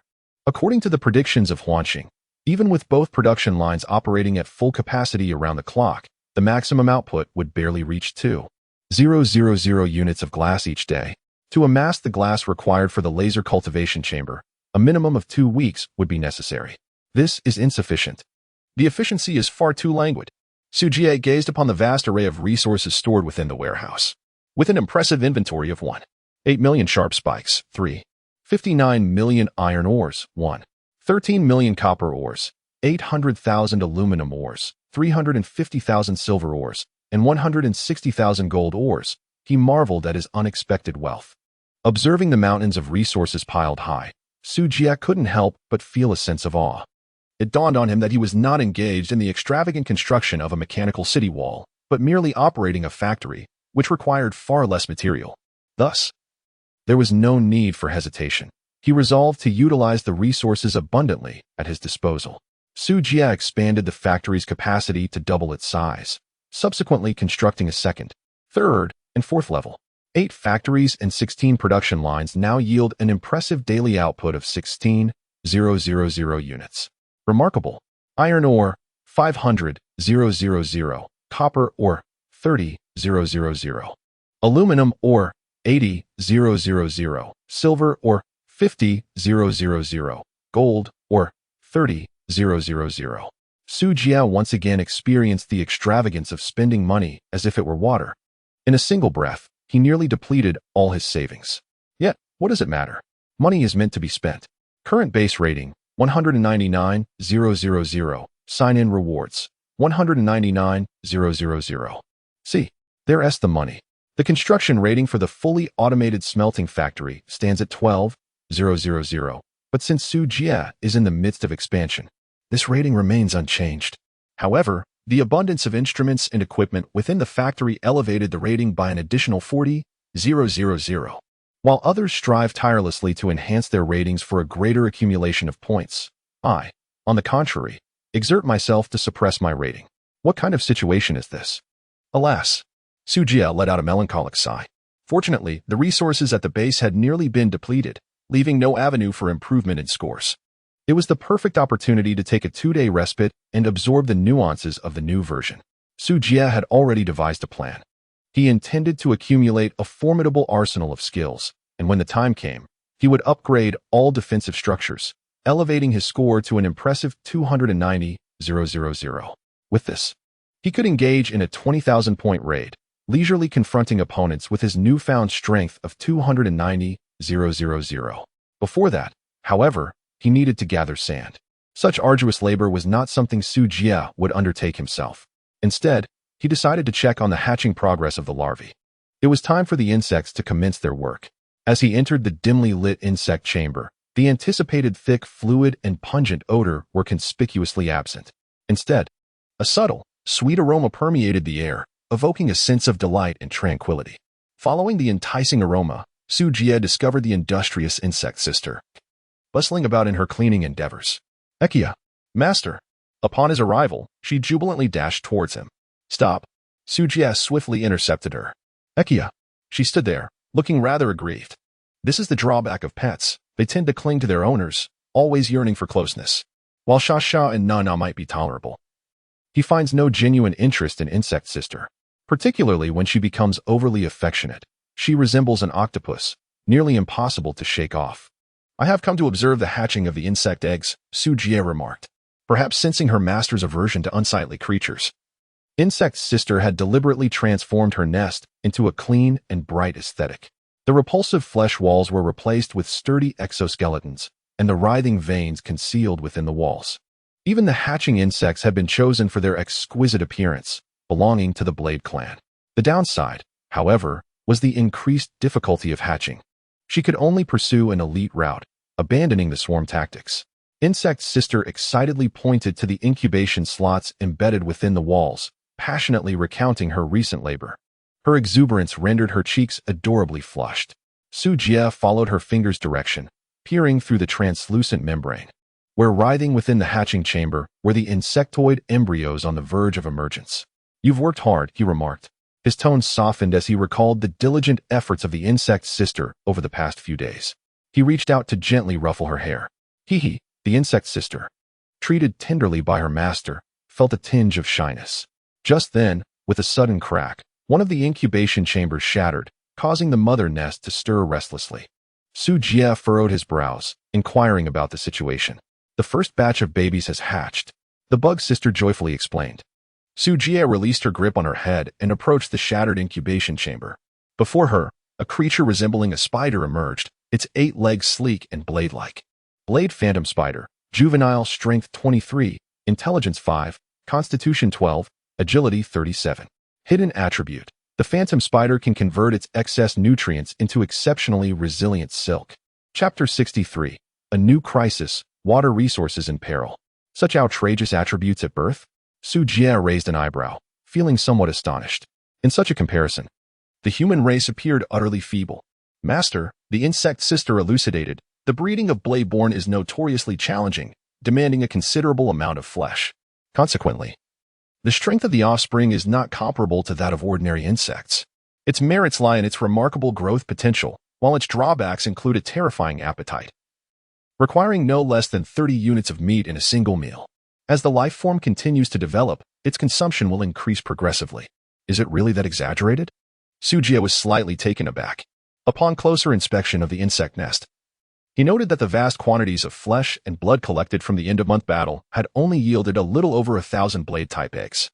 If all these were to hatch, the insects would require a staggering 30,000 units of meat for each meal. With 3 meals a day, that would amount to 100,000 units. Good heavens! Even if he possessed mountains of gold and silver, it would not suffice for this ravenous horde.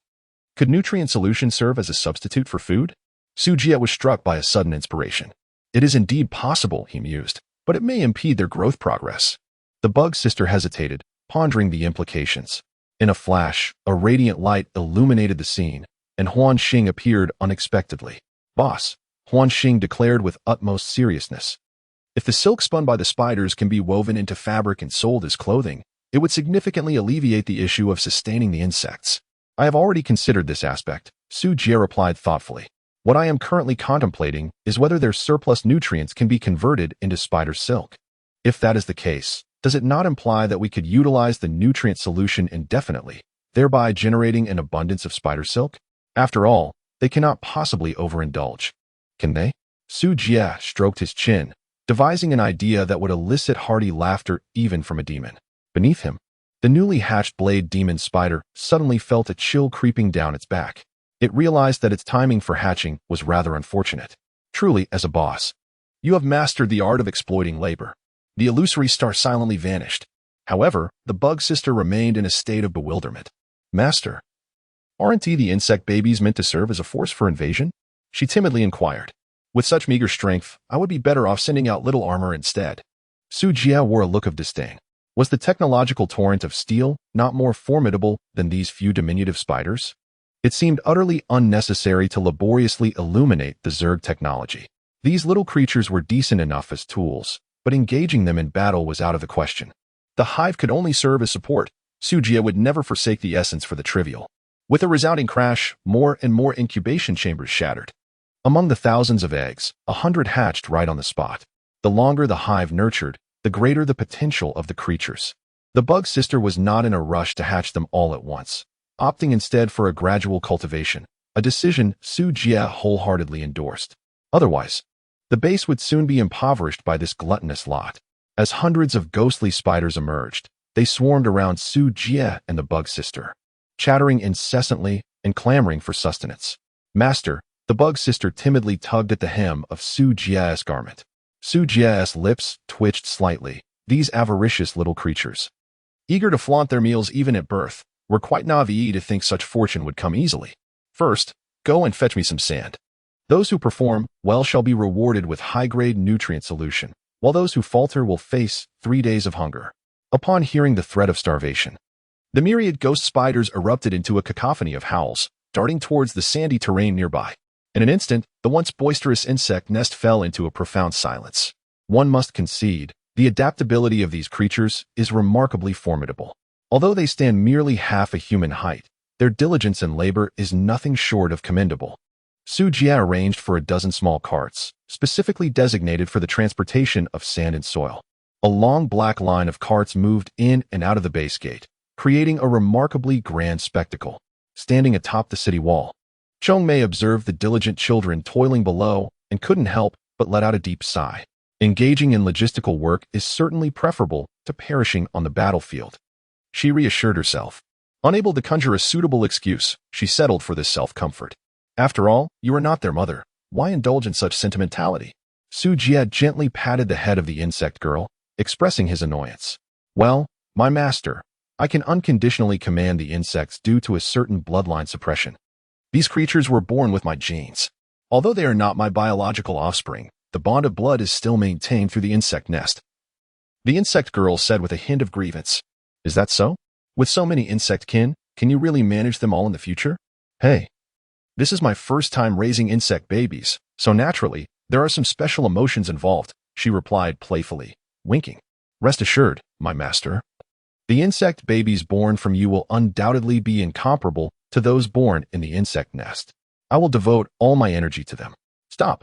This topic is not to be mentioned again, or you shall not eat for 3 days, Su Jie solemnly warned. He could not fathom the idea of himself and the insect sister producing a multitude of bizarre little insect offspring. Tentacles included. What a grotesque image that conjured. Fortunately, reproductive isolation rendered such a scenario impossible. Goodness, even in the absence of such barriers, there was no way he would engage in anything with the insect sister. The more Su Jie contemplated, the more a chill enveloped him, causing his countenance to fall drastically. The pitiful bug sister clung to his arm, exclaiming, Master, be silent. Su Jie rubbed his temples in frustration. You keep a close watch on the insects. Do not allow them to become complacent. Yes, master. The insect girl responded obediently. Very well. Su Jie extricated himself from entanglements and hastily returned to the control center. Boss, there's a new development. No sooner had he arrived than Hu In Xing delivered dire news. What now? The water supply is critical. The factory's water consumption is exceedingly high. With 8 smelting plants, an automated food processing facility, as well as showers, toilets, and pastures all contributing. The reservoir's capacity will only sustain the base for a week. If we cannot locate a new water source, the factories and showers will have to be temporarily closed. So soon, Su Jie furrowed his brow in contemplation. The factories might be shut down, but the showers could not be. The base had been rapidly expanding, and the demand for water across various equipment had finally laid bare the issue of water supply. Moreover, once the laser cultivation chamber is completed, the irrigation demands will pose a significant challenge. For the time being, it would be prudent to search for an underground water source, or perhaps a freshwater lake akin to an oasis. Utilizing a resource transfer scroll to relocate the water source closer to the base would provide a lasting solution. Yet, surrounded by desert, where could one possibly find a lake? Su Jie rubbed his brow, lost in contemplation. At that very moment, a buzzing alarm resonated within the control center. Master, Shasha has discovered a resource point and found 3 treasure chests. You must come and see. It turned out that Shasha, who had ventured out to explore, was relaying the news through the crystal. What a fool. I cannot just fly over there. Why can't she come back to fetch me, that silly girl? Su Jie could not help but press his forehead, a profound sense of exhaustion seeping from his body to his very soul. The silver lining, however, was that Sha, this little money tree, possessed an absurd level of luck. She had truly discovered a crescent lake amidst the desert. The water source dilemma that had plagued the base was thus effortlessly resolved. From now on, the goddess of fortune ought to adopt the surname Sha, otherwise, she would hardly be worthy of such serendipity. Chapter 64. The source of radiation, preparing to relocate the base. Boss, I have an idea, Huan Xing suddenly spoke up. Su Jie lifted his gaze towards her and remarked, rather than relocating Crescent Moon Lake, it would be more prudent to move the base there. Su Jie was momentarily taken aback, inquiring, what do you mean? The base was situated at the heart of a basin, surrounded by slopes on all sides, making it exceedingly easy for the enemy to launch attacks from above. The topography could even be exploited to convert the hillsides into cover, rendering the base's weaponry quite passive in the face of a cunning invader. Huan Xing conducted a thorough analysis, suggesting that if the location were to be altered, the natural terrain of Crescent Lake, encircled by water on three sides, would allow us to contend with adversaries approaching from only one direction. Furthermore, the presence of the lake would enable the cultivation of crops on the surrounding land. The sole advantage the basin currently possessed was radiation. Yet this energy would inevitably deplete over time. Boss, we must prepare in advance. Huan Xing articulated his thoughts with remarkable clarity. Su Jie gazed at her thoughtfully. The method you propose is indeed commendable, but what are the specific details? Without the radiation supply, our energy reserves can only sustain a single grand battle. If unforeseen circumstances arise, all defensive structures within the base will become mere decorations. The risk is far too great. Boss, if my intuition serves me right, the radiation should be a consequence of the meteorite's descent from the heavens. Indeed, Su Jie nodded slightly. Nana had once mentioned that prior to the kingdom's calamity, a meteor shower had occurred. The essence of radiation lies in the decay of radioactive materials, which produces various rays, commonly including gamma rays, beta radiation, alpha radiation, and neutron radiation. Stop. Speak plainly. Just as Huan Xing was about to expound on the nature of radiation, Su Jie interrupted without hesitation. He knew that such details would be incomprehensible to him, thus he deemed it a waste of time. Huan Xing pouted slightly and continued to summarize. I suspect that the basin is the meteorite crater from that time. That very meteorite is likely the source of the radiation. If we can locate the meteorite buried beneath, we may resolve the energy dilemma of the base. Upon hearing this, Su Jie's eyes brightened. If they truly could locate the source of the radiation, it would indeed allow them to escape this wretched place. Although his constitution enabled him to disregard the adverse effects of radiation, it simultaneously deprived him of the opportunity to gain beneficial effects. Over the course of more than a month, he had only triggered a positive buff 2 or 3 times, which felt like a significant loss. He glanced at the team channel, where that group of fortunate players seemed to trigger special effects daily. The luckiest among them, a foolish rabbit, thrived in the optimal environment, effortlessly accruing attribute points and living a life of ease. Su Jie could no longer endure this dreadful place. He had to move. He cast a glance at his current exploration points, 865.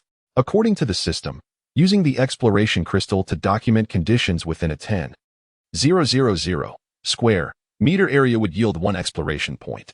With Sha's ability to fly, her swift speed and extensive detection range allowed her to gather nearly 1,000 exploration points in just half a day. The efficiency was commendable. He opened the exploration shop. The one-time base relocation scroll cost 5,000 exploration points, somewhat steep, yet acceptable. If he had Sha work overtime, they could accumulate the necessary points in 2 or 3 days. He informed Sha to continue exploring and that he required more exploration points to exchange for the relocation scroll. She was not to return without his command. Didn't she mention she could sleep while flying? Perfect. She could sleep in the sky at night. The Phantom Star, was the boss a devil? It was exceedingly cruel. Upon receiving the command through the exploration crystal, Sha stood frozen in place, as if struck by a bolt from the blue, unable to believe it. Tears streamed down her face uncontrollably. After dealing with Sha, Su Jie summoned the drowsy queen, Nana. Master, it's not yet dark. What do you want? She mumbled sleepily. No time for idle chatter. Hurry over and help dig. No one rests until we find the meteorite. Oh, Nana drooped her head, slowly beginning to toil in the earth. Seeing this, the insect sister called over half of the blade spider to assist. Amanda was also summoned. The group worked fervently, determined to excavate the basin thoroughly. Didn't you hear the master's orders? No sleep until the meteorite is found. While such words might be a mere jest from others, the master never joked. When he said no sleep, it truly meant no sleep. Another sleepless night ensued, and 4 additional giant pandas emerged within the base. As the sun began to set on the following day, the 5th panda flew back. Master, Sasha has returned. Just in time. Come and help. Sasha, with her face drooping, slowly descended to the ground, her golden eyes filled with melancholy. She had not eaten for 2 days, having worked relentlessly, her stomach growling in protest. Just as she touched the earth, she was conscripted once more. Oh, how arduous this world has become. Goodness, in such a vast expanse, where could she possibly vanish? Sujia's pupils were suffused with blood vessels, his hair disheveled, and his mood had plummeted to an abysmal low. Huan Xing, are you certain that your assessment is accurate? He turned to Huan Xing, his tone grave. The calculations indicate as such. Never mind, I can't bear it any longer. I shall take a respite. Master, is this correct? As Sujia was about to announce a temporary respite, he suddenly heard the jubilant voice of Sha. To his astonishment, she was cradling an irregular black stone in her hands, the meteorite that had eluded so many at the elemental heart base for 2 days and nights. How could this girl, with a mere strike of her shovel, unearth such a treasure? Goodness, is my 60 points of luck merely for show? Oh, Lady Sha, I am utterly enamored with you. Sha Pei La, I hereby declare you my beloved sister. Finally, I can sleep in peace. Amanda, the bug sister, and the Empress excitedly gathered around. Sujia awkwardly scratched his cheek, pondering whether he had been excessively exploitative. A twinge of conscience gnawed at him, leaving him unsettled. Ahem. Well, Sha performed admirably bathing, resting. Oh. The crowd erupted in jubilant cheers, raising their arms high in celebration. Sujia, equally fatigued, felt no desire to converse. After a brief respite in the bath, he nestled into bed with his 2 companions, large and small. Whatever concerns awaited him could be addressed after a night's slumber. The following morning, rejuvenated and full of vitality, Sujia woke. Glancing at the 2 still soundly asleep beside him, he chose not to disturb their peaceful slumber today. Sujia felt that she had been overly eager for success, neglecting the beauty of the journey and the feelings of those around her. Today, she decided to grant them a day of respite. Sujia stretched lazily, rising to his feet and making his way to the door. Upon opening it, he was surprised to find Amanda awake even earlier than himself. Good morning, my lord. I shall prepare breakfast right away, she said, smiling warmly as she inclined her body in greeting. There's no need for that. You have worked hard these past few days. Today, you may take a rest, he replied. Thank you for your consideration, my lord, Amanda responded softly, a hint of shyness gracing her features. Sujia casually responded and descended the staircase. He wandered into the kitchen to prepare a modest meal, and just as he exited the dining area, he heard a notification from the system. Notification: the envoy of the Sumerian Empire has appeared near your base. Please remain vigilant. Ah, the harbinger of fortune has arrived. Chapter 65. The arrival of Park Gochang. Malevolent outsiders. Release our general at once. Sujia ascended the city wall and beheld a group of individuals aboard a small flying vessel, fervently condemning him with righteous indignation. These individuals seemed rather oblivious to the actual circumstances. Sujia raised an eyebrow, drew forth his pulse laser rifle, and aimed it at the hovering vessel before pulling the trigger. Bang! Accompanied by the gunfire, a dazzling beam of laser pierced through the ship's shields, striking the Imperial flag that hung from the cabin, instantly igniting it into flames. The entire Imperial envoy was left in a state of shock. What on earth is this? It shattered the shield with a single shot, and at such a considerable distance, although this vessel was merely a means of transportation and not comparable to the larger warships. Its defenses were still remarkably formidable. Who exactly is this individual? I have no desire to converse with the simple-minded. Either pay a ransom in gold for your release, or remain here to accompany your general in the mines. Sujia's words resonated like the tolling of a great bell in the ears of the Imperial soldiers. Do you know who we are? One of the leading officials could not help but admonish. Who you are is of no concern to me. Sujia let out a cold snort, for in my eyes, they were merely a rabble. Arrogant. Summon someone to throw down the gold and crush this ignorant foreigner. The guards behind him were rendered speechless. It was their first encounter with someone so brazenly cowardly. Thud, thud, thud. Numerous chests filled with gold fell from the flying vessel, only to be halted by the shield at the city wall. Upon hearing the commotion, Aki, ever self-aware, led the blade spider to assist in the transport. Acquired the ransom from the Shurima Empire, gold ingots 100, gold ingots 100, gold ingots 100.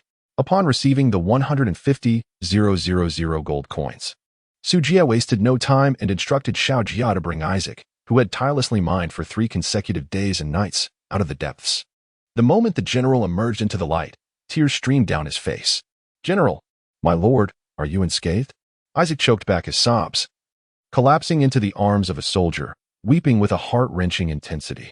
"I am free at last. I can finally rest." Isaac bore the countenance of one who had narrowly escaped a harrowing ordeal. These past few days had truly tormented him. "Isaac, we look forward to your next visit."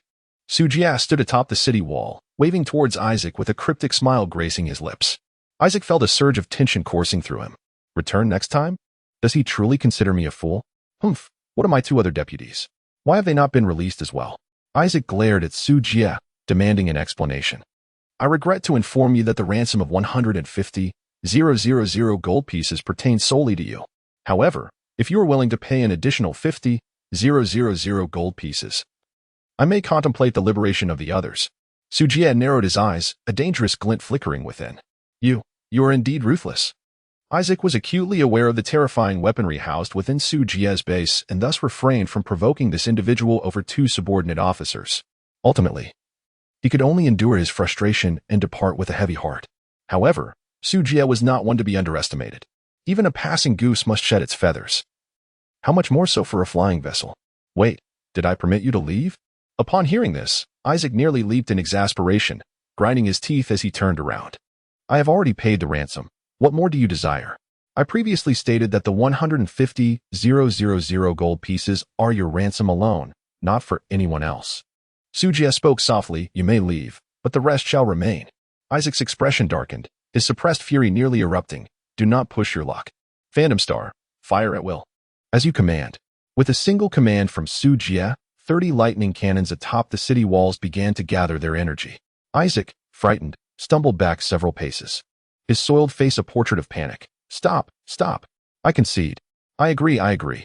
How gratifying." Su Jie retracted the electric cannon and nodded slightly. Observing Isaac abandon the delegation and awkwardly flee alone in his vessel, everyone remained bewildered. "What is happening? I merely came to pay a ransom. How have I become a hostage instead?"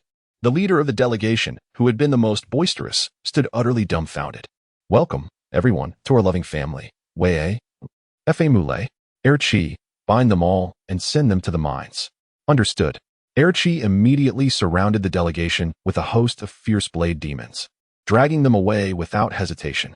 "Wait." The leader of the delegation struggled to shout, "I'll pay the ransom. I have money, any amount. Just let me go." "Oh." Su Jie raised an eyebrow in surprise and gestured for Erchi to halt. "What is your name?" "Esteemed foreign traveler, I am Park Kuchang." "Have you frequented brothels?" "What a unique name. Are you the head of the delegation?" "Indeed, I am the Imperial Inspector, leading this diplomatic mission. I sincerely apologize for any offense caused earlier." "I hope you will forgive me," Park Kuchang said, wiping the cold sweat from his forehead, speaking with trepidation. Su Jie cast a sidelong glance at Park Kuchang, a faint smile playing upon his lips as he spoke. "Ah, the Inspector General? Such a formidable authority you wield. Surely you must have indulged in corruption on numerous occasions?" Unjust, my lord." Park Kuchang fervently shook his head in denial. "I merely have a fondness for mooncakes filled with broad beans during the Mid-Autumn Festival. I have not engaged in any wrongdoing." "Su Jie, I have a fondness for mooncakes filled with adzuki bean paste." "Very well, let the ransom be calculated at 300,000 gold pieces." "Huh." Park Kuchang's eyes widened in disbelief, nearly expelling a mouthful of blood. Good heavens, he knew it. "My lord, I beseech you to spare me. 300,000 gold pieces is truly beyond my means. Am I unwilling?" "No, I am willing." Park Kuchang wiped away his tears of anguish. "A mere mortal requires some time to gather such a sum." "How long?" "Approximately 1 week. Su Jie is currently in dire need of funds and cannot afford to wait any longer. Xiao Jia, escort this esteemed inspector down to the mines. Only when the ransom is amassed can one finally rest. Do you understand?" "Understood, master." Subsequently, under the horrified gaze of the onlookers, our Lord Pu Guchang was dragged into the mine by a giant beetle. No amount of struggle or resistance proved fruitful. If a ransom of 300,000 is met with such treatment, what fate awaits us? the impoverished? With this thought, despair engulfed the hearts of the gathered crowd. Ladies and gentlemen, will you choose to pay the ransom, or will you opt to toil in the mines? Su Jie raised an eyebrow, regarding the crowd with a smile that was neither fully sincere nor entirely mocking. My lord, do you happen to be in need of assistance? Would washing dishes suffice? Inquired a rather bold male envoy, tentatively broaching the subject. Indeed, we are in need of hands. The lord replied. What do you propose? I require individuals for mining. Lamented the male envoy, nearly in tears. Reluctant, are we? And no, of course not. Excellent. Su Jie clapped his hands, and in the next moment, 100 razor-edged ghost spiders swarmed in, herding them into the mine. You may enter the mine now. I wish you a pleasant excavation. Your freedom shall be restored only when every resource within the mine has been completely extracted. Su Jie's tone was gentle yet laced with lethal intent. The crowd displayed expressions of bitterness, yet no one dared to dissent. After all, no one would be foolish enough to court death. Thus, the apostles collectively sighed and solemnly entered the mine. Erchi, I entrust you with a task. Administer a daily dose of nutrient solution to them, and ensure they do not perish from hunger. Understood, my master, replied the bug sister. Su Jie nodded in satisfaction, and after issuing a few more instructions, he granted the worm sister access to the nutrient extraction permissions within the warehouse. Both the insects and the mineral slaves depended on the nutrient solution for their survival. Su Jie naturally lacked the energy to administer injections to them daily, so it was most fitting to entrust this task to the diligent bug sister. As for the rest of the miners, given the vastness of the cavern, they could sleep wherever they pleased. I, Su Jie, am indeed this magnanimous. Master, the blade ghost spider has started to produce silk in succession these past few days. How would you like to proceed? Let us first store it in the warehouse and deliver it later. For now, instruct the insects to return to the nest. I must begin relocating the base. Understood. Chapter 66. It would be a disgrace not to cultivate something upon returning to the control center. Su Jie opened the exploration mall, ready to exchange the fruits of Sha Sha's diligent labor from the past few days for base relocation scrolls. Coupled with the resource relocation scrolls in hand, he could seamlessly transfer both the mine and the base to Crescent Lake. As he contemplated the relocation site, a virtual map materialized before his eyes. It depicted the surrounding area recorded by Sha Sha utilizing the exploration crystal. Amidst the vast, desolate desert, 2 places were marked on the map. The base at the center and the Crescent Lake. With a gentle tap of his finger, Su Jie marked the central point of Crescent Lake for the transfer. Location confirmed, the transfer commenced. 2 towering beams of light pierced through the clouds, descending towards the distant ground. Almost immediately, Su Jie felt a fleeting distortion in the surrounding space. In the next moment, tranquility enveloped the world once more. Su Jie ascended the city wall, and before his eyes lay a shimmering expanse of lake. The verdant grassland by the lakeshore was lush, while the crystalline waters teemed with a school of resplendent fish. Near Crescent Lake, a small grove of willows gently swayed. In the distance stretched an endless desert plain. Su Jie could not help but extend his tongue to taste his lips. The surroundings here are truly enchanting. Note, your appreciation of the scenery has elevated your mood, resulting in the status, joyful. Joyful. Work efficiency 50, sleep quality 50, mental acuity 50, duration 3 days.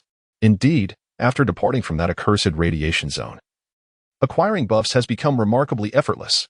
Su Jie opened his arms to embrace the gentle breeze that caressed his face, inhaling deeply with a sense of tranquility. The air here was pure and devoid of radioactive dust, resembling a paradise. The Crescent Lake sprawled extensively, and the base's walls measured a considerable length of a kilometer. Yet they failed to completely fill the crescent gap, leaving a portion of land untouched. Su Jie would naturally not squander the opportunity. He decided to cultivate some vegetables and fruits to replenish his vitamins. With the absence of radiation, he could finally grow something wholesome. Amanda, Su Jie called out to the rear, inquiring if there were any commands from the master. Amanda hurriedly approached, her maid's dress fluttering, the swell of her bosom evident.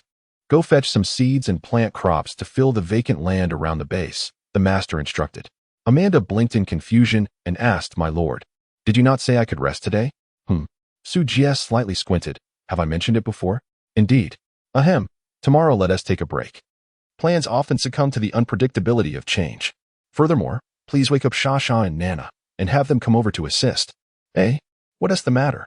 Is there an issue? No, I assure you the task will be accomplished. Amanda replied obediently, nodding her head before swiftly dashing away, her dress held high. Erchi. Instruct the insects to transport all the sand surrounding the base to the smelting factory, clearing more land.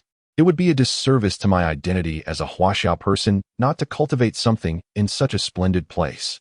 Su Jie commanded the insect sister, who peeked out from the nest at the base of the city wall, surveying her surroundings. The insect nest and mine had been strategically relocated to either side of the city gate, facilitating easier access for entering the base and transporting minerals. In the event of an enemy attack, these structures could serve as buffers, achieving dual purposes. Very well, master. The insect sister replied eagerly, nodding her head before swiftly retreating into the nest to direct the insects to commence their tasks. Soon, even the demoralized Shasha and her companions joined the ranks of those cultivating the wasteland. Boss, during the next wave of attacks, that small area of shuttle trees nearby is likely to be lost. Instead, we could create an ecological zone in the northern entertainment area where we could occasionally enjoy afternoon tea on the lawn, suggested Huanxing in a hushed tone as she suddenly appeared. Indeed, let us consider it once we have amassed enough glass, Su Jie replied thoughtfully. The greenery in the desert was exceedingly precious, and he found Huanxing's proposal quite appealing. After all, a base composed entirely of cold, metallic structures would not be ideal. Humans inherently cherish their connection to nature. However, constructing an ecological zone required a substantial amount of glass, which was not feasible at the moment, thus necessitating the postponement of such plans. Su Jie suddenly inquired, by the way, what is the production of glass? The smelting plant operates continuously, day and night, and has currently amassed a remarkable total of 90,000 units of glass. Such a quantity. Su Jie expressed disbelief. Boss, have you forgotten the bonus from the female crown? The overall work efficiency has surged by 100%. Can factories also benefit from such enhancements? Though it seems rather unscientific, it is indeed the reality. What an outrageous talent. Su Jie quietly kept the matter of collecting the Empress in his heart, striving to elevate the overall performance of the base to a remarkable 1,000. I understand. How has the recent revenue from the nutrient solution been? Due to the rising prices of meat, the profits have decreased significantly compared to before, yet each unit still yields a return of 50 points. Huanxing reported earnestly. Setting aside market fluctuations and the daily necessities of the base, the revenue from the nutrient solution hovers around 3 to 4 million points per day. Upon hearing this, Su Jie nodded slightly. The nutrient solution industry represents a long-term and stable source of income, and he was quite satisfied with such a substantial daily influx of points. However, boss, I have recently discovered a situation. What situation? Su Jie raised an eyebrow. Have you uncovered a new hazard? Huanxing nodded solemnly. Indeed. I have recently observed that as the Pioneer base's rating increases, the difficulty of acquiring points diminishes, leading to inflation and a devaluation of points. Innovation? Su Jie furrowed his brow. This is a predictable occurrence. I anticipated this. After a moment of contemplation, he issued a new directive to Huanxing. From now on, all transactions shall operate on a barter system, with an emphasis on stockpiling gold and essential construction materials. Understood, boss, Huanxing replied, promptly adjusting his trading approach. All nutrient solutions listed in the marketplace were converted to equivalent barter items. What was once 150 points for a bottle of basic nutrient solution was now changed to 5 gold pieces per bottle, or 3 silver, or 2 high-grade stone and wood, among other alternatives. Additionally, begin sourcing the materials required for the construction of the cultivation chamber.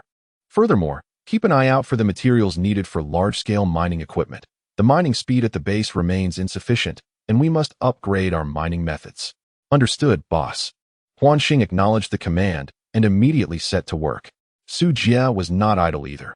He commenced the study of formidable defensive structures within the forthcoming mutated technology tree. Concepts such as destructive laser beams and gamma rays, along with the gene chain collapse virus, are indeed extraordinary. However, before proceeding, he must first insert the meteorite into the core slot to supply energy to the base. Hint: acquire elemental heart core to unlock the nuclear energy technology tree. Chapter 67, Laser Death Ray Turret. Nuclear energy technology? Upon hearing this, Su Jie first felt a surge of joy, only to be followed by a wave of frustration. The power of nuclear weapons is indeed formidable. However, the resulting contamination is excessively severe, rendering them unsuitable for the current scenario. With the spoils obliterated, what purpose would an invasion serve? He decisively ruled out the use of nuclear armaments. Furthermore, Su Jie possessed even more advanced technological marvels, making it unnecessary to engage with the antiquated realm of nuclear civilization. Nevertheless, the prospect of controlled nuclear fusion warranted further explorations, as it could ultimately resolve the energy concerns of the base. Su Jie contemplated thoughtfully, commencing his exploration of the nuclear energy technology tree. The controllable nuclear reactor bore an impressive construction score of 80,000, yet the prerequisites were daunting. 5 million units of metal materials, 500,000 units of aluminum alloy, 100,000 units of titanium alloy, 100,000 units of tungsten alloy, 100,000 units of soft magnetic alloy, 10,000 units of gold, the heart of elements, nuclear, 10 intelligent chips, 10 universal mechanical components, and an accumulation of 10 million points.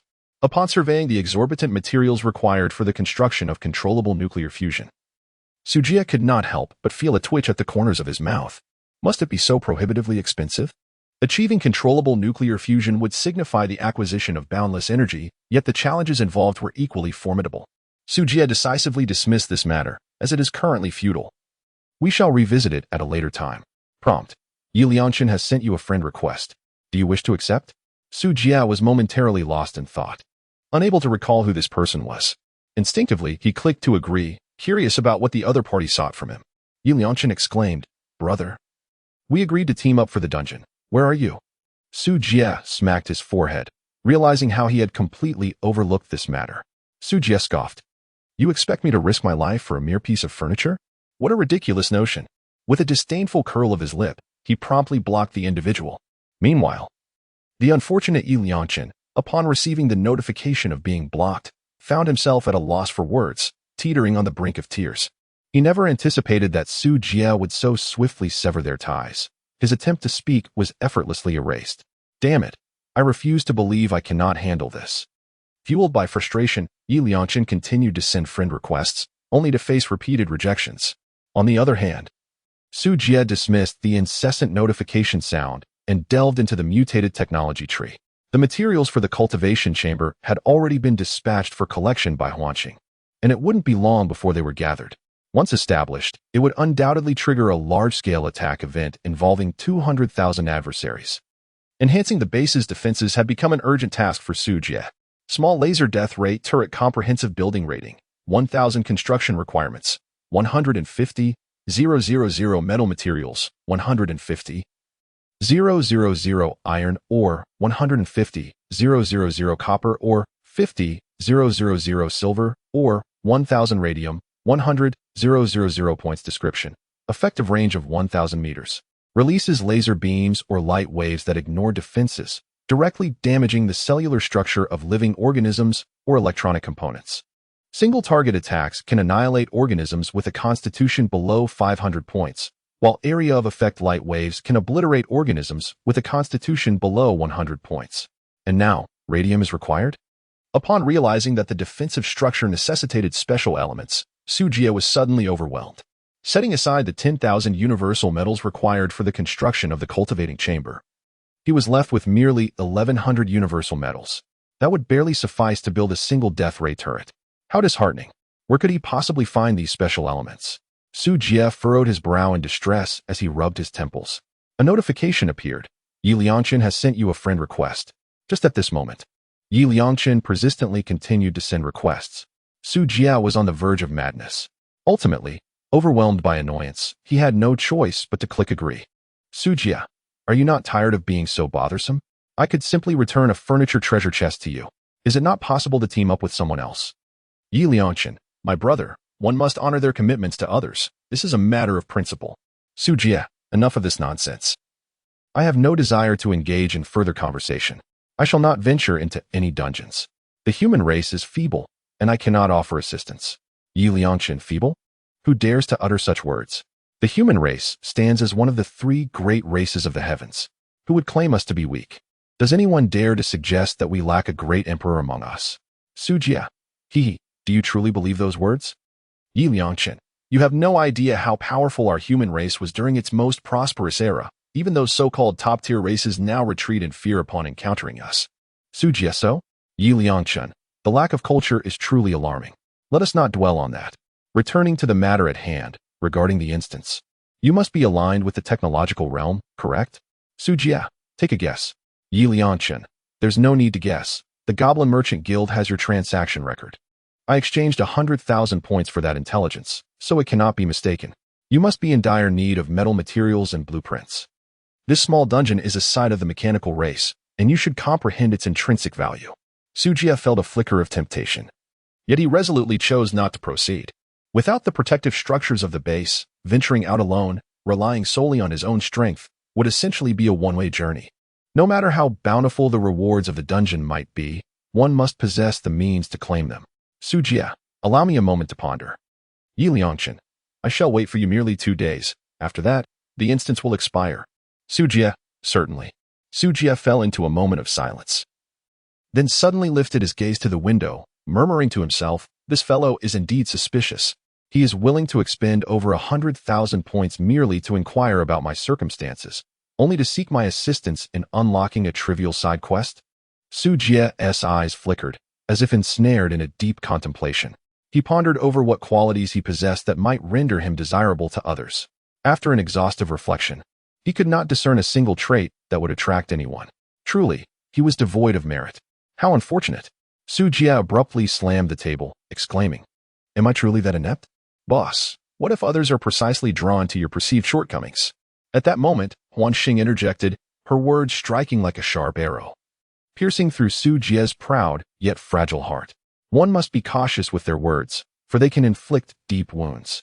Sujia was suddenly engulfed in a wave of melancholy, as if the world had been stripped of its vibrant hues, leaving only a bleak monochrome. Yet, upon further reflection, the words of the illusory star held a measure of truth. Rather than seeking a compatriot of equal strength to embark on the dungeon, it would be far more advantageous to recruit someone like him, an utterly ignorant and woefully weak human.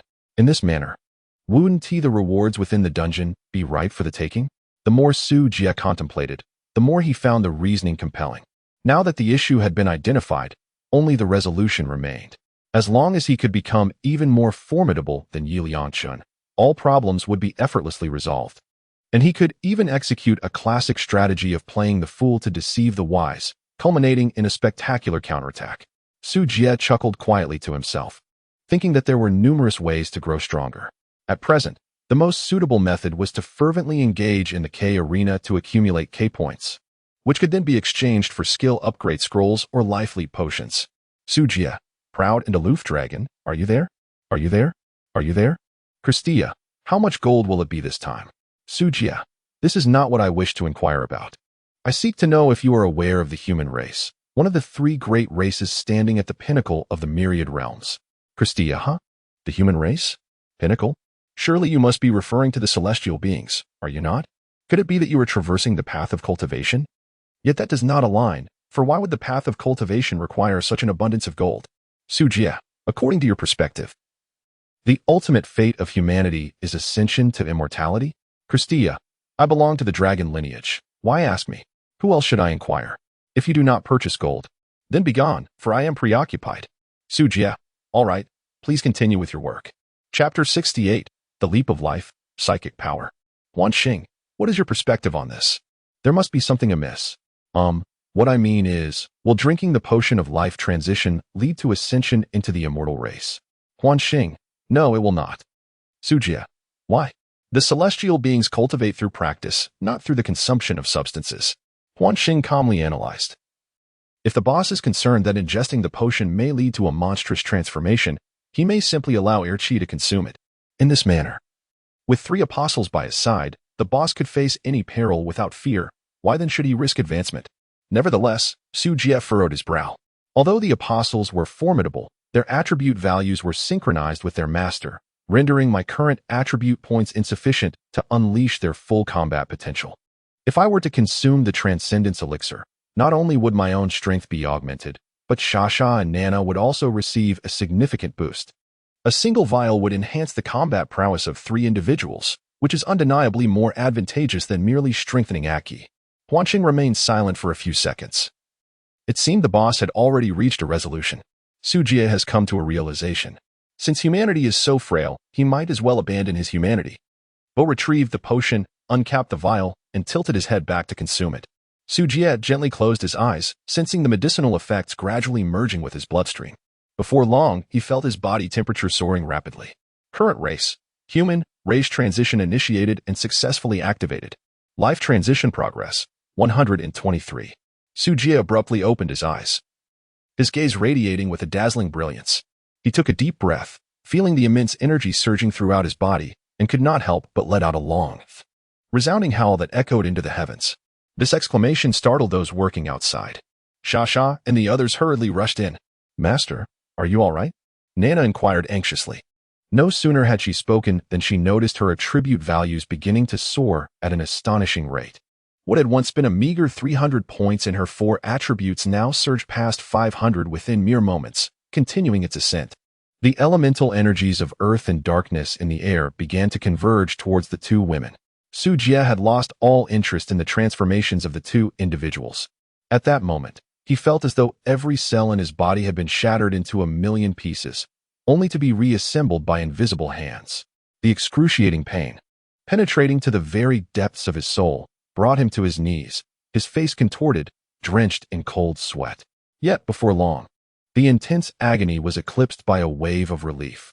It was as if something had detached itself from his very essence, leaving his entire being feeling weightless. Sujie reclined once more upon the floor, gasping for breath.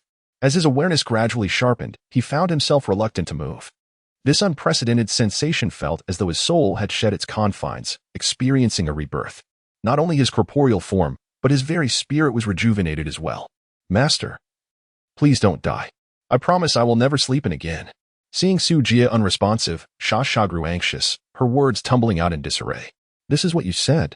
The voice of Sujie echoed softly. Yes, Sha assured. "I will never be lazy." Sha immediately expressed her commitment. Upon hearing this, Sujie finally wore a satisfied smile. He slowly opened his eyes, gazing into Sasha's tear-filled eyes. "Be good," he said, extending his finger to wipe away the tears on her face. "Assist me to the bathroom," Sujie commanded. He was still in a state of evolution, and the pace of his transformation was far slower than he had anticipated. Having endured the initial discomfort, the remaining journey would be considerably easier. He simply needed to proceed methodically and savor each moment. Sasha and her companions hurriedly carried him into the opulent bathroom, where the steam rose from the warm water of the bath. Sujie closed his eyes, savoring the exquisite sensations brought about by his ascension. Meanwhile, Sasha crouched beside the bath, resting her chin on her hand, entranced as she gazed at her master. "Is there nothing to be done? Time is money. I expect you to be productive." As Sujie opened his eyes, he immediately noticed Sha staring at him with a dazed expression, prompting him to scold her in annoyance. Sha pouted in grievance, softly murmuring, "I know," lamenting the loss of such a splendid opportunity to slack off. "Sujie, master, have you awakened?" the Empress inquired uncertainly, feeling the energy flowing within her. "I suppose so. At least I didn't awaken as some bizarre race." As she spoke, Sujie subconsciously glanced at the bug girl. "Why are you looking at her? Is she so strange?"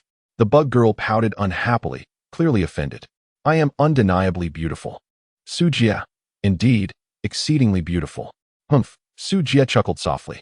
"You all may go about your business. There's no need to concern yourselves with me." With a wave of his hand, he encouraged them to leave first. Once they observed that their master was indeed unharmed, they obediently exited, leaving Sujie alone in the bath. Sujie closed his eyes, immersing himself in the tumultuous energy coursing through his body. The transition was at 3,536, and he remained uncertain of the true value of this potion. However, the fact that it emerged from a diamond treasure chest indicated that its quality was assuredly above S grade. The hierarchy of treasure chests comprised 8 distinct levels: black iron, bronze, silver, gold, platinum, diamond, legendary, and epic, with diamond occupying the 3rd tier. The rarity of this potion was thus evident. Otherwise, it would be inexplicable why, at merely 35, Sujie's 4-dimensional attributes had soared to an impressive 600 points. As the transition progressed, an abundance of impurities seeped from Sujie's body, causing the water in the luxurious bath to quickly become murky. Fortunately, the opulent bathroom had a rapid water replacement system, restoring clarity in no time. Yet, it was not long before the water became clouded again. This cycle repeated 10 times before Sujia finally purged all the impurities from within. The transition was at 85-86. Suddenly, Sujia found his vision remarkably clear. Even the tiny droplets of water suspended in the mist were distinctly visible, with a slight twitch of his ears. He could hear the heavy panting of those laboring diligently beyond the confines of the base. The transformation experienced in that moment was beyond mere clarity. It was as if the world had shed its cumbersome winter coat, revealing the delicate skin hidden beneath. Translucent and radiant, everything was vividly apparent. Congratulations to the pioneer. As his mental prowess surged during the transition, bestowing upon him the skill, telekinesis. Telekinesis Level 1. Consumes magical energy to manipulate independent objects within a radius of 50 meters. With a maximum of 3 objects controlled and a force intensity determined by an intelligence attribute of 9. It appears his mental strength has ascended, which explains the remarkable enhancement of his senses. In a moment of clarity, Sujia realized his potential and promptly endeavored to harness his mental energy to activate his skill. With a whoosh, the water within the pool responded to his command, coalescing in midair into a formidable arrow, which he hurled forward with great force. A soft thud resonated as the water arrow struck the tiles, erupting into a splendid shower of droplets. He possessed the ability to manipulate objects, however. The inherent mass of the material remained unchanged. The water remained water, unable to transform into a solid form. Sujia has already contemplated how to harness this skill. Utilizing conventional weapons such as knives, guns, swords, and spears fails to demonstrate the true might of psychokinesis. However, what if one were to employ weapons like laser swords or electromagnetic guns? A sudden notion sprang forth in Sujia's mind. What if a laser gun could be harmoniously integrated with telekinesis? With a sufficient arsenal, he could single-handedly constitute an army. The mere thought was exhilarating. Chapter 69. Life Transcendence, Celestial Species. The transcendence process reached a critical juncture, nearing completion. As the night enveloped the surroundings, Sujia received a notification. Life transcendence has been accomplished. Current species advancement, human, celestial being. Initial attribute values have been adjusted. Initial talents have been modified. Initial skills have been recalibrated. The exclusive skill library for celestial beings has been unlocked. The exclusive communication channel for celestial beings has been activated. The exclusive talent repository for celestial beings has been unveiled. The technological branch for celestial beings has been initiated. A deluge of information flooded Sujia's consciousness, and his status panel underwent a monumental transformation. Star Master, Sujia Species, Human, Celestial Being Region, Jelvo Star Cluster Identification Number, NTR, 9528 Base Rating, 199. 000 Attribute Values, Strength, 900, Intelligence, 999, Constitution, 900, Agility, 900 Celestial Energy, 2899 Active Skills, Identification LV7, Detection. Max, Alchemy LV9, Tentacle Bind LV2, Sand Soldier Summon LV3, Shadow Raid LV2, Telekinesis LV1 Passive Talents, Observer, Max, Blade Dancer LV2, Digger LV3, Earth Element LV9, Dark Element LV1, Celestial Being, Max, Secondary Professions, Beast Tamer, Merchant, Alchemist, Treasure Hunter Bond, Blessing Hidden Attribute, Luck 40. Note, celestial beings possess an inherent celestial energy value of 1,000 points. Magical power is converted to celestial energy, and all skill consumption is replaced by celestial energy. Astounding. Sujia stared wide-eyed, his heart racing with intensity. His attributes had astonishingly reached a staggering 900 points. This felt akin to wielding supernatural powers. The highest attribute, intelligence, had directly hit its maximum limit of 999. From this point onward, any further enhancement could only be achieved through special items that unlock this potential. This restriction was imposed upon the SSS grade transcendent races to prevent them from becoming excessively formidable and disrupting the balance of the game. He could hardly believe that such extraordinary fortune would befall him in his lifetime. Sujia took a deep breath, suppressing the tumultuous emotions within, and continued to examine the panel. The celestial energy value had supplanted the magical energy value, appearing to be a more advanced form of energy gauge. The calculation method remained akin to that of magical energy, with intelligence and constitution attributes contributing proportionately to the celestial energy value. With an intelligence of 999, a constitution of 900, and an initial value of 1,000. The total equaled precisely 2899. However, Su Jie possessed a lamentably meager array of skills, rendering him unable to fully appreciate the advantages conferred by the celestial energy value at this moment. He endeavored to harness this celestial energy to unleash his skill, only to be astonished by the minimal consumption required. 3 ethereal tendrils danced at his command, their power surpassing that of Ur. It was no wonder they were deemed a top-tier race. In comparison to ordinary races, the disparity at the starting line was simply staggering. Su Jie murmured to himself, suddenly realizing the terrifying aspects of a supreme race. Immortal species, max skill proficiency acquisition 50, attribute acquisition probability 50, global work efficiency 50, attack power 50, defense power 50, recovery rate 50, movement speed 50, fertility probability -99, a unique racial talent, irreplicable, transferable, or eradicable. Astonishing. What a reverse heaven-defying talent this is. However, is there a peculiar attribute mixed in? Never mind, it is of little consequence. Su Jie shook his head and chuckled. At this moment, his sole desire was to find someone and engage in a brawl. With a blink of his eyes, Su Jie's consciousness shifted from the bathroom to the K venue. In room 99999, the little rascal of the Crimson Fire clan, I have returned. The instant the room name was altered, it incited widespread fury. Damn it. The human from room 99999 is online. Brothers of the Crimson Fire clan, grab your weapons. 2nd Battalion Commander, where's my Italian cannon? Within the pure white room, a red-skinned alien, enveloped in flames, suddenly appeared. Human, I have awaited you for 3 days, and today I shall finally capture you. Su Jie calmly scrutinized the adversary before him. The figure was a burly, bald elder clad in leather armor, exuding an air of ferocity. In comparison to the lesser Karami Chi Walai, this individual evidently held a more significant status. Who might you be? Su Jie inquired with indifference. I am Chi Wuxiong, one of the 9 elders of the Qihua clan.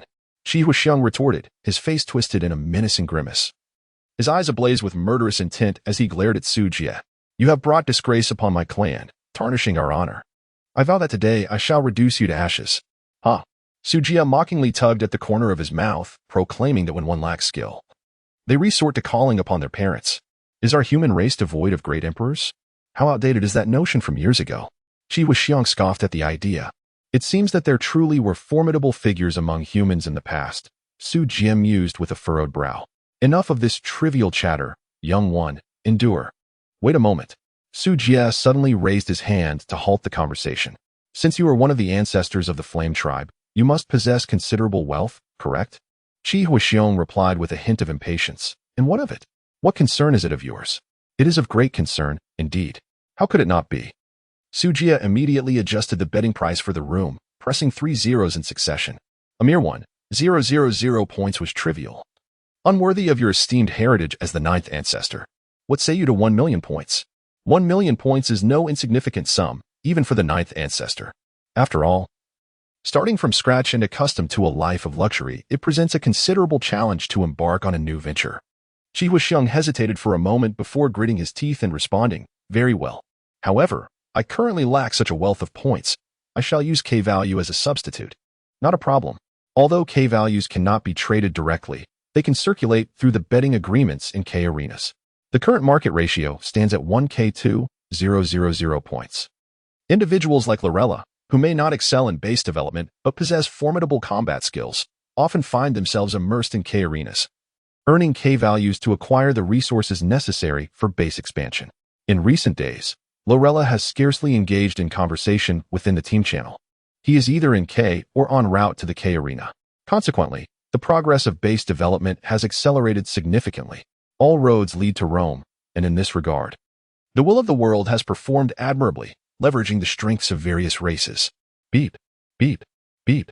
Chi Wuxiong promptly entered 500 K-values, without a trace of hesitation. He could not fathom that as a 9th ancestor of the Qihua tribe, he might be bested by a mere human, especially one from the weakest faction of humanity. If this fellow could eliminate me with 13 cards, I would. The battle countdown commenced, 321 G0. Chapter 70, overwhelming the Qihua ancestor as the countdown concluded. Both combatants instantaneously transitioned into battle mode. With a thunderous roar, Chi Wuxiong propelled himself off the ground like an arrow released from a bow, charging towards Su Jie. His right fist engulfed in a blazing inferno, seemingly intent on incinerating everything before him. Su Jie noticed that his opponent's movements had become unusually sluggish. Instinctively, he sidestepped to the right, evading the fiery assault. In a swift motion, he seized the adversary's left arm and forcefully twisted it backward. Crack! The arm of Qi Huaxiong was brutally broken, eliciting a shriek of agony that contorted his face. The fluidity of Su Jie's combat technique was executed entirely on instinct, requiring no conscious thought. It seemed as though this prowess was an innate ability he possessed. Indeed, it was exhilarating to realize such a power after forsaking his humanity. Su Jie narrowed his eyes, revealing a bloodthirsty excitement. "Come again!" he exclaimed. Qi Huaxiong roared in fury, and the searing flames transformed into tangible waves that propelled Su Jie several meters away. The onlooking members of the Qi Hua clan, witnessing their ancestors' wrath, displayed expressions of exhilaration and erupted in cheers. "Ha! Our ancestor is formidable. That human is doomed," they jeered. "How dare he provoke the great Qi Huaxiong? He must be tired of living." The Qi Hua clan reveled in their fervor, oblivious to the gravity of the situation. Su Jie was merely acclimating to the transformations of his evolved physique, yet these foolish individuals had already begun to boast arrogantly, despite him not even revealing a fraction of his strength.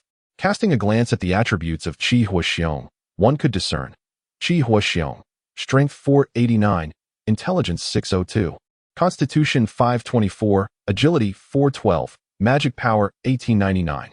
The 9 ancestors possess considerable prowess. Their attribute values are indeed impressive. Su Jie stroked his chin and murmured, "The Flame Clan can only be regarded as average among the myriad of realms. Yet, even the ancestors of such ordinary races possess strength that far surpasses 90% of living beings. Those legendary races that stand at the pinnacle of the heavens must be even more astonishing." A sense of trepidation surged within Su Jie, as it became evident that the depths of this realm were unfathomably profound. An instinctual awareness of impending peril arose in his heart. A new tempest had emerged. Stagnation was not an option. Just as Su Jie admonished himself to exercise caution and avoid complacency, Qi Huaxiong suddenly charged forth. "You little brat, meet your demise," he bellowed, launching a kick aimed at Su Jie's forehead with the swiftness of thunder and lightning.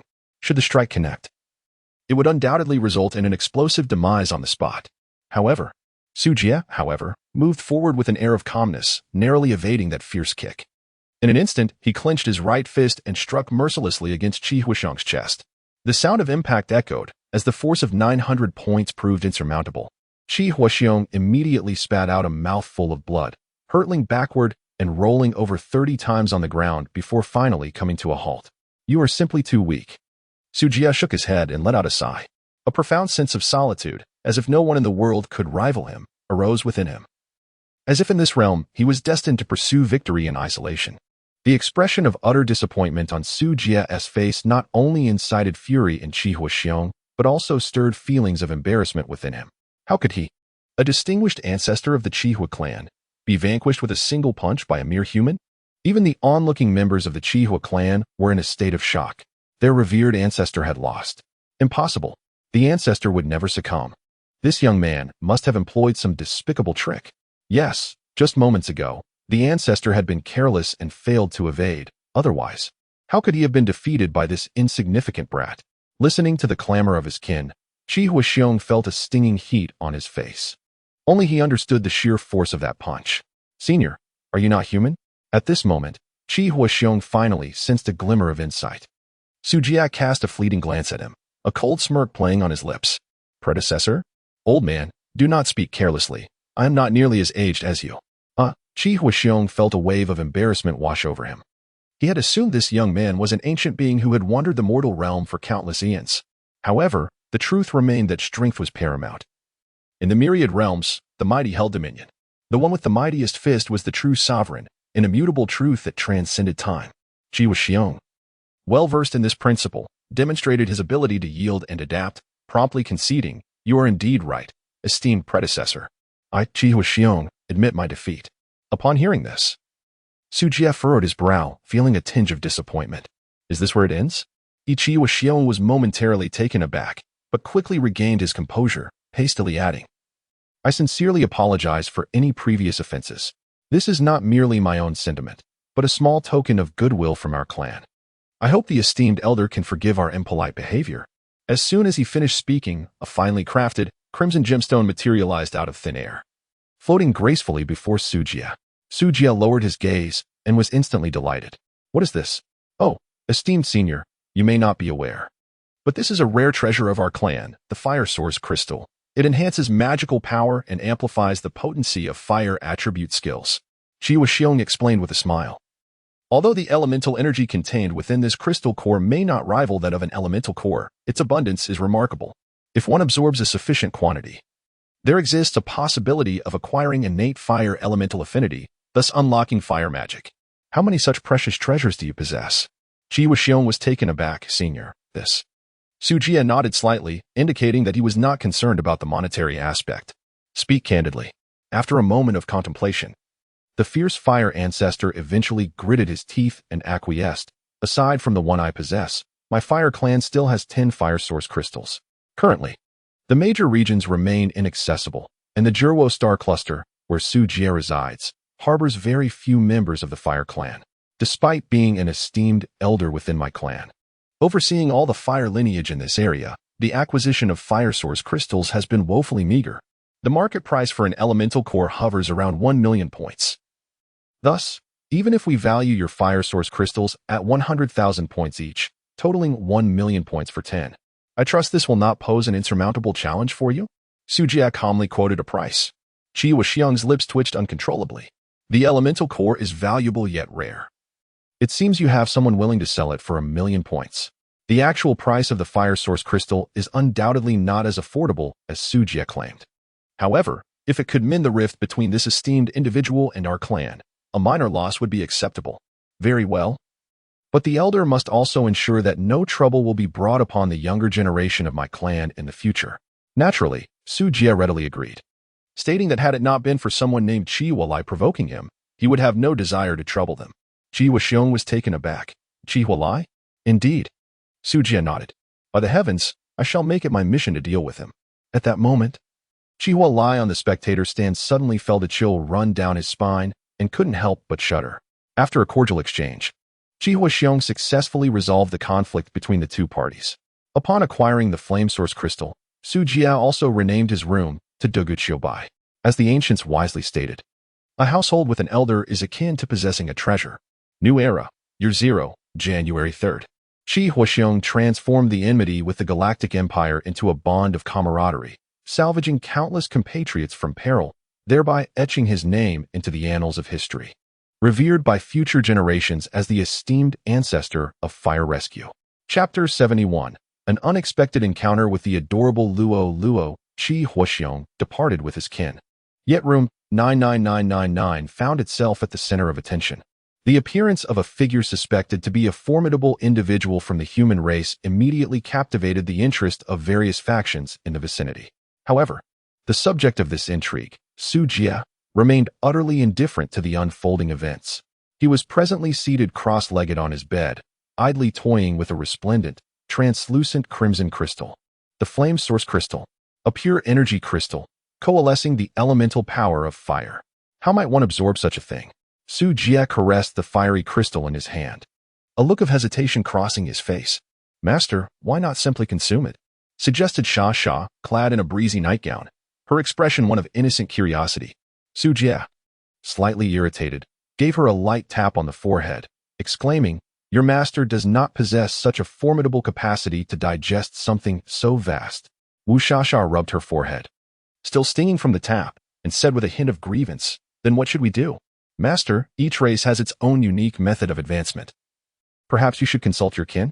It was indeed the Empress who offered a more reliable perspective, and suddenly, Sujia felt enlightened. He recalled the exclusive chat channel he had unlocked post-evolution, along with the talent and skill repositories. It is truly your intelligence that shines. Sujia planted a fervent kiss on Nana's cheek. You all rest for now. I may still be occupied for quite some time. On the other hand, the carefree Sasha immediately succumbed to slumber without a hint of hesitation.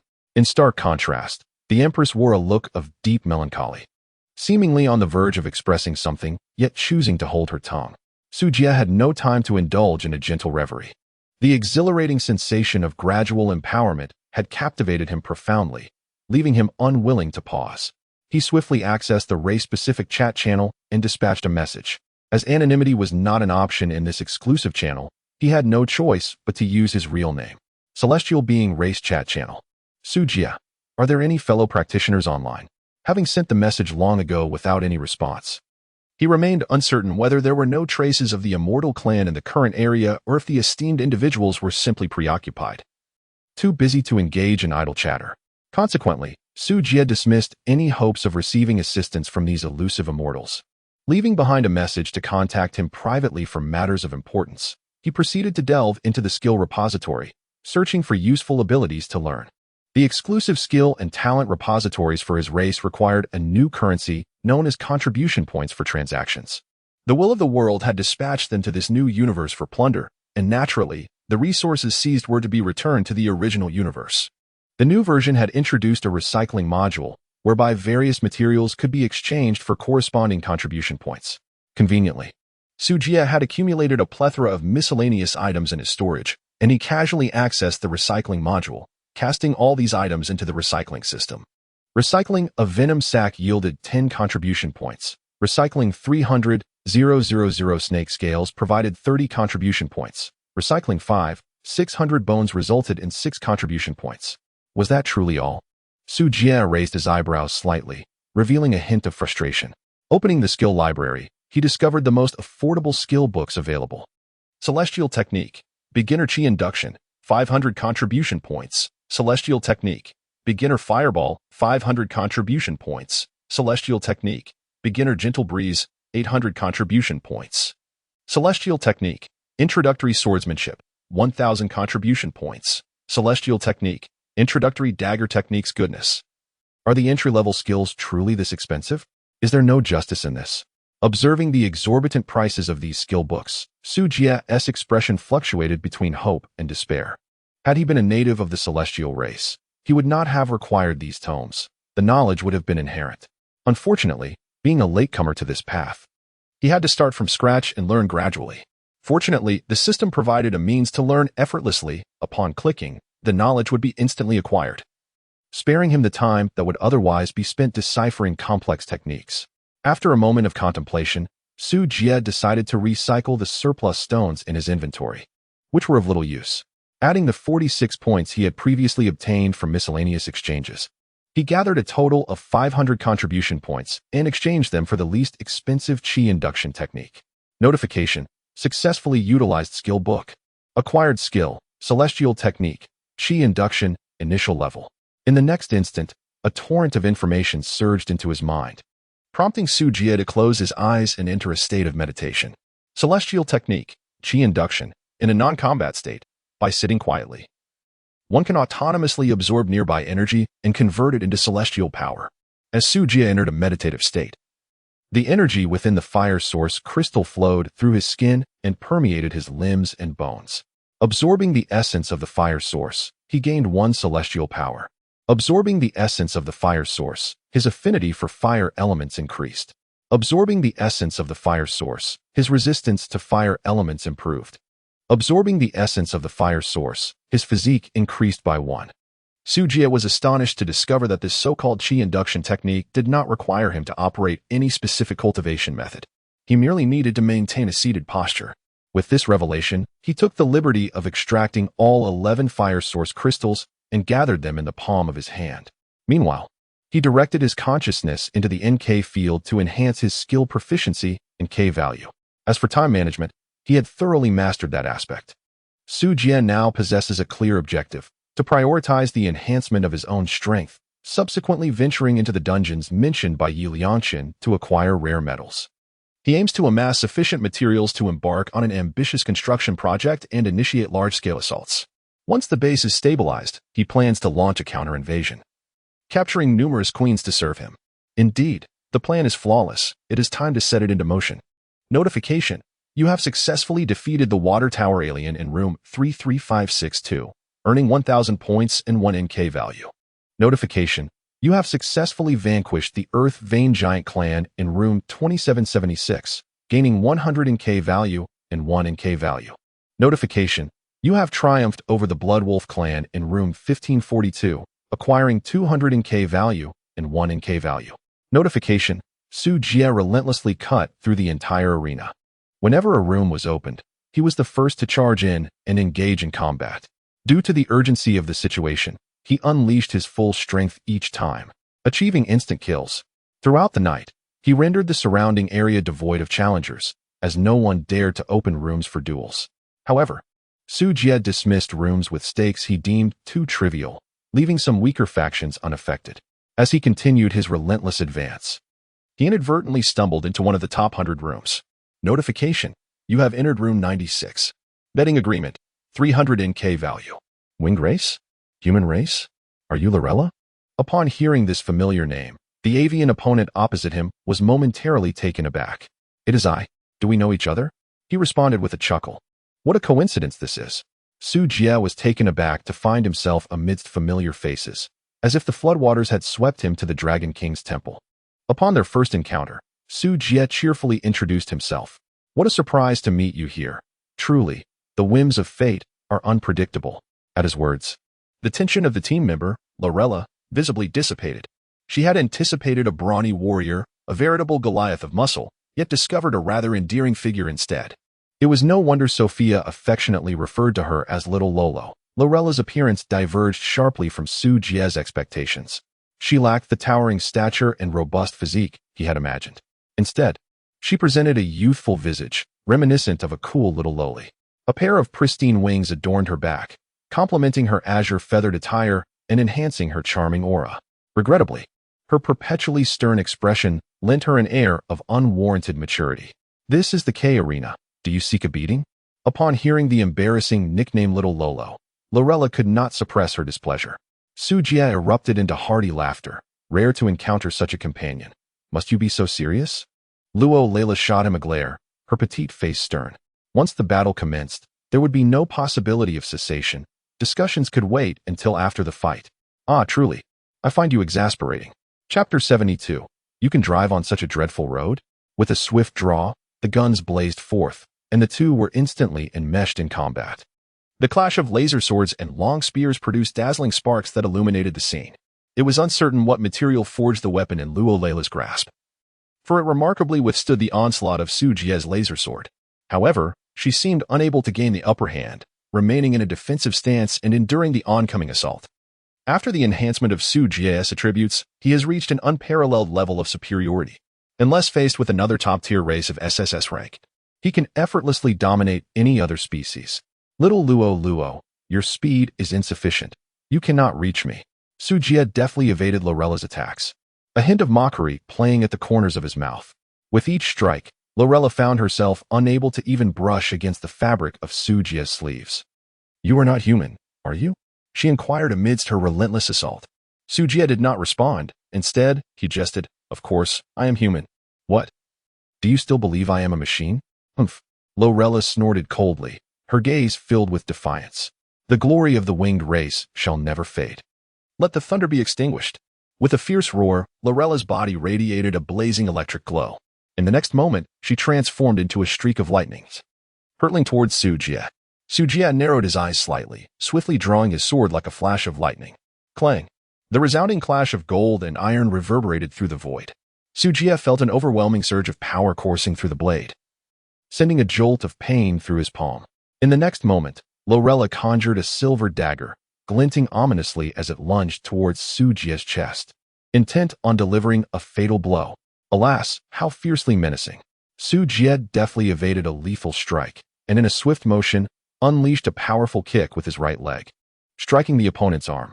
With a resounding thud, Lorella's delicate figure quivered, staggering backward several paces. Such formidable strength. Her eyes widened in astonishment, revealing her surprise.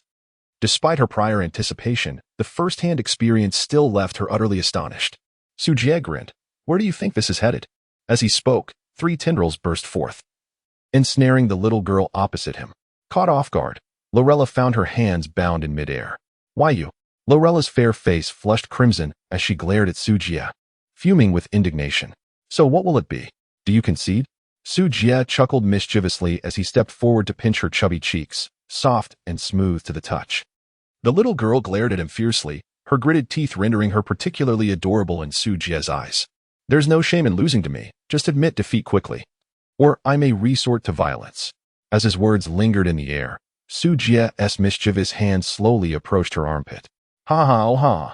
Lorella lost control, succumbing to uncontrollable laughter from his tickling. Gasping for breath, tears of mirth streamed down her cheeks. Why you stop it? Ha ha ha. I was wrong. I admit defeat. All right? Ha ha ha ha. Such a good girl. Su Jie finally relinquished his wicked grasp. A prompt appeared. You have successfully defeated the Wing tribe in room 96, earning 300 NK points. NK points multiplied by 1. Upon hearing the notification, Su Jie released the tentacles that bound him. I hate you. Lorella pouted, wiping away her tears as she turned to walk away. Hey, don't cry. Su Jie hurried after her, hoping to coax Luolela. However, she completely ignored him and chose to log off instead. Alas, such temperament. How reminiscent of a child. Su Jie was plagued by an unsettling sense of guilt for having bullied the little friend, awkwardly scratching his cheek. Nevertheless, he reasoned that children seldom harbor grudges overnight, and that earning some NK points was far more significant. It was only after he exited the NK room that he realized he had been entirely blocked from all the high-end rooms. What a predicament this was. Su Jie was utterly dejected. With no other recourse, he decided to log off and seek solace in sleep. As his consciousness retreated to the base, the team channel suddenly erupted with a series of alert tones. Team channel Sophia. Su Jie, what have you done to little Luo? Eddie, there's gossip. If you're going to discuss this, I might just shake off my drowsiness. Lilith, what is going on? Su Jie, how could you have made your sister Luo cry? Caleb, Su Jie, my clan possesses a comprehensive set of laws. Perhaps you should familiarize yourself. Starting with a 3-year sentence. Su Jie, it is not as you all presume. Eddie, I do not believe it. No evidence, no truth. Lorella, Su Jie has been bullying me. Woe is me. I shall no longer pay him any heed. Sophia, bullying? How can you bear to mistreat someone as petite as little Luo? You are a beast. Lilith, brother Su Jie, you have gone too far. How could you treat a girl in such a manner? Pray tell, what transpired? Bunny wishes to see the details, the process, and even the video. Eddie, 1 Sophia, 10086 Su Jie. It was merely a brawl. Where did your thoughts wander to? AID. Oh, was it in a confined space? Featuring a confrontation between a man and a woman? Su Jie, can this wretched road truly be traversed? Lorella, you fool, come forth and elucidate. Lorella, humph. I am asleep and have no desire to engage with you. Caleb, Sophia, Lilith, Eddie, goodness, she has indeed fallen asleep. Su Jie sighed. Let it all be destroyed. I am weary. Indifferent to the seasoned veterans around him, he opted to log off and succumb to slumber. With the source crystal stowed away, Su Jie embraced the 2 plush pillows beside him and drifted into a deep sleep. The following day, Su Jie meticulously assessed the NK value and discovered that he had amassed over 9,000 NK points the previous night. Without a moment's hesitation, he promptly accessed the battlefield shop. Skill experience book, 200 NK. Su Jie exchanged for 45 experience books in one breath, subsequently utilizing them all to enhance the level of his telekinesis. Consuming 1 experience book, he advanced from telekinesis level 1 to level 2. With the expenditure of 2 experience books, he progressed from level 2 to level 3. 3 experience books were required to reach telekinesis level 4, and 9 experience books were consumed to attain the maximum level. At the pinnacle of telekinesis, he could expend celestial energy to manipulate all objects within a radius of 5,000 meters, with no limit on the number of items he could control. And the strength of his telekinesis was equivalent to his intelligence attribute, perfectly formidable. With the full mastery of telekinesis, the restrictions on the number of controlled objects were lifted. And combined with Su Jie's astounding 999 points in intelligence, he was virtually invincible. He immediately spent his points to exchange for 10,000 titanium alloy long swords from the system shop. In a simple flourish, he created a unique technique called 10,000 swords return to the sect. Soon after, Su Jie glanced at his celestial energy value. Celestial energy, 4230. After absorbing the majority of a fire source crystal, his celestial energy surged once more by 1130 points, at the cost of a fire source crystal vanishing entirely. Su Jie did not hasten to contact Yilianshin. Instead, he dedicated an entire day to absorbing 3 blocks of fire source crystals, elevating his celestial power to 7,900 points. It was not until the deadline of 2 days was fast approaching that he reluctantly ceased his endeavors. With a celestial power value of 8,000, he should be able to execute the technique of 10,000 swords returning to the sect, wouldn't he? Su Jie felt a surge of excitement in his heart. And then he located Yu Liangchen in his list of friends.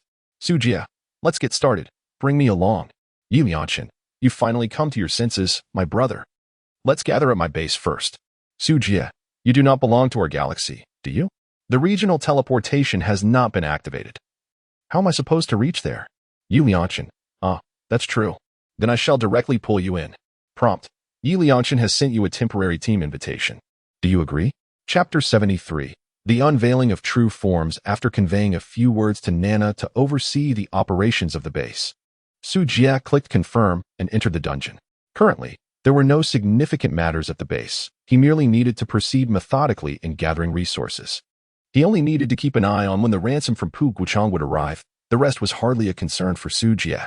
After all, any vulnerabilities within the base would be flagged by the illusory Star Society.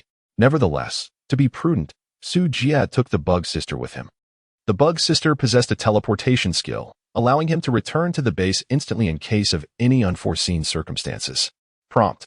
You have entered a special dungeon, Prometheus. Dungeon duration, 3 days. Please locate and eliminate the dungeon boss within 3 days. Note, if you die during the dungeon, your teammates will automatically inherit the legacy of the fallen and continue the mission. So it is. The moment Su Jie heard the notification, everything became clear. Yi Liangchen had caught him, the plump and harmless fish, through the furniture treasure chest's fishing mechanism. The fish had bitten the hook, but could not be reeled in. Thus, the dungeon became a net, ensnaring the big fish effortlessly. Unfortunately, the big fish was not merely a fish, but a hidden deep-sea behemoth, capable of capsizing the fishing boat with a mere misstep. Su, my brother, we finally meet. A young man clad in red emerged from the teleportation beam, smiling at Su Jie, followed by 5 companions. If Su Jie was not mistaken, these individuals also belonged to the Spirit Clan. The merging of bases had become increasingly common, particularly among kin seeking solace in unity. Oh, you even have a little pet. Such an adorable native of the Bug Clan. I have never played with bugs before. This little fellow isn't bad looking either. Why not capture him as a pet? Hearing the chattering discussions around him, Su Jie felt a tightening sensation. The Bug Sister sensed the hostility emanating from the opposing side, baring her sharp shark-like teeth in response. Yi Liangchen, what a cunning move, even to deceive your own kin. Kin? Haha. Yi Liangchen suddenly burst into laughter, as if he had heard something utterly ludicrous, laughing until he was doubled over. Do you understand what kinship means? In our Spirit Clan's world, only 2 types of beings qualify as kin, the strong and the stronger. As for you, a mere lowly human offshoot, you are destined to serve as a humble slave. Not just you, but the entire human race is merely livestock for our Spirit Clan, to be exploited and controlled at will. Listening to Yi Liangchen's utterly arrogant declaration, Su Jie furrowed his brow. So, it is you, the Spirit Clan. Who are the invaders of the ancient Blue Star? Not at all. Yi Liangchen disdainfully shook his head. We did indeed inhabit Blue Star for a time, but alas, the resources were scarce, and ultimately, my clan abandoned it, leading to the existence you have today. There are thousands of civilizations beneath us of such inferior caliber as yours. Alas, with the dawn of a new era, all races are being reshuffled. The elders of my clan have resolved to harvest all subordinate races to solidify the Spirit Clan's dominion in the new universe. At this point, Yi Liangchen seemed to find the Spirit Clan's ambition so grand that he could not help but laugh uproariously at the heavens. The Spirit Clan behind him cheered in unison, their faces alight with fervor. Once we gather all the seeds we have sown across the cosmos, even those top-tier races shall find themselves at odds with us. So that is the case. Su Jie did not perceive the other party as mad. Rather, he found their actions entirely rational. The struggle between civilizations often necessitates unscrupulous methods, for defeat could lead to the annihilation of one's race. The so-called moral standards hold no sway in the cold, dark expanse of the universe. I have another question. Su Jie spoke indifferently. The spirit race could be considered a branch of humanity, following the path of the mortal or the immortal. Why do they not strive against the current in search of guidance from the celestial beings, but instead choose the path of malevolence, slaughtering countless lives? Yu Liangchen scoffed at this notion. Foolishness. The whereabouts of the celestial race are shrouded in mystery, and their existence in this world remains uncertain. While we cannot behold the ethereal immortals, we can perceive another path to divinity. If you were in their position, what choice would you make? Su Jie fell into a moment of silence before slowly uttering 3 words. I have learned. It seems that by sheer chance, he stumbled into the realm of immortals. Indeed, a stroke of extraordinary fortune. No wonder the race channel was devoid of conversation. It turns out that the immortals have long since vanished, which makes perfect sense. Having posed my questions, I now invite Brother Yu to meet his fate. Su Jie's gaze was icy, and an invisible wave of energy unfurled, enveloping the entire area with his telekinetic prowess. With a single stroke of his sword, a myriad of blades was summoned, returning to their origin. The sound of the sword resonated, shaking the heavens and the earth. Countless flying swords danced through the air like a swarm of locusts, densely converging upon the group of adversaries. By the heavens, a sword cultivator. This fellow is no mere mortal. He is an immortal, a sword immortal. Flee. Run for your lives. Faced with the impending terrifying sword light, the red-clad youth's pupils constricted. Yet, he soon sensed something amiss. Fool. One has a sword cultivator wielded a titanium alloy longsword. This is an ability user, utilizing telekinesis. Quickly, deploy the energy field. At the command of Yi Lianshan, the other 5 swiftly reacted, pressing a button on their waist. The metallic belts at their abdomens immediately unleashed energy shields. Buzzing, the 6 shields overlapped, forming an impenetrable energy dome that encased them within. However, Su Jie's technique of unleashing a myriad of swords was simply too formidable. Each blade possessed an attack power of 999 points. Even the million-point shields of special structures could not withstand the onslaught for more than a few seconds. Boom. The sword light erupted, shattering the shields. Ancestor, we were wrong. Please spare us. The 6 spirit clan members screamed as they were hurled backward, suspended in midair, only to be pierced by the myriad flying swords, ultimately transforming into a mass of wreckage that plummeted to the ground. They could not even emit a cry of despair before succumbing to their fate. In a single encounter, they were utterly annihilated. Su Jie stood motionless, as if everything that had just transpired was utterly unrelated to him. A notification appeared. Teammate Yi Lianshan has perished. You shall inherit all of their assets. Upon completing the dungeon, the inheritance will be transferred to a location near your base. Master is so impressive, the bug girl exclaimed, bursting with excitement as she leaped into Su Jie's embrace, nuzzling against his chest in a playful manner. Her lower tentacles wriggled like those of an octopus, desperately attempting to entwine themselves around Su Jie. This is not the time for such affection. Come down. No. The bug girl continued to squirm, determined to remain close to her master. With a swift strike to the head, she reluctantly released her grip on Su Jie, obediently crouching at his feet. Master is so fierce. Su Jie rubbed his temples, feeling disinclined to engage with her. Although he had swiftly vanquished Yi Lianshan, the immense consumption of celestial energy from the wand Jiangui Zhong technique was exceedingly daunting. In that fleeting moment, nearly 8,000 units of celestial energy had been utterly depleted, leaving Su Jie with a slight sense of dizziness.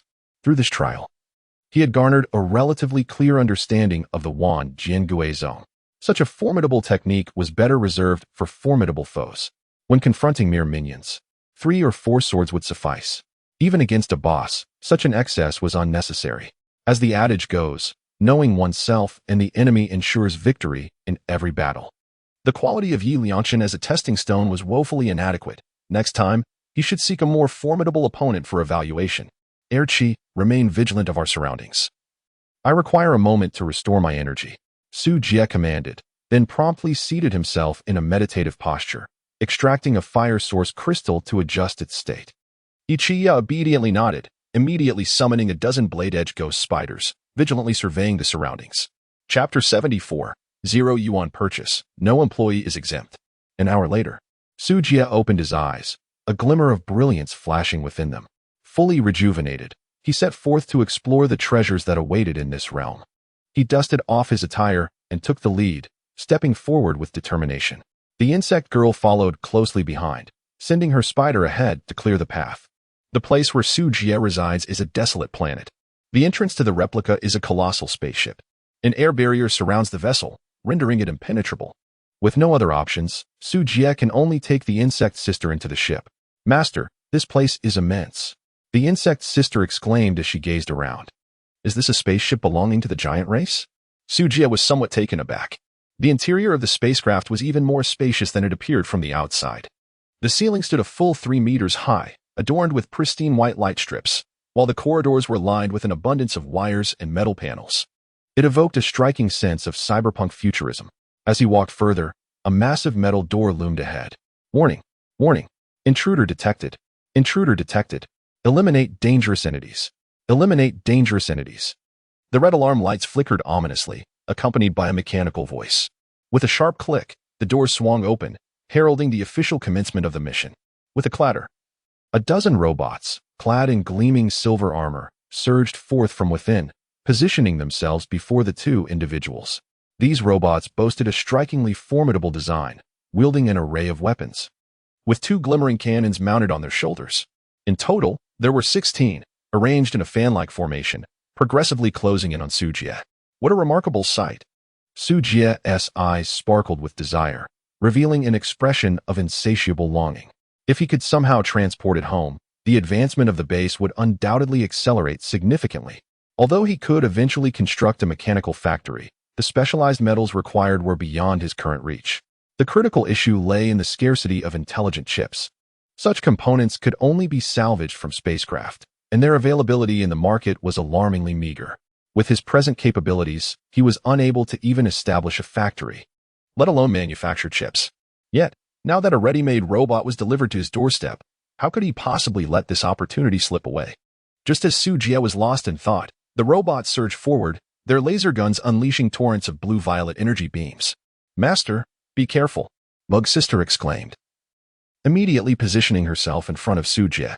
However, her defense crumbled before the robots as if it were made of paper, easily torn apart. The energy beam struck her tendrils directly. With a sizzling sound, her tendrils snapped, and a viscous purple liquid began to ooze from the wound.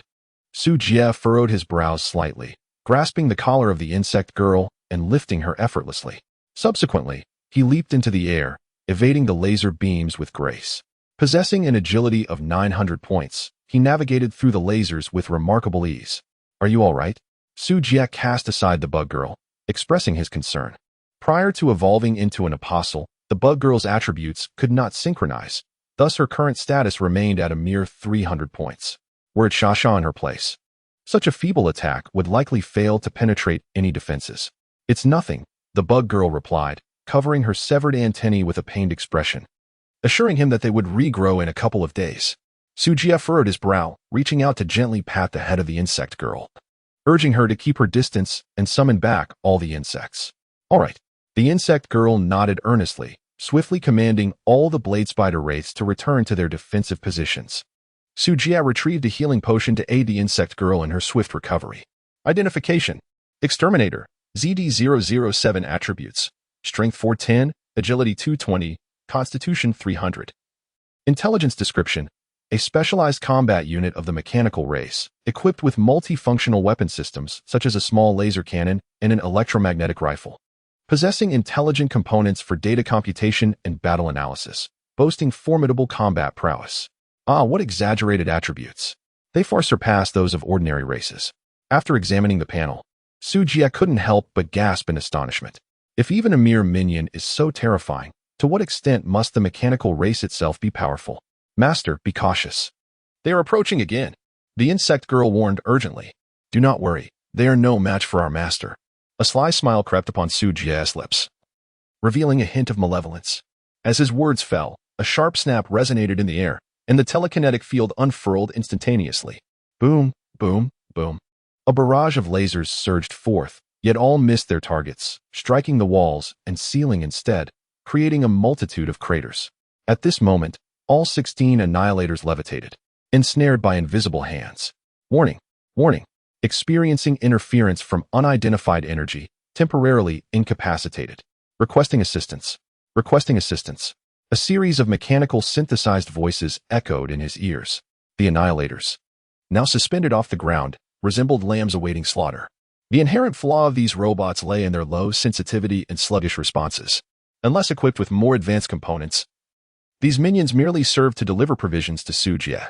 Erchi, open the portal and summon all the insects within the base. Dismantle this spacecraft completely. Sujie exclaimed with fervor, rubbing his hands together in excitement. Soon, the portal opened, and a tide of insects surged into the spacecraft. Hundreds of blade demon spiders promptly initiated their dismantling mode, frantically transporting the ship's materials. Everything in sight was a treasure. Get to work swiftly. Not a single screw shall be left behind. Sujia shouted nearby, exuding the demeanor of a cunning merchant. The dungeon could only last for 3 days, and it was uncertain whether these minions could dismantle it entirely within that time frame. Sujia commanded the insect sister to continue producing troops, prompting the nest to hatch another 200 blade spiders. With 300 creatures laboring through the night, completion should be attainable within 3 days. Suddenly, a flash of white light illuminated the scene, revealing the enchanting figure of the queen within the instance. Master, did you summon me? The apostle, as a unique unit, possessed the ability to disregard distance and be summoned directly to any location.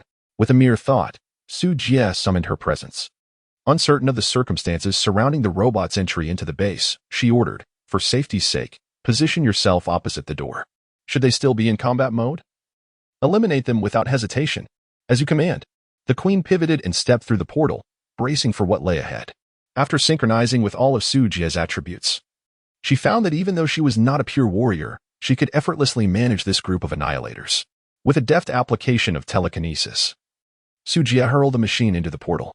After a brief wait, noticing the silence beyond, she realized her plan had succeeded. The robots that exited the instance had transformed into neutral units.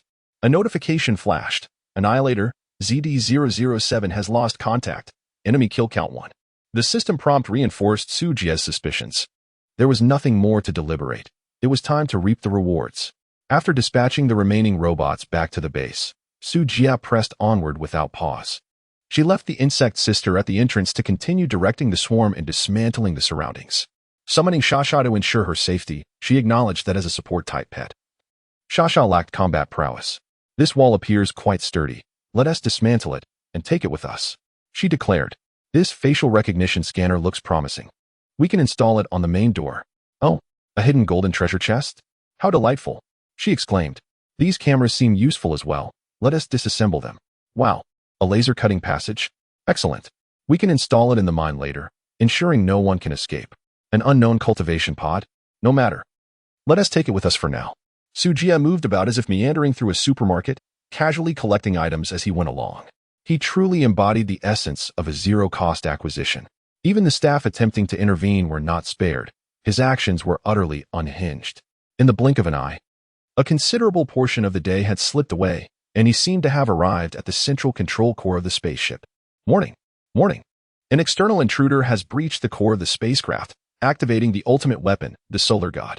Chapter 75. The boss is powerful, but not many are stronger. Accompanied by the jarring alert, the once tranquil spaceship suddenly illuminated with a crimson glow. In an instant, a colossal silver giant, towering at 5 meters and spanning 3 meters in width, descended from above. What on earth? Is that a Gundam? Su Jie's eyes widened in astonishment. This Gundam, with its striking design, exuded an aura of annihilation, as if it could obliterate all existence. Its metallic wings shimmered, presenting an imposing figure. Particularly striking was the enormous sword, reminiscent of a towering obelisk, which instilled in Su Jie a profound sense of pressure. Without a moment's hesitation, Su Jie commenced the appraisal. Doomsday Machine, Sun God Attributes, Strength 999, Agility 999, Constitution 999, Intelligence Skills, Solar Storm, Annihilation / Energy Shield Evaluation. A product of the pinnacle of mechanical civilization. Possessing formidable destructive power, it can only be described as a war machine. Hiss. An upper limit on all attributes? How is one to engage with this? Su Jie inhaled sharply, gazing in astonishment at the towering steel behemoth before him. Had it not been for his presence, any ordinary pioneer would have been utterly confounded within this realm. The invader was detected, target locked. The sun god slightly raised its right arm, its colossal hand advancing forward, causing a violent disturbance in the surrounding air. Crackle, crackle. After a mesmerizing transformation, a golden cannon barrel gradually extended, eventually assembling into a solar cannon. Buzz. A terrifying surge of energy rapidly coalesced, locking onto Su Jie, sending a shiver down his spine. Goodness, is it really launching its ultimate attack right from the start? Do they even know how to play? Su Jie, filled with frustration, began to weave and maneuver through the vast hall, searching for an escape route. Yet, for reasons unknown, A foreboding sense of death began to stir within him, a sensation akin to a chilling breeze that seemed to linger at his side, utterly dismal. Was he being targeted? Sujie's expression fluctuated between light and shadow. In such circumstances, evading the impending solar storm was no longer an option. He could only brace himself for the onslaught. Whoosh! A golden projectile, trailing a long fiery tail, hurtled towards Sujie with a speed that was almost deafening. All swords returned to their source. Sujie's pupils constricted sharply as he unleashed the full force of his psychic energy. Whoosh! Whoosh! Whoosh! A torrent of titanium alloy longswords, imbued with a formidable vigor, surged forth like a tempest, striking relentlessly against the solar storm. The collision of these two titanic forces reverberated through the air. Boom! Crack! Crack! The entire vessel trembled violently as the sturdy metallic walls began to fracture inch by inch. In that fleeting moment of impact between the solar storm and the rain of titanium swords, the blades shattered into fragments. Simultaneously, Sujie felt his celestial energy rapidly depleting. A dull thud resonated as he was forcefully propelled backward, crashing heavily to the ground. The solar storm erupted, overturning layers of metal and transforming them into a cascade of debris. As the smoke cleared, the scene revealed utter devastation, yet there was an absence of gruesome carnage. Only the remnants of chaos remained, alongside a weary and aching Sujie. The recent surge of impact had nearly drained him of his strength. Fortunately, with a robust physique of 900 points, complemented by an additional 50-point defense from his innate celestial lineage, the damage he endured was negligible. In fact, he discerned that the technique he had crafted was utterly ineffectual. What a farce! What a pitiful technique, the gathering of 1,000 swords, boasting the same 999 damage, yet yielding no results, truly exasperating. Sujie, grumbling in frustration, realized that the sword techniques he had been toying with were merely superficial adornments, lacking true substance. In comparison to genuine skill, they fell woefully short. Suddenly, the air trembled, and a brilliant radiance erupted, tearing through the fabric of space as it coalesced into a singular stream of sword energy, slicing straight towards Sujie. The sharpness of this aura sent a shiver down his spine. Damn, am I truly just a soft target? Sujie was determined not to hold back any longer, preparing to unleash his ultimate ability to vanquish this formidable boss.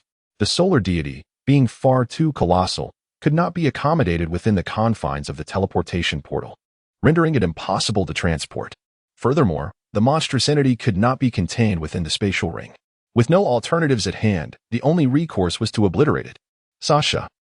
With a thunderous roar, Sujie summoned forth a magnificent figure that materialized before him. Boom! In a cacophony of explosive sounds, the annihilating strike struck true, hitting the diminutive form of Sasha with unerring precision. The resulting energy shockwave propelled Sujie backwards over 10 meters, crashing him violently into the wall. Cough, cough, cough. Sujie lay among the ruins, coughing a few times before laboriously rising to his feet. How vexing. The damage was minimal, yet the humiliation was profound. He muttered a curse under his breath. Although his body remained unscathed, being hurled away in such a manner was undeniably embarrassing. Master, Sasha is a mage, not a meat shield. As the shockwave dissipated, Sasha, adorned in resplendent golden armor, crowned and wielding a golden staff, gracefully descended before Sujie, offering him a helping hand. Indeed, Sujie's ultimate move was none other than his majestic czar. The power of the sun goddess assault was undeniably formidable, a fact that could not be disputed. Sujie acknowledges that he cannot withstand it, but the little money tree certainly can. After her transformation, Sasha's attributes have doubled across the board, with her four-dimensional attributes shattering the limits and reaching a terrifying total of 1,800 points, regardless of whether it's a black cat or a white cat. What matters is that it can catch mice. As long as the outcome is correct, the method of solving the problem is inconsequential. Sujie brushed off the dust from his attire and pointed towards the imposing mechanical deity. Go, shatter it to pieces.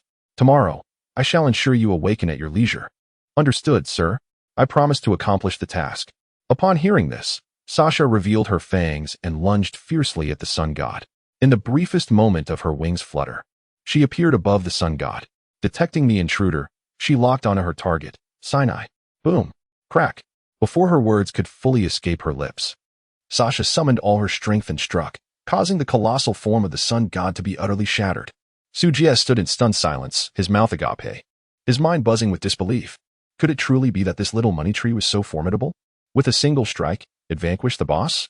A true woman never glances back at an explosion. Sha Sha executed a stylish turn and, amidst the fiery blaze of the detonation, leapt into Su Jie's embrace. Master, remember our promise. Tomorrow we shall wake up naturally. What more can Su Jie say? He can only choose to agree. Chapter 76. Encountering the Diamond Treasure Chest, Golden Epic. The battle concluded so swiftly that Su Jie felt an overwhelming sense of unreality. However, the debris strewn across the ground bore testament to the fact that the sun god had indeed fallen. Yet the question remained, why was there no system prompt? The boss had been defeated. Surely the dungeon should be considered cleared? With a soft chime, followed by a crisp, melodious sound reminiscent of something shattering. Both individuals were drawn back by this sudden disturbance. Before them, a massive metal door inexplicably swung open. Within, shadows of advanced technological equipment could be discerned. The master and servant exchanged glances, a mutual thought igniting in their minds. Could there be another boss lurking within? Let us go and take a look. No sooner had the thought formed than Su Jie seized Sasha's hand, guiding her toward the metal door. Alas, they had scarcely taken a few steps when Sasha inexplicably stumbled over something, resulting in a comical fall that saw her head collide heavily with the ground, eliciting a muffled groan of pain. That hurts. Sasha cradled her forehead, her eyes brimming with tears as she looked up at Su Jie. Su Jie was left speechless, sighing softly as he rubbed his forehead. Had her intellect truly been entirely diverted to combat prowess? With so many attributes wasted, she couldn't even navigate the ground without tripping. What a sight. Sasha felt quite embarrassed herself. After all, how could she have anticipated colliding with something when she had been walking so steadily? Was it truly her fault?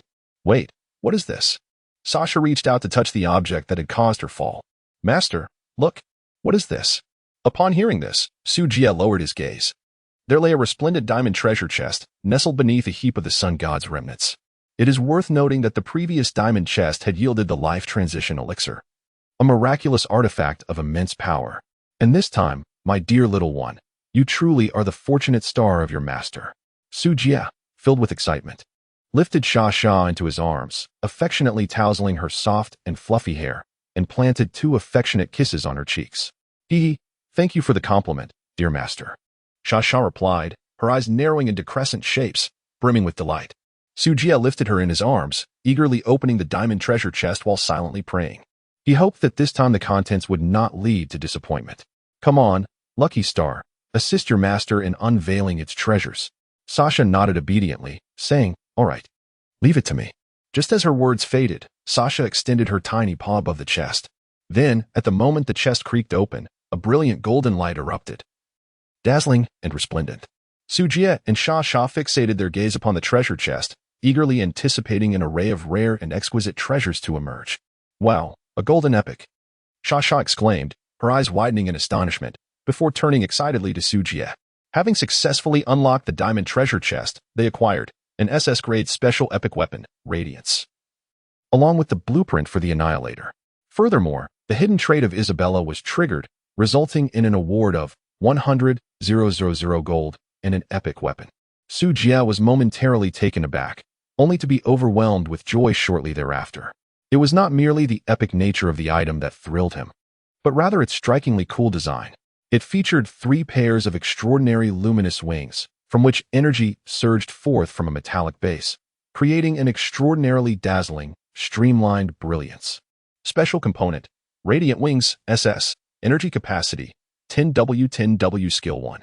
Wing Manifestation, unleashes light energy to form wings, enabling cosmic travel. Skill 2, Photonic Shield, emits light energy to create a shield, which dissipates once energy is exhausted. Skill 3, Elemental Immunity, light, grants immunity to all light-based elemental damage. Skill 4, Light Absorption, can replenish energy through any light source. Consuming elemental cores of light increases the energy capacity. Skill 5, Solar Radiance, condenses light energy to unleash a beam with a diameter of half a meter, dealing catastrophic damage to foes. With adjustable attack limits ranging from 100 to 100,000, the higher the energy consumption, the longer the cooldown period. Wow, how astonishing! After perusing the description, Su Jie could not help but gasp in astonishment. While the other skills were impressive, the final skill, Solar Radiance, was simply outrageous. An attack dealing 100,000 points of damage, What boss could withstand such a blow? Even more thrilling was the fact that the damage ceiling could be further elevated by merely increasing the energy capacity. The damage potential of radiance could continuously soar. Forget about cultivating as an immortal. The ascent through technology is undeniably more appealing. Su Jie could not help but burst into hearty laughter. Master, it seems that Sasha has uncovered yet another remarkable find. Sasha's voice interrupted his delightful reverie. Su Jie regained his focus and proceeded to affix the radiant wings to his back. The moment the base of the wings made contact with his skin, a sudden needle-like projection pierced through, breaking the surface of Su Jie's flesh. Biometric binding successful. In the next instant, the wings appeared to defy gravity, gently and serenely hovering behind him. Quite convenient, he remarked, glancing towards the direction indicated by Sasha. A sphere, roughly the size of a fist and emanating a soft blue luminescence, floated amidst the wreckage. What is that? Su Jie inquired with curiosity as he approached. Elemental core, light. Oh, so it is this intriguing object. Su Jie suddenly realized that this object must be the energy core of the sun god. How fortuitous. For it could be directly absorbed by the radiant light. A notification appeared. Energy absorption in progress, estimated time 2 hours, anticipated increase to energy reservoir of 100,000. Thus, Su Jie would possess a shield with a vitality of 200,000, along with a devastating skill that also dealt 200,000 damage. It was a perfect amalgamation of offense and defense, truly exquisite. One cannot help but marvel at Sha's extraordinary fortune. A diamond treasure chest, an elemental core, all within reach. With this prior experience in mind, Su Jie resolved to allow Sha to wander the spaceship. Perhaps she might stumble upon yet another diamond treasure chest.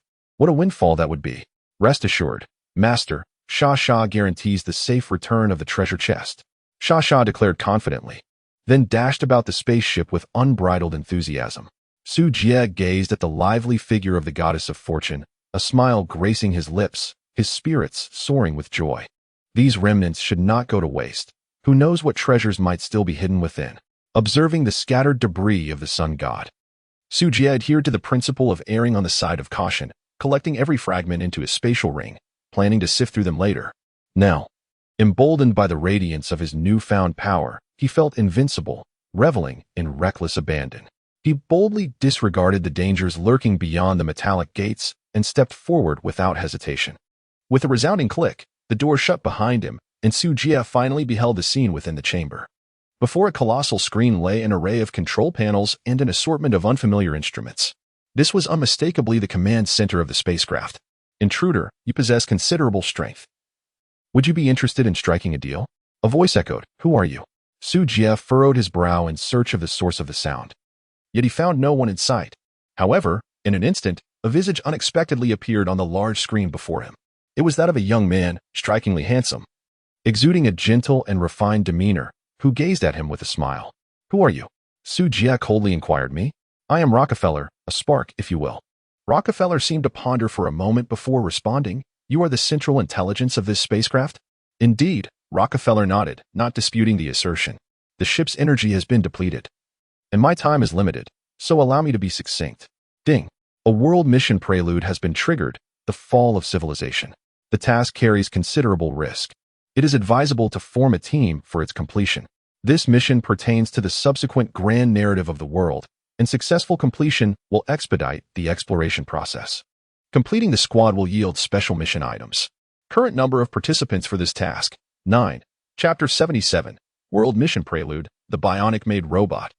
It seems a hidden mission has been activated. No wonder the instance has not yet concluded. Su Jie seemed to gain a deeper understanding as he quietly listened in. See, Rockefeller narrate the background of the mission. The essence of the tale revealed that a mechanical civilization was besieged by other forces. The vessel, named Prometheus, carried the embers of civilization as it fled its star system, evading pursuers in search of a chance for survival. Unfortunately, it was ultimately discovered by the relentless hunters. Although they managed to escape in the end, the ship sustained severe damage during the flight, and with energy reserves depleted, it was compelled to make an emergency landing on this planet. The coordinates of the ship were now exposed, and it would not be long before a fleet of adversaries arrived, bringing trouble in their wake. Thus, you wish for me to assist you in fending off these enemies? Su Jie pondered. No, you cannot hold them back. If you could safeguard the embers of our civilization until our reinforcements reach you, it would suffice to return the embers. And our people shall certainly reward you handsomely." Upon stating the conditions of the mission, Rockefeller fell into a prolonged silence. Before Sujia, a pop-up option appeared, presenting a dilemma. To be candid, the difficulty of this task far exceeded what NC had suggested. Opposing several civilizations was tantamount to courting death. His current base was utterly inadequate to contend with the might of a civilization-level force. Should he encounter even a few starships, the base would scarcely endure a single round of combat. One strike from a planet-destroying cannon could obliterate the very planet itself. At that moment, there would be no place left to weep, to accept, or to decline. This was indeed a conundrum. "What do you mean by the seeds of civilization?" Sujia inquired tentatively. Upon hearing this, Rockefeller's expression instantly grew complex. Soon after, a black box slowly emerged from the console, gently settling beside Sujia. The mechanical civilization had entirely discarded the constraints of physical form. The entirety of its data was encapsulated within this cube. Provided that the conditions were met and resources were sufficient, the reconstruction of civilization would be a simple endeavor for us. Sujia took the heavy black box and suddenly conceived a clever plan. The fire source must not be limited to just your vessel, correct? Indeed. In that case, how can the reinforcements locate me with absolute precision? Within the cube lies a unique signal transmitter. As long as the distance is not too great, we certainly have ways to receive the signal's origin.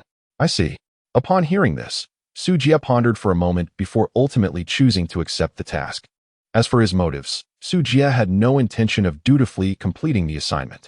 Instead, he planned to appropriate the black box for himself, intending to dismantle the signal transmission device of the cube, ensuring that neither reinforcements nor pursuers would be able to locate him.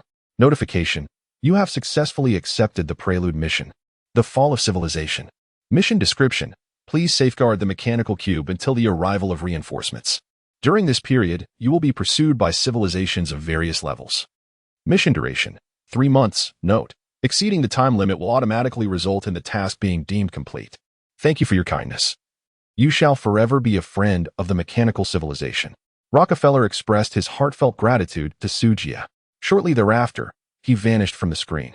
3 months, indeed. Sujia weighed the black box in his hand. The mechanical cube, a vessel for the flickering hope of mechanical civilization, was an indispensable item that could neither be destroyed, discarded, nor traded. It was never stated that it could not be deciphered, was it? A sinister chuckle reverberated through the air, causing the lights within the entire spaceship to dim ominously. Notification: rewards for the instance are being calculated. Do you wish to depart immediately? Countdown to instance closure: 2 days, 10 hours, and 36 minutes. Sujia naturally could not return to the base so swiftly. The spacecraft had yet to be emptied. Did they expect him to leave? What a joke. He disregarded the system panel and began to dismantle the high-tech equipment within the control center. Fortunately, the base's control center was utterly vacant. Regardless of its utility, he intended to take everything back for thorough examination at his leisure. Sujia chuckled softly, diligently stowing every visible piece of equipment into his spatial ring. These devices were rather delicate, and he handled their disassembly with utmost care, fearful of damaging any internal components. It would be quite troublesome if he had no place to repair them later. Acquired: ultra-wide digital display screen X1 acquired. Combat analysis control console X1 acquired. Communications central control console X1 acquired. Intelligent secondary base station X1 acquired. GTS virtual imaging model machine X1 in the blink of an eye. 2 days had quietly passed. The once grand and intricate spacecraft, under the relentless assault of the creatures and Sujia, had been reduced to a state that was painful to behold. Not only was the exterior of the ship riddled with countless holes, but the interior had also been ravaged beyond recognition.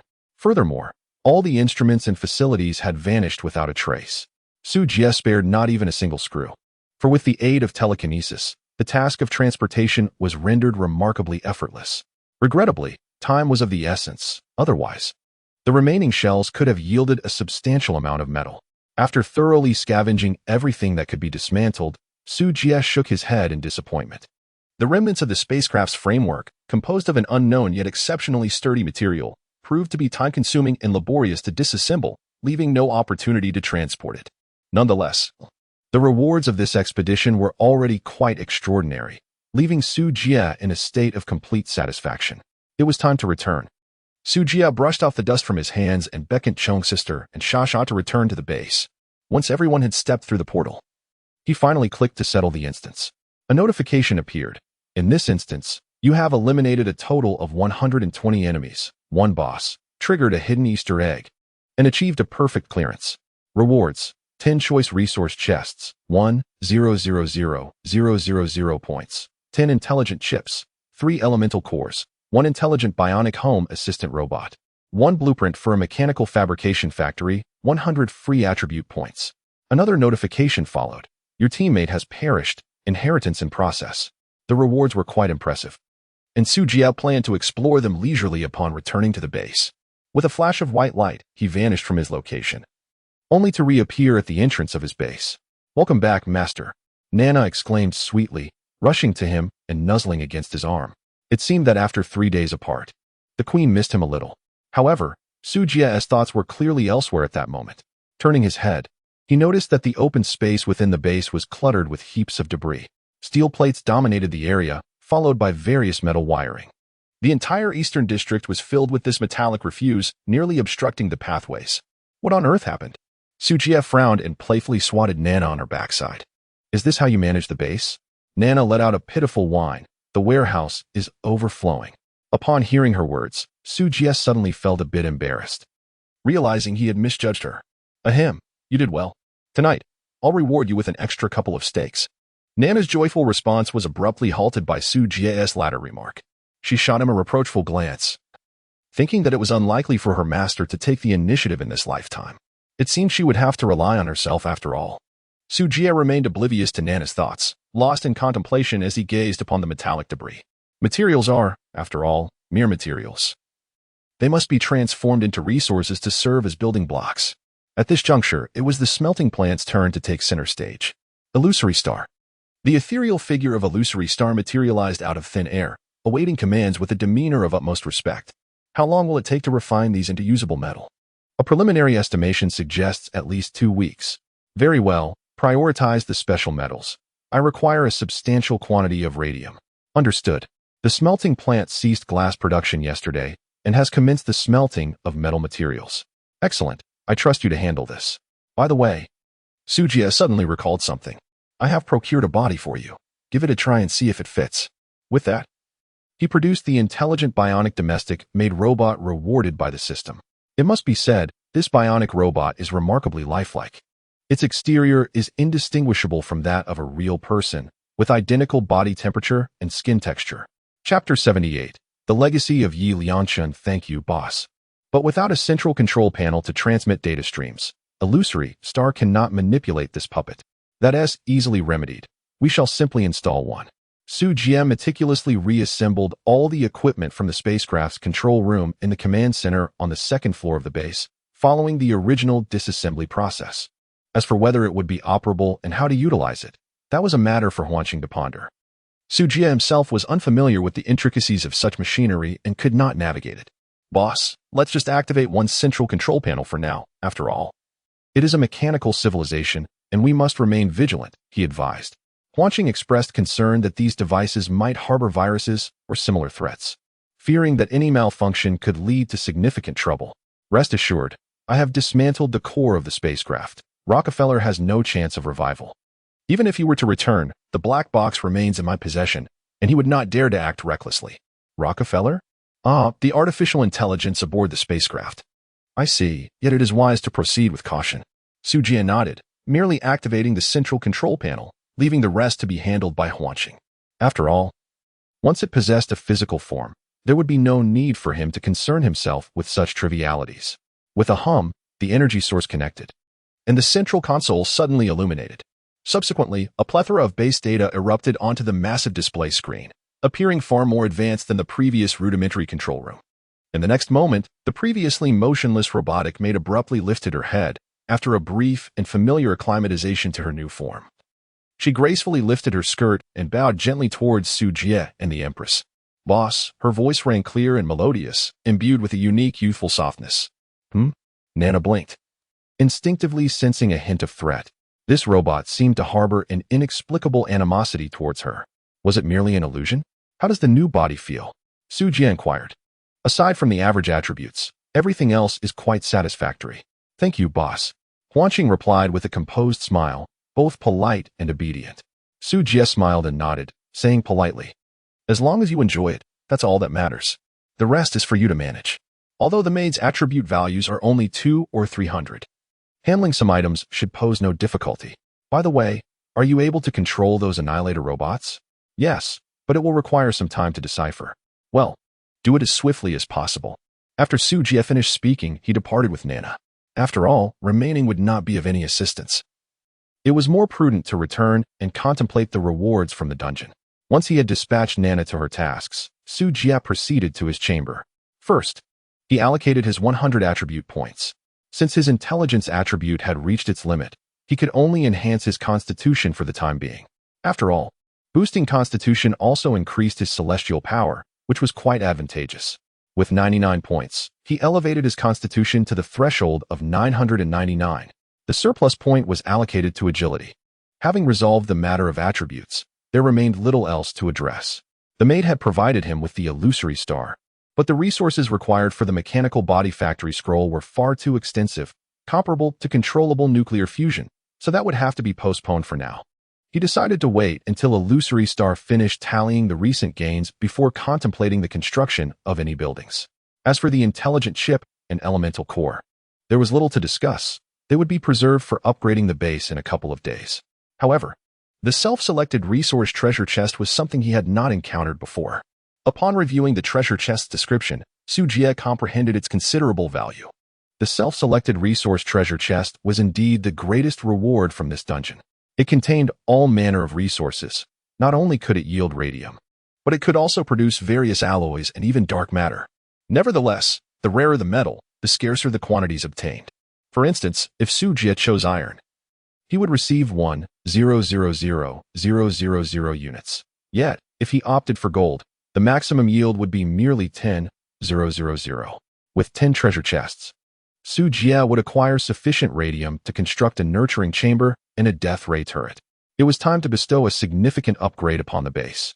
In recent days, Illusory Star had been diligently gathering the necessary materials, and combined with what Su Jie had procured from the dungeon, it would be more than adequate.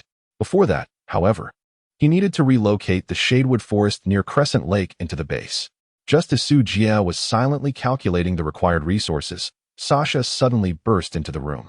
Master, I have discovered a cluster of buildings near the base. Would you like to take a look? A cluster of buildings?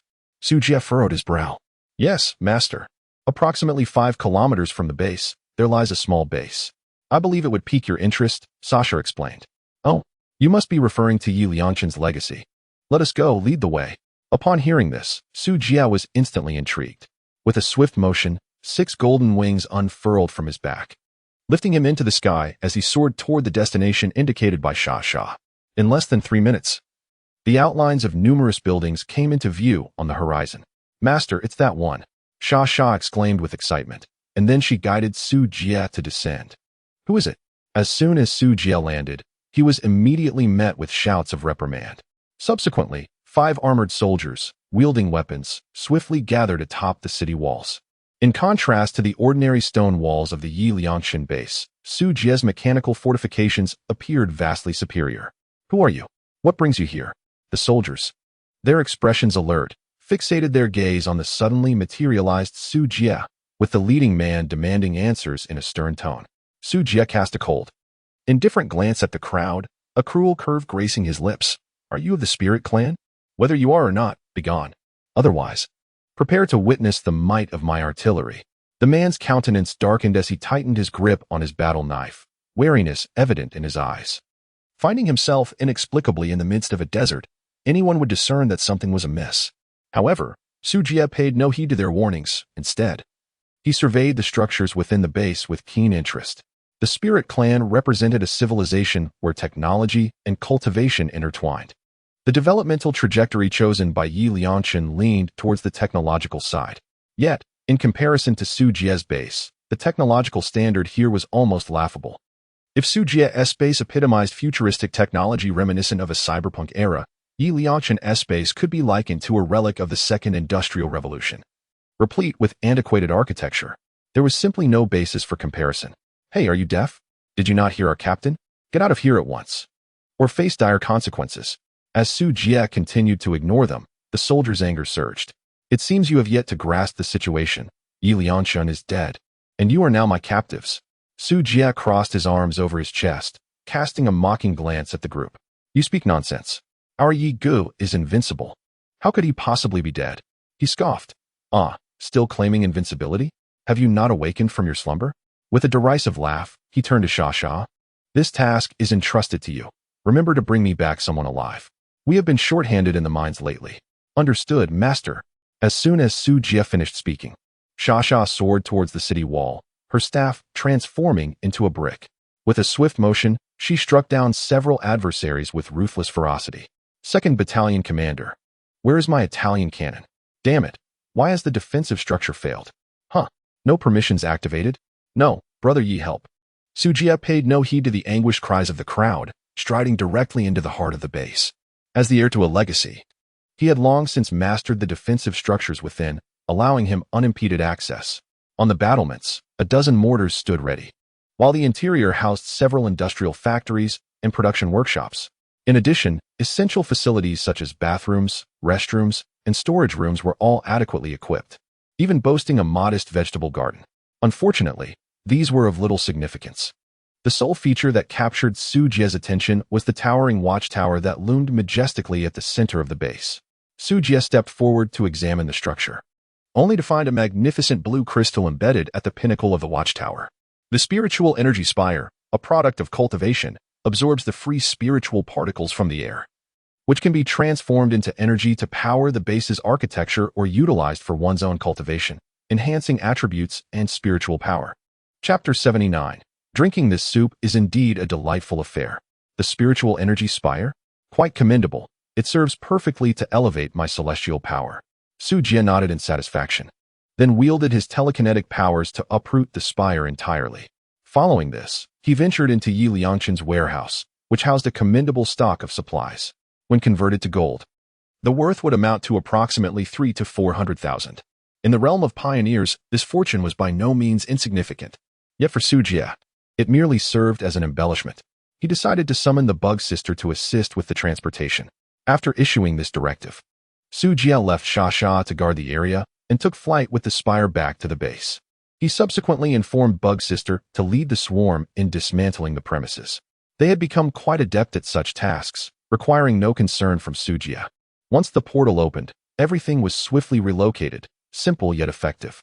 Upon returning to the base, Su Jie positioned the spire in the southern storage area and channeled spiritual energy into his bedroom. This adjustment would enhance the speed of his cultivation during sleep and meditation. Having completed these tasks, nightfall had already descended. Su Jie gazed out of the window at the setting sun, sincerely feeling that time was insufficient. How wonderful it would be if a day could last 48 hours. Su Jie sighed, and then made his way to the kitchen on the first floor of the control center. Each mealtime, the gathering was always punctual. Amanda's culinary skills were indeed commendable. Despite the limited facilities, she consistently managed to prepare a variety of delectable dishes, much to everyone's delight. However, today seemed to be an exception. Instead of bustling about in the kitchen, Amanda was seated at the dining table, visibly anxious along with the other women. What is happening? Su Jie raised an eyebrow in confusion. The sound of Amanda gulping echoed through the dining hall. She anxiously lifted her gaze to meet Su Jie's, then mustered her courage and timidly said, "My lord, tonight it is Sister Yi who will be cooking." "Oh, Nana can cook as well?" Su Jie raised his eyebrows in astonishment and instinctively approached the kitchen. As he pushed the door open, an overwhelming and terrifying aroma wafted out, causing him to freeze in place. It was the first time he had encountered a dish emitting a purple vapor, continuously releasing an alluring fragrance that was utterly captivating. Gulp. Su Jie swallowed hard, his gaze fixed on the regal figure clad in an apron, exuding bliss as she stirred a large pot.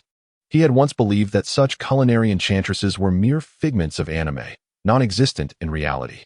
Clearly, he had underestimated the world around him. "Ah, master. Dinner will be ready shortly. Just a moment."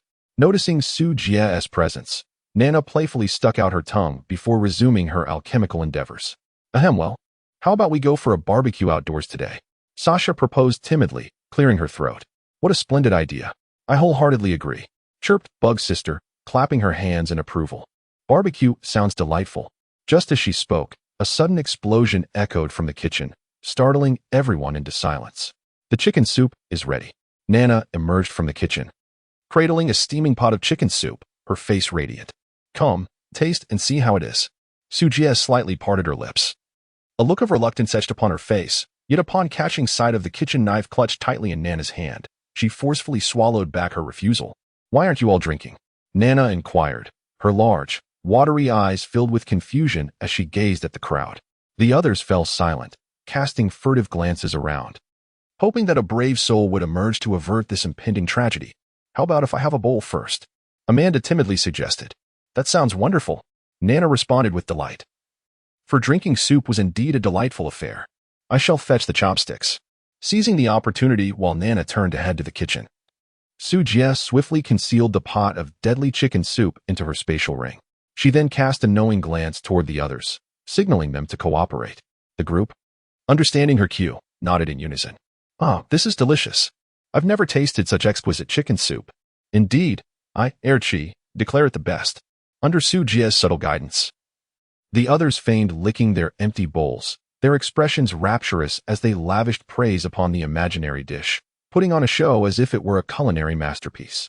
Observing their exaggerated performances, Nana, returning from the kitchen, beamed with delight. Really? If that's the case, I shall prepare another pot. No, thank you. The crowd exclaimed in unison upon hearing Nana's words. Why not? She asked. Well, you've been busy all day. Perhaps such tasks should be left to Amanda from now on. Yes, let Amanda handle it. Sister, Amanda is the maid. Please don't take away her livelihood, the group chimed in, each one appearing anxious and earnest in their entreaty. Although Nana found their reasoning somewhat perplexing, she ultimately relented, recognizing the validity of their points. Sigh, Nana sighed softly. Very well, I had intended to nourish the master. Upon hearing this, the others collectively exhaled in relief. Hiki. Sujie's lips twitched slightly as he rose first, declaring, I have matters to attend to, so I shall take my leave. With that, he departed without a backward glance. Observing this, everyone exchanged glances and promptly stood up to follow suit. I too shall take a bath, one remarked. I must return to feed the little creatures, another added. I will wash today's clothes, came yet another voice. In a flurry of activity, they all hurried away in an instant, leaving the spacious dining hall empty save for Nana, who remained alone. It was quite peculiar. The following noon, everyone reconvened in the dining hall. But this time the fare was entirely ordinary, devoid of yesterday's culinary disasters.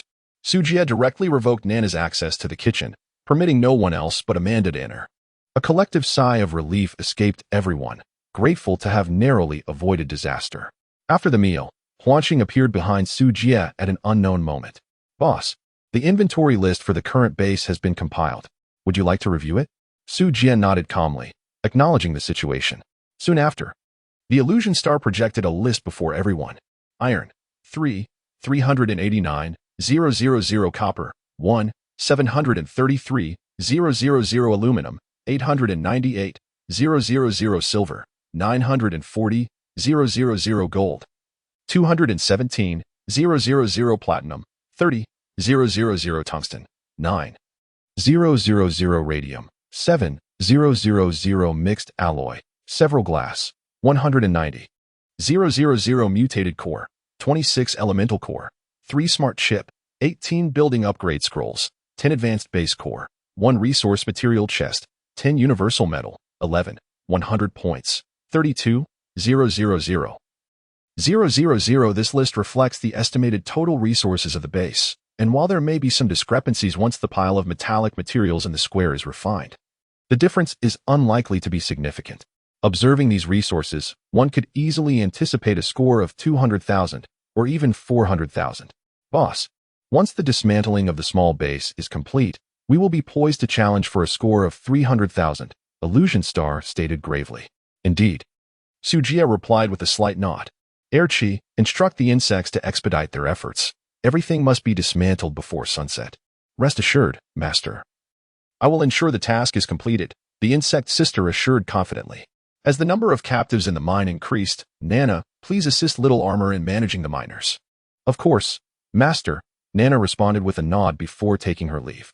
Shasha, As usual, continue exploring the surrounding terrain in search of resource points.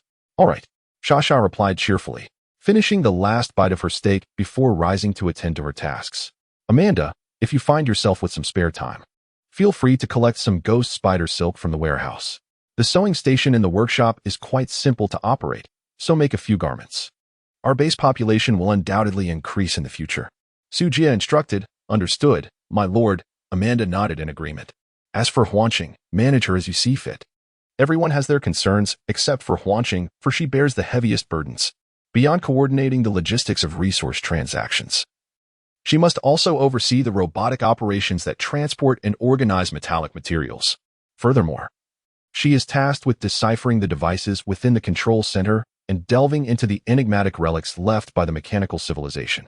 The sheer volume of computations she undertakes is immense, demanding nearly continuous operation around the clock. It is indeed time to upgrade her central control core. Upon exiting the control center, the mutated creeper in the adjacent flower bed swayed gracefully, reveling in the rich elemental energy permeating the air. I almost forgot about you. The Sujia base does not harbor idlers, and this principle extends to the flora as well. Rustling. Sensing the presence of its master, the ivy extended a tendril, clinging to Sujia's thigh, signaling its eagerness to please. Humph, spare me your antics. Day in and day out, you merely consume and slumber. From now on, the matter of hygiene within the base shall be entrusted to you. Sujia reprimanded without any reservations. The climbing vine drooped its branches in a dejected manner, seemingly embarrassed. Ultimately, under Sujia's pressure, the climbing vine had no choice but to curl up the broom and dustpan from the ground, beginning the task of tidying up the base. Sujia nodded with a sense of satisfaction, then made his way to the bedroom alone. As he meditated to absorb the essence of the fire source crystal, he simultaneously entered the K arena to accumulate in K points. Time is money. Every single minute cannot be squandered. Chapter 80, Maximizing Talent Level. Today's NK arena was once again a tempest of blood and chaos. Unfortunately, it was daytime, and everyone was preoccupied with gathering resources and exploring the planet, leaving no time to engage in NK battles. As a result, Sujia found himself lacking worthy opponents to confront. Reluctantly, he decided to seek out the Chihua clan to press for an advantage. Senior, why have you come again? Chihua Xiong gazed at the formidable figure before him, now even more powerful than before, and immediately donned a mask of anguish. What, am I not welcome? Sujia narrowed his eyes slightly, a hint of danger lurking within his gaze. How could that be? Chihua Xiong immediately shed his mask of pain, donning a flattering smile. It is an honor for a junior like me to receive your attention, esteemed senior. I welcome you wholeheartedly. Haha. Humph. I am not here to fight you this time. I require a substantial amount of K value, which I can exchange for points. Do you have any connections? Esteemed senior, what do you say?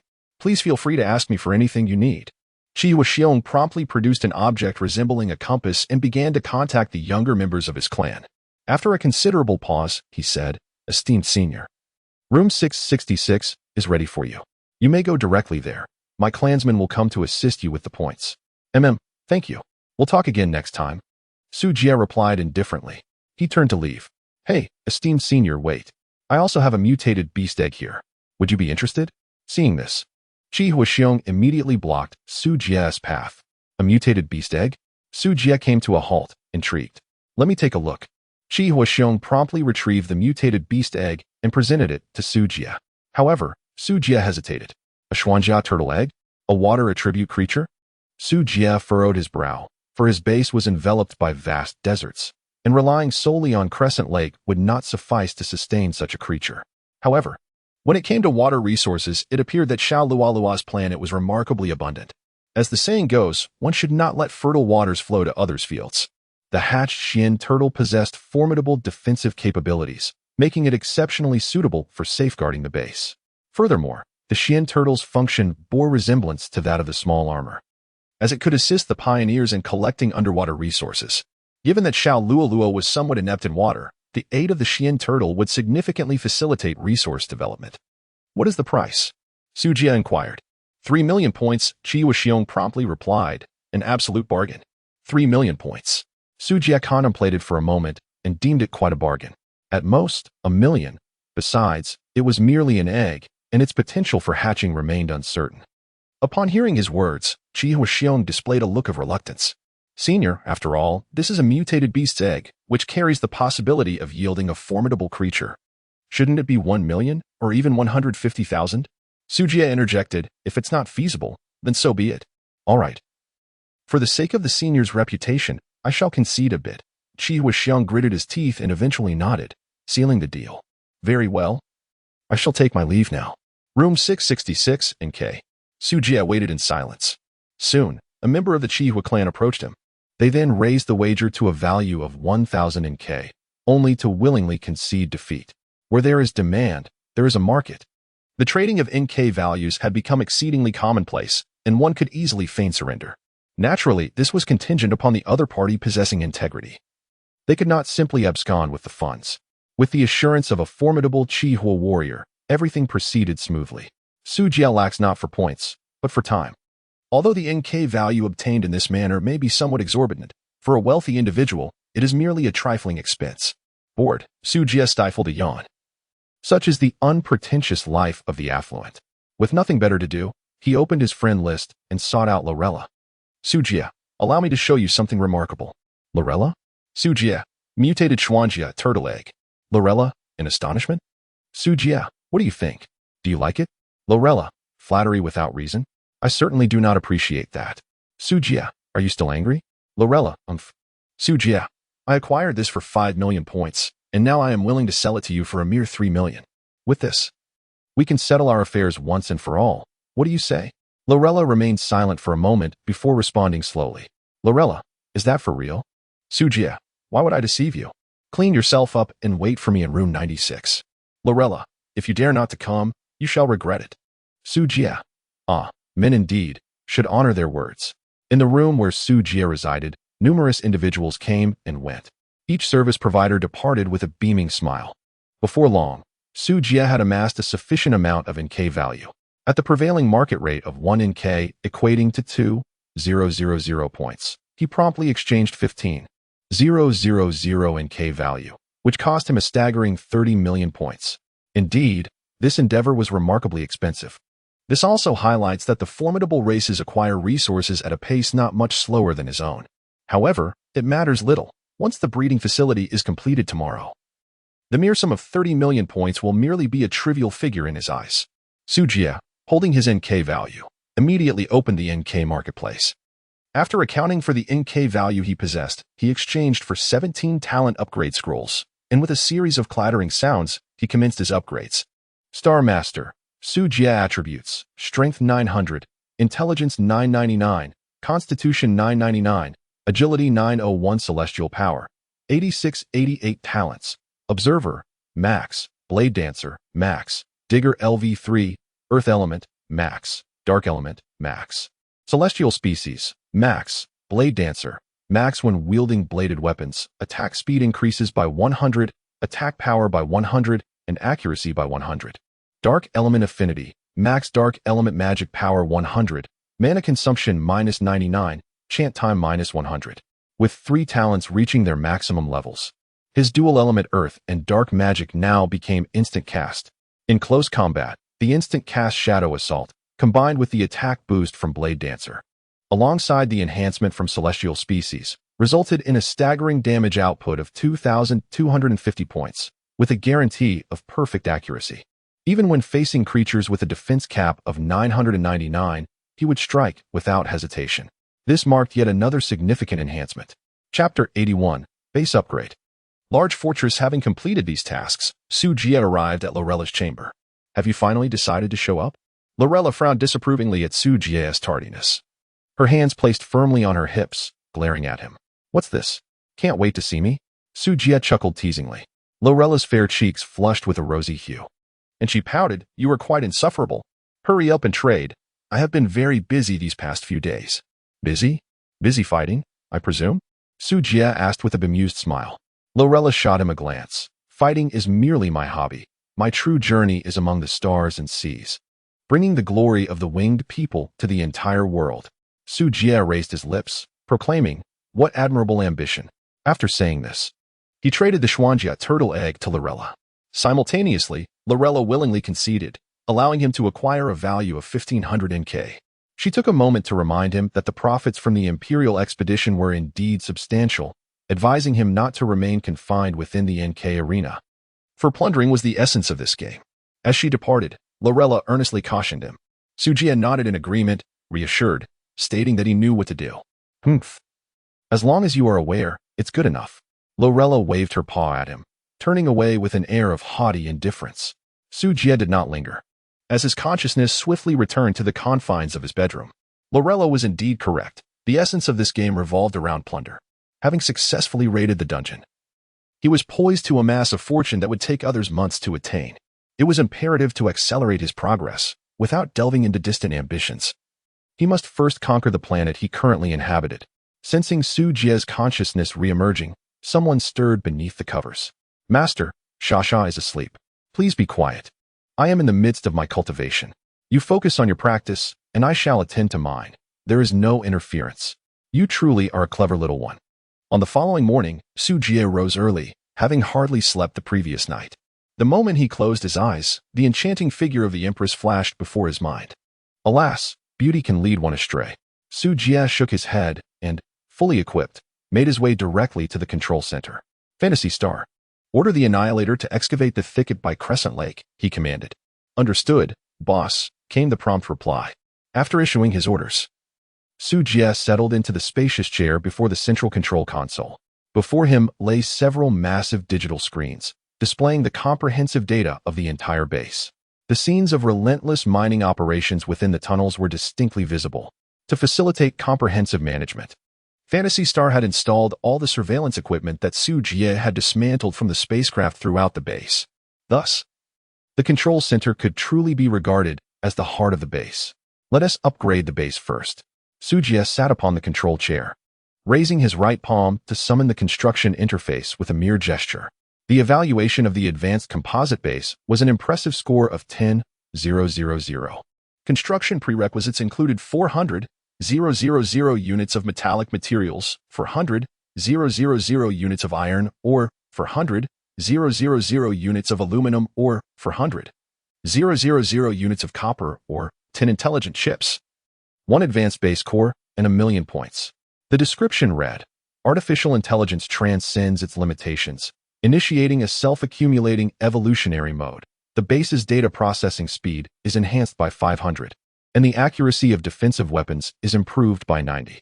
The upgraded base was merely an extensive enhancement of the existing medium-sized base, with comprehensive upgrades to the intelligence modules. For Sujia, the acquisition of ordinary materials posed no challenge. As long as the requisite special materials were gathered, any construction was within his effortless grasp. He promptly clicked the confirmation button. In an instant, a dazzling white light flashed, and the vast advanced composite base was successfully refreshed before his eyes. Sujia observed the scenery outside the floor-to-ceiling windows gradually descending, and soon his gaze surpassed the city walls, reaching far into the distant plains. It has indeed risen, Sujia murmured softly, through the 3D model of the base displayed on the screen. The originally exquisite and compact 3-story half-circular base had now transformed into a majestic fortress of steel. The silvery metallic exterior reflected a chilling gleam, refracting blinding light under the sun. Even from a distance, one could feel a solemn and dignified presence approaching. Notification: your base rating has reached 200,000. Triggering a large-scale attack event. The enemy will arrive at the battlefield in 3 hours. Ding! Congratulations. You have become the first pioneer in this region to exceed a score of 200,000. Reward: 2,000,000 points, 200,000 gold, 20,000 universal medals, 1 golden treasure chest, and 200 free attribute points. The technological aspect of the building ratings is generally inflated. Even after Sujia had idled for several days, he remained far ahead in this area, a fact he had anticipated. Time waits for no one. Sujia swiftly allocated his free attribute points, raising all 4 dimensions to 999, and continued to enter a frenzy of construction. Large controllable laser cultivation chamber comprehensive building rating, 20,000 building requirements, 500,000 metal materials, 300,000 iron ore, 300,000 aluminum ore, 100,000 silver ore, 100,000 gold ore, 10,000 metal lasers, 50,000 glass, 1 mutated core, and 200,000 points. Description: covering an area of 80 by 80 meters and 6 stories high. This large plant cultivation chamber accelerates the growth and mutation of plants, ensuring that they always mutate in a favorable direction. Currently, Sujie possessed 70,000 lasers and 31,100 universal metals, ample resources to indulge in. The long-awaited cultivation chamber was finally realized. Whoosh! A dazzling white light erupted from the industrial zone on the west side of the base. A brand new and magnificent structure rose from the ground, with layers of floor-to-ceiling glass radiating a mesmerizing array of colors, exuding an air of mystery. Merely having the cultivation chamber is insufficient. Complementary equipment such as lighting fixtures, cultivation troughs, intelligent light control systems, automatic irrigation devices, and biological detection scanners, as well as high-quality soil, are all necessary. Now that Su Jia was wealthy, he waved his hand and spent nearly 10 million points worth of resources. Everything was gathered except for the soil. As for high-quality soil, there remained 100 units of black land in the abandoned vegetable garden. But this was evidently insufficient for the cultivation chamber's needs. However, it mattered little. The planet of the foolish rabbit was never short of land. Without uttering a word, Su Jia opened a private chat. Su Jia, rabbit, bring me some premium black soil. In a couple of days, I shall prepare mutated carrots for you. Lilith, carrots? Mutated? Are they the kind that moves? Su Jia, there's something off about you. From now on, refrain from excessive chatting in the group. It seems that the little sprite has led you astray. Do you realize that? Lilith, oh? Well, alright then. However, everyone has been quite busy lately, and there seems to be a lack of conversation in the group. I wonder where the old man has gone. He hasn't been online for quite some time. Su Jia, do you presume that everyone shares your leisurely disposition, while they are all preoccupied with launching external invasions? Lilith, Bunny does not fancy war. Su Jia, at the very least, you must possess the strength to defend yourself. Lilith, but the rabbit is quite formidable as well. Its base score exceeds 90,000. Su Jia, 6 Su Jia wished to remind the foolish rabbit to diligently develop its base, but it appeared his concerns were unfounded. He nearly forgot that this fellow had an exceedingly fortuitous start, coupled with a diligent nature and a penchant for agriculture. The recent influx of displaced individuals due to the welfare incident had significantly bolstered the labor force. Recently, the prices of vegetables and grains had surged dramatically. It could be said that he had inexplicably found himself at the pinnacle of prosperity, becoming wealthy in a bewildering manner. As long as he continued to methodically cultivate radishes, it would be difficult not to grow stronger. Lilith, brother Su Jia, the rabbit is about to launch a 10,000-point assault. Do you have any powerful weapons for sale? Su Jia, weapons? It seems there are indeed some superfluous laser pistols. Chapter 82. Earning millions daily, the breeding chamber completed. Previously, I had confiscated a dozen laser pistols from the Green Tyrant pirate group. Their attack power is rather mediocre. Hence I cast them aside into the spatial ring to gather dust. As for the electromagnetic pulse laser rifles, they too have become obsolete. A few hundred points of attack appear somewhat trivial for me at this juncture. However, for someone like Lilith, with her charmingly innocent demeanor, they hold considerable allure. Su Jia, allow me to touch the rabbit's ears, and I shall let you play with the gun. What do you say? Lilith, huh? No, that's not permissible. The rabbit's ears are quite sensitive. Su Jia, rest assured, it is quite safe. Go to room 99999 at the NK venue, and wait for me. I'll let you see the grand treasure. Lilith, all right then, just keep your promise. Su Jia, it is imperative. After a series of coaxing and deceiving, Su Jia finally managed to persuade the foolish rabbit. With 3 hours remaining until the attack, there is no need to rush. In room 99999 of K venue, Brother Su Jia? A timid female voice echoed. Su Jia turned his head and was momentarily taken aback. Before him stood a young maiden clad in a delicate green dress. Her features exquisitely refined and gentle, her skin radiant and translucent, and her eyes resembling pools of clear water. She gazed at Su Jia with her glistening apricot-shaped eyes, timidly. Her lips slightly parted, exuding the gentle allure of a neighborly little sister.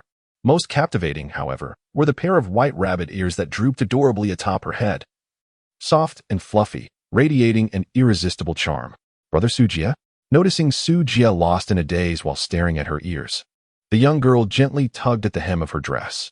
Su Jia regained his senses and hurriedly explained, I apologize. It's just that this is my first encounter with a bunny-eared maiden, and I am somewhat taken aback.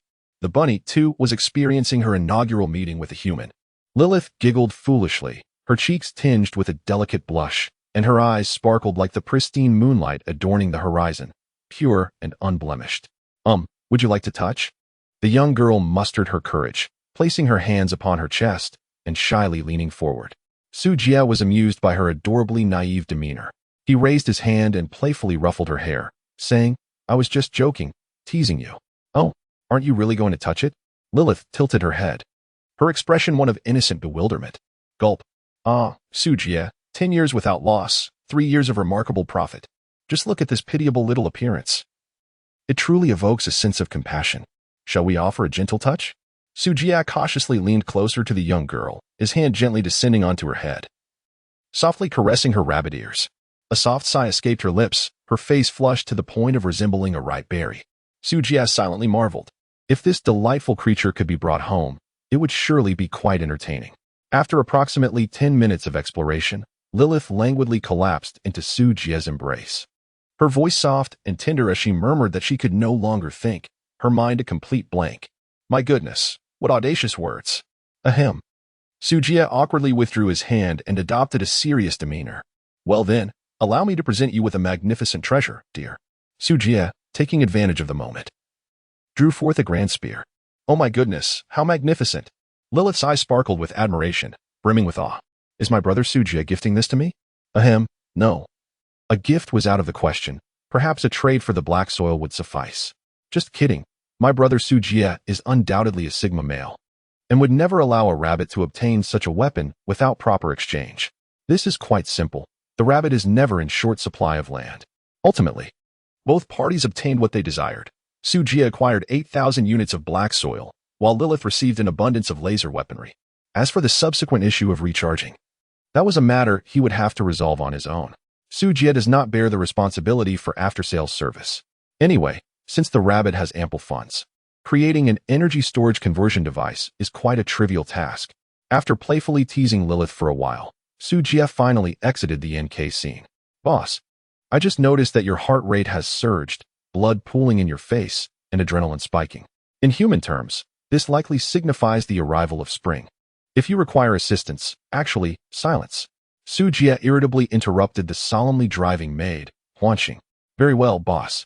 Huanxing maintained her expressionless demeanor. Even with the base's upgrades and the intelligent chip's iterations, Huanxing remained an artificial intelligence, solely focused on analyzing and resolving issues, devoid of any semblance of emotions or personal desires. Consequently, her emotional intelligence was lamentably low. Su Jie let out a long breath of turbid air, striving to adjust his state of mind. The warehouse was filled with a substantial quantity of high-quality soil, and you instructed your subordinates to arrange for its transfer to the cultivation room. Understood, boss, replied Huanxing, who then dispatched a portion of the robots to the warehouse to transport the black soil. As for the seeds of mugwort and various fruits and vegetables, the trading hall possessed an ample supply. One merely needed to place an order. Boss, will all 6 floors be dedicated to cultivating mutated mugwort?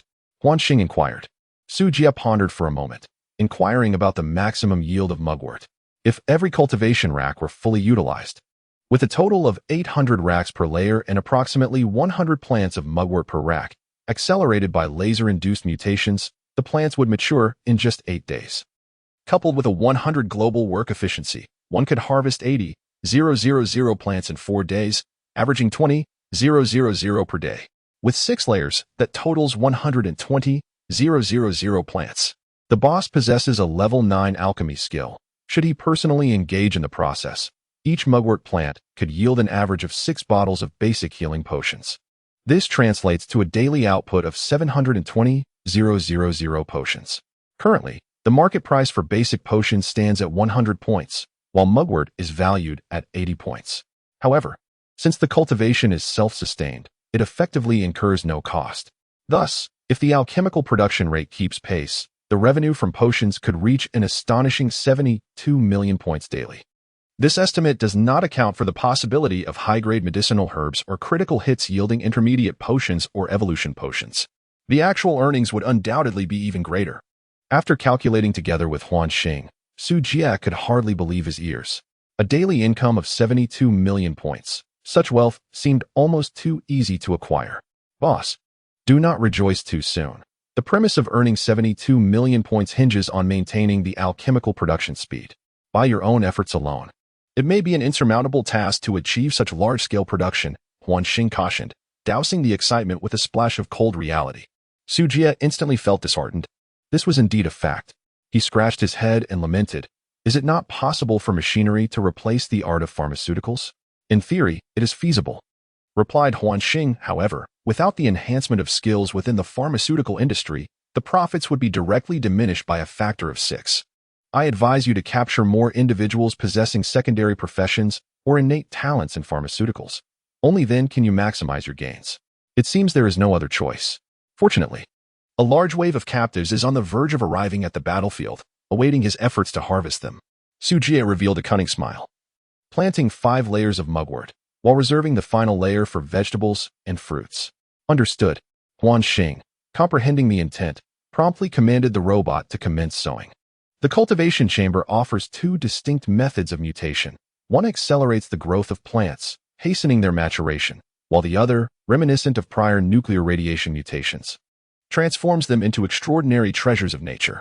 The former is undoubtedly intended for the cultivation of mugwort, whereas the latter serves to grow an array of peculiar plants, albeit at a slower pace than the former.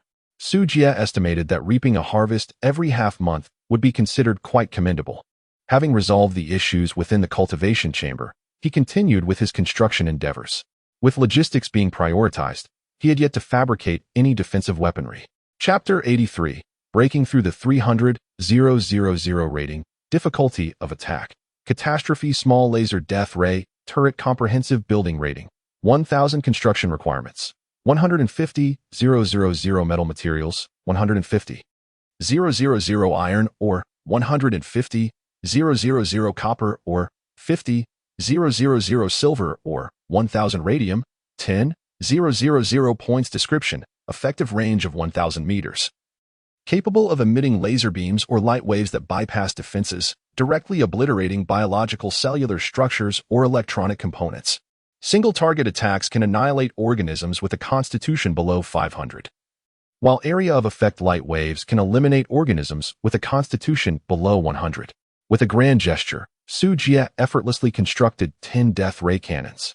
There was no particular reason behind this, save for the fact that he possessed ample funds. Swiftly, 10 beams of radiant white light illuminated the city walls. 10 cannons, resembling oversized trumpets, materialized out of thin air. The modest artillery was insufficient to satisfy Su Jie's ambitions. Glancing at the warehouse, he noted approximately 30,000 units of radium remaining, and upon checking the requirements for upgrading to medium artillery, he saw it necessitated 3,000 units of radium and a mutated core. As luck would have it, he possessed both. In a dazzling flash of golden light, Su Jie upgraded the 10 cannons to medium artillery. Almost immediately, 10 building upgrade scrolls were torn apart, and while the golden light still lingered, it was soon overshadowed by an even more resplendent purple glow. Large laser death ray cannon comprehensive building rating. 10,000 construction requirements. 1,500,000 metal materials. 1,500,000 iron ore. 1,500,000 copper ore. 500,000 silver ore. 100,000 gold ore. 100,000 radium. 10 mutated cores. 1,000,000 points. Description, effective range of 50,000 meters. Capable of releasing laser beams or light waves that disregard defenses, directly dismantling the cellular structure of living organisms or electronic components. Single-target attacks can obliterate entities with a constitution below 5,000, while area light waves can annihilate entities with a constitution below 1,000. In awe, Su Jie marveled at the might of the laser beams and light waves. He confidently asserted that even a massive assault of 200,000 would be trivial, and a 300,000 assault would be similarly inconsequential. Warning: your base rating has exceeded 300,000, triggering an assault merger event, escalating the difficulty to catastrophic level. The Emperor of the Shurima Empire personally leads all Imperial forces against you in war.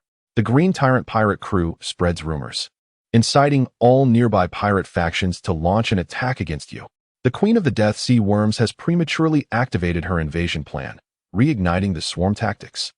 The evil nation civilization, through special channels, has discovered the location of the mechanical cube and is leading a cosmic fleet to mount a formidable offensive against you.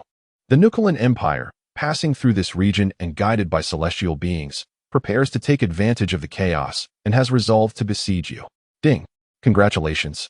You have become the first pioneer in this area to exceed a rating of 300,000. Reward: 3,000,000 points, 300,000 gold, 2 golden treasure chests, 30,000 universal metal, 300 free attribute points. Damn! Su Jie could not help but exclaim in frustration. Why are there so many unforeseen complications all of a sudden? Boss, our energy reserves are insufficient to contend with such an extravagant fleet. Huan Xing suggests that you upgrade both the collection and storage devices, as well as enhance the shields of our special buildings. Huan Xing leaned in closer to Su Jie, speaking earnestly. Otherwise, unless Lady Luck smiles upon us, we stand no chance. Lady Luck? Su Jie scoffed. It's not as if we are devoid of her. Su Jie did not take this attack to heart.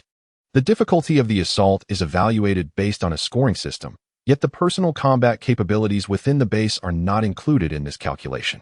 Setting aside his own prowess, the terror that Sasha instills is equivalent to a score of 100,000. However, there is merit in what the illusory star has stated. Although the death ray is formidable, its consumption is indeed considerable.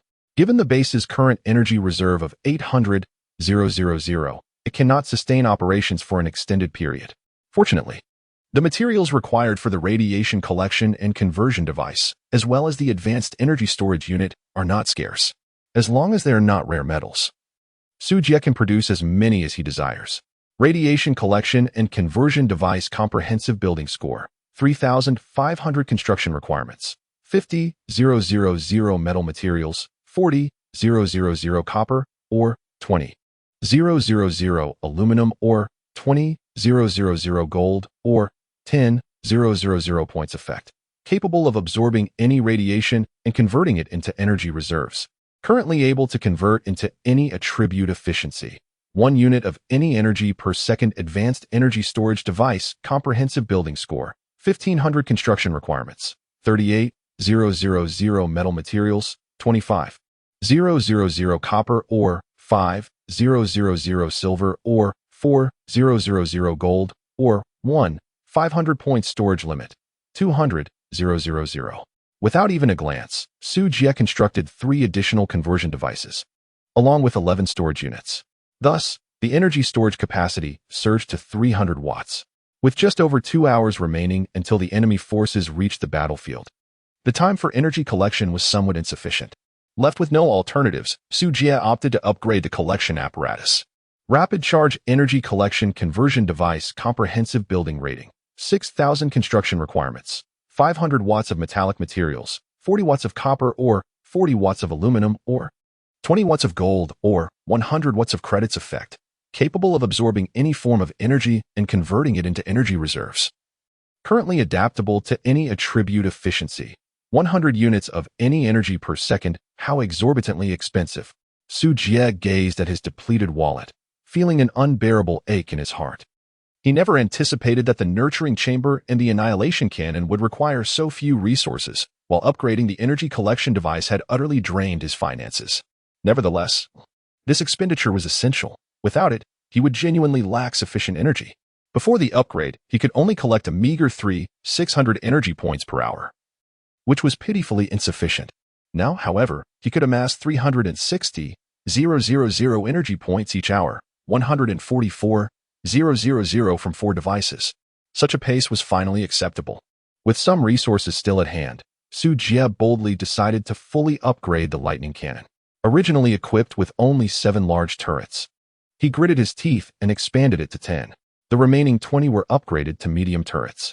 Thus, Su Jie's wallet was entirely emptied. He glanced at the current panel.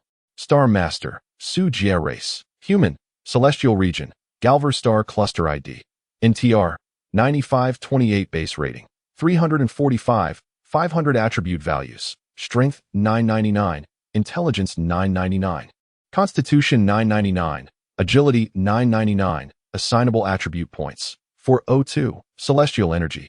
10, 910 active skills. Identification LV7, detection, alchemy LV9, tentacle entanglement LV2, sand soldier summoning LV3, shadow strike LV2. Telekinesis passive talents, observer, blade dancer, digger LV3, earth element, dark element, celestial race secondary professions, beast tamer, merchant, alchemist. Treasure hunter bond, blessing hidden attributes, luck 60 golden treasure chests X3, resource chests X10, elemental cores X3. Mutation cores X12 defensive structures, universal mechanical city walls X4000 universal mechanical floors X12. 000 fully automatic machine gun towers X3 medium lightning cannons X20 large lightning cannons X10 large laser annihilation cannons X10 desert palace X1 night palace X1 chapter 84.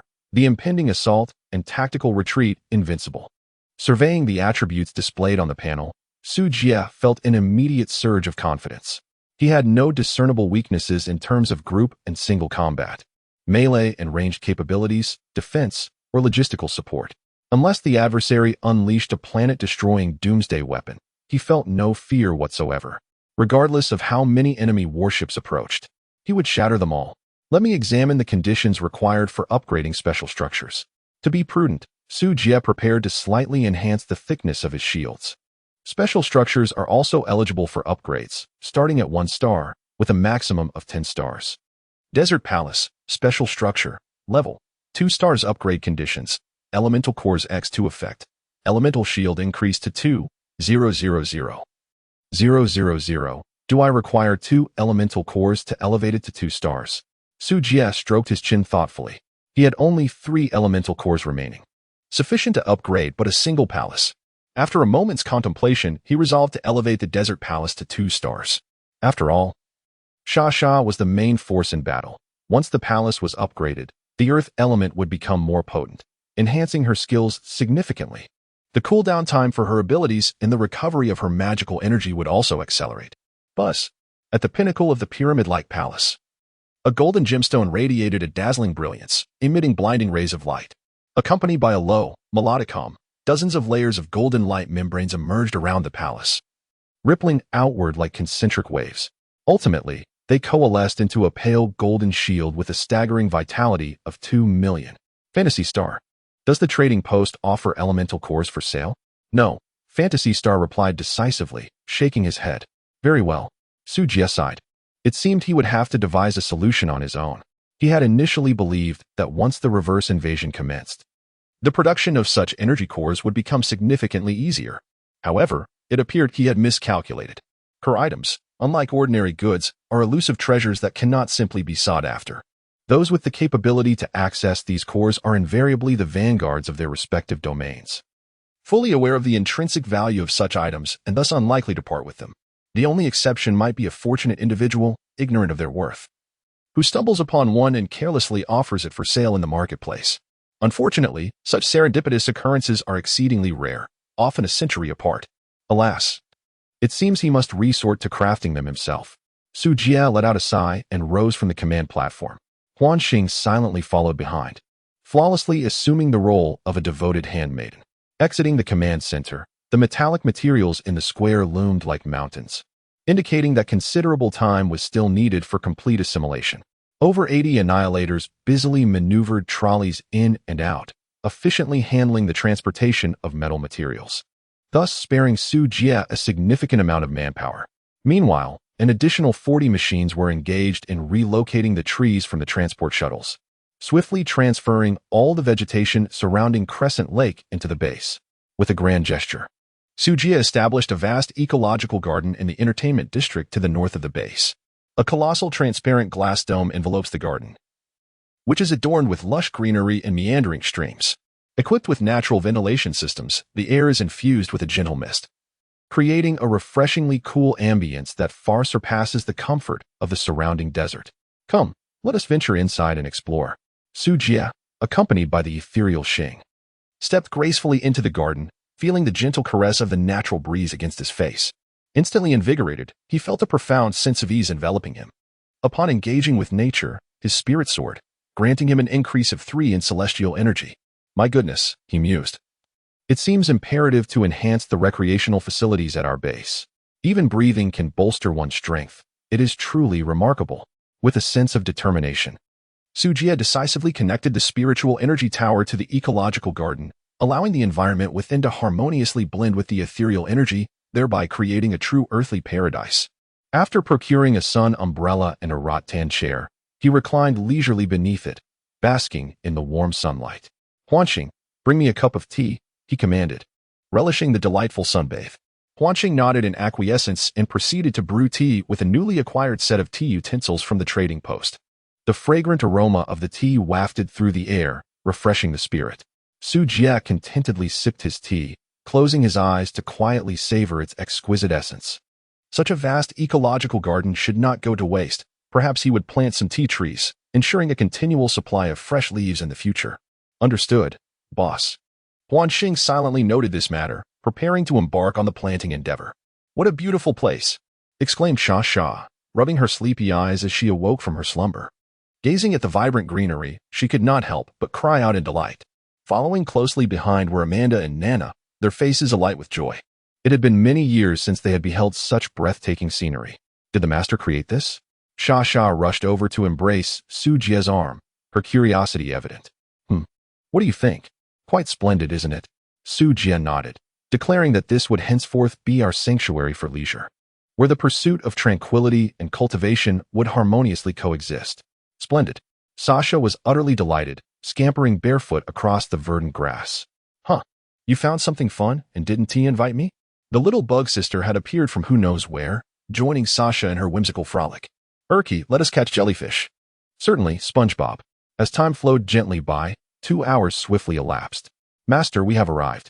Nana slowly rose from her reclining chair, whispering softly into Su Jie's ear. Very well. Today none shall escape. Su Jie opened his hazy eyes, revealing a fierce glint. Under his leadership, a group ascended the towering city walls. Several young women, clad in battle armor, appeared ready to engage in combat. Aki stood anxiously to the side, gazing at the distant horizon with a troubled expression. How should I explain myself when I see my mother? Suddenly, a ferocious roar reverberated through the earth. Following that, a dark mass of monsters became discernible on the horizon, charging towards the base. Their numbers were vast, seemingly countless. Among them were enormous, fearsome creatures adorned with sharp fangs. As they approached, the ground trembled, and dust swirled in the air, as if the apocalypse were upon them. The emergence of the insectoid beasts seemed to trigger an assault. Above, a fleet of ominous black warships pierced the clouds, casting an imposing shadow as they dove toward the ground. Trailing behind the warships were countless smaller vessels, their exteriors emblazoned with numerous skull insignias, clearly indicating that this chaotic horde was a band of pirates from the nearby star systems. Oddly, there was no sign of the Shurima Empire this time. Su Jie waited for quite a while, yet there was no sign of the flying warships from the Shurima Empire, leaving him somewhat perplexed. It was suggested that General Isaac had been stricken with a sudden ailment and could not continue to engage in battle, prompting the Pope to reluctantly return to the Empire and voluntarily withdraw from the current assault. Su Jie was initially at a loss for words, but after a moment of reflection, he realized something was amiss. Damn it! Who was it that fled at the crucial moment? My gold, my captives, my elemental cores. Once the assault concludes, I shall be the first to launch an attack on Shurima. Su Jie viciously cursed Isaac, calling him a fool. If you wish to flee, do so on your own and leave the Pope behind. This blunder has resulted in a staggering loss of several hundred million to the foreign invaders. Surrender the princess or face utter annihilation. The sky reverberated with a furious roar, followed by a cacophony of insects, akin to the thunderous charge of an army. As Su Jie raised his gaze, he beheld a colossal entity, its ebony wings unfurling behind it with an alarming swiftness. Information regarding its identity materialized upon his retina. Blade Scythe, Old Species. Zerg, Blade Type Attributes. Strength 1300, Constitution 999, Agility 999, Intelligence 200. Description: Chief of the Bug Queen S Royal Guard. Adept in wielding blade radiance, winged blades, and ultrasonic waves. Remarkably, it has surpassed the attribute limits, which is rather intriguing. Su Jie stroked his chin, a faint smile playing on his lips. Breaking through the limits requires special tools, which are currently nowhere to be found in various shops, making them a rare and elusive treasure. Old's emergence could almost overpower all explorers at this stage. However, it is evident that Su Jie is not among them. Eki, I am looking for you. Su Jie turned his head to glance at the insect's sister, beckoning her to come over quickly. However, Erchi was reluctant to leave her master. Pouting her small lips, she displayed a face of unwillingness. Although her master was somewhat of a fool, this place was undeniably quite comfortable. Great insect, did you hear that? Su Jie grinned broadly and declared, return and inform your sovereign. The princess has been taken under my wing. If she desires her daughter, let her come and seize her. Thunderous fury erupted from Old, whose rage could no longer be contained. It flapped its beetle-like wings with ferocity, accelerating at an astonishing pace. Its sole intention was to reclaim Eki. Failure was not an option, for it would face dire consequences. Ignorant of the terrors of the insectoid race, the foolish outsiders knew not the depth of their horror. Old's voice resonated like a rumble of thunder. I am the greatest blade scythe king of the insect clan, bearing unparalleled glory. The moment the words left its mouth, Old lunged with its deadly claws towards Su Jie. Yet, a golden barrier materialized out of thin air, firmly obstructing Old's assault. Shield value, -0.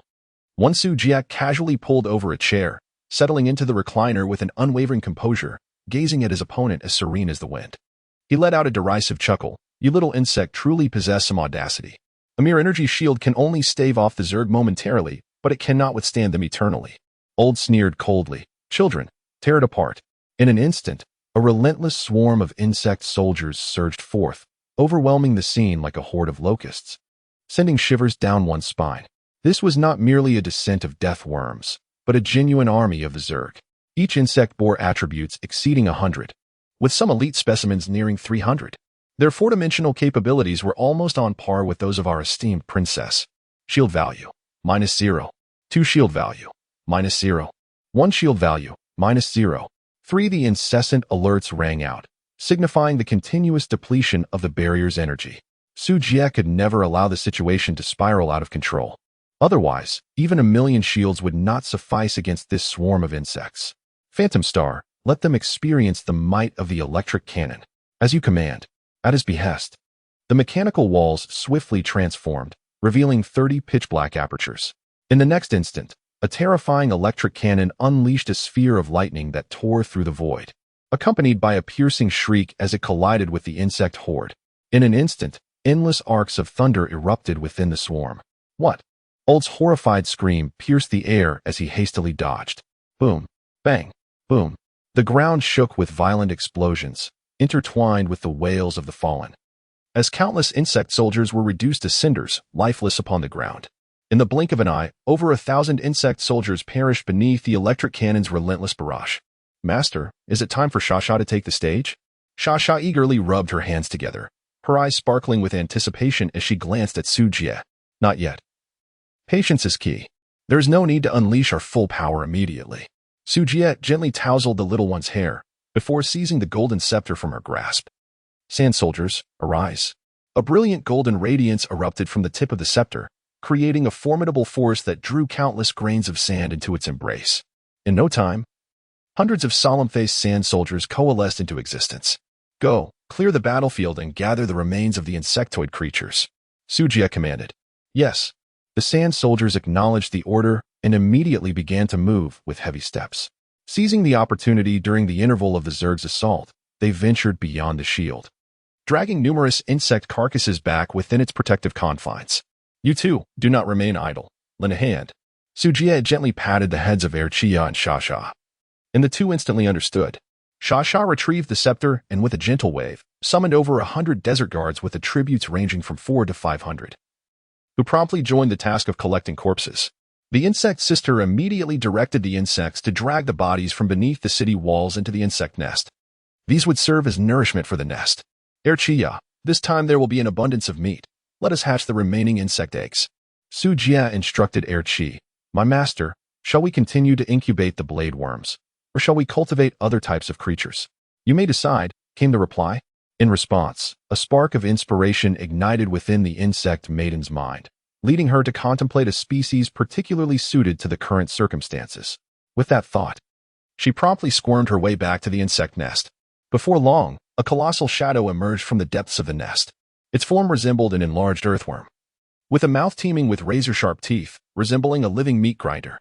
The scavenger, Power 240, Constitution 310, Agility 40, Intelligence 12. True to its name, the scavenger is a large, voracious creature evolved specifically for the purpose of cleansing the battlefield. Alas, due to insufficient carnivorous sustenance, the nest has only managed to hatch this solitary specimen. The insect maiden reported back to Su Jie, as if seeking praise for her accomplishment. Su Jie nodded slightly, acknowledging the situation. With the addition of the scavenger, the collection of resources had become exceedingly convenient. A colossal worm opened its maw to devour a multitude of corpses, which were then transformed within its digestive system. Flesh and blood were converted into nutrient liquid and stored in its gullet, subsequently nourishing the worm nest. Any extraneous impurities were expelled, and these impurities consisted of the most formidable resources from the insectoid race: sharp claws, teeth, scales, and stingers. Utterly practical indeed. How dare you, alien, enslave the princess to bear your worm offspring? You deserve the harshest of punishments. At that moment, Old's furious roar echoed across the battlefield. Hey, up there! How long do you intend to watch the show? Although Old was enraged, he retained his composure. Alone, his forces stood no chance against this alien. The only hope for victory lay in dragging others into the fray. What's this? Aren't you insectoids supposed to be so arrogant? If that's the case, why seek my assistance? A mocking voice resonated from a warship high above. If you don't fight, I shall take my leave. You think you can benefit without effort? How naive. Old waved his hand, immediately commanding the insects to cease their assault, adopting a posture of resignation. Haha, what a clever tactic of retreating to advance. The man's delighted laughter rang out from midair. In that case, what do you say, little girl hiding over there? Hearing this, Su Jie furrowed her brows in annoyance. No wonder she felt someone's gaze upon her. It seemed another presence had yet to reveal itself. Annoying, mindless foreigner, thwarting my plans, truly foolish. As her words fell, a magnificent warship slowly disengaged from its cloaking mode, abruptly appearing above the base. The vessel gleamed silver, adorned with intricate runes, unmistakably of high rank. Under Su Jie's curious gaze, the ship's door opened, revealing a woman clad in silver armor and a mask. Humph, were it not for the divine guidance, I would never set foot on such a barren planet. Chapter 86, Relentless Bombardment. The terror of the apostle. This princess of the Nukulan Empire stood upon a floating platform, curiously surveying the base. Oh, elemental apostles? 2 of them? The princess regarded the 2 women beside Su Jie with keen interest, as if she had discovered rare toys. You 2 shall come with me. Sasha, who are you? Why should I go with you? Sasha was the first to retort. I am the eldest princess of the Nukulan Empire, Nuka Nuka Deja. Deja raised her head haughtily, asserting that rather than suffer in this savage land, it would be far better to accompany her to the empire and indulge in wealth and splendor. As for you 2, I can spare your lives. Upon hearing this, the expressions of Sasha and Nana instantly turned frigid. While Sasha merely felt a sense of discomfort, the Empress was on the brink of a furious outburst. She had not undergone memory erasure and was acutely aware of the fate that befell the elemental apostles after their capture. They resembled ethereal beings from another realm, deeply cherished by the nobility. Due to their rarity and formidable power, countless strong individuals sought to conquer them. Otherwise, the esteemed Night Sovereign would not be relegated to languishing in the fringes of this star domain. Elemental apostles? Ha ha ha, it seems fortune has favored me lately. At that moment, a brazen and arrogant voice suddenly pierced through the thoughts of the crowd. Subsequently, a towering and robust figure emerged before everyone. The inspector of the evil nation, Richard Majen, boldly extended a marriage proposal to the 2 beautiful apostles, inviting my 2 esteemed princesses aboard. Megan's eyes glowed with a crimson hue, greedily fixating on the pair. Sasha's gaze was complex as she slowly quipped, "What an ugly dinosaur." Indeed, it was quite unsightly, emanating a foul odor as well. Erky chimed in agreement. The corners of Su Jie's mouth involuntarily twitched. These 2 girls truly possessed a sharp tongue. Although this was indeed a fact, it need not be stated so bluntly. The civilization of the evil nation is undeniably governed by dinosaur-like beings. While they can walk upright, their physiques are strikingly reminiscent of dinosaurs. More accurately, they ought to be referred to as dinosaur people. Megan exemplifies this quite well, with his entire body cloaked in darkness, skin riddled with bumps, and a crocodilian tail that is both thick and short. From an aesthetic standpoint, he is utterly unappealing. The notion that such an unsightly dinosaur person would aspire to marry his 2 precious gems is nothing short of a delusion. What did you say? Aye, Megan. am a national idol in the evil nation. Are you out of your mind to dare call me ugly? Megan bellowed in a fit of humiliation and rage. Silence. I saw them first. What business is it of yours? Besides, your ugliness is an undeniable truth. Daisha shot him a disdainful glance. Seemingly confident that securing the two was an effortless task, she hardly regarded Su Jie below and instead began to bicker with the allied forces over the distribution of spoils. Su Jie, watching the spectacle unfold, could only shake his head in resignation. Phantom Star, are we afforded the opportunity to seize their warships? Su Jie inquired casually. Huan Xing promptly responded, stating that it was nearly impossible. To prevent their warships from being captured by the enemy, self-destruct protocols are invariably installed within the vessels. This certainly applies to battleships and frigates like the one before us. Su Jie let out a light sigh. Realizing that no civilization would be foolish enough to bestow weapons upon their adversaries, especially not spacecraft. With that understanding, there was no cause for hesitation. Let us dismantle the materials and craft our own. Nana, get to work. Yes, master. As soon as the words left his lips, the Empress, who had been poised for action, swiftly drew the sword from her waist. The Night Shadow Divine Sword, an SSS-grade weapon exclusive to Yefina, resembled the Scepter of the Tsar, being a unique armament designated solely for the Apostles. Su Jie examined its attributes, all perfectly aligned with the skills of the Night Emperor, offering him little enhancement. Night descend. Accompanied by a delicate cry, a powerful surge of dark elemental energy suddenly erupted. An enigmatic whirlwind arose abruptly, transforming the very fabric of the world. A vast curtain of night enveloped the arena, severing the sunlight and plunging the surroundings into obscurity. What is this? Damn it. My vision is obstructed. I can see nothing. The unexpected turn of events caught the enemy coalition off guard. Even the three leaders furrowed their brows slightly. It seems the elemental apostle is not to be underestimated. Megan scoffed mockingly, turning back toward the cabin. Daisha, too, did not dare to be careless, promptly retreating into the battleship. Sha, it is your turn to take the stage. Su Jie calmly issued his command. Understood, leave it to me. Sasha replied with a confident smile, tightly gripping her staff as she began her incantation. Earth spirits, heed my call. Descend upon us, sandstorm. In an instant, the winds began to swirl ominously. A colossal vortex of yellow sand materialized beneath Sasha, spreading outward like waves across the shore. Thanks to the desert palace's immunity to earth elements, Su Jie remained unaffected, while the fate of those nearby was left to chance. Amanda, lend them your strength. As you command, my lord. With those words, Amanda produced her staff, and a dazzling magical array unfolded. Forbidden spell,